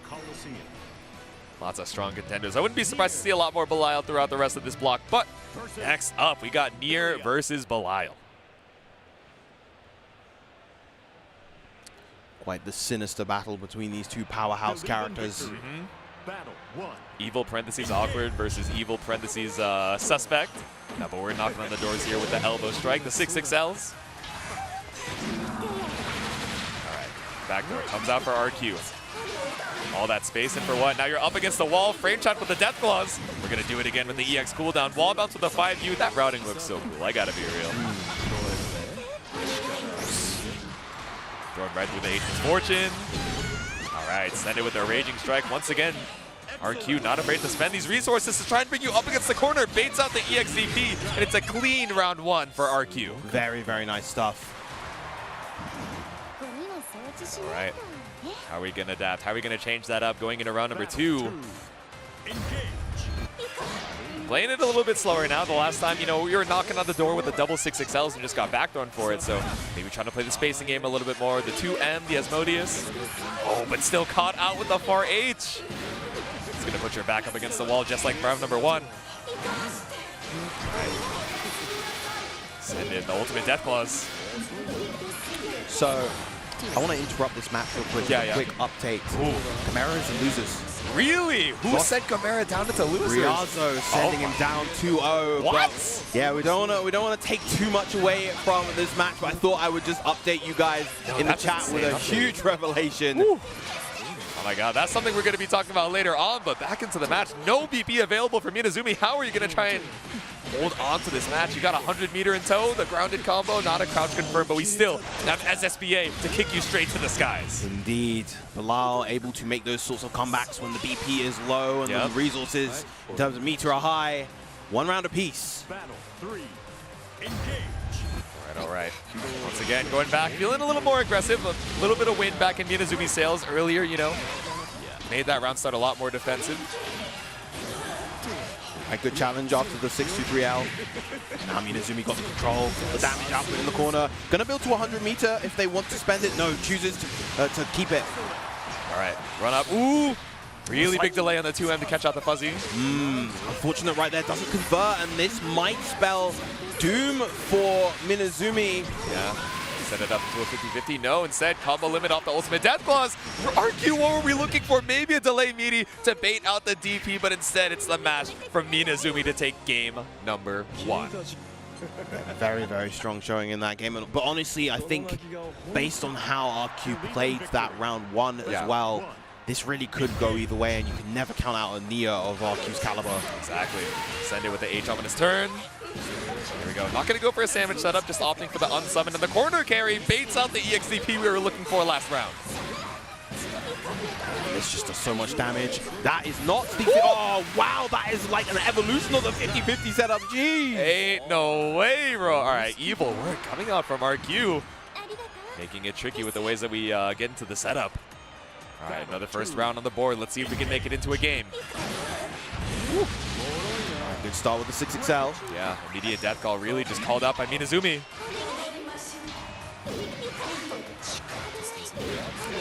Slash on through, 5H caught out though. That's back, 6XM, but BC's you back into the corner, BC for BC. Cross up with a jump, but again, putting Minazumi in the corner. It's a plus frame, just wants to carry RQ as far as possible, maintaining these plus frames with the wake-up jab. It's the good morning 5L. We're going to go straight into the super. RQ. The mash ties it up 1 apiece, and being able to clutch it out in those last-minute wake-up situations. That's what lost them the first game, and it is what wins them the second. All right. I guess wrong against the misfortune right there. Yep. And now you're sandwiched between Nia and Death. Here we go. Are we going to settle the basic 50-50? No, RQ constantly opting to go for the unsummons straight up into the 5U. Yeah, wants to maintain some of those stocks for later interactions. Yep. Gets the H misfortune right there.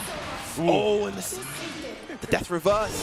Frame chopped off with the 2-2. We're going to send it again with the U version, but if you're looking for chip and all the plus frames in the world, Minazumi finds his way through, but yeah, scared of the chip damage, tries to spot dodge through the turn, but RQ just charges it up to catch out that timing. Very, very nice. Now 1 round away is RQ from advancing into top 24. Shoulder tackle. Once again, that 6XL catching out the early death call. Also, I'd like to apologize. I think it's 2 sets to get to top 24, not 1. Oh, so okay, actually, okay. It'd just be advancing in the round 3 pools. All right, got a little bit of time here. Yep. Still, though, puts you in such a good position, avoiding the Sharks in the loser's side, trying to avoid this mix. The 50-50, BC out from Minazumi, blocking out the empty low. US Odious, and we got some ultimate skills of our own. Empty jump into the spot dodge, baits out the BC, and RQ just barely did build up the 100 for the kill. Yep. Tried to keep that once again quite stock efficient. Goes for the U misfortune to prevent Minazumi from establishing any offense.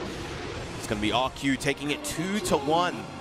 And it's exactly like you said after that game 1, Viram. We cannot count out a near player of RQ's caliber, even when they're down a game, even in this 1-2 scenario. So close in that first round and made the adaptations that you needed to pull up. We saw a little bit more aggression, I think, going into game number 2 and 3, especially in the round starts, which, to be fair, we're getting them checked by the round start Belial 6XL and bringing you over to the corner. But I think RQ just has such good control of where they want to be on the screen, getting the side swaps and also the unsummons as well to, like you say, be so efficient with the stocks and be able to confirm into lethal. Indeed, indeed. Beautiful stuff coming out from RQ. Honestly, that's the thing. Like we mentioned, I believe yesterday, every Nia plays very, very differently in terms of how they manage the stocks, what sort of conversions they like to opt for. I feel like had we seen maybe like Zippy or Elsa in those same situations, they would have gone a little bit harder with their stock, investing their stocks into those big, hard-hitting combos, and went for those like more ambiguous set play sequences. But RQ kept it efficient, worked very nicely for them right there. Next up, before we go into our next set, we are going to be having a quick ad break, so make sure you stay tuned. So how would you describe the chicken to someone who had never tasted it? Literally melt in your mouth tender. We don't have a freezer, It's almost like a farmer's market. When you walk into the restaurant, you should hear the sizzle that you're hearing right now. Just sends all those waves up to your mouth. You're making me hungry. Sunglasses in the day, blue light glasses for the gaming at night. Zenny's got affordable eyewear for everyone. Vibe and style while protecting your eyes. Evo sunglasses, available now.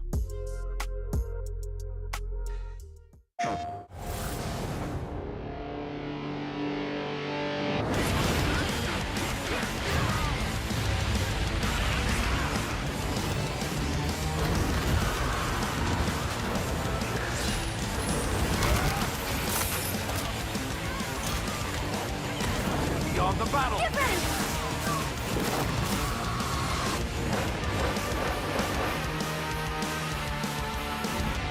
PlayStation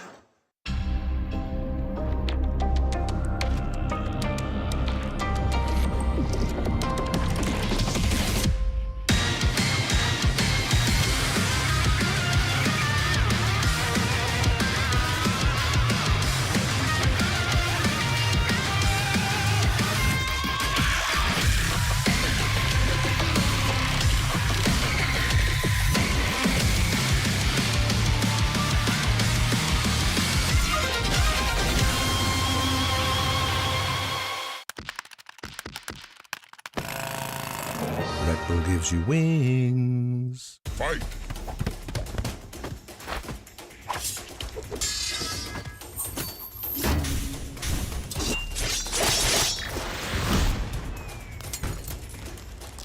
Fatality.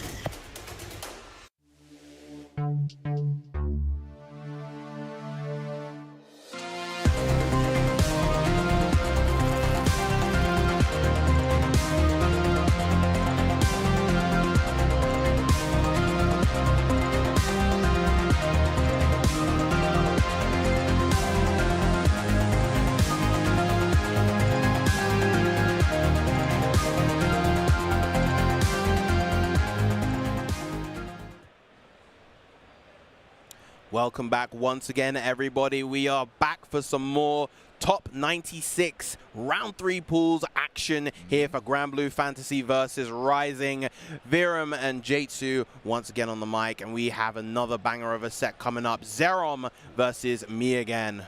Oh yeah, this is going to be tricky, right? We have the Charlotta, which you saw a little bit on the stream earlier, and of course Nier is back up to the stand. Now, Charlotta, you know, it's easy to kind of discounter or counter out, especially when you think about, oh, there are so many strong characters in the game. I'm running into Charlotta, it's big chilling, right? But running into Zerom, definitely a demon in your path.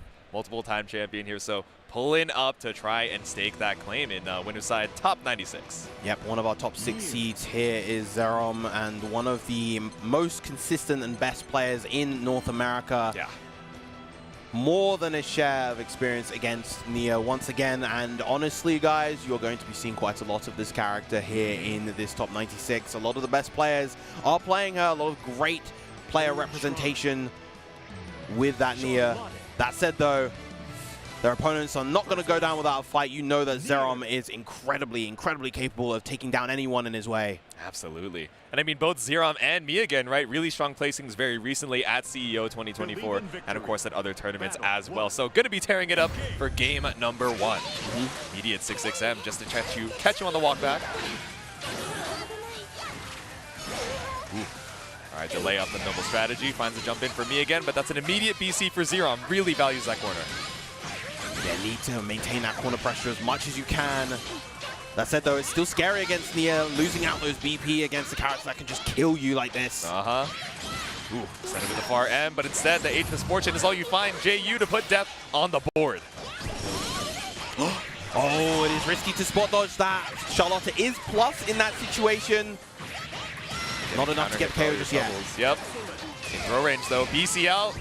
But spend the Brave for Brave. Oh, goes for the U Sword of Lumiel just for that additional chip damage, but there comes the Raging Strike to Guard Crush, and that is going to be the round. Reversal of Fate coming out from me again. No, and it wasn't even a particularly bad decision to counter BC and try and hold on to that corner situation, right? We had the chip damage, we just needed one more hit, but instead, using that 150% damage multiplier to bring it right back. Me again with the first round. 6-6M once again, that round start from Zerom, and now there's the BC in order to maintain the corner. Yep. Right, pull up to the throw. Are we going to set death? We are indeed with the ultimate death clause. It was so early that wasn't even able to properly spot dodge that, and as a result, he again piling on the pressure. Ooh, punish on the BC. And even though Death is out of commission, oh, finally gets out of the corner. This is a chance to get that BP back using an SSBA combo. Yep, so tricky with the jump. Zerom able to slip his way back out, send it on the SSBA. Full sword, no meter behind it. One touch on both sides, though, and H Misfortune could spell your doom. Big whiff on that throw. Want to be very careful. The 6-6L. Me again bursting out to take that first game. Yep. The moderate delay, just waiting in the corner, thinking I'd down back forever, but still the 6-6L ever present here as we head into game number 2.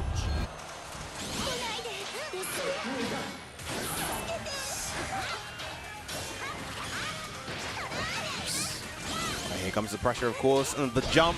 Good block from me again, but isn't going to block that counter hit close heavy.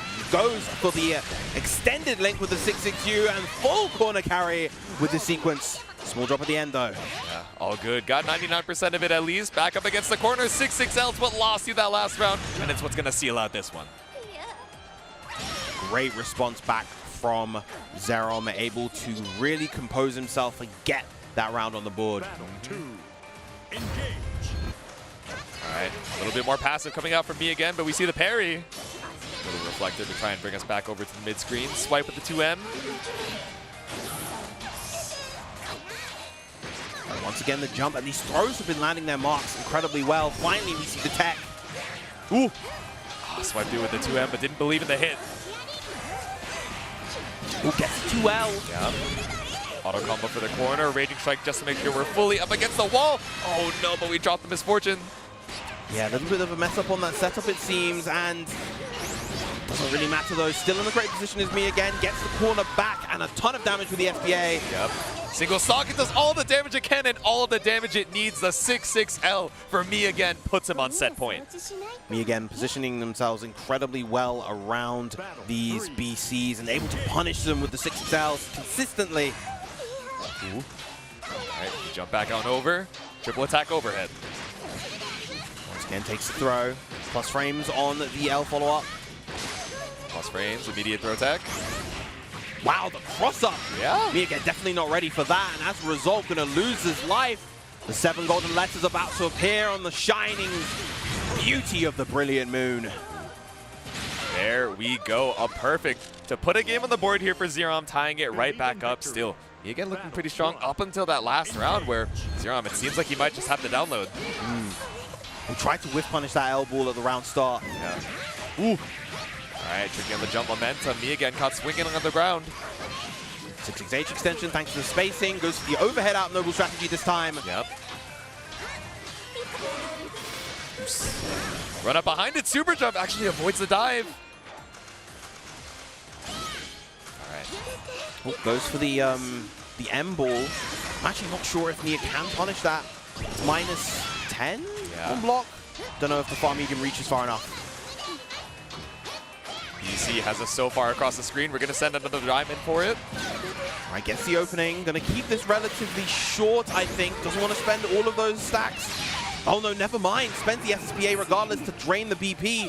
Not going to be max damage on this because still has 4 Love's Redemption remaining. Yeah, interesting choice here. Now you don't have any meter to try and keep Zerom locked down. Under to his name. UDP might just be able to kill here for me again, so scary on any gaps. Wow, but never mind. The U-Noble strategy rips through and gets Zerom the round. There we go. All right, U-Ball putting us on set point. Jump straight over the neutral jump. Nothing found because Zerom just faces right outside of it with the 6-6M. Finds the hit on the other side and continues the pressure with 6-6L. Yeah, unfortunate miss on the link right there from Zerom.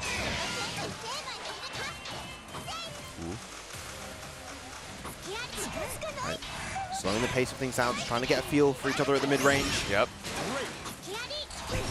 Backdash into 6-6L, not caught by the U-Ball, thankfully able to recover in time, but me again down to 50%. You're up against the wall. You really need this side swap to make sure that even if Zerom is able to fight his way back out, it's not lethal. All right, lovely delay on that BC right there this time. Tries to go for a fuzzy mash. The jump again coming out from Zerom. Yep, triple attack low. That's right into the UDP. 50% still available for Zerom, but we mash on wake up for me again. Good morning. And that is going to be the round. We're going to the final round between these two. Maximum damage on that SSBA. That is going to tear Zerom Charlotta apart. Yeah, so close. Just needed the one hit. Zerom not too happy about having to go to last game, last round here. Still in the winner's side, but you want to avoid the sharks and the losers. All right. Round start ball. Oh, that's a huge counter hit close heavy. That's going to be a lot of damage in the corner. Yep. Has the resources that he needs as well. Goes for the reset into that noble strategy overhead. Do it again off of the plus frames too. BC. Oh, great bait on that, but no! The close heavy is too slow of an option. It's only -8 on block.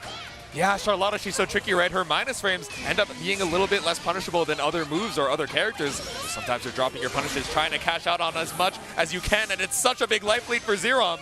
Yeah, this is looking real bleak right now. You know the U-Noble strategy is going to come out. You had to misfortune in response, or maybe SSBA, but neither of those options were going to come out, and as a result, Zerom taking it 2-1 over me again. Me again, absolutely fighting for his life. That spot dodge that we hadn't seen since that first game, but it's like you mentioned, right? Still even plus on the spot dodge. Not your turn to challenge unless you're letting that reversal rock. But Zerom, with a smile on his face and maybe a little bit of sweat on his brow, is able to move on to that next round of winners. That he is. Good stuff once again to Zerom. Charlotta, man, I think the interesting thing about Charlotta is that even though there are characters that you could say kind of outclass her in her role, she still plays Rising pretty dang well. She plays the 6XL game very well. She gets good reward in a lot of positions on the screen. She has very good layered pressure. So, you know, definitely a character that you still have to keep an eye on, especially when you have a player of Zerom's caliber piloting her.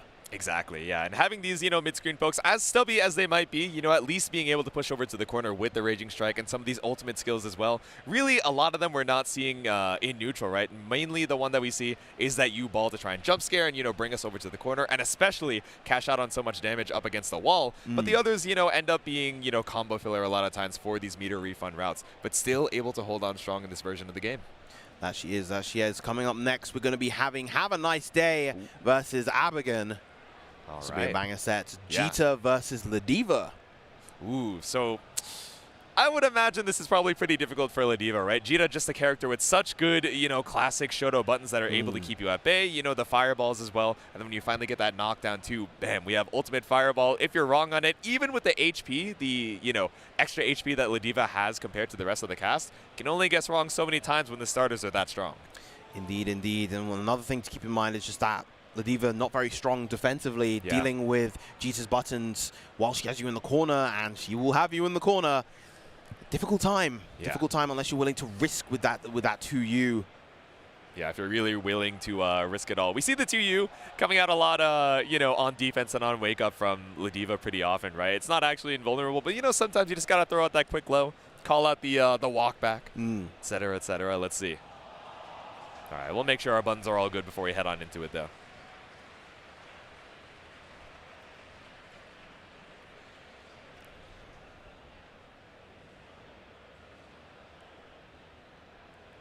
I'm trying to read out what's on Have a Nice Day shirt, but, you know, we got the lanyard covering up the katakana a little bit. I won't embarrass myself trying to read it out here on stream. You guys got it. I'm sure in the chat they're like, I can't believe J2 doesn't know my favorite brand. It be how it be. All right, looks like buttons are all good. Indeed they are. And I see the Tronbon Pearl Charm on Abigain's neck. Shoutouts to Marvel 3, one of the most well-known Tronbon players is Abigain. Tron, Thor, She-Hulk team, very unique team in that game. Yeah, definitely no stranger to the big bodies. All right. Coliseum. Over to the Coliseum, we got some gladiators engaging in combat. Once again, the Jita versus Ladiva. Have a Nice Day versus Abigain.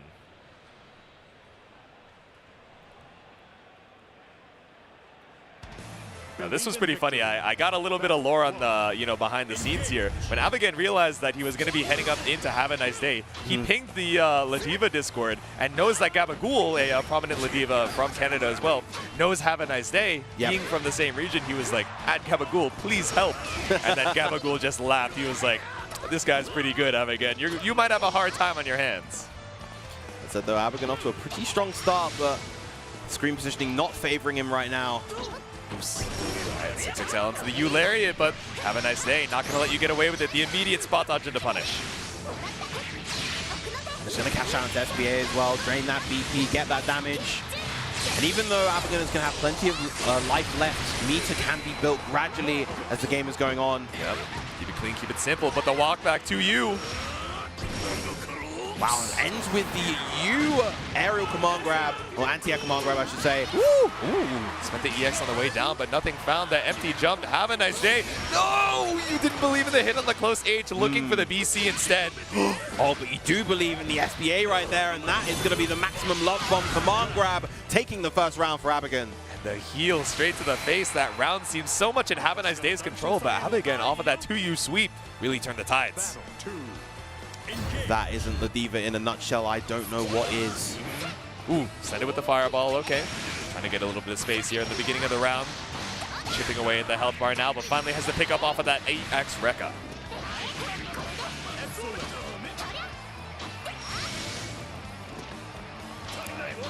Little walk forward action, trying to escape the corner as, you know, taking as little damage as we can.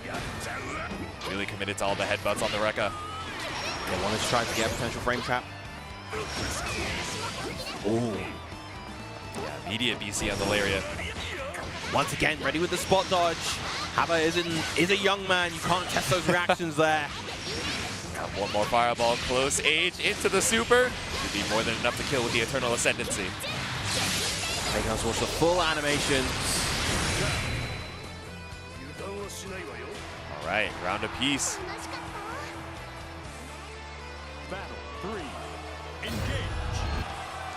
Yeah, at the moment it's generally difficult for Abagon to establish control. Yeah. Understandably so, of course, as you mentioned before, the fantastic buttons and range control of Jita, as well as the corner carry off of basically everything. Yep. Yeah, we talk a lot about the Rekka, but even the corpse run, right? We saw that dash speed coming out from Jita. It's so fast, even off of some of these, you know, short knockdowns. Now we have you up against the wall once again. It's the Jita Classic. About to build 100 off of the next interaction, but Abagon spends the 50 for the U headbutt. Chasing Have a Nice Day down. Spot dodges the BC. Woo! But great. Again, the reaction coming out from Have a Nice Day. Responding with the FBA. Yep. Timed and ready for the super. Still over here on the mid-screen. The whip on the 6XL. And again, how do we hold on? Rapidly running out of health here, and the U Rekka, or the EX Rekka rather, didn't even need the delays for the extra corner carry, getting that wall bounce guaranteed. And staying patient on defense, willing to block these fireballs. Have now low on meter. This might be Abagon's chance. No, the really late BC able to beat that setup. Yep, the lariat reaction check finds the airborne hit. Glean confirm it to the Raging Strike just to stabilize the combo, and that's game number 1 to Hava. Believe in victory. Very, very nice. All right. Now, what in terms of what adjustments Abagon needs to make, it's difficult to tell, really. It feels like once he gets momentum, he can get things started. I think it's just a case of being careful with and when they go for the cancels, when the DP is available, when the reversals are available. Yeah, really finding these two U's to, you know, get the party started. But again, Have a Nice Day, being a lot more careful, even after that first time we got caught out by the sweep, making sure to be conservative about the walkbacks. All right. Run up U Fireball, just do it again to try and catch something out, but at least off of the plus range, we find a throw. Yeah, really, even though it looks difficult, I do really appreciate the discipline in terms of defense coming out from Abagon. Not overextending, not biting against these setup attempts from the U Fireball. Fireball Ender, once again, go into the U Fireball BD. Just blocking this all out. Looking for Chip to try and seal it out. Yep. Fireball could have killed, but so does the far M. Yeah, the whiff punish on the 2U is going to put Have a Nice Day on set point. Again, big whiff punish right there. Have a Nice Day using that superior warp speed of Jitas to just weave around Abagon's attempts to try to use the 2U. Yep, perfection on the spacing right now. Abagon so far away from that 15-meter, has to need at least one more throw. The starter off of the U Fireball. You think Abagon has so much health, but Hava, with so much damage behind this, still not enough to kill. And you know why that works right there, Jsu? It's because Hava finally introduced that throw into the offense. The Corona handshake. Oh, God, just barely right outside of range. Both of them whipping like ships in the night. One more touch is all Hava needs. Again, the spot dodge so ready. Hava just played that at such a methodical and well thought out pace, such that he was able to react to a lot of the stuff that Abagon wanted to go for. Yeah, a lot of times I think, especially against Ladiva, right? When you have her up against the corner, you're thinking, oh, okay, I've walked you down. Now it's my time to go more aggressive, really just push my offense as much as I can. But like you're saying, right, Hava, even when you had so many of these advantage states, so much of the screen control, making sure that we're balancing, okay, walk back to make sure that I can react or, you know, not commit too hard to anything in particular, while also keeping the pressure on, putting these mini staggers and forcing Abagon to try and make their way back out of the corner. But we're going to make our way into our next set in just a second, but before that, we have a quick little ad break, so we'll see you guys in just a second.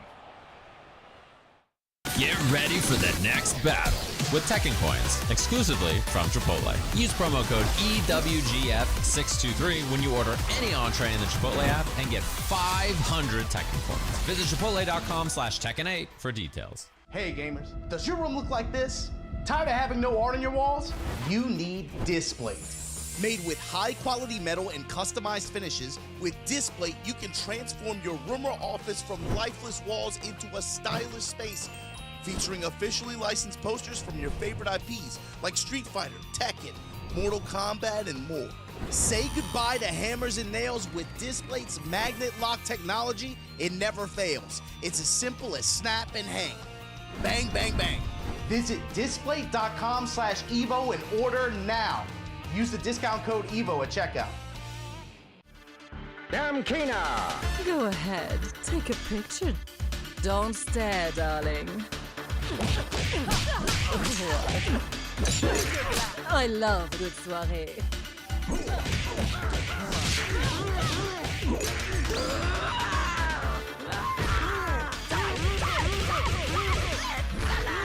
Looks can kill.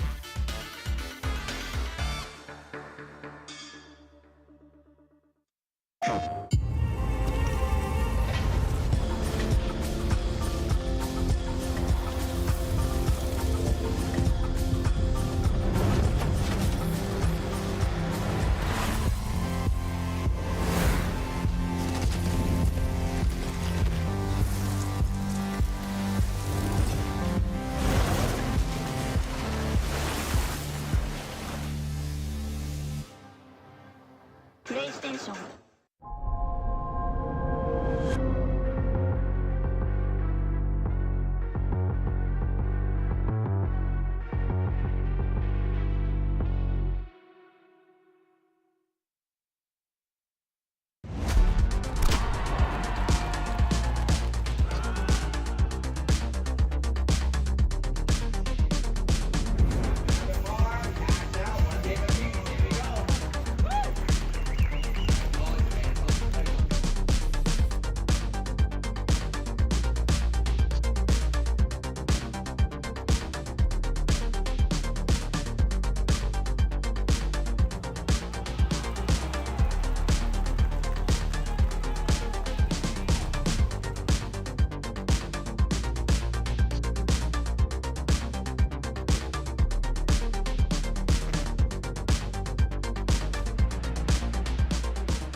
We are back once again for more Top 96 action here at EVO 2024 for Grand Blue Fantasy versus Rising, and the sets just keep coming. I know, indeed they do. And the next stream set that we're going to be seeing, we got Koji Coco versus Ice Dragon up to the stand. Yeah, so Ice Dragon has had a very kind of fascinating run. Ended up beating Kane earlier, quite early in round 1 pools actually, and then has since then just kind of cruised through the bracket with the Lancelot. Yeah, I think, you know, a lot of people would call that the upset, but really just pulling up with the Lancelot here. But they're going to be running into Koji Coco's Nier, a definitely formidable opponent across so many of these different tournaments. Yep, the highest seeded NA player in this bracket in Koji Coco, seeded 5th. And I'm certain that this young man wants to push even further beyond that. Yep. All right. Waiting for the OK to make sure that they're all good to start up their game, but I'm sure they got the button checks out of the way. Locking back in. Right, so it feels like we haven't actually been seeing too much Lancelot as today or throughout the weekend, really. So it'll be a bit refreshing to see this character rolling up. Very, very strong character, one that most people think incredibly highly of course. Yep. Never forget the Arc World Tour champion Fukunaga tearing through with that Lancelot. Exactly. A lot of strong strengths. I think a decent amount of people, you know, especially in NA, had kind of, you know, swapped off the character just to try out some other, you know, maybe greener pastures. But of course, we have the U Gorilla Blade to, you know, control the side of the screen whenever you find that hit. Of course, the L Gorilla Blade as well. Such a pesky poke to throw out at those spaced out ranges. So I'm excited to see it. All right, looks like they got the OK. We are good to go. What stage we thinking? What song we rocking? Coliseum. Locking in Nia's theme while a Nia player is on the stage. A bold decision. We even get to see the alt costume for Lancelot. Okay, okay. Stream setup got it nice, okay. Indeed. All right, you got to bring your Sunday finest if you want to make it to that Sunday finals. I understand. Wait, we're not even rocking the costume. Damn. It's just a splash art. He's like, we were no, faked out. I got to pull up with my battle ready armor. All right. Queen in the white and blue. Staying very frosty. Yep. All frosty, no Faustings, pulling up with the Virgil color scheme right now as we let the intros rock.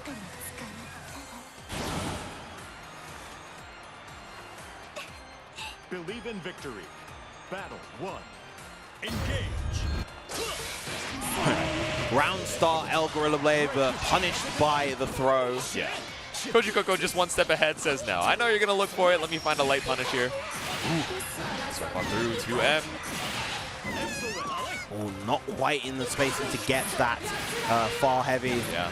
Oh, but we just run all the way across the screen. More than enough time to pull up, and we send it with the SBA. Ooh. Ice Dragon's taken two significant hits and is almost dead. Sitting at chip point. I know you're kind of working with EX Lancelot with nothing left to lose. Any chip damage kills. You might as well go crazy. Tries to go for a reset, but Koji Coco just too ready for it. This is a young man we're talking about. This lad is like 17. You're really trying to Raging Strike him? Foolish behavior. Battle 2. Engage. Yeah, we got to move a little more smart going into round number 2, but again, Koji Coco, instead of just holding that down back, instead ready to counterpoke that El Gorilla Blade. Oh, good for the misfortune. All good though, no punish from Ice Dragon. Right counterpoke coming through for Koji Coco. Not spending too much in terms of resources. Okay, EX Fireball just gonna run up right behind it. Crossed you up, looking on the other side, tried to mash out, but counter hit isn't enough because Ice Dragon is still getting swept up. Yep, and very nice usage of that particular sequence of EX skills from Koji Coco just to reduce the Love's Redemption stock as low as possible and then go for the SBA to maximize the damage. Exactly. The lower the stocks, the higher the damage on the super. Higher the set count, the more pressure on Ice Dragon. Down a game right now. Once again, just Koji Coco making a lot of great decisions in terms of when to press. Great bait on the DP and also gets the maximum damage punish with the spot dodge after. Yep, didn't even want to have to deal with that chip damage on the way back down. 50-50, goes for the throw instead and throws into the fatal walls. Koji Coco shredding Ice Dragon apart. Ready for the throw confirmed. Koji Coco quickly making his way to set point. Not a single emotion on that face. This is just another day at the office for him. All right. Send it with the claws. BC out. Ice Dragon really trying to make the most out of this early lead. Oh, that was a bit of a strange interaction. The second hit of the close heavy, I don't think connected. And yeah, that cancel is not working out for Ice Dragon. Koji Coco again, more than happy to just contest there. There we go. Be full charge off of the Death Claws. Wasn't blocking low and gonna get hit by the Klagen Totentan and destroyed. Koji Coco with a dominant showing in that set. And you had the upsets to get here and to make it this far in Winners Top 96, but Ice Dragon set down into the loser's side by Koji Coco in a clean 2-0. Very, very nice performance coming out from Koji Coco. Obviously, as we mentioned before, one of the highest placed seeds in the bracket. Yep. Definitely aiming to go as far as possible, potentially all the way, and he definitely has the skills to do it. But next up, we got a set that I'm personally very much looking forward to. We're going to have Diaphone versus Tororo. Yeah, I'm excited to see it. I know we were seeing Diaphone on the 2B, if I'm not mistaken, yesterday, but Tororo, of course, one of the OGs of Percival. I don't know if he's going to be rocking the Siegfried today, though. He's been using a mix of both Siegfried and Percival, depending, I guess, on the matchup where he feels most comfortable against the 2B. We'll have to wait and see. Yeah, we'll see what he's going to rock here as he heads up against Diaphone. I don't imagine these two players have really had any opportunity to run into each other. I mean, I know Diaphone played so much of the game back in Vanilla, but, you know, being able to run into each other in bracket, especially in Rising, I want to say this is probably, you know, the first time they're seeing each other in bracket. Yeah, international competition was relatively rare back in base games, so the fact that we have the opportunity to really indulge in it now is one of the most exciting things about this game, and one of the things that I personally was really looking forward to coming into Rising, and just seeing this international stage full of such high caliber players is absolute treat. Exactly. Even just in these past few sets, we've already had Canada, US, and JP getting multiple representatives headed up to the stream. And of course, our next players are headed up as we speak. I see Diaphone and I see Tororo ready for this next match. Okay. Indeed, indeed. Well, speaking from personal experience with regards to Percival versus 2B, it's kind of an interesting matchup just because the far heavier Percival actually still outranges a lot of the, well, all of the normals from 2B, but it's still kind of a difficult thing to contest. Yeah. Knowing that, you know, 2B just has those ways to really layer the pressure well, and she can afford to kind of whiff things, but Percival definitely has the tools, and if you're a character, if you're a player of Totoro's caliber able to react in those situations, you know, you can get those consistent whiff punishes. Yeah, I'm trying to think, right? Because, of course, for a lot of, you know, characters in the cast, a lot of the complaints that come from the players are, oh, man, we have 5M, we have 5H. Even if she misses, she still has the whiff cancel afterwards, right? If you're out poking that with Percival Far H, maybe you're not feeling too bad about that move in particular. But when we think about things like the beams, and we think about the grappling hooks, and of course we think about the incredible air mobility and stall power of 2B, bam, you're getting counter hit off of the jump in because you're trying to counter poke with the Far H, or you're just getting sniped out from the full screen. So lots to consider. Yep. We'll have to see how both of these players play this. Going to be going into a button check, of course, to start things off. Yeah, make sure everything is all chilling.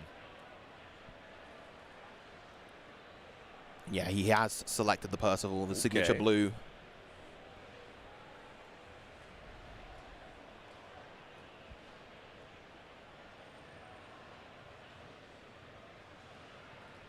Diaphone looking straight into the camera gives us the eyebrow raise. The content creator gaze.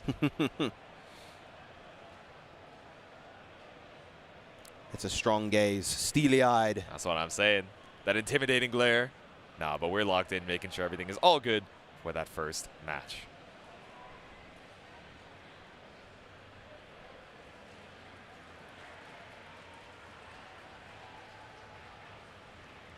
I'm trying to think. You know that meme where it's like, oh, you show any piece of technology to a Victorian child and they would just like implode? I'm trying to think, like, if you showed like Totoro back in vanilla, you just show him like 2B's toolkit, and then he has to see Brave Points for the first time. He sees ultimate skills for the first time. I wonder what he would think. You know, you just send him an out of context 2B clip, and he's like, this is not the game I know. This is not the video game I love. All right, we're checking something out here before we head on in. Maybe he has a very particular stage that he really rocks with. Yeah. Zakuku with Coliseum, the Netplay Classic. The Japanese players in particular always seem to gravitate towards Coliseum. They're very adamant on that stage. We're getting the Supreme King track, the good version of Bubs' theme. Yeah. Ooh, okay. 2B. Yeah, the alt splash art is so good, too. We got the Knights pulling up. Make sure to show their support here for Totoro up against Diaphone. Once again in the winner's side of this top 96.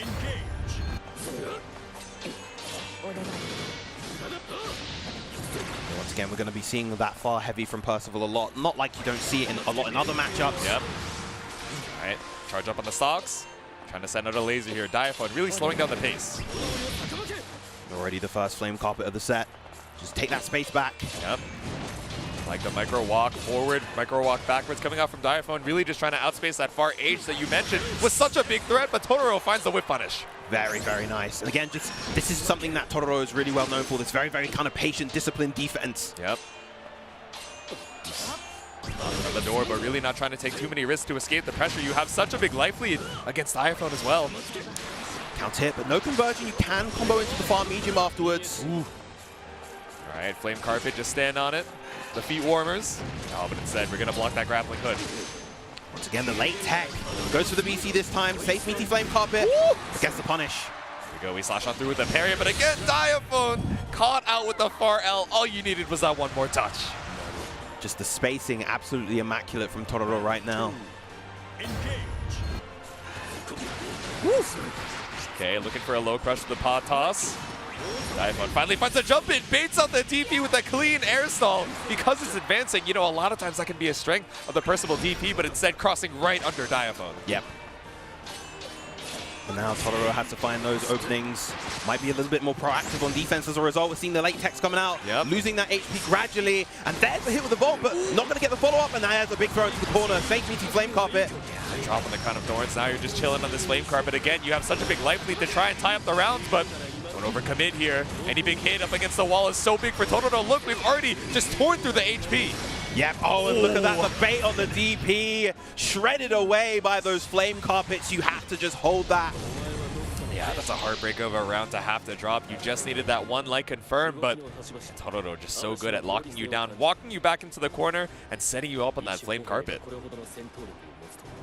And I imagine, a lot of the NA players as well, while Percival doing a little bit better after these, quality of life changes, still not a character you get a ton of matchup experience against. I know Witch Hazel, trying out a lot of the Percival, in that East Coast area, so maybe Diaphone has some experience there, but still a player of Totoro's caliber once again catches you with the far L. Yeah, those far L's into the stabs doing so much work for Totoro right now. Yep. We send out the triple flames. Once again, the carpet. Oh!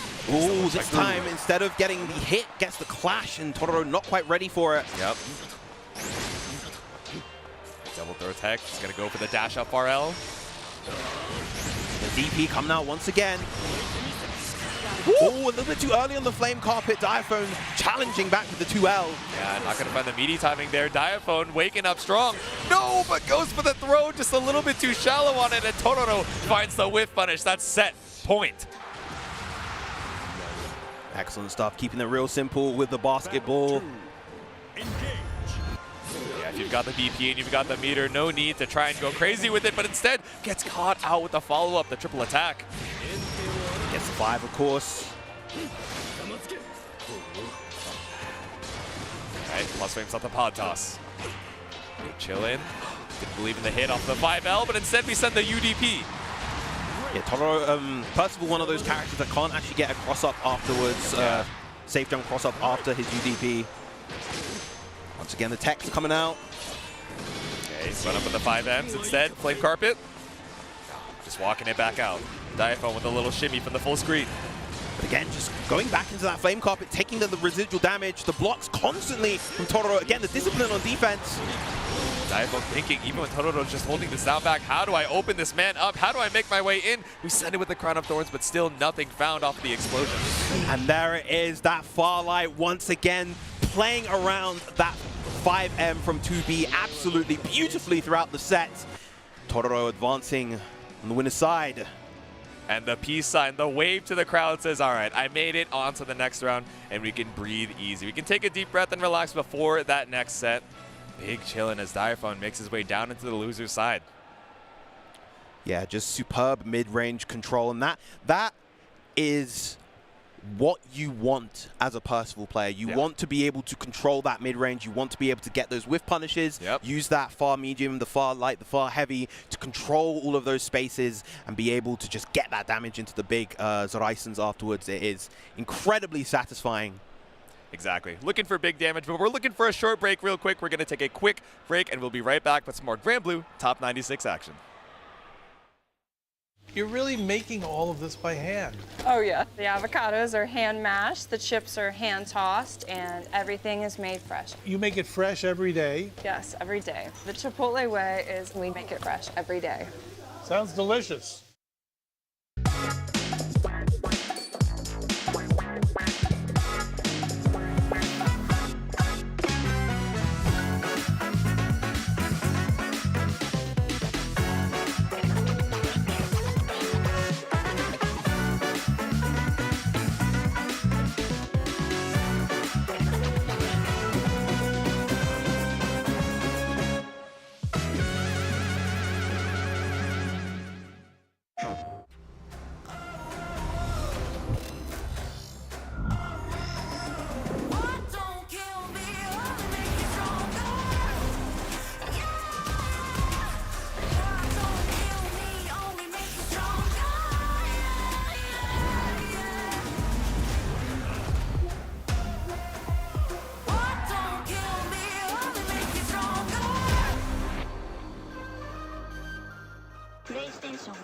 Fighting game playing style and an anime character. Damn, Bleach, we're gonna go Ichimaru again. Yeah, fast speed. So personally, I would say I'm some type of Uchiha clan, you know what I'm saying? Sasuke, Itachi, somebody with a Sharingan. I would probably be like the most evil character you could think of.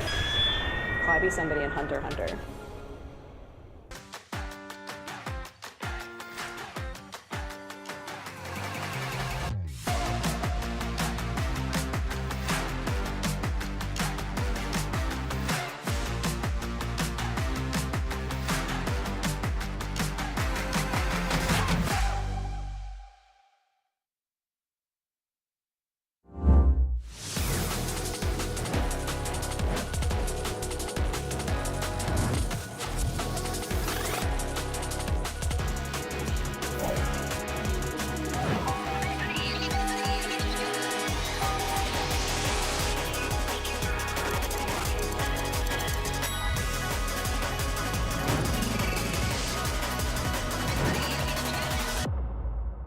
Dude, why'd you put your new rig in the basement? Didn't you hear? Bill's a gagillionaire now. Basically, my new connection is so strong I can game anywhere.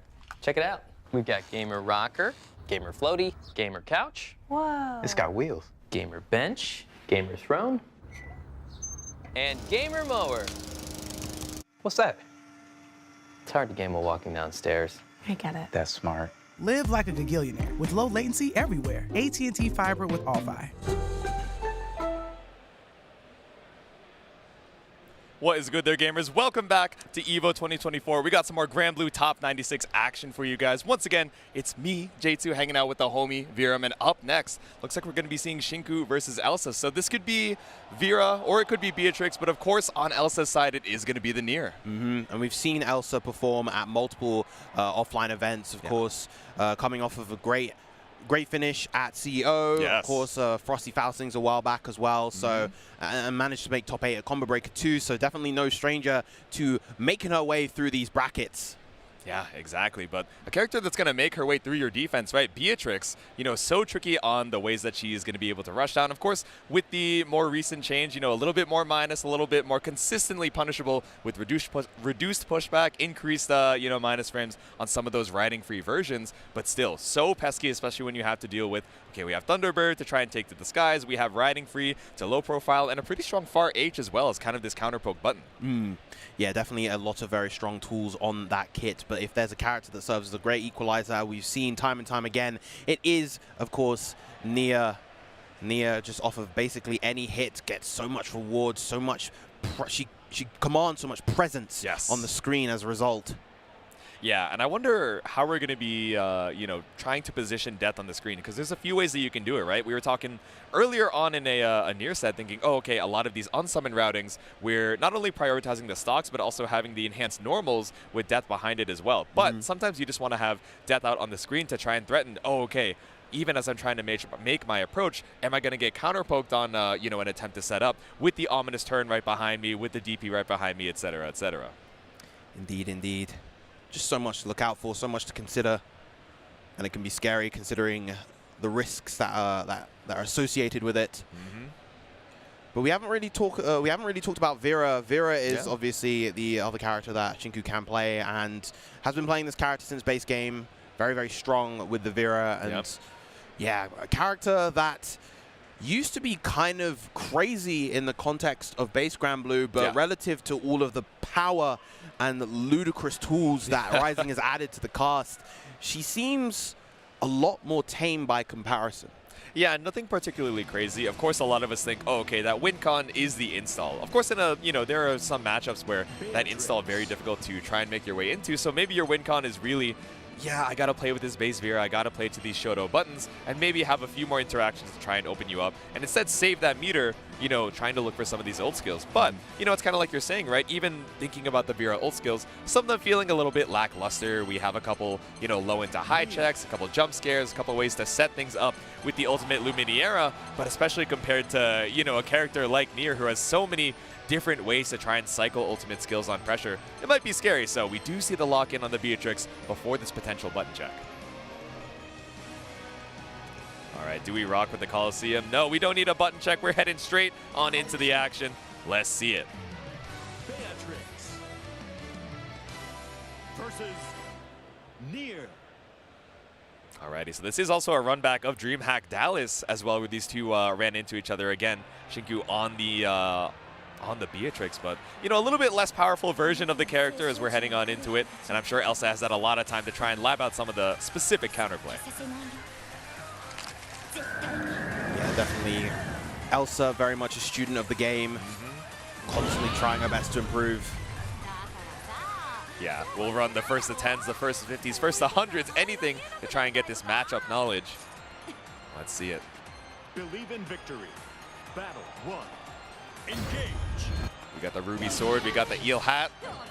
Now we're pulling up again, just trying to play the spacing game with a far H. Finds the falling button on Death and able to find a clean opening.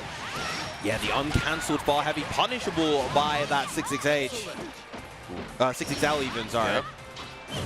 6xL keeps pressure on over here in the corner. Elsa caught up once again. 100 meter available. Speaking of keeping the pressure on, that 2-2L is getting the count hit into the full combo. Look at that damage. Straight on into it.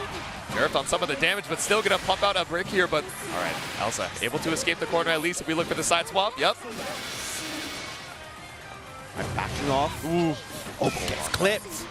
Yeah, trying to get to that range where riding for you is reactable, but still with so much screen noise, even your own death makes it a little bit harder to react. That's a 6XL, the gut punch for round number 1.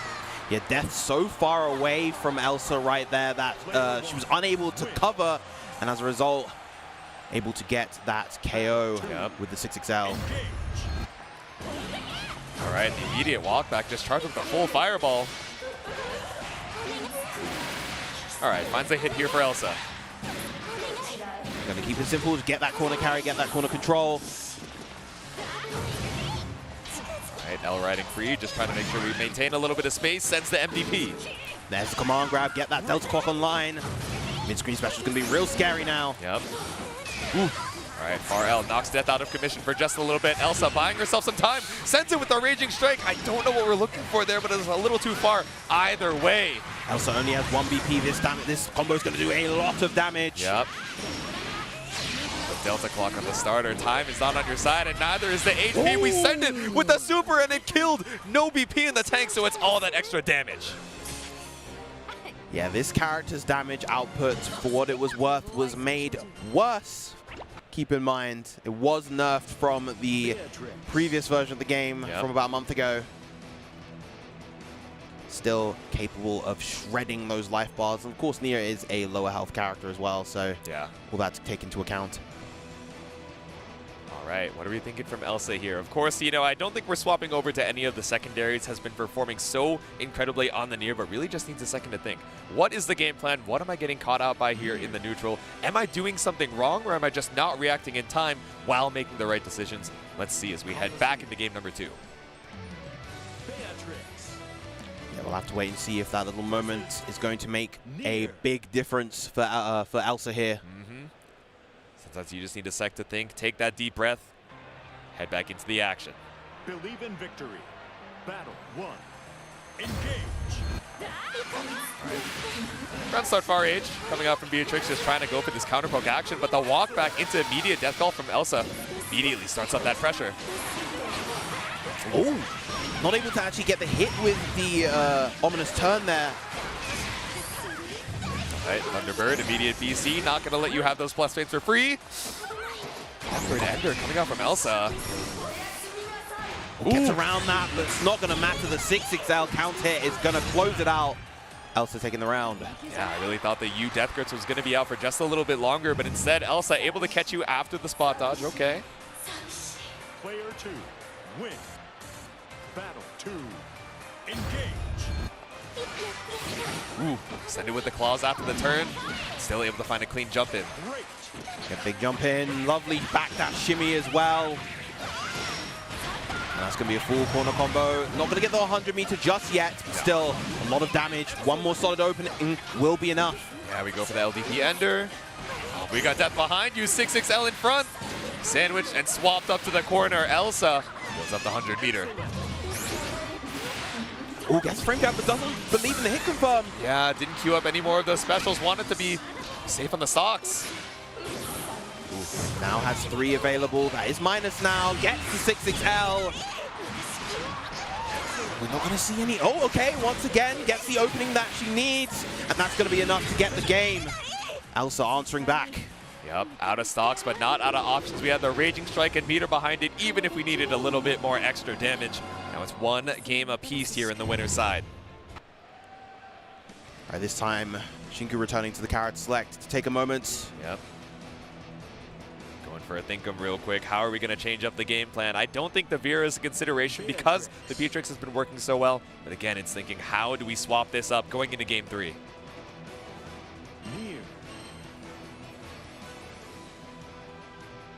I'm pretty sure they both came in with full water bottles, and I think they're already almost at halfway. And I mean, it just goes to show you how much is riding on the line here. Really wants to stay on the winner's side. Got to stay hydrated.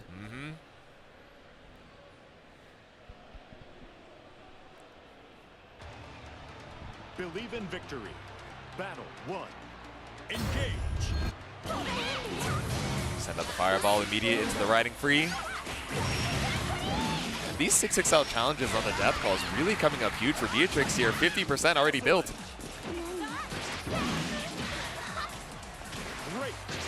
Right, there we go. There's a command grab once again. Yep, Delta Clock available. Tries to sweep on through with the 2M, but still, Elsa just a little bit too far. You tried to catch on the whip punish. Oh, that's punishable. There we go. Doesn't quite have the resources to get the KO here, I don't think. Not yet, so we go for the U Death Claws. Frame trap again. Elsa doesn't queue up another follow-up special. And the punish with the jump in is going to lead into the SSBA. Yeah, the lack of belief in the setup really sealing out some of these rounds. We got all the time of the animation, so you might as well top up hydration. Oh, okay, I was going to say. I forgot there was that last hit. I was like, huh? Oh, yeah, that's where a lot of that damage comes from. Yep.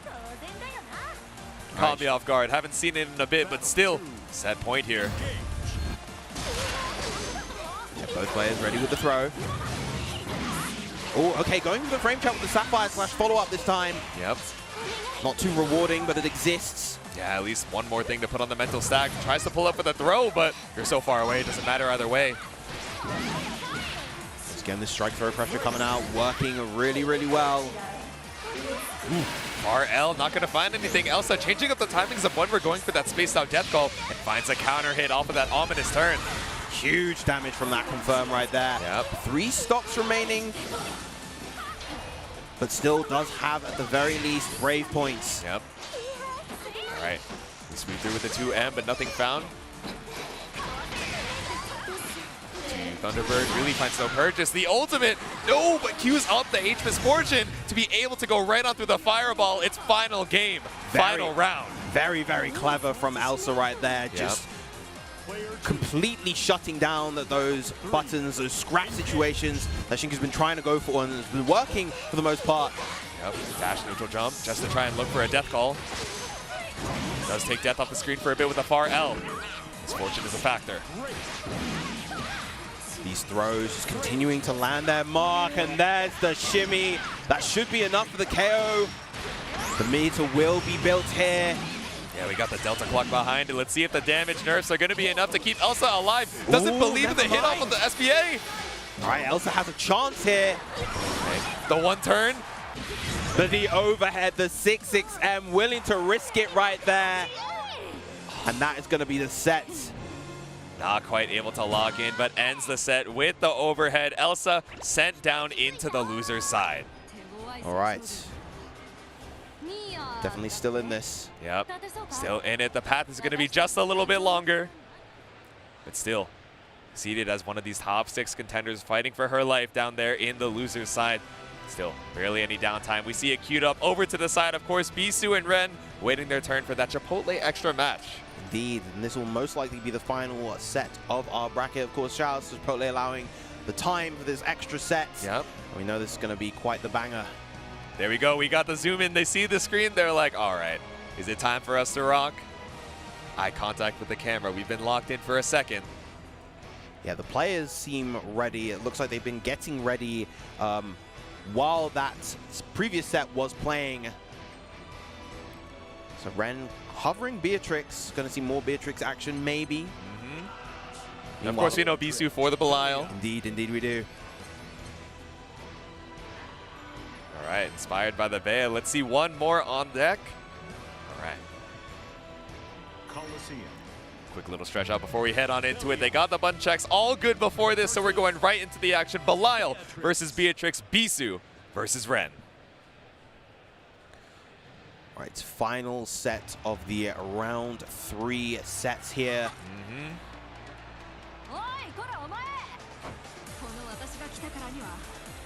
Agent Bea is in fact on the case.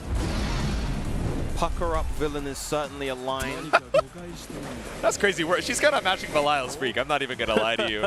That goes so crazy. And that is hard to do. This man is freaky. Yeah. Been nothing but a what? All right, Belial, get back into the action. Skip the intro, Bisou. Let's see it. Round number 1. Imagine just lying to the innocent children at home. I'm saying, man. Oh, there we go. Pick up with the H riding free. Sadabud. Oh, and again, just Ren getting that opening. This time with the 6XL, going to go for full combo. Yep. In the corner. And just keeping the pressure on here. Looks to go for the triple attack ender, 100 meter in the bank. Yeah, this is so rough for Bisu, right? Any of these hits, just be able to kill. Ooh, tried to use the U riding free right there, I think. I think that was the U Thunderbird, excuse me. Yeah, I couldn't even tell. It was so early into the startup, could barely even see the animation. Bisu, so preemptive with it, pulls up with the EX command grab. Oh, but the max coming out from Ren and gets the meter for the SSBA. That's going to be enough. In any other world, Bisu would have one more chance to, try and strike back. Because we put Ren into that SSBA range, we have the Delta Clock available for a clean confirm. First round going to Ren. Yep. Bisu was kind of making that comeback. It felt like Ren was smothering him at the start, but Bisu with the Balam more than capable of doing the same. All right, ooh, whip on the 2U, but nothing found. Ren looking for the MDP to try and stabilize the situation, but Bisu strikes back. Lovely combo, aware of the air hit and choosing that very specific, particular routing. Yep. Oof. But the challenge after the 667, using that fast 2L. So my beloved, just a little poke there. 100 meter for Ren, jump in, finds purchase. Not quite in Delta Clock range, so not going to be able to get the stronger extension, still taking whatever damage he can. Yep. Ooh, oh no, you reacted to it. You tried to go for the drive impact counterplay, but instead didn't send out the button in time. It's one round apiece for Bisu. Yeah, this is not drive impact, unfortunately. This is Raging Strike, and you cannot beat a Raging Strike with a Raging Strike. Yep, just ends up coming out slower, ends up getting you hit for your troubles. All right, 5HH, tapping the toes with the 2M. Oh, that is pretty close as a result, going to be minus. A little bit early on that spot dodge, I would have been able to avoid the far H otherwise. Yep, all right, plus names off the Thunderbird. Immediate BC out. Ooh, caught up with the twirl follow-up right in place, and Bisu finds the confirm. Gonna go for the extension, get as much corner carry with the triple Asmodeus combo. Into the corner goes Ren. Little shimmy right outside of range, 2M, 2M. Stacks with those, the 6-6L reaching from a mile away. Okay, neutral jump, JH trying to catch any of this approaching movement from Ren. All right, 2U EX Fireball. Patience on defense from both players, neither really committing too hard to any preemptive option. Ooh. Gonna get caught by the throw on that spot dodge, however. Yeah, both of them looking for these preemptive spot dodges. Bisu not coming up huge in the reaction, though. No confirm. Yeah, I'm surprised that far light didn't link there. That is pretty huge for Bisu right now. Gonna take the damage with the BC immediately.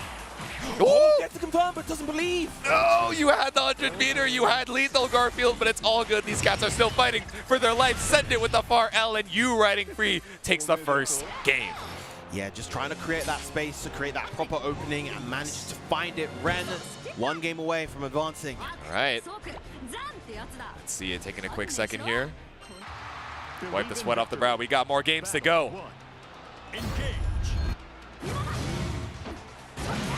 Wow, goes for the DP, immediate aggressive start. Woo. Yeah, walked forward. Ended up losing a little bit of screen space for it. Swung right through with the far H. That's what the preemptive spot dodge from Bisu was looking for to try and get that punish. Again, just Ren being very aggressive both on offense and on defense, but the big Raging Strike, Raging Chain combination from Bisu. Fantastic corner carry. Yep. Okay, spot dodge on the riding free, able to get the throw tech. 5HH, poke out with the 2L. Big close medium. Still in range to be able to get hit after that, and going to go for the extension into SBA. Yeah, I really thought we were just a little bit too far from the wall, but Bisu believed. Straight to the super, say it with your chest, and we send the spear straight through. Let me get on just enough thanks to knocking Ren down to 1 BP. Yep. That extra damage doing wonders here. Bisu stopping the bleeding, still needs one more to tie it up. Woo! Okay, scary off the riding free.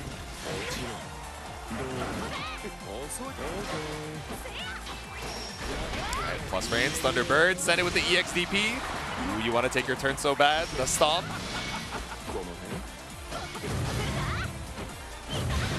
Ren going for a lot of riding free, just taking those minus frames. Not actually going to get the punish there. Oh no, Ren had the right idea to spot dodge the Raging Strike because it was so far. We didn't get the cinematic either way. We still find the hit in the corner. These two are scrapping quite a bit, it feels. We're just throwing out buttons. Preemptive on the spot dodge, but Bisu not going to swing with the far H. Instead, it's a shoulder tackle. 6-6L. We spend the super even on the scaled starter just to get some more corner carrying. Yeah, the corner carry off of that super is fantastic. Can lead into a safe jump afterwards, but instead Bisu chooses to run in. Big, far heavy. The count hit, that's going to do a lot of damage. Has the resources to, I think, kill here. XTP Ender, and on the way back down, we tie it back up. Just enough for Bisu right there.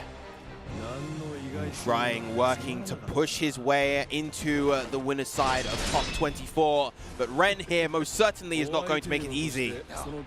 Hyping himself back up as we head into this final game. All right, we got to swap to the character select now. Ren most likely going to lock in a different character. We might see the 6, we might see the Charlotta like we saw earlier. Yep. Still hovering that Beatrix. Do we believe or do we want to swap it up for this final game? The Beatrix has been working, but it seems like Bisu has really found his footing on where he wants to stand against this character. Indeed. I'm just staring at that Bowser backpack in the background. I'm not going to lie. Wait, that's a lot of Yoshis in the crowd, too. Why there's so many Yoshis? Is that a... That's for the Tekken stage, right? What's going on over there? Oh, you know what? Yoshi for the Tekken stage. When I say it out loud, makes a little bit more sense. Mario for Tekken, you know, sure. Why not? I mean, it's happened. It's happened already. Tekken Tag Tournament 2 on the Wii U, I believe. Oh, you're right. That did happen. I actually forgot about that. Oh, my God. But, of course, we can't forget about the 6 in the pocket here. Old Reliable for Ren. What are we thinking? Locking it in. Color and weapon skin to match, of course. The black with the default weapon. Yep. Send it with the Alt Splash R2. We're heading on into it. Game number 3.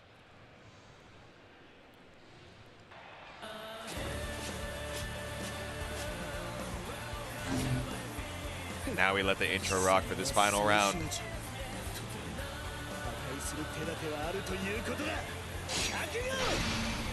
Damn, he wants him dead. That's what I'm saying, man. Blocking's not enough. I want this dude dead.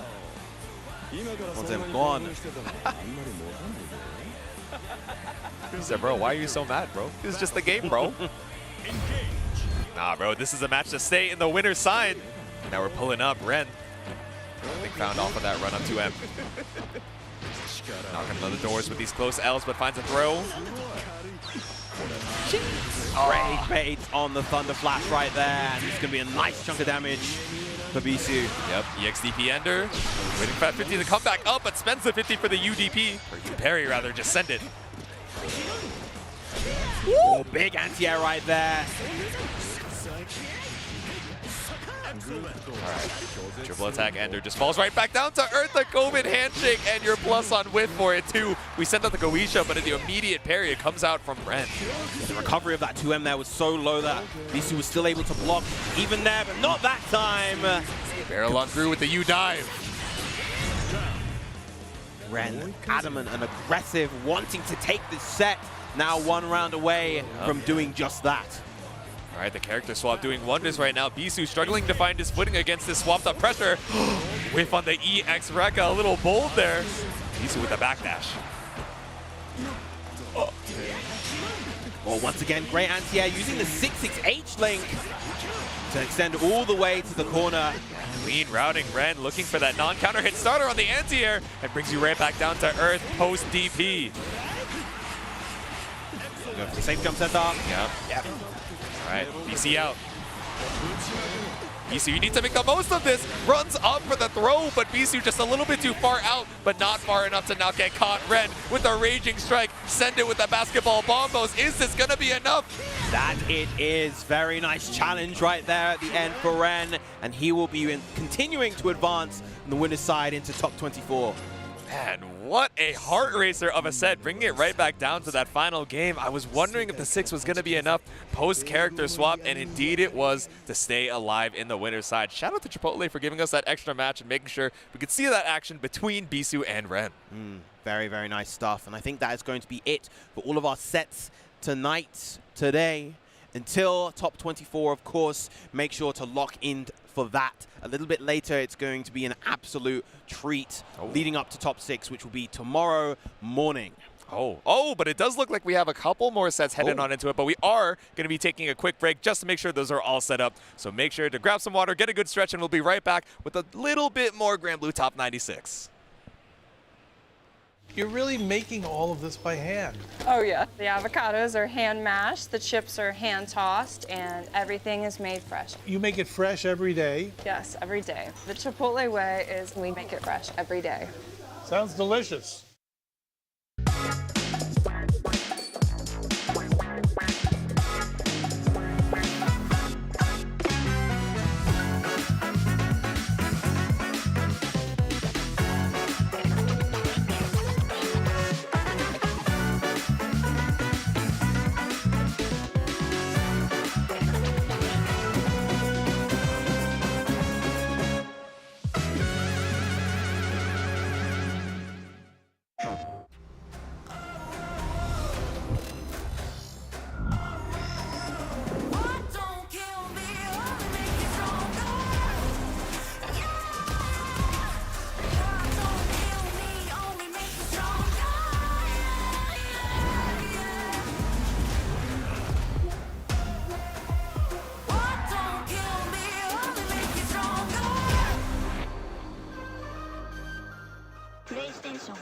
Fighting game playing style and an anime character. And Bleach, we're gonna go Ichimaru again. Yeah, fast speed. So personally, I would say I'm some type of Uchiha clan, you know what I'm saying? Sasuke, Itachi, somebody with a Sharingan. I would probably be like the most evil character you could think of. Probably be somebody in Hunter x Hunter.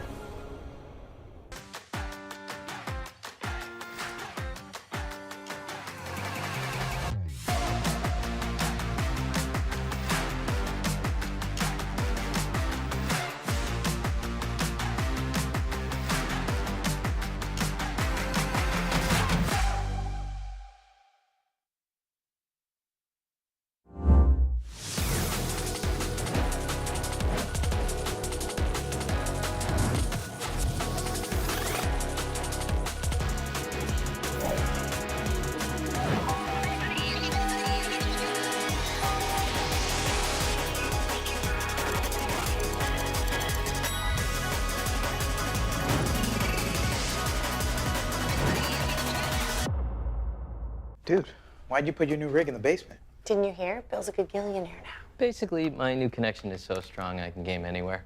Check it out. We've got Gamer Rocker, Gamer Floaty, Gamer Couch. Whoa. It's got wheels. Gamer Bench, Gamer Throne, and Gamer Mower. What's that? It's hard to game while walking downstairs. I get it. That's smart. Live like a gagillionaire with low latency everywhere. AT&T Fiber with All-Fi. All right, so I was a liar before. We do, in fact, have a little bit more we do have a little bit more action before top 24. I, of course, am Viram with me once again. J2. What's good? To close out this last little bit of round 3 pools. We have had some incredible sets throughout this so far. And we're going to be having another incredible set with Zane versus Zerom. Yeah. These back half of the Alphabet Gamers pulling up here. Zane, of course, we know from the, of DBFZ fame, but rocking it with the Grimnir, one of the premier Grimnirs in NA. I think it's hard to contest that. But, of course, Zerom, also a character loyalist and champion of the Charlotta, pulling up here.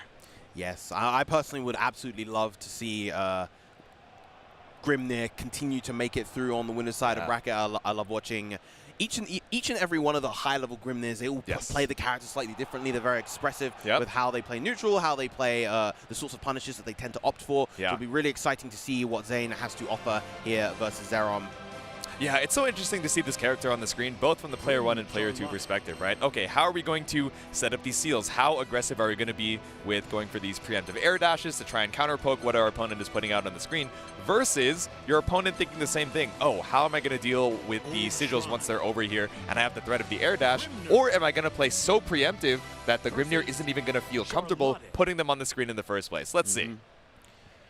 Yeah, that's one of the big things in this particular matchup. Of course, Charlotta having those kind of very shallow but quick jumps to try to contest against Grimnir when he's trying his airborne shenanigans.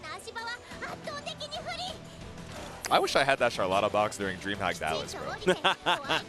Yeah, you needed that. You deserve that. Thankfully, we're over here sitting pretty in these chairs. This is rich wisdom, holy nice. So true. He's kind of a poet. He's kind of a yapper. I don't think anyone would disagree on that one. Believe in victory. This is how I look at the Twitter timeline sometimes. But looking on into it and locking back in, game number 1 of Zayn versus Zero. We've seen that round start 6XM from Zerom a lot. Like the movement coming out from both players. Lovely use of the back version of the fireball. This is active neutral, bro. This is footsies, this is airsies, this is all of the above. And the jump in, again, that tricky, shallow jump arc from Zero. Able to find a hit here against Zayn. Chasing Zayn down all the way to the corner. Not going to get the 100, but cashing out instead with this particular route. Yep. Ooh. Overhead. It's a noble strategy. Yep. Overhead caught you. The patience right there from Zerom, of course. That is the layer 1 that you always have to opt for against Charlotta. Look out for the jump first and foremost and go from there. But internalizing that, if you haven't fought this character that much, is difficult. Exactly. Optimized routing. We saw that 100 just barely build up for the SBA on that last hit. Clean first round for Zerom here. Wrestler DP. All right. Knocked out Zayn. Still got a couple sigils on the screen, but that Sword of Lumiel just keeping you locked down. All right, challenge from Zayn this time. This time the challenge from Zerom. Okay, air dash over. That's 50 spent from Zerom. No refund on block. Zerom choosing really wonderful times to press his buttons right now. Yeah. Ooh. I like that we're going for the preemptive 5Ls just to try and stuff Zerom's approach on the balls, but, you know, you ball, that's going to be a big starter. Tap on the other side. Once again, air dash, JL. Again, such a kinetic set between these two. So much movement around the screen, so much awareness. Ooh. Again, you cannot spot dodge there. It does leave Charlotta plus after the noble strategy. That's why Zerom is always so adamant to just throw that move out. You Shining Onslaught. Yeah, I mean, that's what we saw in the set against me again, right? So many times we were thinking, oh, okay, it's this blue screen flash. I need to interact and take my turn afterwards, but forgetting, oh man, it is still your turn, even if I'm not taking that chip, and removing a little bit of that meter refund from it. Yeah. 6XL to try and challenge back out of the corner. Far H set the tornado. Tricky ended up the same place you started, but does find a light confirm for Zayn. Right, safe ET beaten out by the UDP, and there's the throw into the corner. Yeah. Oh, catches Zayn's toes right there. There we go. And the combo limit and the Sword of Lumiel, but instead the UDP once again coming up from Zayn. Really content to just use that meter to escape. UDP Zerom inspired by his opponent. Still really not going to get that much mid-screen. All right, once again setting up the sigils along with the tornado. Gets the low hit but doesn't convert properly. Oh no, the cross up into the low. Such a good starter, but still Zayn 100 meter to his name. Gets a clip with the far right again, but no conversion. Gets that fireball though into the SSBA. Landed right into it. The noble strategy does not pan out for our general. It's a round on the board here for Zayn. Desperately needed to wrangle back that momentum. All right, take it to the skies. I like the 6XL, just a challenge with the elbow strike. Here we go, up against the wall. We get the wall bounce. Chillin', reset with the noble strategy. Caught out the delay, baits out the BC, comes out as a raging strike. It's Zerom coming out on top in this corner, 100 meter to put you still outside of throw range, but still a rough situation. Very rough situation. The match coming out from Zayn, but the perfect coming out from Zerom. Now 1 round away from sealing the set.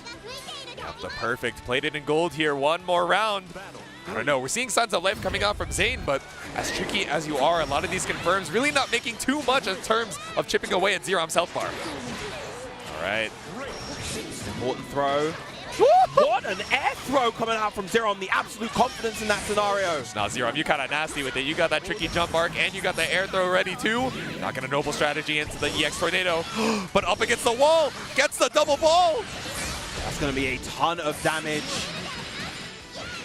Zerom playing with the utmost poise and confidence. That duel, it might get punished. It does by the SSBA. Zayn now with a chance. 0 BP on the side of Zerom. What is the play from Zayn here? Moon looking beautiful, but the sky's looking rough right now. Brings you right back down to earth with the jump back. JL Zerom just needs 1 straight hit. And you know it's going to be the U. Yep, the U Shining Onslaught was there. Zayn once again moving through the air, and he soars and gets the hit he needs to keep himself alive. Zane lives one more game. The plot armor is strong. It was such a smart decision to try and catch out any of those air dashes with the jump back JL, but still needed one more touch, and Zane takes full advantage of the panic there. We're going to game number 3. Oh, lovely. And again, that round star 66M has been so common from Zerom, so Zane just came through with a faster button. Okay, puts herself in the corner and escapes with 2 sigils still left in tow, trying to bait something out with the triangle jump. Doesn't quite get the whiff punish there. No. Oh, but gets punished on the jump in. That far H, if it didn't work the first time, tries to do it again. But Zerom one step ahead. We tap on the toes with a 2L. Love the delay on that, but the UDP going to come through, and now the sigils are back online. All right, I like the use of the tornado. That 50 meters spent for Zerom and nothing found. Not even in terms of screen space. Instead, you're back up against the wall. We're charging through with the 6-6L. Oh, gets the anti with a far light of all moves. Ooh. Jump on over. Goes for the stand block plus and jumps right over. Get that wall bounce. The meaty raging strike right there. Zane not ready to spot dodge. Had he spot dodged, that would have been a huge combo into SSBA, but alas, Zerom now again at set point. It's that once a set action. Sometimes you got to be a little tricky with it. All right, immediate round start backdash straight into the tornado. Trying to catch the approach, but Zerom has taken so much space.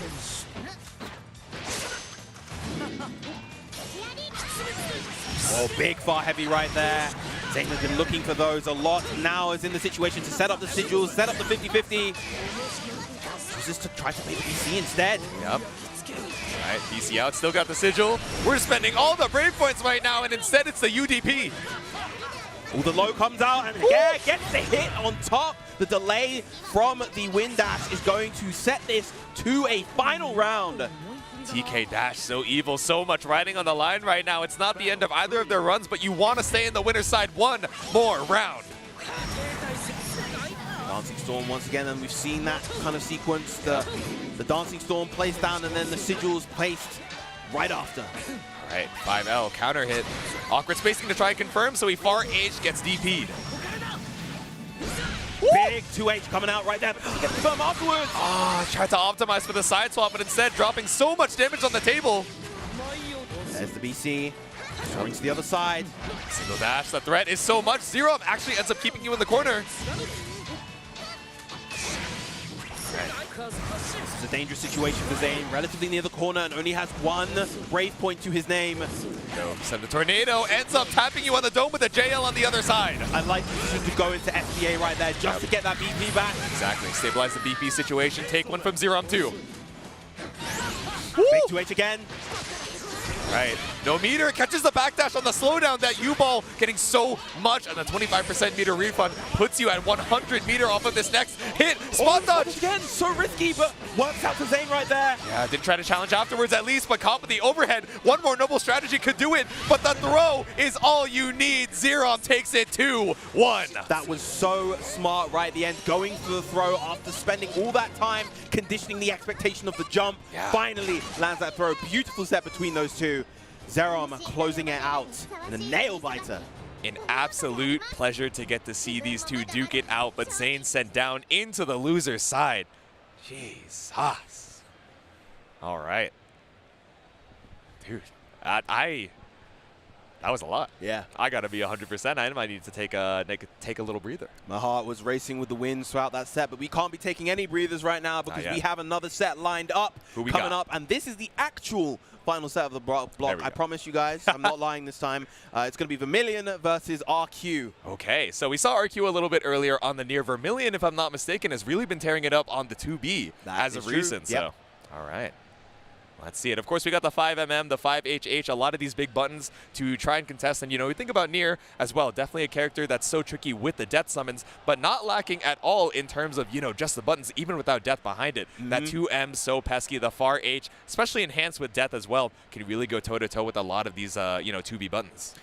Yeah, definitely. And of course, the disparity in reward cannot be understated. You know, 2B is kind of a nickel and dime character, not the highest damage output and a lot of her hits. Yeah. But she does, of course, exchange that for having very good layered pressure and great normals. But Nier, on the other hand, she gets a hit into incredibly high damage, incredibly high set play. We've kind of been through all of this already. Yes. And so, you know, it's scary even as a character as capable as 2B.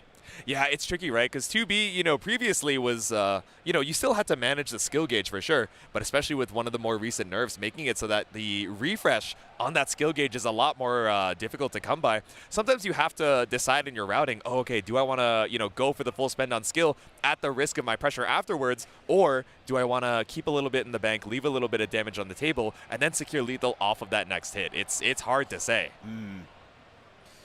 Yeah, it's very, very difficult. You just have to make those decisions in the moment. Yep.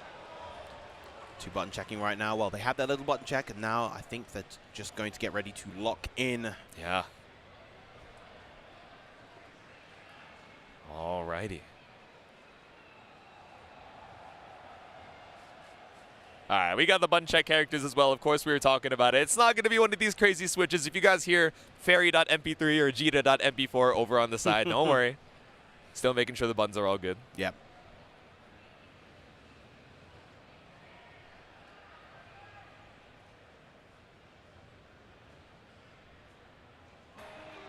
Believe in victory. Battle 1. Engage. Could you imagine if this was actually the set though? You know, when they put it to the full screen, I was like, wait, because I also saw them give them the little thumbs up too. I was like, surely there's no way, right? I actually forget if the Jita pen is banned at EVO as well. I know CB was part of the rules, but you know, not something we're gonna have to worry about for this set. I was just thinking about it as we see the fish. Yeah.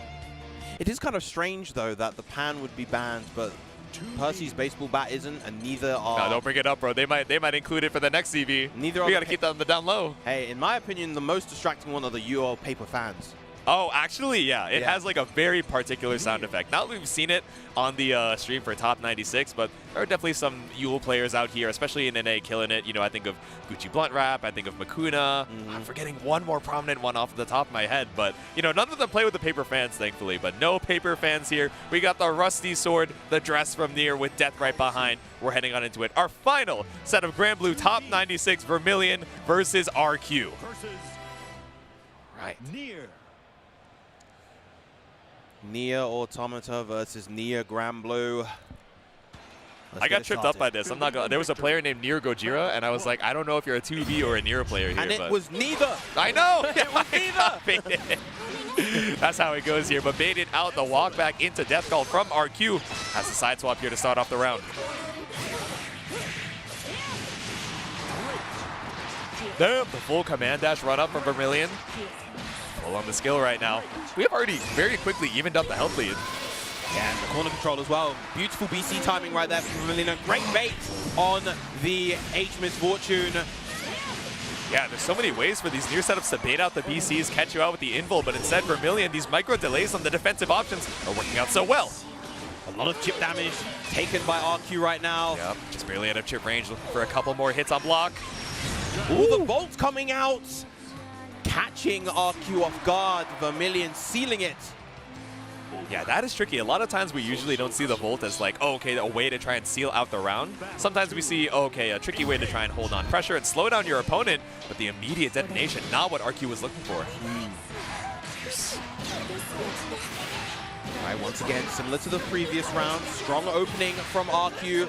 Low and efficient routing right there. Very few stocks used, only 4. Yeah, ended up jumping over and putting herself up against the wall, but Vermilion waiting a little bit for the skill to come back up. Ooh, the big 2-2-U. That's a lot of damage. It's an incredibly strong start to instant 50-50. Yeah, the Bone Cruncher is evil. Land right back down to the ground. We cross through for the side swap.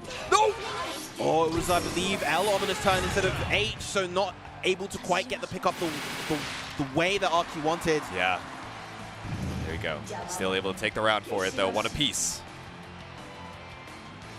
Battle 3. Engage.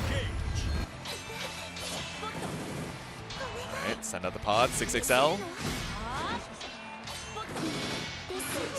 right, there's that big 2-on-4H. The H ominous turn. Yep. Such a good button for this character. Slash on through. 2-2. Oh no, finds the hit for Vermilion, but set on block. Is the BC out? The grappling hook stops the U startup. It's a big sequence for Vermilion. Chooses to spend all that skill gauge for all that corner carry and a solid chunk of damage. Yep. All right, run up. 5LL. Safe ender on the pod. A slashes death right off the screen on the startup. It's really good for Vermilion right now. Yep, going for the skill-efficient route. Pretty much an even game, but that's a huge 2M, and that should be enough for RQ to get the KO here. Into the Glug until they're done. No, it's not enough. Put it back on the screen, and there we go. We got the Death Claws able to seal out the round. I really thought it was going to kill. We were so low on the stocks. Yeah. We had the maximum damage on the super. Still not enough. That's a game on the board. Even RQ taking a second, he's like, all right. That was a bit of a heart racer. Let me slow it down here with a little hydration.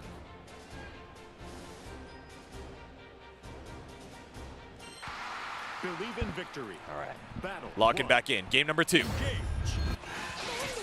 Okay, round start. Going for the grappling hook. RQ trying to DP through the plus range, but instead Vermilion the patience. I like it.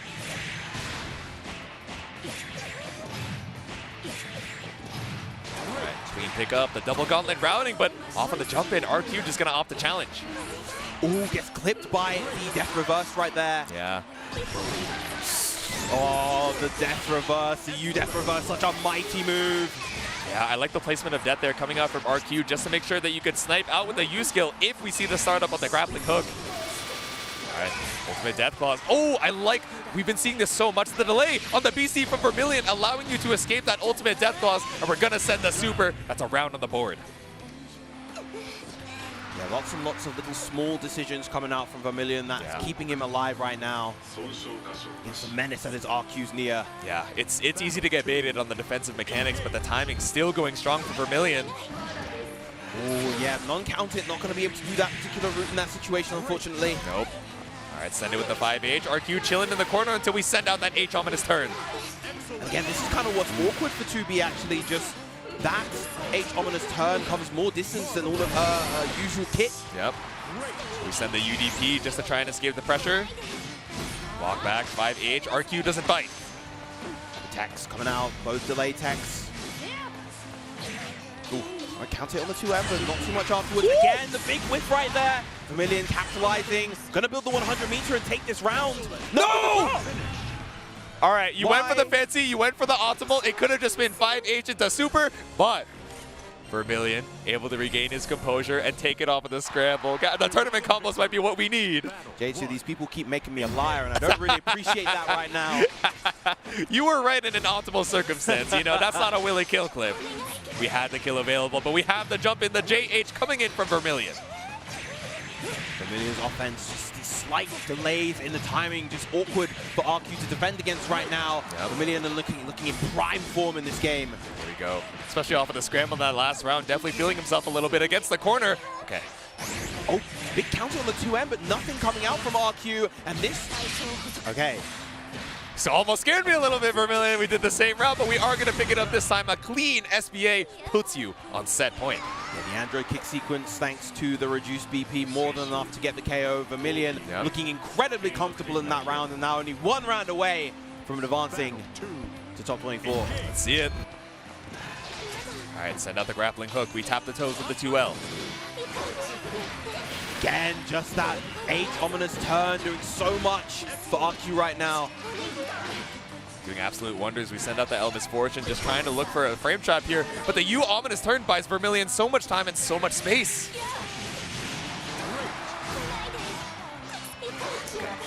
2M, at least it starts your turn, but we just twirl our way through with the auto combo.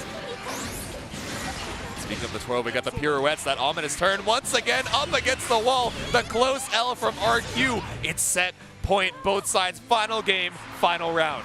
These slight delays from both players on offense are catching their respective opponents off guard. And really what it's going to come down to is who's able to establish that corner control and who's able to really get the ball rolling. So far in this round, it's Vermilion, but we've seen RQ answer back. Yep. Ooh, there we go. We get the counter hit. Maybe low profiling with that 2M and clean side swap as well. Efficient on the stocks. Really trying to bait out that BC, but Vermilion just going to hold on to it entirely.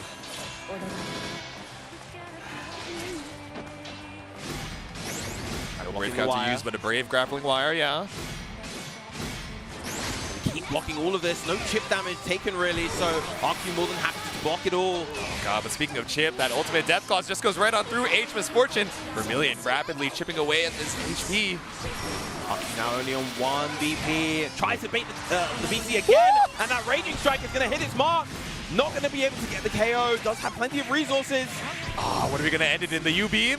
Just a little extension over here in the corner. You're already in throw range because you have no BP to your name. H Misfortune, a factor, but no, Vermilion slices you down into the loser side with the 5. H taking it 2-1.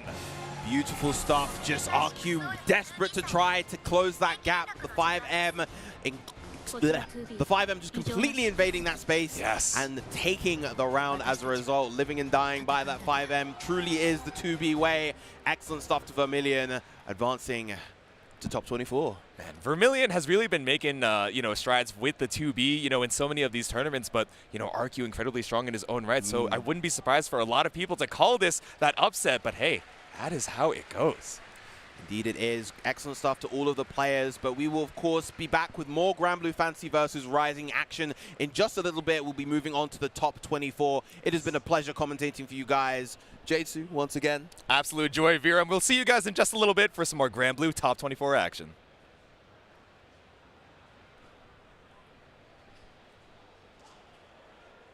So how would you describe the chicken to someone who had never tasted it? Literally melt in your mouth tender. We don't have a freezer, It's almost like a farmer's market. When you walk into the restaurant, you should hear the sizzle that you're hearing right now. Just sends all those waves up to your mouth. You're making me hungry.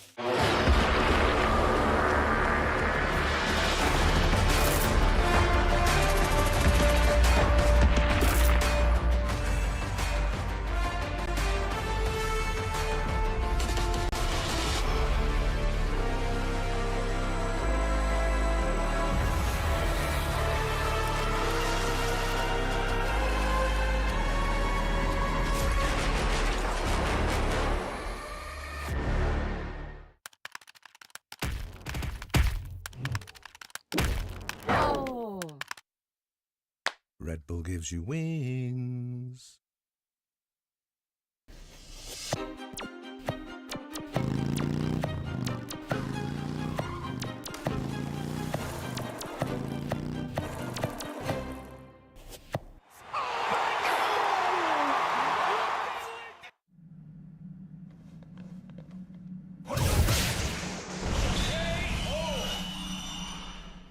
And that's how AT&T All-Fi KO'd weak Wi-Fi. Get low latency when you need it most. Live like a gagillionaire with AT&T All-Fi. Protect your eyes styling under the sun. Blue light glasses while you're gaming, having fun. Zenny's got affordable eyewear for all warriors and monsters alike. Evo sunglasses, available now.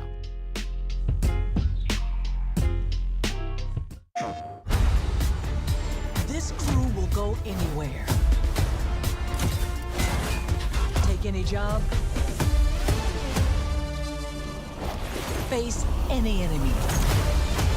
We're the free gunner crew of the North Star.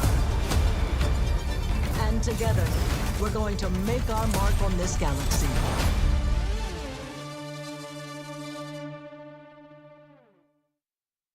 PlayStation.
Welcome back to EVO 2024. This is Grand Blue Fantasy versus Rising Top 24 action. Maverick joined by the Immaculate and the legendary Ebonic Plague. Are you ready to see who's going to punch that ticket into Sunday morning at 10 a.m.? I cannot wait to find out who's about to punch that ticket because, I mean, just from the sets that we watched just a moment ago, we got to see some American players being able to take down some Japanese players as well. So, I mean, like, some people's top 6 might be up in the air just a little bit. I mean, that happened with Under Night, right? Crimson Crusader came over here from Japan, was second in EVO Japan. Everybody thought he was just going to win. Listen, didn't make top 6, right? So who knows what's about to happen in this top 24? There's nothing more exciting like a good upset in a bracket for a tournament. This is a huge tournament for Grand Blue Fantasy versus Rising. Over 1,100 people decided to compete, battle out here in the desert in Vegas. And, I mean, the fact that Gamera is on the loser side. Yes. So early on from Ryazo's fantastic play, that lets you know that the level of play here at this ARC World Tour Platinum event is very serious, because if you win here, you don't have to do anything else for the rest of the year. Yeah, you can just chill at your home if you really want to. I mean, the netcode's really good at this on this video game, so I mean, if you just want to play online for a little bit, you can do that, right? So I mean, hey, that's something that's that you could do if you win a Platinum event. Now, I'm really glad that you bring up Gamera being in the losers bracket, because a lot of people might not remember 2 years ago, Gamera won the whole thing from losers. So just because he's in losers does not mean he's out. But I do like that you also mentioned who beat him, because that's an American player. Yes. Right? And so that was something that we never would have thought of was possible before. And now everybody's been grinding it out. Everybody's been rising in skill level, and you can truly see that, because Gamera isn't losers to an American. I'm just saying. Not just any American.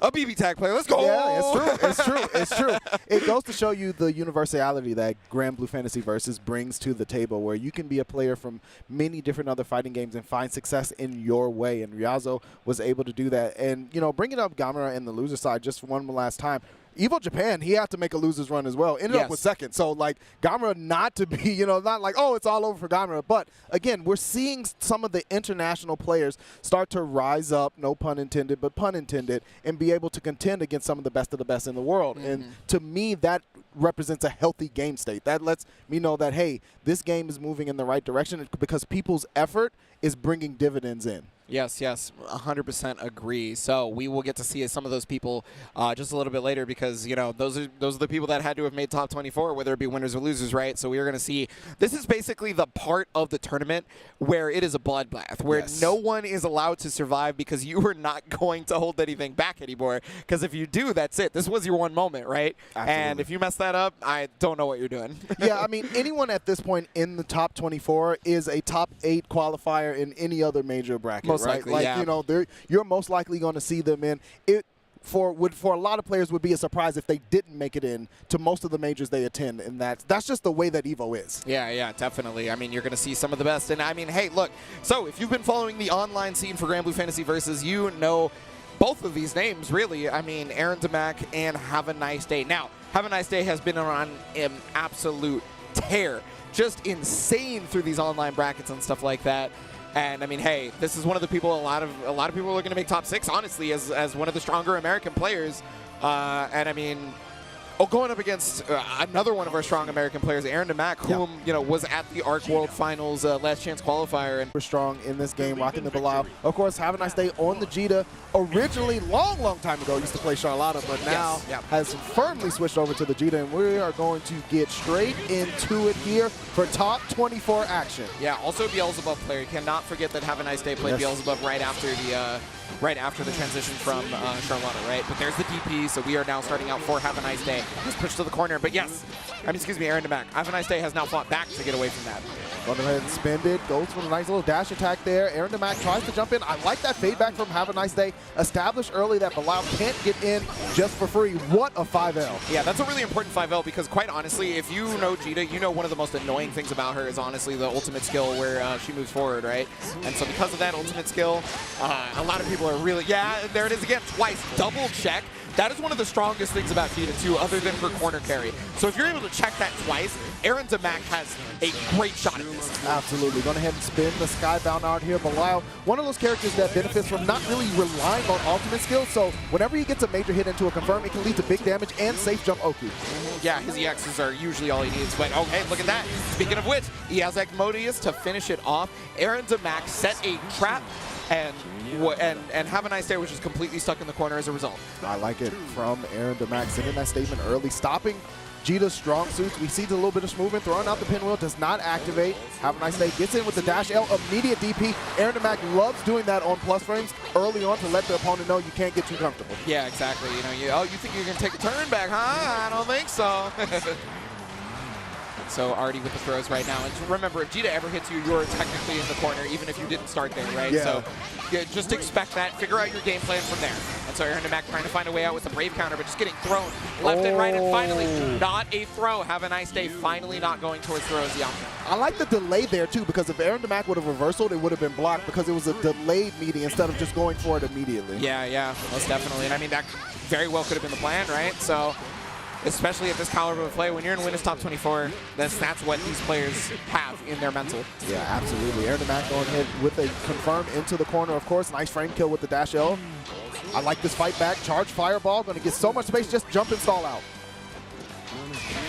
Okay, yeah, immediate card cancel and right back at you. This is one of the strongest things, but there's the rare ultimate skill right there, and that beats safe jab, so that's one of the reasons why you see it, right? You may not have to rely on ultimate skill Dragon Punch, but if your opponent is showing safe jab as the pressure, then you want to use it. The absolute fastest startup possible. There's the BC. No bravery points available for Have a Nice Day, and yeah, that was going to kill any day of the week. Yeah, pressed it, and just with confidence, right? Because like just originally had gotten beat out by several throws up until, you know, one shimmy ended up happening, and then still with confidence, never let the morale die. That's how you got to play it. Oh, I like that 2M route, ending with the DP for the combo limit. Yeah, you got to remember, Belial has all the tools in the book. Good block there. Going to respect the plus frames on the Brave counter. Good DP through the pinwheel. Most definitely, yeah. I mean, oh, wow, that's really unfortunate for Aaron Damak, and it's actually forcing the second Brave point to get used, so now 25% extra damage on everything Have a Nice Day does to them. Staggers again. Shoulder not working out. Late tech on the throw, but going to swing with the Asmodeus. I like this charge fireball. Just establishing neutral, feeling each other out. Okay, now they've both taken 25 extra% at this point thanks to the guard cancels. And I mean, guard cancel is so strong in this game that you usually want to use it a lot, so I totally understand. Absolutely. Have a Nice Day out of BP. Wow, swing away with the 5H. Caught Aaron Damak lacking. Going to go ahead and spend everything here. That's definitely dead. Yeah, no bravery points means that entire Super Skybound art did 50% extra damage. So good Lord have mercy. That button been good since release. Yeah, I mean, absolutely, right? Last game, still used it. Yeah, absolutely did. This way, Have a Nice Day might be able to send it into game 3, but Aaron Damak with strong corner pressure. I like that safe jump. Force out the Brave counter, really. Good evasion from Aaron Damak. EX Pinwheel going to eat up the fireball. And trying to get those dash L's to get in there. The second Aaron Damak had to block one. Ooh, was probably looking for a re-guard cancel, right? Because, you know, if you're able to guard cancel right there, you just steal the turn back, and then Aaron Damak was in the corner, but not the case here. Now he's got a lot of damage. Now he's pushing the corner, and that's definitely death on the Skybound art. And Aaron Damak set point here on winner's side, top 24. Looking really good. Locked in face and everything, no emotions.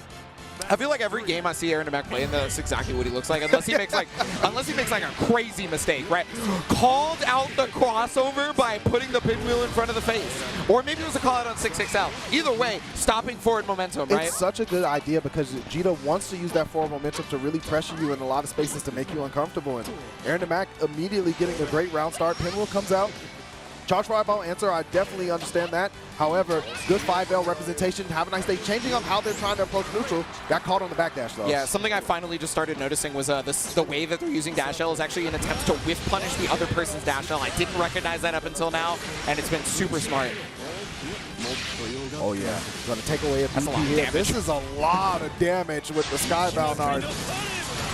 Oh, just barely not going to be able to kill, though. What's the decision? You got to make it quick. Aeronamak backing up such a huge life lead. This is a mountain for Have a Nice Day to climb. Yeah, and that's why I think Aeronamak is perfectly fine blocking at least one thing, because you can use the guard cancel to be able to get a little bit of extra damage. The Dragon Punch is going to finish it off. Aeronamak is taking it over. Have a Nice Day. And that looked very strong. Definitely very prepared. And I already know Aeronamak is also in Strive still, so he's going to have to start doing some running back and forth now. I mean, had to do the same thing as CEO, so no stranger to running back from one stage to the other at this point in the afternoon/evening. Again, this is the type of play we're going to see all the way through top 24. It is not an easy route for anyone at this point. And to get into top 6 is going to be a grueling, grueling test. Right now, Aeronamak looking pretty good. We're going to continue to move forward. Of course, speaking of powerhouses, I know we're here, but I can't believe we're here. I didn't even notice until, I just looked at it. Okay, that's our next match. Let's go, let's go. We're going to have Totoro coming from Japan, of course, one of the names in Grand Blue Fantasy versus period, original or rising, going up against another name in Grand Blue Fantasy versus original or rising in Zerom. This is going to be a really, really, really good match. Yeah, no, I mean, this is the type of quality that we're expecting of, a platinum event, right? For especially just, like, it's both a platinum event and EVO at the same time. So, like, everybody's got to come out.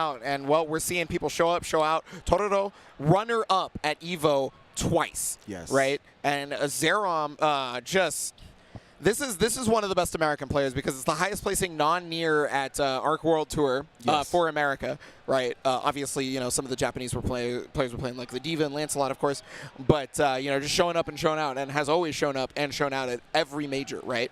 So we are going to be seeing what they do to Totoro, because Totoro is probably not playing Percival and instead playing Siegfried for this, but it can be Percival as well, depending. For sure. So we're going to have to see. That was his original Dragon Knight, right? Yes. So it makes sense that he always will have that in the back pocket. But, again, Zerom, even from the very beginning, when I saw Zerom first playing on the Charlotta, he stood out to me because he was such a patient Charlotta player, even in vanilla, and it really, I was like, this guy, the way that he plays this character really throws off the opponent, because Charlotta's can be obnoxious, can be consistently in your face, can overextend, and a lot of Charlotta players fall to that overextension because they're like, I'm in, it's always my turn, I always can be aggressive, and that's when the opponent makes them punish. Zerom has the ability to kind of dig in the heels and be patient and wait for that huge opening. Yeah, but one of the things in the Siegfried matchup, in my personal opinion, that's really hard for Charlotta is just straight up the Flame Wall, right? Flame Wall is just so good versus this character for a number of reasons.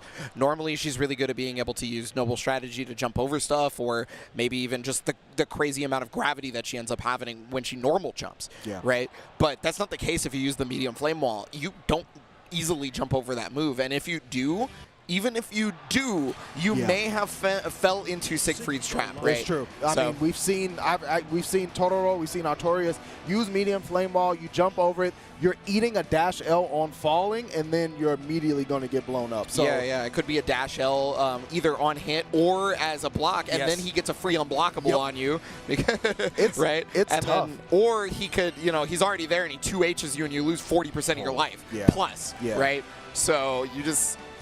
That move is just ridiculous. I'm saying we're both saying this as Siegfried players. Yeah, look, right? let's both set the table. We're talking about how crazy this move is, so you already know it's real. I was saying earlier, step 1 of the Siegfried guide is not even the name; it's use EX Fireball. Did you 236 M or H? Yeah, you probably doing it right. Yeah. Okay, you know what you're doing. But we know what we're doing here. Top 24 action. Totoro from Japan versus Zerom from the United States. Yes, and all ready with the EX, but Zerom ready for that as the round start, because, I mean, if you've played versus Siegfried, you know that that's probably what's going to be it, right? So has a contingency, and the contingency has been very strong as it's gotten them all the way to the corner for the mix-up. There's the stagger. I like that throw attempt, too. Good DP through the hands. That's the nice part about easy inputs, is you can get it frame 1 when you need it. Swing away. Zerom likes to use that dash H2. Yeah. This is such a good raging but there it is. Again, trying to deal with the Flame Wall, eats the dash L, now in the corner. Yeah, and I mean, Siegfried's another safe jab character, right? So you really got to be real careful about what you do. And, okay, that is something that not a lot of characters actually have the ability to do with being able to punish the potato ball, right? So, yeah. Again, has a lot of options against Charlotta that some other characters might not. And Totoro playing super solid, blocks up the ball. Yeah, the throw on the clash, absolutely. Throw is your fastest option in in the entire game, right at 4 frames. Very reminiscent of something like Under Night, for example. So if you're familiar with that, you know that going to a clash, throw is pretty good as long as they're close. Zerom might want to try to DP with the Holy Ladder, but it's a risky one on class. However, again, dealing with that flame wall is so difficult. Totoro setting it up, getting that dash L into 2M, one of the longest reaching buttons that Siegfried has for an easy conversion. Yeah, I mean, I genuinely hate to say it because it sucks because, you know, people look at me and be like, why are you saying, like, man, I can't believe you Siegfried players would say this, but sometimes you literally just don't have a choice but to block Flame Wall, and that's why. Yes. Because if he is close enough, he will run up, he will dash L, and then you will wonder why you even attempted to dodge. Yeah, exactly. Yeah, you will catch the recovery most times. Close M going to be able to get a good starter here. H follow-up on the EX Orkin. The juggle, stabilize, has 100%. Absolutely go into the Skybound art. Yeah, no reason not to just cash out as much as possible because look at that damage that Siegfried can exude. And that is without a single stack, by the way. That's a grown man right there. Oh, yeah. I mean, how do you think he carries that sword? Yeah. With one hand sometimes. Yeah, for real. That is a man with dragon blood in the veins and ice water in Totoro's veins. Cool, calm, and collected. Zerom taking some time.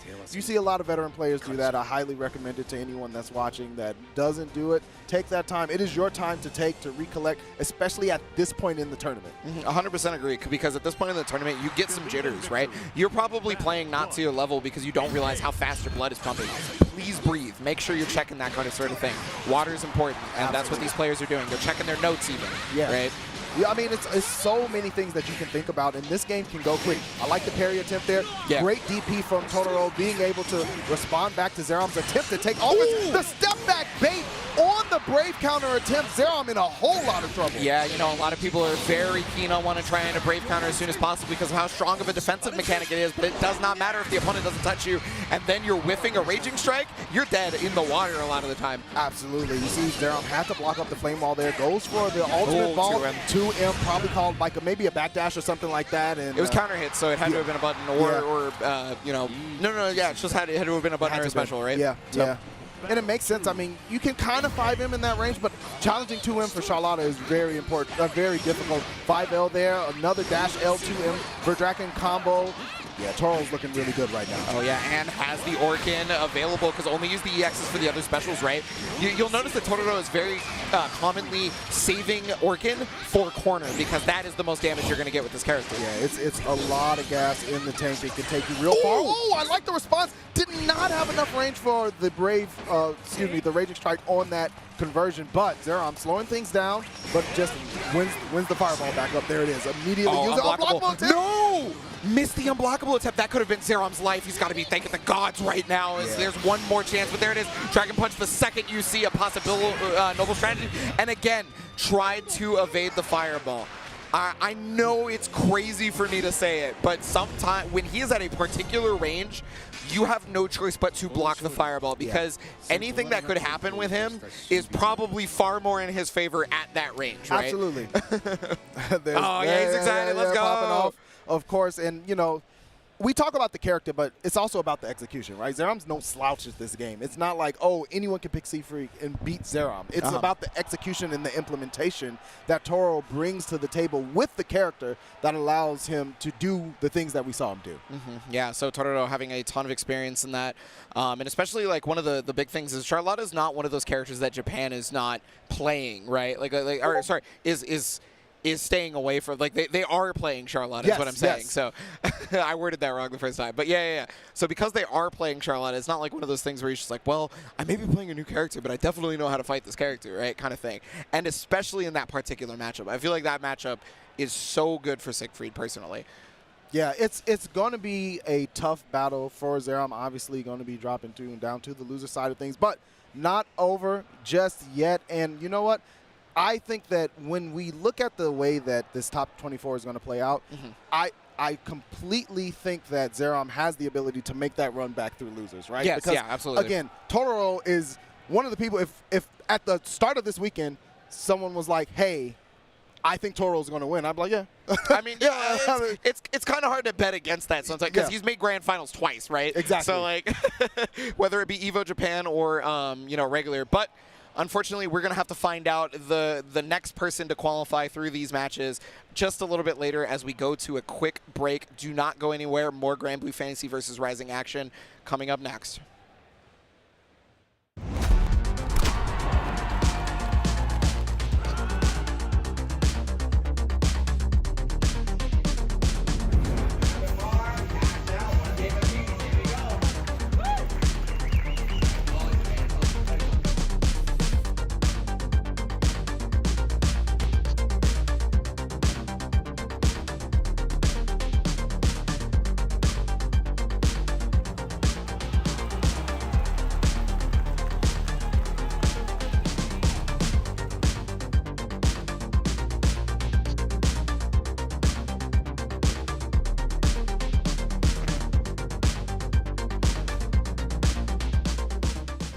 Get ready for the next battle with Tekken Coins, exclusively from Chipotle. Use promo code EWGF623 when you order any entree in the Chipotle app and get 500 Tekken Coins. Visit chipotle.com/Tekken8 for details.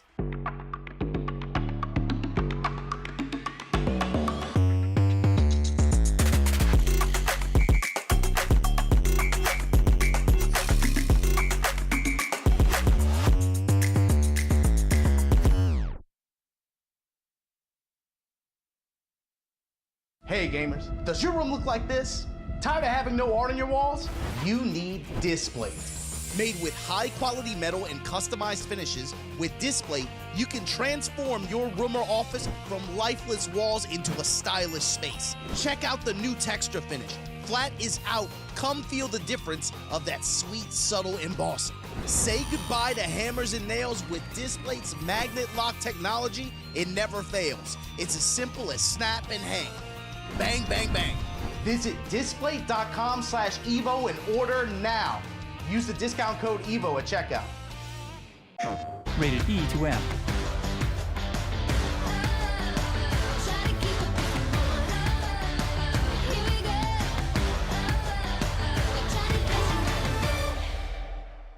PlayStation.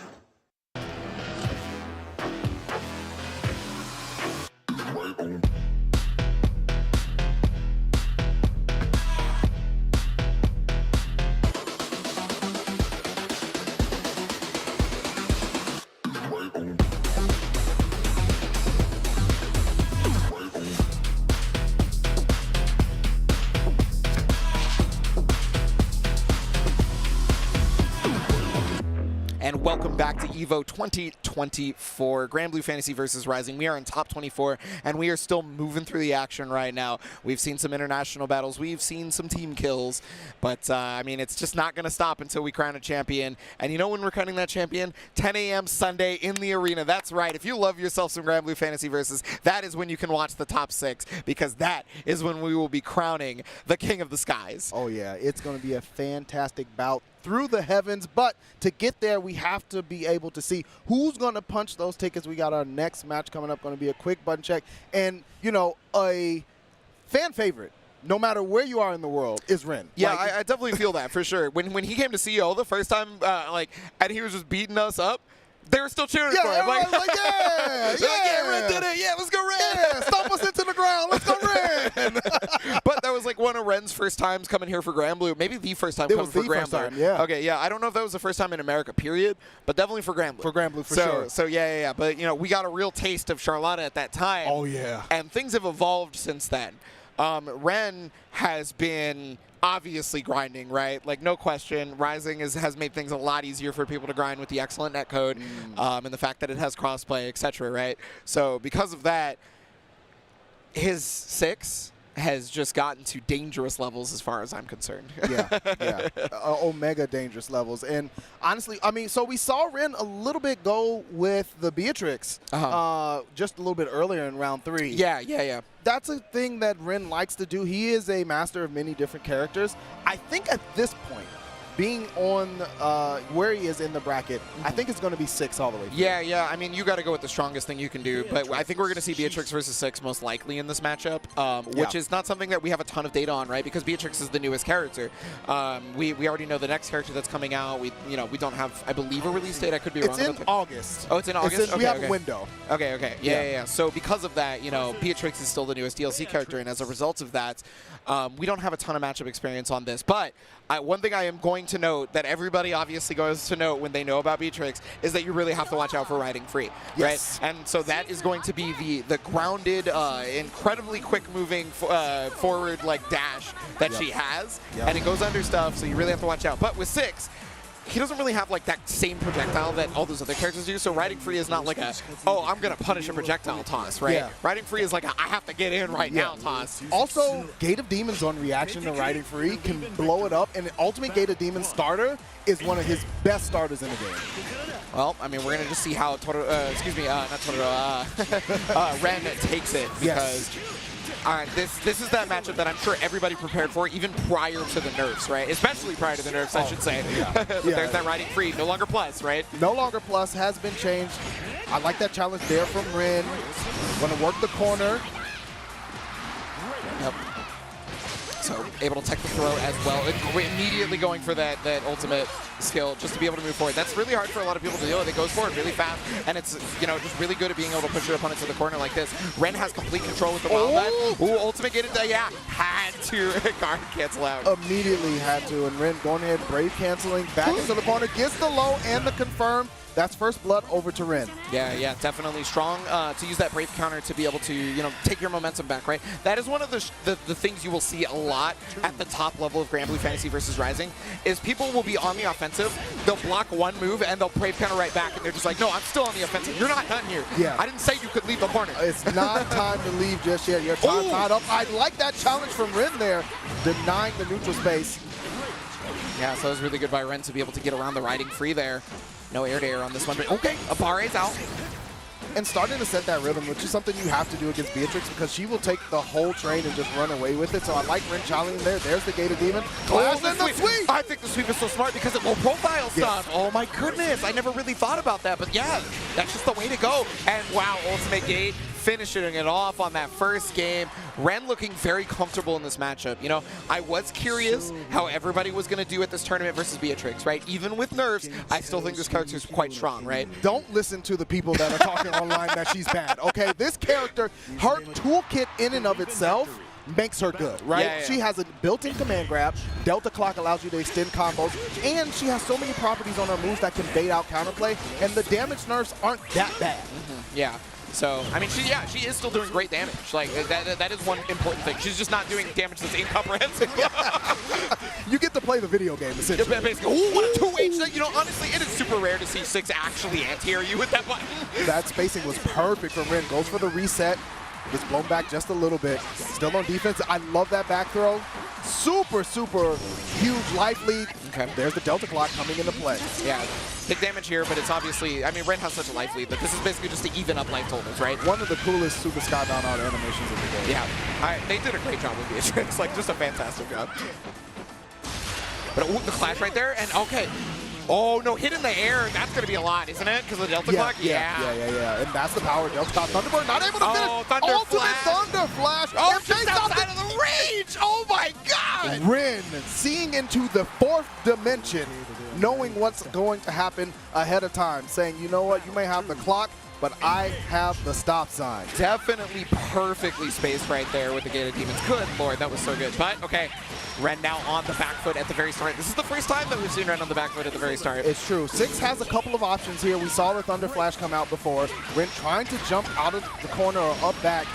Getting stuck in this corner at the moment. Goes the reset. There's the brave counter out. One way to deal with it. Not low on BP, but has 2 remaining. Gets hit low by the riding free. Okay, with the fireball right there, and there's immediately, brave counter right back, especially because that was going to be plus frames, right? So you really don't want to have to deal with Beatrix extending the extra plus frames on the damage that she might do. But yeah, there is a big uphill battle for Ren to climb right now. And yeah, brave counter is basically going to make it super hard. Can't really afford to guard, but Beatrix is low on BP. There's a low check. Oh, trying to go for the reset. Okay, yeah.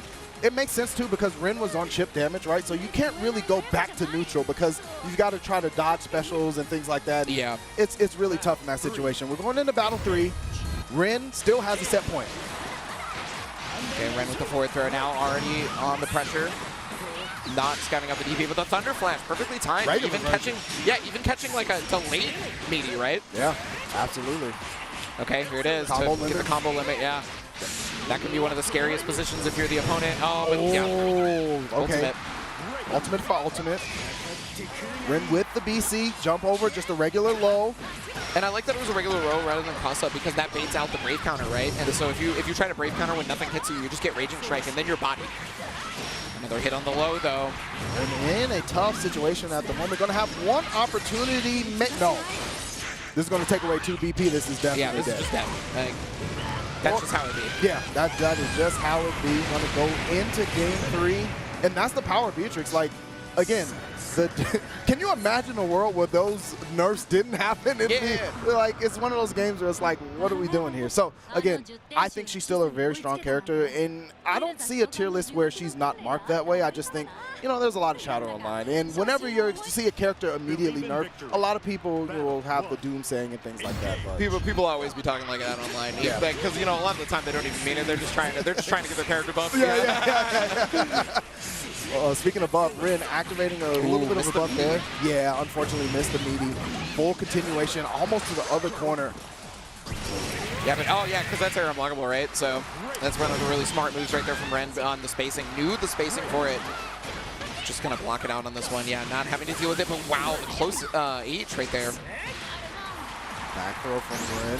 Run up throw. Yeah, hasn't represented throw a ton, so I think that's why they're going for it right now, right? Yeah, absolutely. Oh my god, another tech. Oh, that was almost a dangerous situation. Yeah, low committal, 2M. I like it. 6 is 2M. Still a really good button there to challenge that advancing space and make sure your neutral space is clean. Yeah, I think a lot of people, they kind of like misconstrue the fact that they have plus frames after one of those types of fireballs, right? And then, but it's like, well, yeah, but that opponent was far away. You have to run to them. The plus frames are no longer there because you needed to move first. Riding Free actually going to blow up the, I think the startup of the Thunder Flash is just a regular version. And now Ren in the corner. They tried to use Gated Demons to get out, but there's the air hit. So big damage on this one. And yeah, I mean, honestly, if those damagers weren't there, I mean, would have been dead a lot faster, right? Oh, yeah, immediately would have been smoked. Ren with the Brave counter running into the 5L. Yeah. Yeah, and I mean, a lot of people end up getting hit by the mix of like, oh, is it going to be riding free? Are you trying to throw me? You know, that kind of thing. Yeah. Another thing she can do is, like, I've seen a lot of Thunderbird to bait throw techs as well, which is a really good starter. So it could be scary. Dash L is going to connect for Ren. That's full conversion right there into the mix-up. The low was actually connected, but Ren not ready for it, and that's a good starter here. Yeah, this is going to be a pretty sizable amount of damage. Ren in the corner. Reset had to respect it. Red flash combo is going to hurt quite a bit. Yeah, this is hurting a lot. Skybound Art, I assume, is going to get used here. I would think so, yeah. Raging Strike, yeah. Making sure that combo is fully on the limit. Just barely alive. Ren's got a gigantic uphill battle, but honestly, if a character can do, especially after this, hold on!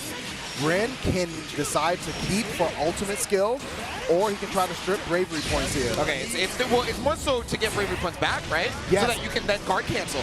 Or is this Wait just a minute.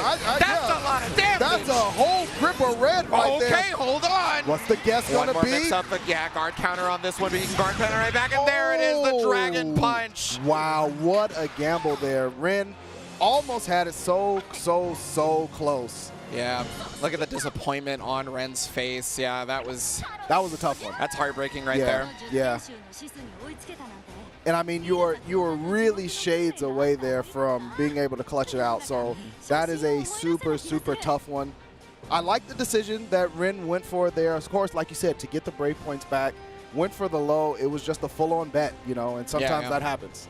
Nah, I mean, yeah, sometimes you just let her out, and then she's got the rest of it to go. So Ren is unfortunately going to be going out of the loser's bracket, but that is just a loser's bracket, right? Right. So that is going to allow Ren for possibly being able to make it back to the top 6. You know, just going to have to go through the hard path, right? Yeah. Well, I mean, okay, to be fair, winners is technically the harder path, but, like... I don't know, bro. You got more matches than losers. Yeah, you got to go through the stress path. Let's put it that way. Yeah, stress path. But, you know what, not over yet. And you know, again, we've seen Ren make loser side runs as well, so... definitely not out of the equation. And we're not out of matches either. We're going to get the next one up. It's time. Speaking of, you know, speaking of strong and powerful players in the U.S., we got Vermilion from NorCal representing that area on the 2B up against Siegfried extraordinaire. I mean, just this is just the, I'm just going to tell you, this is the best Siegfried in America. That is just that. I mean, there's nobody who can contend that. I don't think so. If you just watch all of those online events, if you even watch the events in Artorias' own region, Artorias is clearly just leagues above the rest at this character, right? Yeah, I mean, I think that's a fair and accurate statement. There's no way to argue against it. The results show for themselves, online or offline, right? So, like, this is one of the Siegfrieds that you're going to be looking at in the U.S., and it is the best one. So I'm expecting a really, really, really cool fight here. You know, Vermilion at Genesis was subbing in Siegfried, right? So knows this match, runs with the 2B, but was subbing in Siegfried, so knows this matchup, obviously, from a player standpoint. But again, it's a completely different story when you're on the other end of it. Yeah. So I'm somebody who's personally of the opinion that 2B actually fights Siegfried very well and is one of the few characters in the entire game. You know, it's basically just Nier and 2B in my personal opinion, but I still think Siegfried's like the better character than 2B, right? Yeah. That kind of thing. Yeah. It just so happens that I feel like the matchup is weird. And then due to the fact that 2B is just, everybody knows it, her ability to whiff punish is pretty much unmatched, right? In this game. Only second to maybe Nier, maybe, right? So the fact that, you know, she can just whiff cancel buttons and everything like that is just very, very good for a character who has super long reaching limbs, but with higher recovery, right? Yes. It's very good in that situation. Yeah, I mean, she breaks the rules of Grand Blue Fantasy Versus. So, and that's one of the things that if you know how to use that well, of course she's going to be strong. And a lot of people are like, okay, obviously her 5M is one of the best normals in the video game, so good. period. It's so good. It moves you forward. You can continue off of it even on whiff. So you can get a double whiff and then still punish your opponent for trying to make a move. And also her Gatling Ender, and we saw Diaphone do this earlier, her Gatling Ender puts her into the perfect range as far as the spacing and frames to use her unique parry. So it's one of those things where it's like, oh, it's my turn. I'm going to swing and try to reach her. If the 2B player is going to use her parry, now you're in punishment range again. So it's a tough scenario. I think she's really strong. She has been nerfed, but I still think she's a super strong character. Yeah. And I mean, I just think in this particular matchup, if we're speaking about Siegfried, it's just like one of those things where I feel like she's well equipped here, and so Vermilion probably going to go to that. I mean, could see the mirror, right? It's not impossible. It's not. Okay. I'm just saying impossible. Yeah. It's not. There is a non-zero chance. I will definitely say that. It's a bold statement, and sometimes that bold statement works. Like sometimes you can get into your opponent's head. However, it's going to be up to Vermilion. I personally think where Vermilion is, he's probably just going to run with the 2B for now. See how it works out. Of course, Artorias knows what the deal is. There are no surprises. There's not like, oh, I wonder what my opponent's going to do. Like here in this space in top 24, trying to punch that ticket in the top 6, you know your opponent, right? It's about how they're going to play that tonight, right? How they're going to respond tonight, how they're doing tonight, but you know the basics, and it's all going to be about that adaptation. Yeah, so I'm actually curious if this is a button check or not, because Vermilion appears to have an old main locked in right now.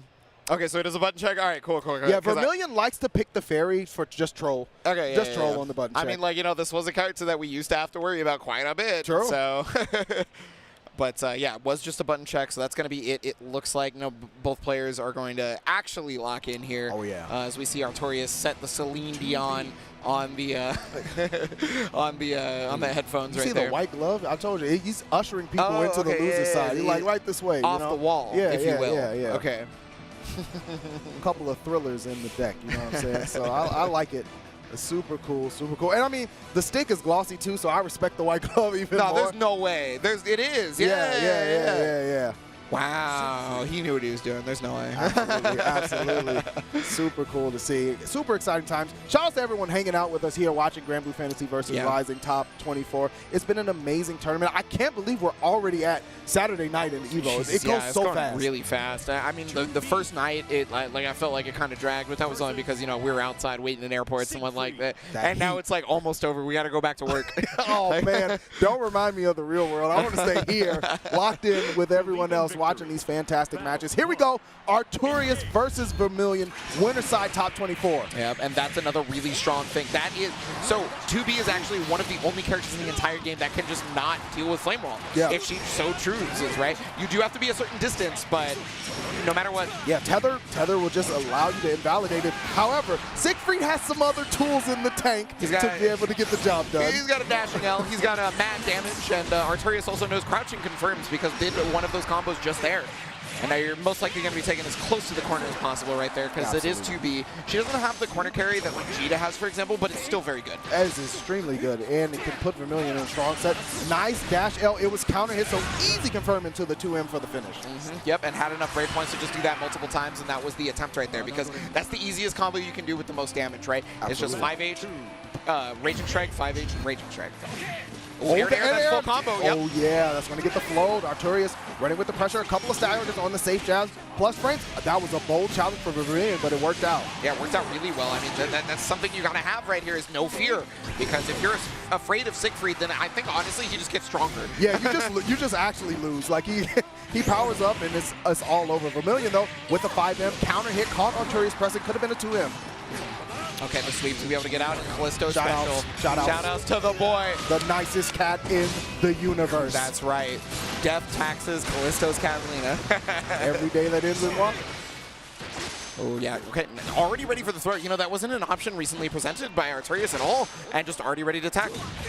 Yeah, there's the 5M punish on the JU.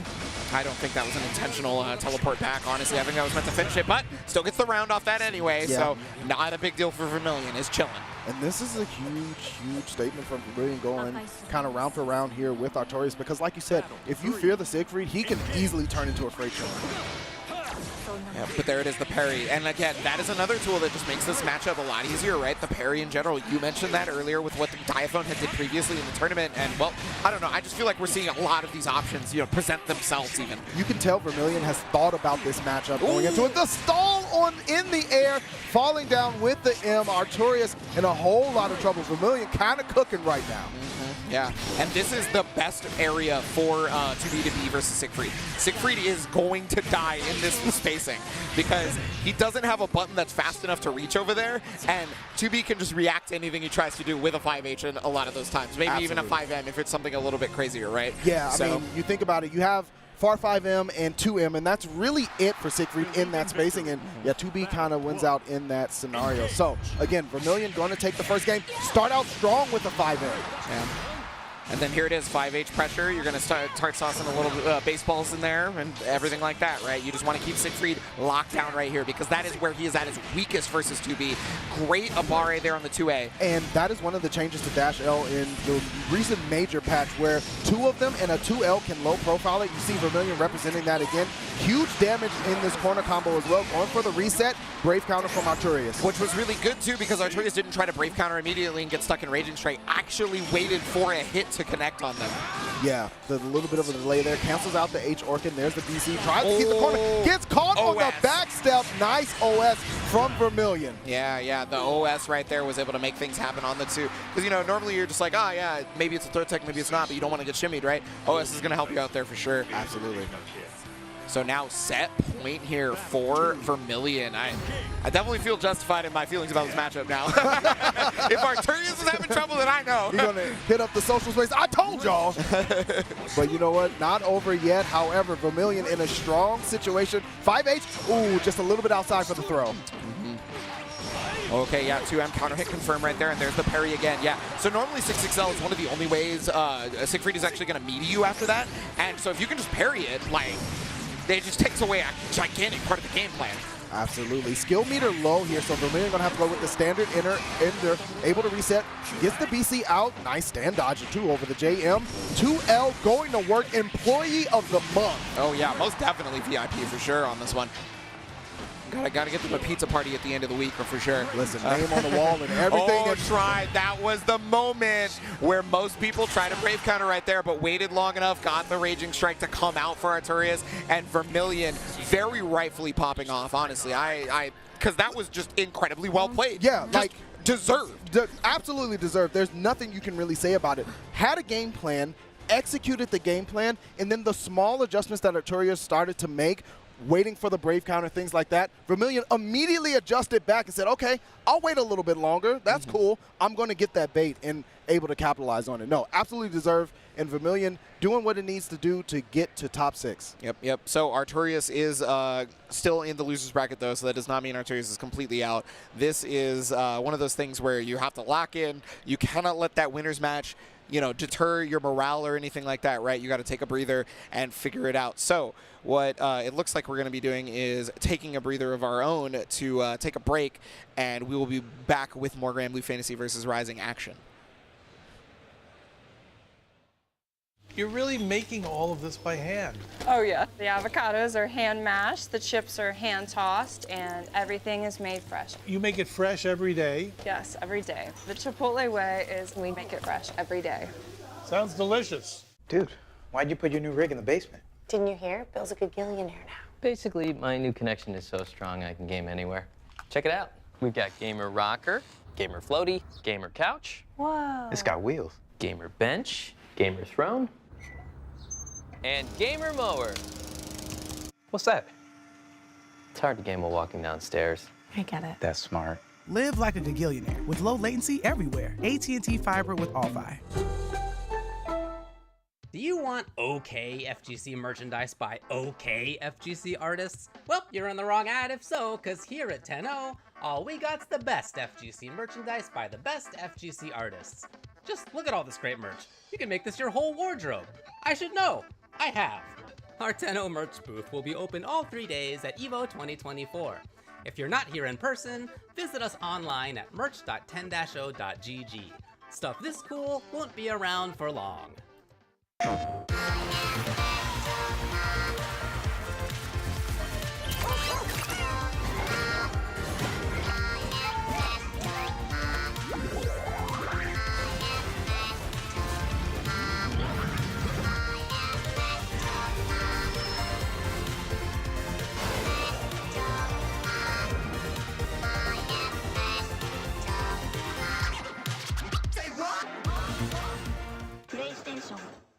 The greatest anime fight of all time. Why would you ask me such a hard question? I'll do Aizen and Ichigo. Ken versus Rao to the North Star. Drumroll, Gaara versus Rock Lee, Naruto. Don't turn your head, I saw what you just did there. Here's the deal.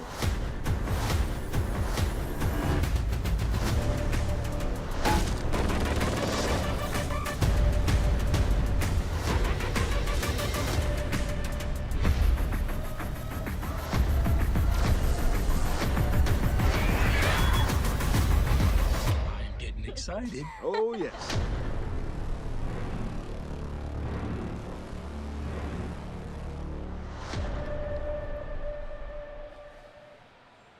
And welcome back to EVO 2024. We are here with more Grand Blue Fantasy versus Rising. Top 24 action, Maverick and Ebonic Plague on the 1s and 2s to bring you that good.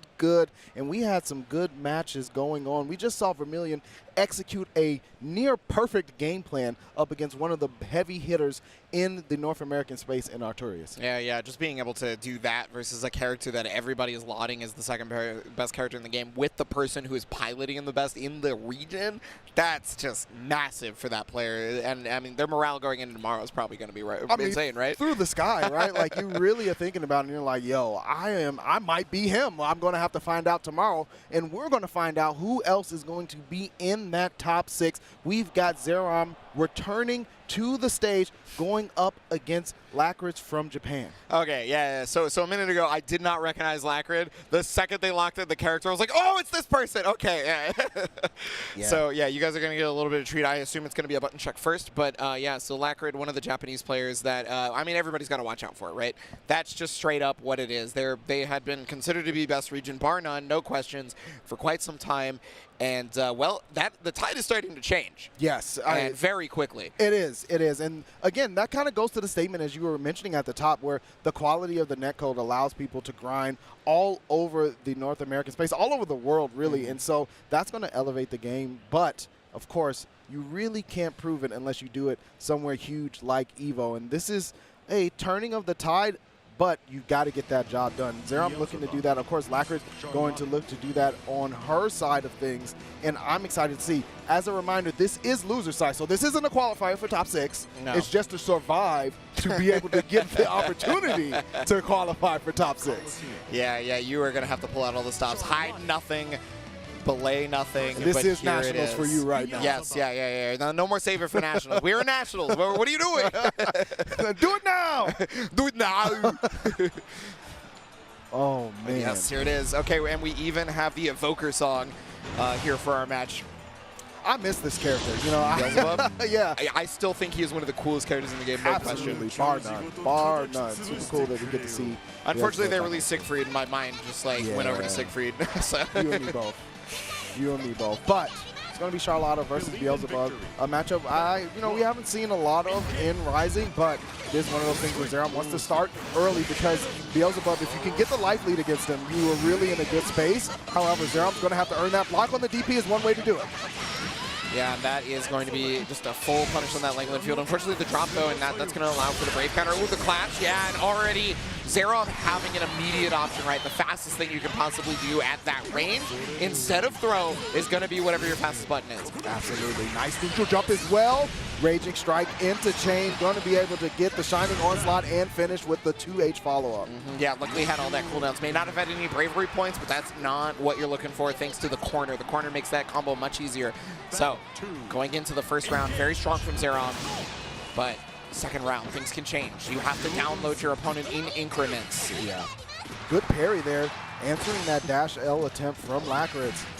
Another one. Zerom keeping that neutral space clean. Gets the throw. No escape, too. Lacrid's in a whole lot of trouble. Yeah, Lacrid is looking completely lost, honestly, on how to deal with Zerom. The play style, maybe even just being just a complete paradigm shift for Lacrid. Almost dead here on this one. But throw tech, okay, that's the clap. Trying to go for Karma. Okay, so they did that last time, I just realized. And honestly, Karma's a really slow option. But if the spacing is correct, it's better than what the opponent can do. Unfortunately, just too close. And I think maybe that's like a muscle memory thing, right? You're like, oh, if Karma hits, I blow him up. Yeah, exactly. Yeah, I get all the damage in the world. Ooh, wow, dash H. Ooh, almost had a pickup off of wing there. Yeah. Fake the Unisonic, went for it that time, but Zerom was ready. Pretty amazing that Zerom already, through just the first game, has kind of got like a read, right? But I guess a lot of Beelzebub players can be considered very samey sometimes.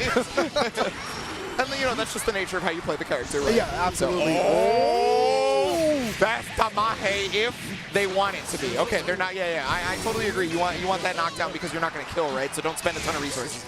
Great counter right back, though. Lacrid trying to get this corner pressure established. Ultimate holy ladder, though, for Zerom. Jump over, baited the Brave counter immediately into the Raging Strike for Zerom. Going to get the wall bounce here. Not enough to finish, however. Lacrid's got it guessed, and it was the low. Yeah, no, I mean, that bait on the Brave counter, just like you were talking about, really strong decision from Zerom. Was able to close out that round, and already on set point. I don't even know if we've heard the full Evoker song yet. No.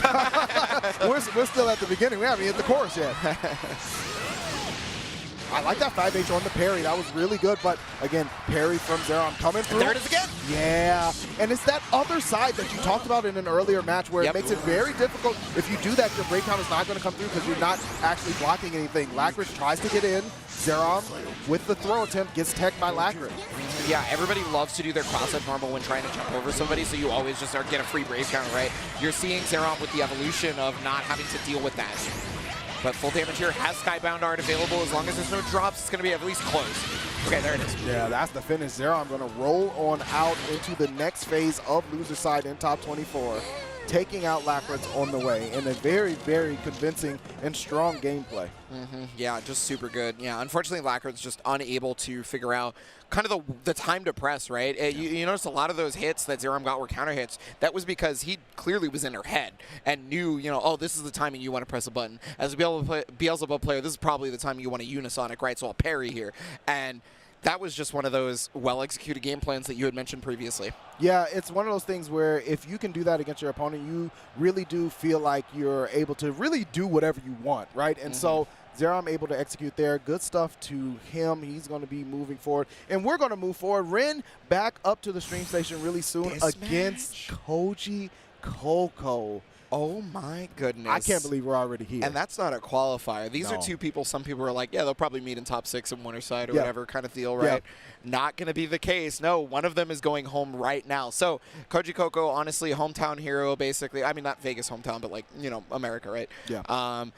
Incredibly fluent in Japanese child, right? Like super young, just super smart at this whole thing. And that comes with all the work they've put in, right? They put in a lot.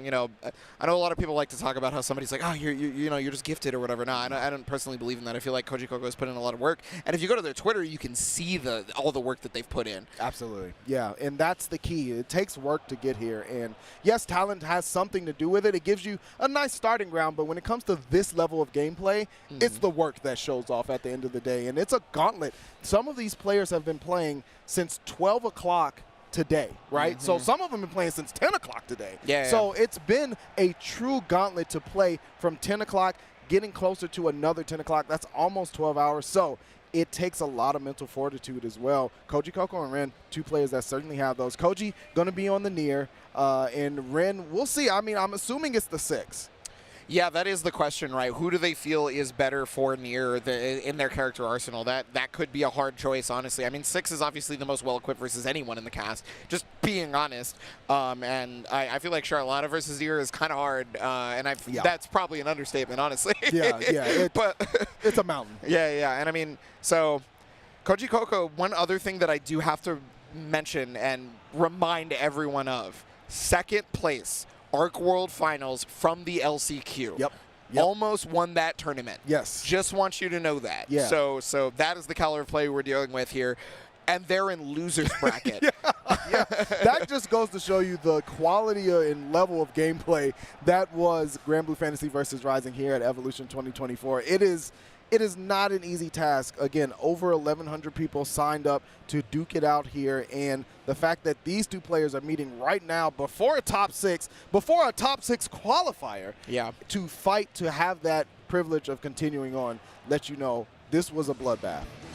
And we are definitely seeing something insane out of this. I feel like there's no way we're not seeing something crazy here, because these are two of the best players that we know in the world, and, well, even when we thought Ren was probably the best Grand Blue player we could run into, like, we were wrong, and there was better Japanese players or whatever now, right? And and some of those can't even make it past some of the people at Evo top 6. So it's just like it's literally like an anime with power scaling, right? Yeah. Everybody's getting so strong at this game, and it's really scary. They come back 3 months later. That was the old me. Now you get a taste of my new power. And it's like, oh my goodness, they're a beast.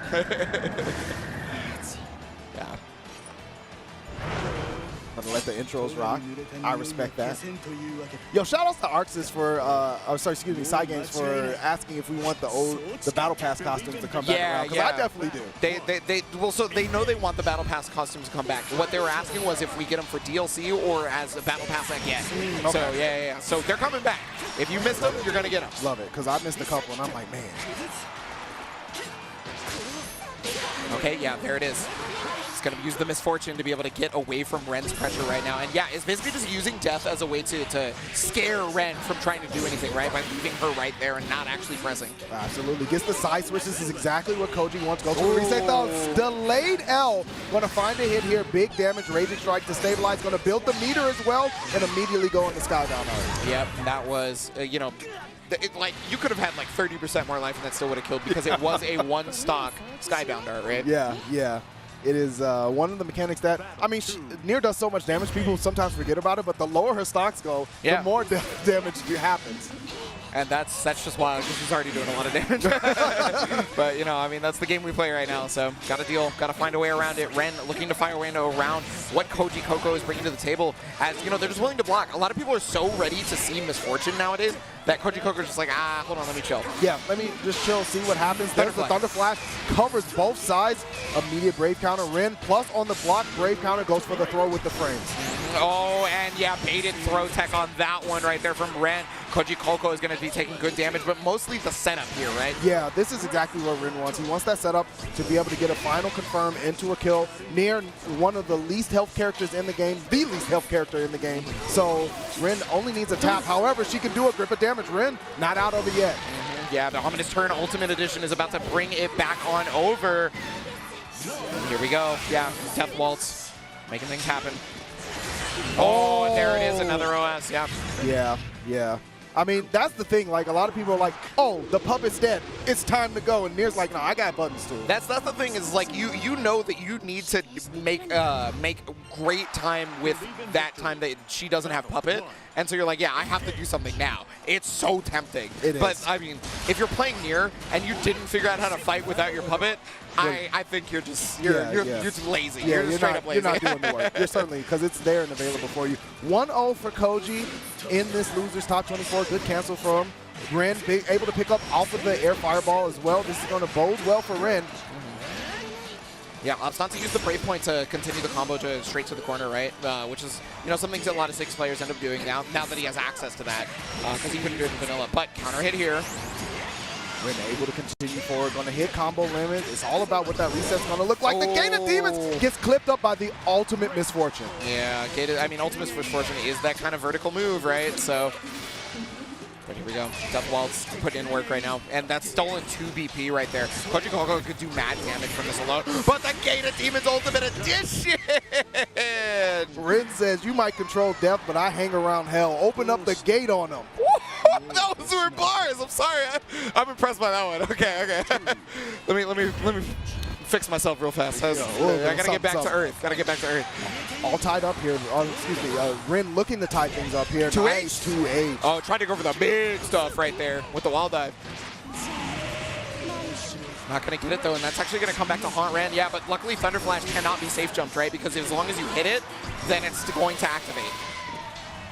There's the stagger. Oh, Ren got hit low. Could have been a lot worse, to be honest with you. Yeah, we'll drop the 5U, right? Because I would have just wall bounced and allowed Koji Coco to do more, but... Okay, yeah, Misfortune hitting right there. But remember, cannot so easily cancel anymore, thanks to the nerf. And, I mean, what a great change that was, honestly. Thank you very much for that. However, Ren not out of the woods, trying to swing away. Ends the triple attack with the overhead, but the challenge from Koji Coco with the OS going to work. And, I mean, such smart play from Koji. Earned that set point. Yeah, definitely. I mean, like, look at the both of them. They're just so, like, pensive right now. They're ready. They need this. It means so much. Yeah. Like, you can tell it means so much by the body language, by the way that they're playing. Great Misfortune there from Koji. Ren trying to get in there, get things started with 6 and run some offense, but honestly, Koji has just been winning these neutral exchanges time and time again. Okay, +1 right there. Koji Coco just not biting and just blocking, right? And I love the patience right here from Koji Coco because he knows that you can use death to try and stop 6 from being able to move, but that's really important. Throw is now presented as an option versus parry, but not going to matter, I don't think. It should be death, right? Yeah, able to loop it through, as you stated before. Easiest combo in the world. Raging Strike into chain, heavy hit, Raging Strike into Raging Chain, gets the finish. Simple tournament combo to close it out. Koji Coco going to eliminate Ren here in top 24. Yeah, just this. If this doesn't tell you how hard this bracket is right now, I don't know what will, because the fact that these players were in losers in the first place, for one, and then for two, one of them had just got eliminated. You're like, if you told me that and I wasn't here, I'd be like, stop playing. Stop playing. You playing with me. But that is, again, I talk about this all the time when we talk about EVO. There's an aura and a prestige and a magnitude to EVO that is not like any other tournament in the world. And because of that, because the players know that, and because there's a want and a desire to be an EVO champion, that is a statement that is not able to be claimed by so many people who are very powerful and strong players throughout history, that the this tournament is so different. The pressure is so different. It's unlike anything else, and because of that, anything can happen. Yes, most definitely. So as we weed through more and more players to get to our top 6, you're going to see more and more of those incredible strong players just not make it, and you're going to be flabbergasted. But hey, that's what it is. EVO Top 24 is no joke, no matter who you are. So up next, it looks like we're going to be having Have a Nice Day versus Kinari. And again, this is not going to be a qualifier. Yeah. Just think about it. This is not a qualifier. They like you win this. Congratulations, you survived. Get ready for another hard battle. Yeah. And well, this is definitely something I would consider to be a hard battle. Yeah, right? absolutely. Yeah, I mean, both of these players incredibly strong. Kinari coming over from Japan. Again, another one of those players where it's like Granblue Fantasy versus Rising. Kinari, yeah, makes sense. They're going to be able to, you know, you'd say Kinari made top 6, you wouldn't be like, oh, that's strange. Like, it's one of those things where it's like, of course they did. And here we are, Have a Nice Day, battling out against Kinari in a non-qualifying match for top 24 losers. It is, man, you know you're always going to get here when you start EVO. You're always going to be like, okay, well, when we get to Top Cut, it's going to be hard matches. But then you finally see the matches, you're like, I still can't believe it. Yeah, most definitely. Yeah. I mean, like, we're looking for, like, crazy caliber matches usually, and then we actually watch those crazy caliber matches, and you're just like, you know, I don't know if I've ever seen that before. Like, he just busted something out I was not ready for whatsoever. Just immediately the options I saw, I did not even think were possible. And you know what? That's going to be... It looks like we're actually not going to be getting this match this time, unfortunately. I don't know if it's due to a technical issue on one of the players' side, but whatever the case may be, looks like we're going to be moving some things around. So stick around with us, guys. I do want to thank everyone from the bottom of my heart for watching Granblue Fantasy versus Rising here at EVO. This was one of those games that unfortunately just had a lot of troubles due to the pandemic, and the pandemic stopped us from being able to really show this game's full potential. But now, you know, we do have that chance. We had that chance last year with the exhibition tournament, right? And so because of that, you know, a lot of people got to see what this game truly can be. And I mean, hey, if you're liking it, I definitely implore you to take a look at this game, you know, wherever you want to try to buy it, right? Whichever console you want to buy it on. Or play the free version. Or play the free version. They have rotating characters. Gran is a solid staple. He's always going to be there. You can play with your friends who own the purchase version. You can play Granblues. There's so many things to do in this game. It is such a fantastic try. So even if you're like, I don't know, I'm on the fence, that free version is there for you. You can make up your mind on your own. I promise you this game is gas. It's super fun. And shout outs to everyone who saw it, who stuck with it since the beginning, who has moved into Rising, who has come to Rising new and fresh. It's just one of those games that I feel everyone should play and understand because it is so enjoyable. Obviously, it holds a special place in our hearts because we saw the community from the beginning, from vanilla. We saw the way that it built up. I know you were invested in Granblue before it was even a fighting game. So man, it was so funny too because like myself and the RM shoutouts were both talking about way back in the day, what if they pulled a fighting game out for this, right? We were both talking about how we were excited and we would definitely play it, and well, I mean, that's just exactly what's been happening, right? So, hey, like, it came to fruition, and they've also got more stuff, you know, that they've cooked. Relink happened for side games as well, and I love that game too. I bought the day one collector's edition. I respect that. I mean, listen, side games, shout outs to side games. Like, the Fukuhara-san, Okubo-san, like, they love this game. They love this community. It's not just the game.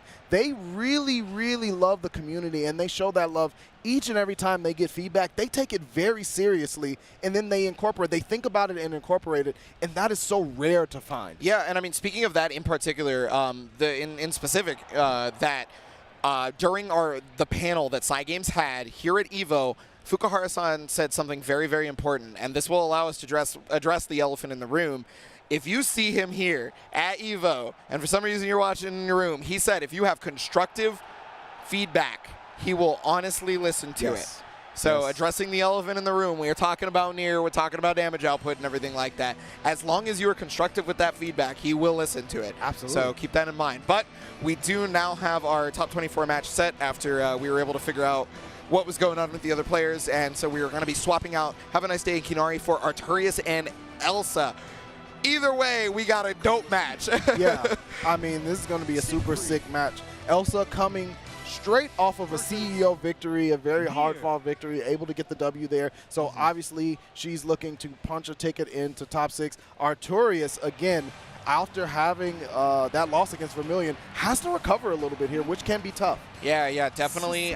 So I don't know if Artorias has ever played on this grand of a scale. I'm going to be honest with you. Unfortunately, I was not familiar with them prior to Versus Rising, right? Yeah. So because of that, I do not know if the nerves are getting there. Yeah, me either, but we're here, obviously. Put the mask on. I believe in the costume power-up, so puts the mask on. Business mode Siegfried coming through, and let's see what it is. Of course, Elsa rocking that near. Dash M, good knockdown to start things off for Artorias. That's just straight up my favorite round start, to be fair. Like, I do it all the time. But yeah, the 5L right there, able to catch the 5H, right? Because the hurt box extends prior to the hitbox coming out for Nier. Oh, I like that DP from Artorias using the M addition.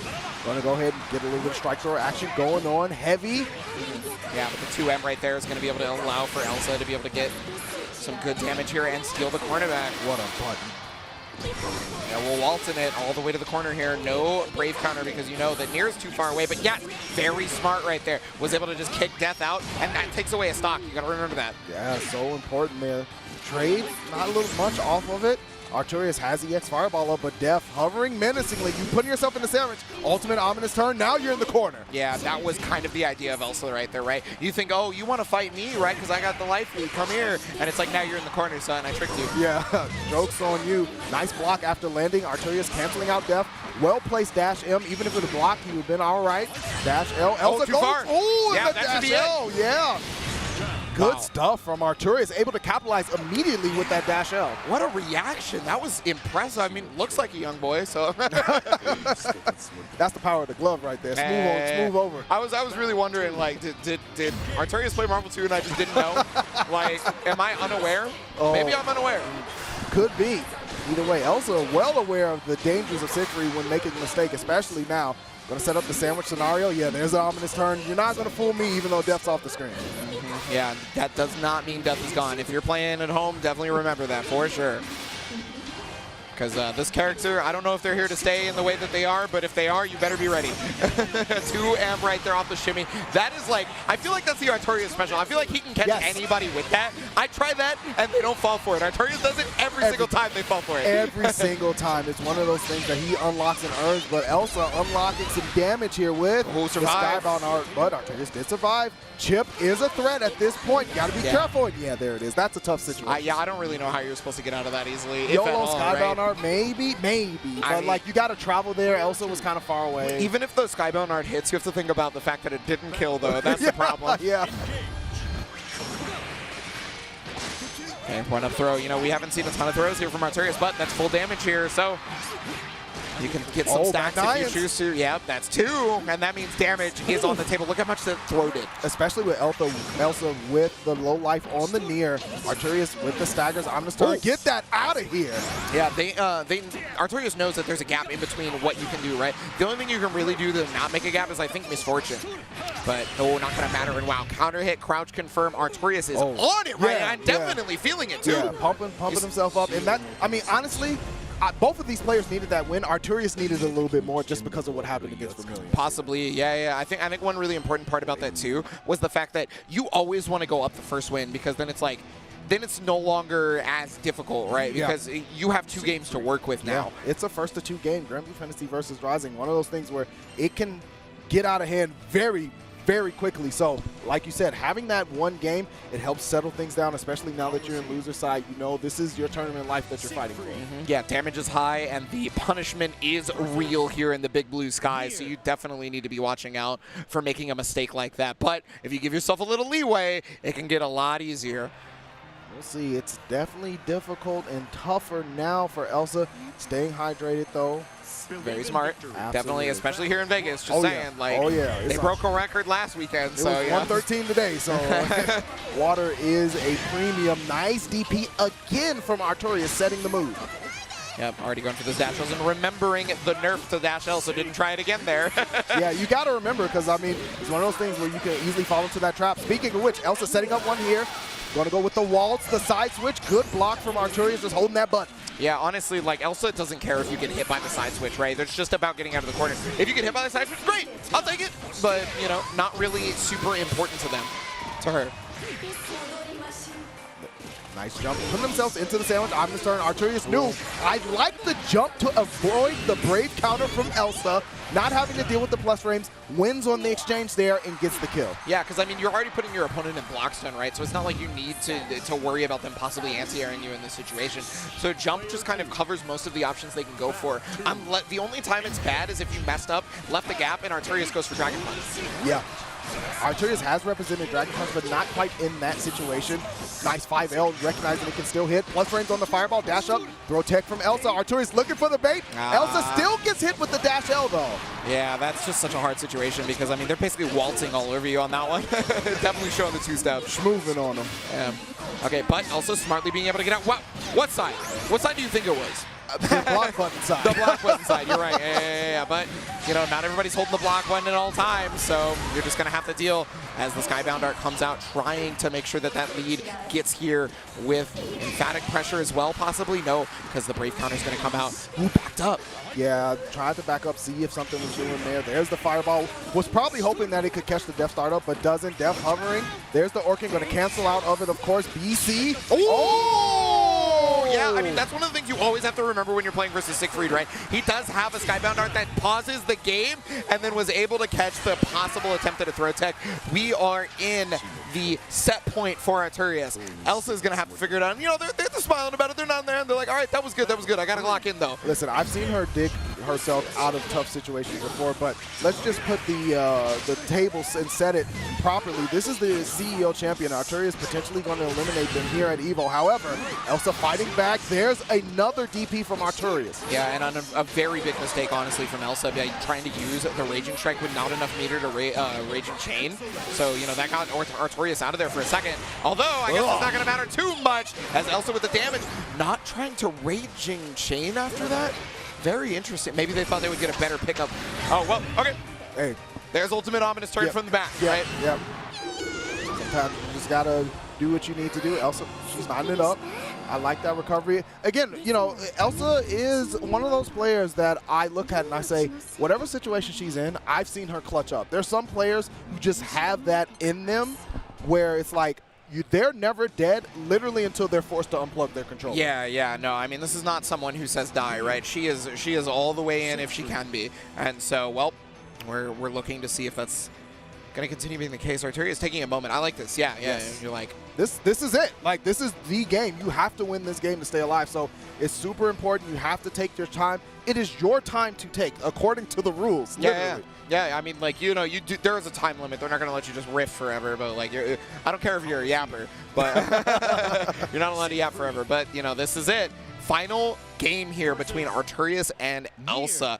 Who is going to be able to make it through top 24? This is, again, not to make it to top 6. Oh, man. At least I don't believe it is, unless I was wrong.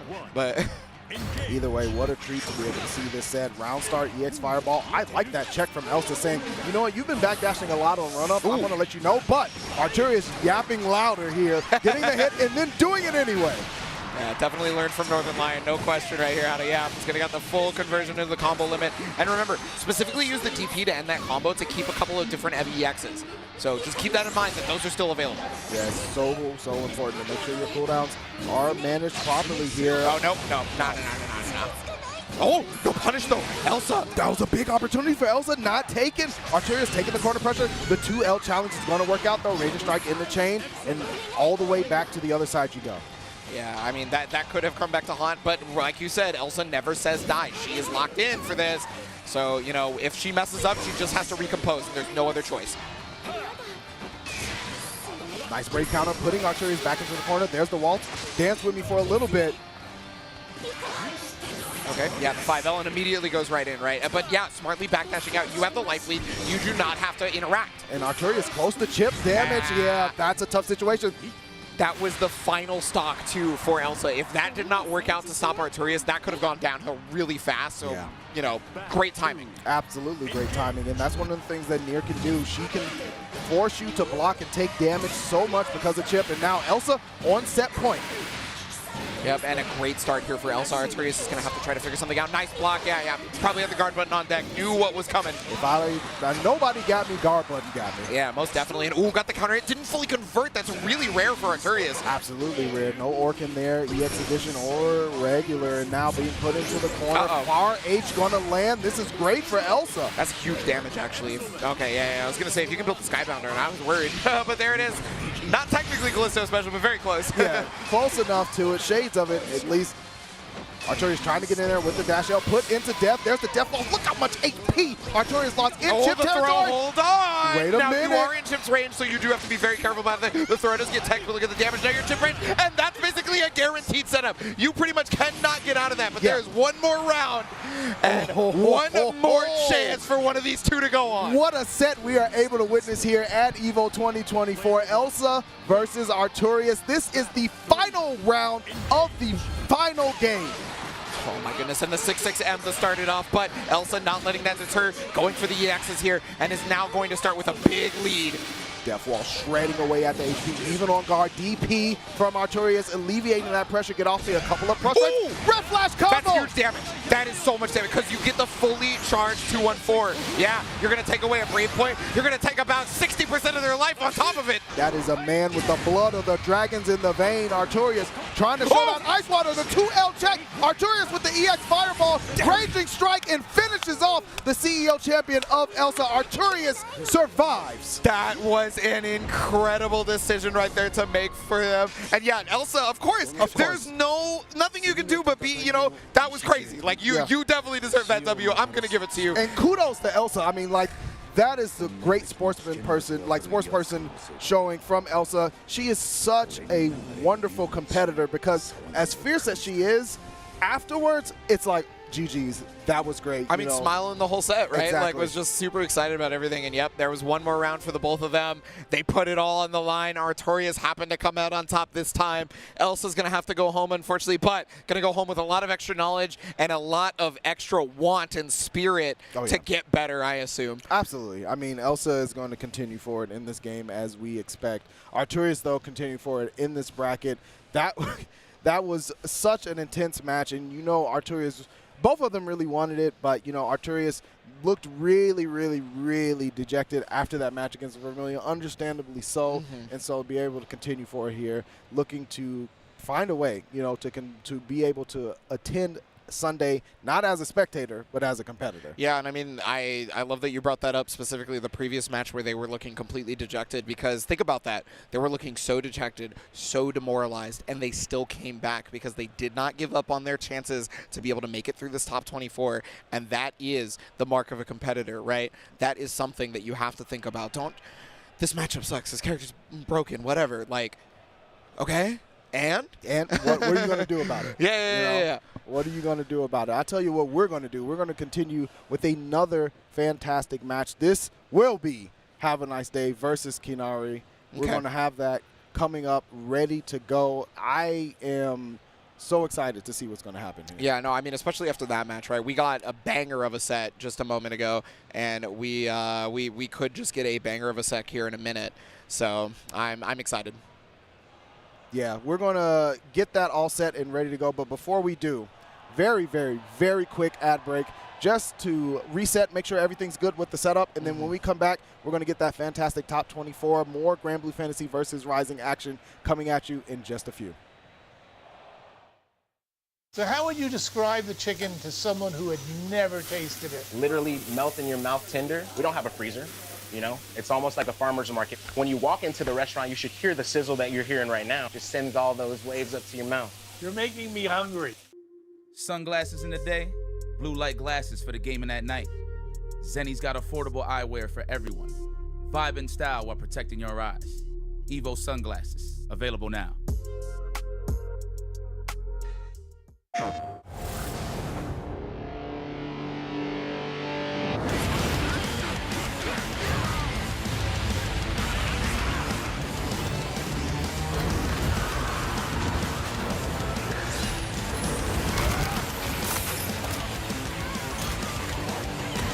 Beyond the battle.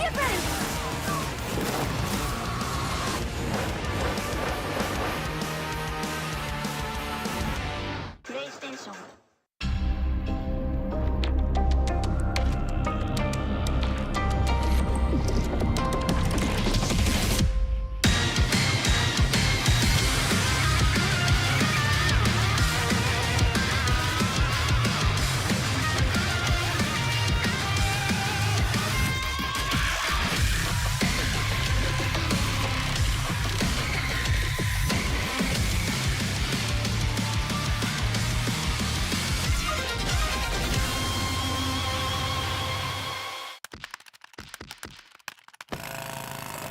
Red Bull gives you wings. Fight!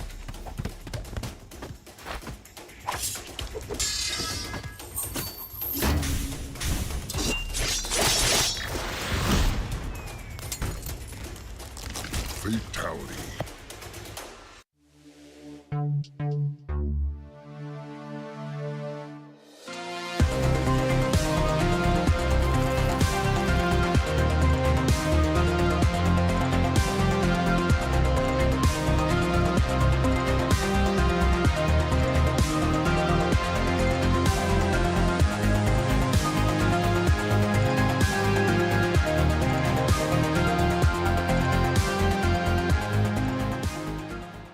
And we are back with an insane top 24 for Grand Blue Fantasy versus Rising here at EVO 2024. I have the absolute pleasure of being joined on the mic here with the GOAT Maverick. What's good? I am still taking some time to recover from that match that we had between Artorias and Elsa. What a banger of a set. That's one of the ones that you're going to go back and watch again, right? Like, it's just one of those type of sets, and that's what EVO brings to the table, and we're going to continue to eat as we have finally Have a Nice Day and Kinari going to be duking out in another non-qualifier here in top 24 losers. They're set and ready to go. No button checks necessary, and we're going to get straight into it. Both of these players are looking to vie to just stay alive so far.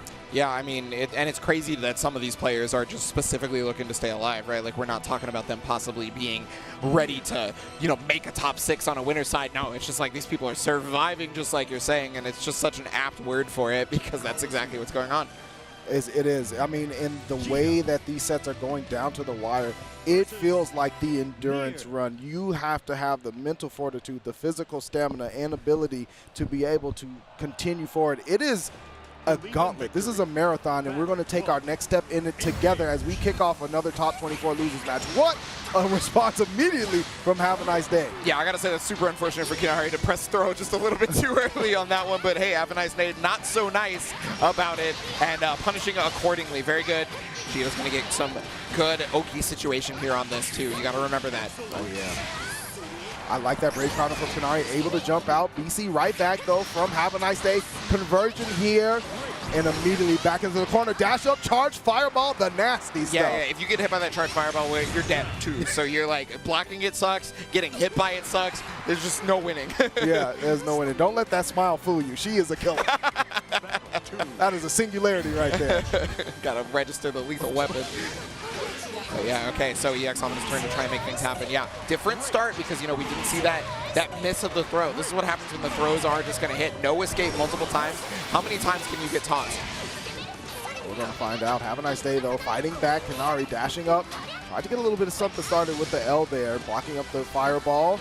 I like this patient advance from Have a Nice Day. Just staggering away, looking for something, putting Kinari into the corner. Even on block, double whip throw, Grand Blue special. Yeah, most definitely, yeah. You're trying to take a throw, but now you're going to get ultimate skilled by Jita on this one. And look at your life bar on top of, despite the fact that there's the, yep, there it is, you're dead. We talked about it a moment ago, but it is such a prevalent option that, you know, you start thinking about the cycled possible options for guard strings, and you forget about that one. You try to go for a throw tech, you try to press a button, whatever it might be, and that one's just there to obliterate you. Yeah, because it's a projectile, right? The OS doesn't work, so you get smashed by it. And yeah, Have a Nice Day doing a great job of reading out the defensive tendencies from Kinari. Kinari on the back foot now that Have a Nice Day is up 1-0. Yeah, well, the dashing L is definitely going to be doing so much work right there, as we've seen here. And remember, when it comes to both Jita and Grant have this property on that EXDP, lots of meter build too. Oh, yeah. So they're pretty much always ready to Raging Strike, Raging Chain you, or Ultimate Skill you. That's why you see Jita's always ready with the Ultimate Skill on deck. Whatever their combo route is, it builds ball. Yeah, you're going to get it. You're going to get there and be able to cash out with the super. There's the stagger, smart stuff from Have a Nice Day.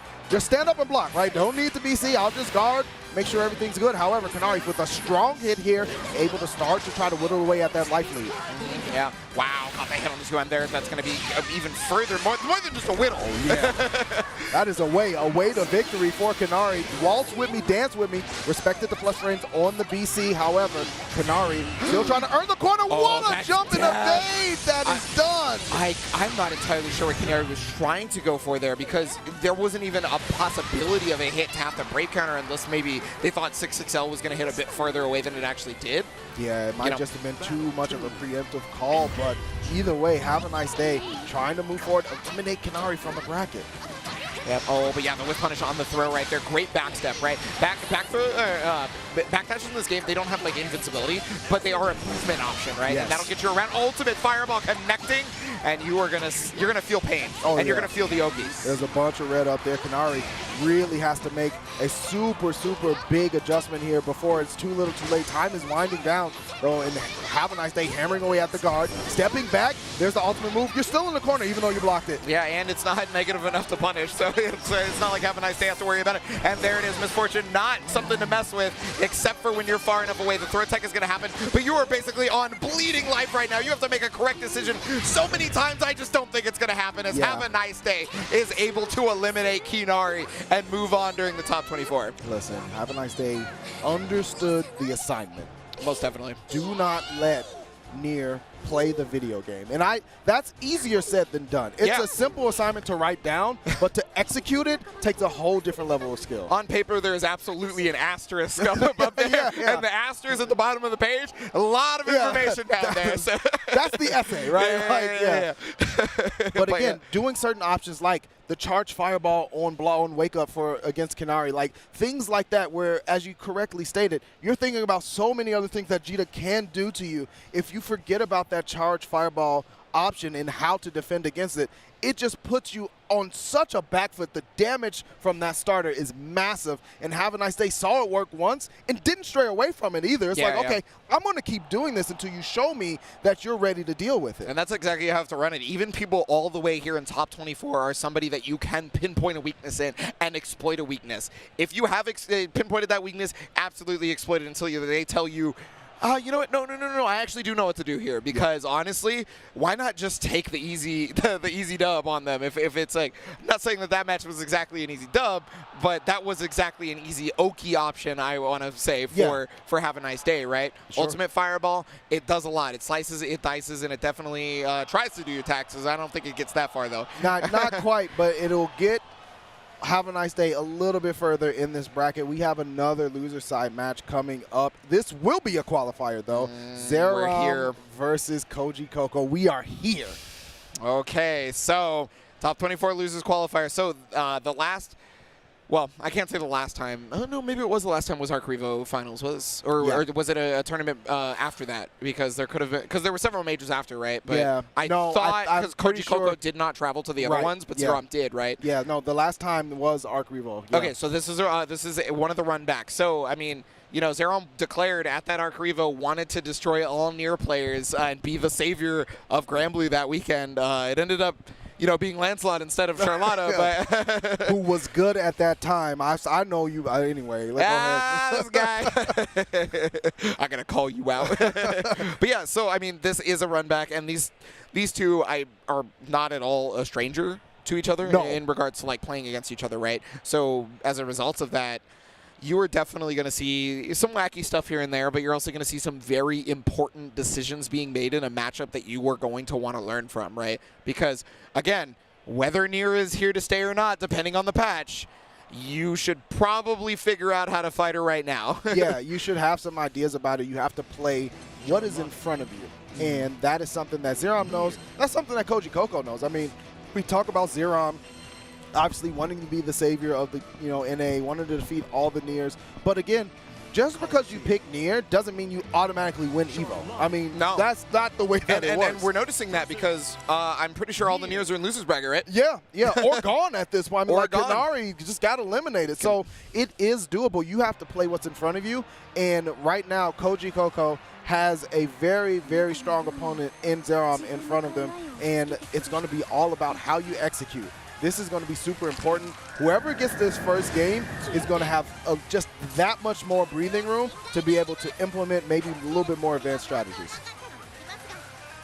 Then who will believe? Coming into this is it. Our first losers qualifiers for top 24 to go to top 6. It is going to be Zerom, Koji Coco. Getting into it now, and already with the 6XM, similar to how we saw in the Siegfried matchup, right? So that's really important to note. That could be something that's really good as a round start versus Nier that a lot of people, I think, needs to start checking. Death Wall still hammering away at the guard. There's the Ominous Turn. BC, gotta respect the plus frames on it. Shining Onslaught, roll out with the Ultimate Edition as well. But Zerom still stuck, gets clipped, keeping you on that side. Koji with 100% and uses it. Definitely wants to use it right because of the low amount of stacks. You want to use it right now, get as much damage as possible. Now there's no chance at a Brave, cancel. Brave counter, excuse me. So because of that, you're basically at the mercy of Koji Coco in these situations now. Yeah, I mean, listen, no Brave points against Nier. That is a nightmare I don't prescribe to my worst enemies. And it's a tough space to be in. Zerom looking to potentially have to go the long route here, but Koji still's got to get the job done. That was a great anti-air. Yeah, you do need to react to the noble strategy, right? Because if you don't, you allow her to do so much to you, Charlotte. It's one of those things that Zerom loves to use on reset situations and neutral situations, but we're going to see the Skybound art here from Zerom take away a BP from Koji. Immediate pressure, but Zerom trying to respect, ends up losing, gets a counter hit as well, and now Koji with the side switch, and oh yeah, this is going to do a whole grip, strip away 2 BP, and you know what?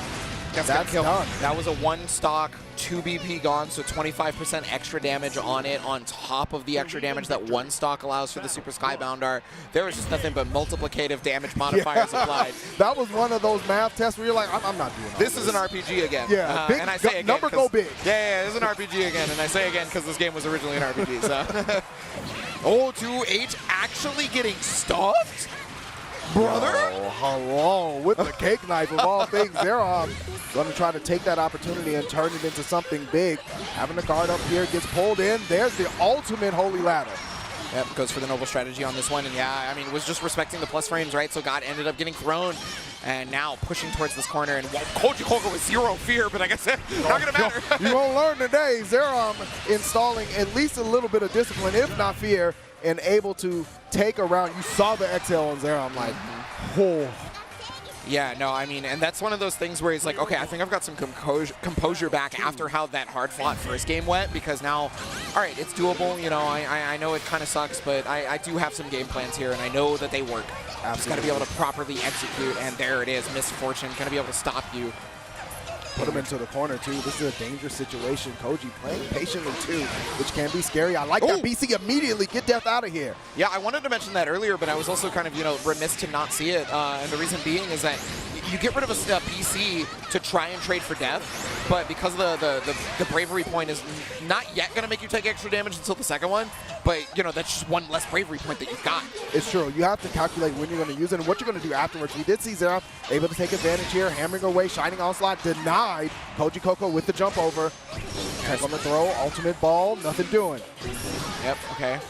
So yeah, you just got to deal with all these ultimate skills because there's so much meter, but ultimate Holy Ladder on the back end here. Gonna go for it. Wow, okay. Zerom with the tricky stuff, just clutching up. Yeah, you see Koji was like, but okay. Yeah, and then just got back into it, right? That's how you got to do it. I mean, you still have a game on your side. This is, you know, you have the potential to get set points still. Zerom does as well now. This is going to be super close. I love that far medium response every time. Yeah, it feels like Zerom is just ready for that, right? Like it's clearly a studied response, and so you know that's one of the reasons why they're this far, right? Trying to make top 6 at Evo here. Oh, got the full confirm. Yeah, that was actually max distance confirmed. So really good from Koji Coco. Got the low, but ultimate waltz. God, the chip on that is insane, dude. It's so big. Like, you do the right thing and block it, it feels like you still got hit. It's like, should I really have blocked it? Like, well, actually, then you see the combo damage. You're like, yeah, I should have. But Speaking of blocking, Zerom going to be running out of time to block. Yeah, Chip was a threat. Zerom had to go overextend and aggress there just to not be put on the defensive, but Koji puts himself on set point. Yeah, Koji Kogo looking at I said Koji Kogo. Yeah, I'm sorry, I'm an old man nowadays. Yeah, Koji Kogo definitely looking very strong on these offensive pressure situation, and even honestly, yeah, even during the defense, right, is picking a ton of right options. Going to have to continue to do so. I'd like to interrupt on the Noble strategy with the misfortune of all things. Koji Kogo looking to close things out, does not want to extend this into a final round. However, Zerom has something to say about it. I feel a certain type of way. Yeah, all the way to the corner too, so this is going to give Zerom a lot of breathing room to be able to pick and choose what they want to do to Koji Kogo here. But you are watching out for the possible misfortune, but because the throw got, sniped out, and you can take away a brave point here, get yourself one back as well so that you don't immediately die. Ooh, just enough with the 25% extra, huh? Yeah, okay. I mean, that's that near health coming into play. You're right. Gosh, I keep forgetting. Lowest health in the game, It's one of those things that Zerom's certainly thankful for now. Double set point on either side. So this is it, the final round of this game to qualify for top 6. And Koji with a beautiful start. Yeah, really good call out right there on the Noble strategy. Was able to get the 5L, and now they're just going to set up whatever they need to. Got the hit. I assume that was meant to be a Brave counter, but just kind of messed up the input possibly. Whatever the case may be, I don't think Koji Kogo cares because it's just going to use the jump U to stay in the air away from the Brave counter. Called it out. So good right there from Koji Kogo, and that's going to be top 6 on the loser side for Koji Kogo. Yeah. Unfortunately, our Charlotta hero has been felled. Yeah, tough stuff for Zerom for sure. I mean, both of these players wanted it. It's not a thing where it's like, oh, it doesn't mean, it's a surprise that they're here. Both of them expected to get here. Both of them, envisioned getting into top 6. So tough one for Zerom, but on the other end, you get to see the beauty of success of Koji. Again, as you mentioned, second place at our World Tour Final. So, no slouch. No slouch whatsoever. And that is one of those things where, again, tomorrow we're going to see who really is able to dig deep and move forward. And we have one more match to move forward to. This will be our final match of the evening, our final match of Grand Blue Fantasy versus Rising Top 24. And it's going to be Have a Nice Day versus Artorias. Yeah, there is a story here, and it's one of beauty in my personal opinion, because this is the story of the change in Grand Blue Fantasy versus to Rising from Versus, right? And that is the fact that since we got better netcode, a lot of online tournaments pop up. You can play Grand Blue 3 times a week every week. At least. There's more than that. Sometimes. Some are bi-weekly, right? And so because of that, these two players, Artorias and Have a Nice Day, have been utterly dominating those online tournaments as of recent, right? And especially in their attempts to get ready for EVO, and you can see it pay off dividends. Oh, yeah. I mean, listen, I always say online time equals offline shine. That's the way that it works here with this netcode that we have, and I'm happy to see it because everyone, when online started, was talking that mess about how online don't matter, it's online, all of this and that, and look who we have here, sitting here, trying to punch a ticket into top 6. It's 2 people who do the work and are now getting those dividends, as you said. And unfortunately, the truth of the matter is that one of these people are going to have to end their run here tonight. Yeah, and I am hard-pressed to figure it out because, honestly, sometimes they even go back and forth in those online tournaments, right? But this is offline. Things are a little bit different in terms of delay. Well, rollback is obviously what we got, but, that doesn't mean there's still just a difference in frames, right? And so their reactions that they have could be completely on point when sometimes maybe they don't usually hit it in their match, right? So because of that, you have to think, maybe I won't go for that unsafe thing that I normally do that's pretty good versus them, right? Or something like that. The game plan has to change just a tiny bit. And you also have to take into account the reaction time based on physical stamina. Think about how long these 2 players have been playing today. It, of course, in a perfect vacuum, if you do something that's negative and punishables, 6 frames, 8 frames, yeah, your opponent should be able to punish you for it. But has your opponent been playing for 12 hours? That's something you have to ask yourself. Have they eaten? Yeah. Have they taken a break? Have they hydrated? Like, all of these things start to play into it. And how bad do they want it? So we're going to find out here. This is going to be our top 24 final match of the day. Have a Nice Day versus Artorias. Siegfried versus the Jita. We're either going to see our second Siegfried in the top 6, or we're going to see our first Jita in the top 6. And that's going to be a very important story to tell, because these are two of the best characters in the game, in my personal opinion. I've been just... God, what is a PG word for what I'm looking for? I've just been upset about Jita since this game started, so personally. But, you know, a lot of people don't seem to look at Jita. They look a lot at the Nier and the Siegfried, and I'm just like, bro, why is this character hitting me and taking me full screen from the other corner, right? It's true. So, we're going to find out what Have a Nice Day is able to do on the Jita. Are they going to be able to compete for it? Of course, Arturius, kind of the comeback story of the top 24, able to restabilize and push forward, be able to potentially qualify here. There's the double Mac 9, so you got to watch for that trap. Yeah, it's a strike throw situation after that. Yep, and I mean, there's a number of situations where, I mean, Siegfried is just going to hit and go further than you are, especially in that 2M range. Arturius knowing that my 2M is much longer than yours. Oh yeah, it's just a fact. It's not even a question about it. And the fact that Arturius is getting some of those classic things that he likes to do in so early needs to be a little bit of an alarm bell for Have a Nice Day. Yeah, Dragon Punch to be able to get away from the possibility of more dash Ls, right? Because that's just, the dash attack is just so good, and you always have to find a counterplay. Throw gets tech, that's the first one. Absolutely, dash M nicely spaced, did not get punished by the far That's M, a punish. but the 2M is a punish, and that's the advantage of the range. I like that response of the throw from Have a Nice Day. Yeah, but I mean, yeah, regardless of those punish, right, no morale loss for Have a Nice Day is still trying to execute their exact game plan, and I think doing so very well. Now, the 6XMs are very beautifully spaced from Arturius here. Not going to matter, though, as the 5L comes out off the far range. Full conversion here. That always, it never looks like it's going to hit, but it always forget. does. I always forget. It never misses, just guaranteed on that, and Have a Nice Day guaranteeing that we're going to see a Battle 3 here in Game 1. Yes, yes, yes. Down to the wire is basically the way I want this to go if we're going to try to crown our final top 6 placer, right? And again, so normally that 6XM, if you don't know, is punishable, but well-spaced means there's just not enough spacing for you to be able to catch Siegfried.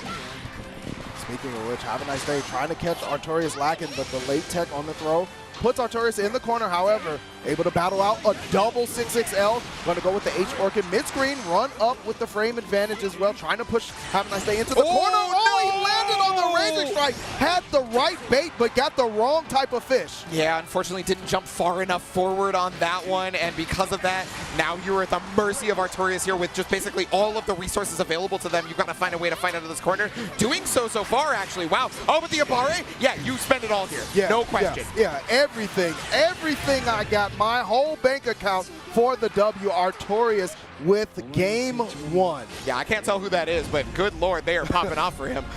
Yeah, they are super popping off. But, I mean, that's what you need. You need any, at this point in the night, you need any motivation you can get. And the homies being there certainly matters. I love that 5L response, though, from Have a Nice Day.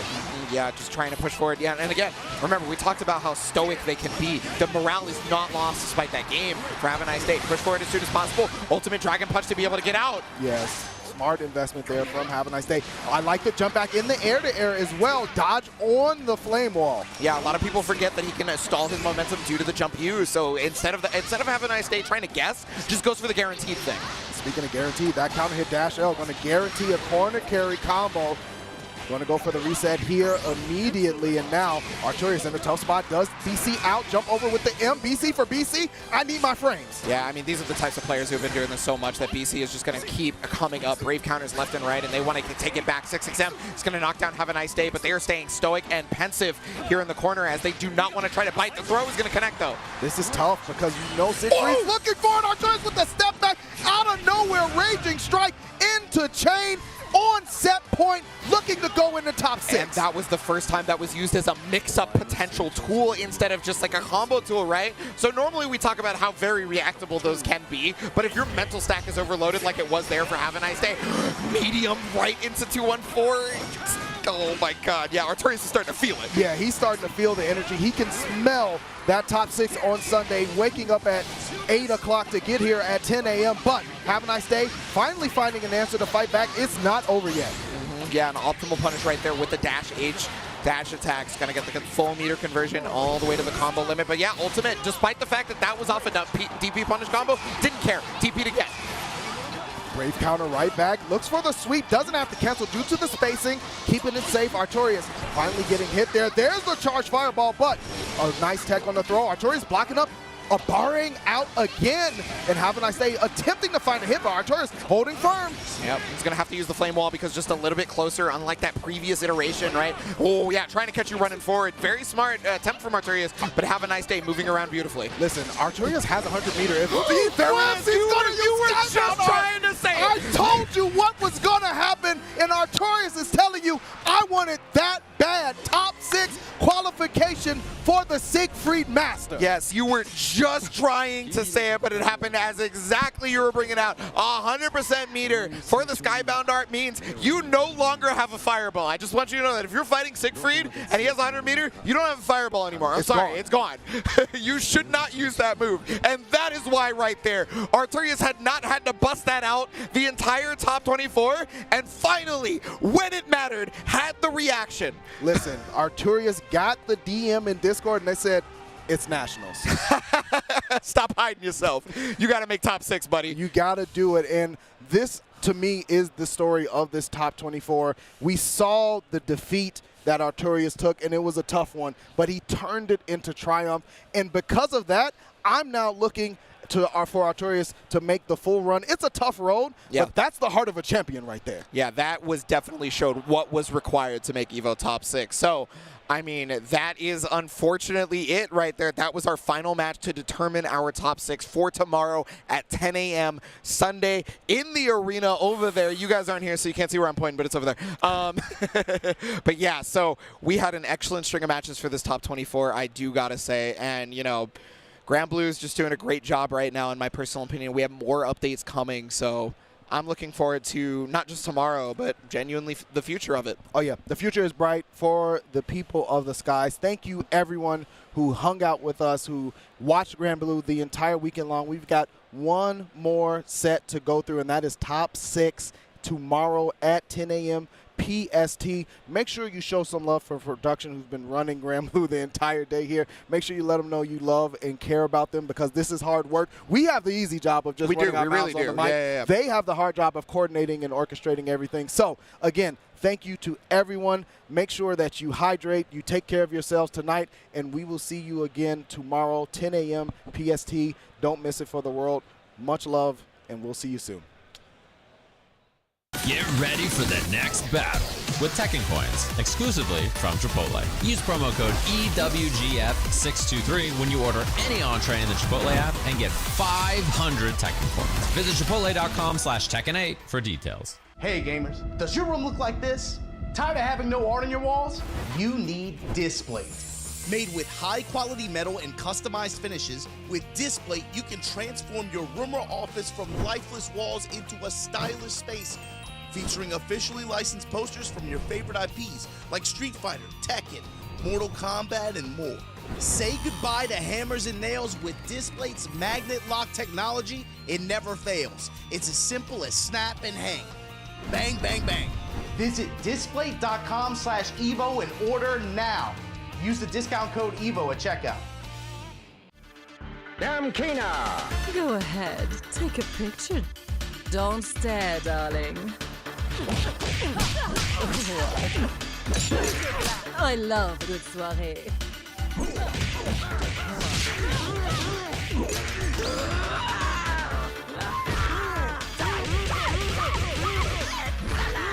Looks can kill.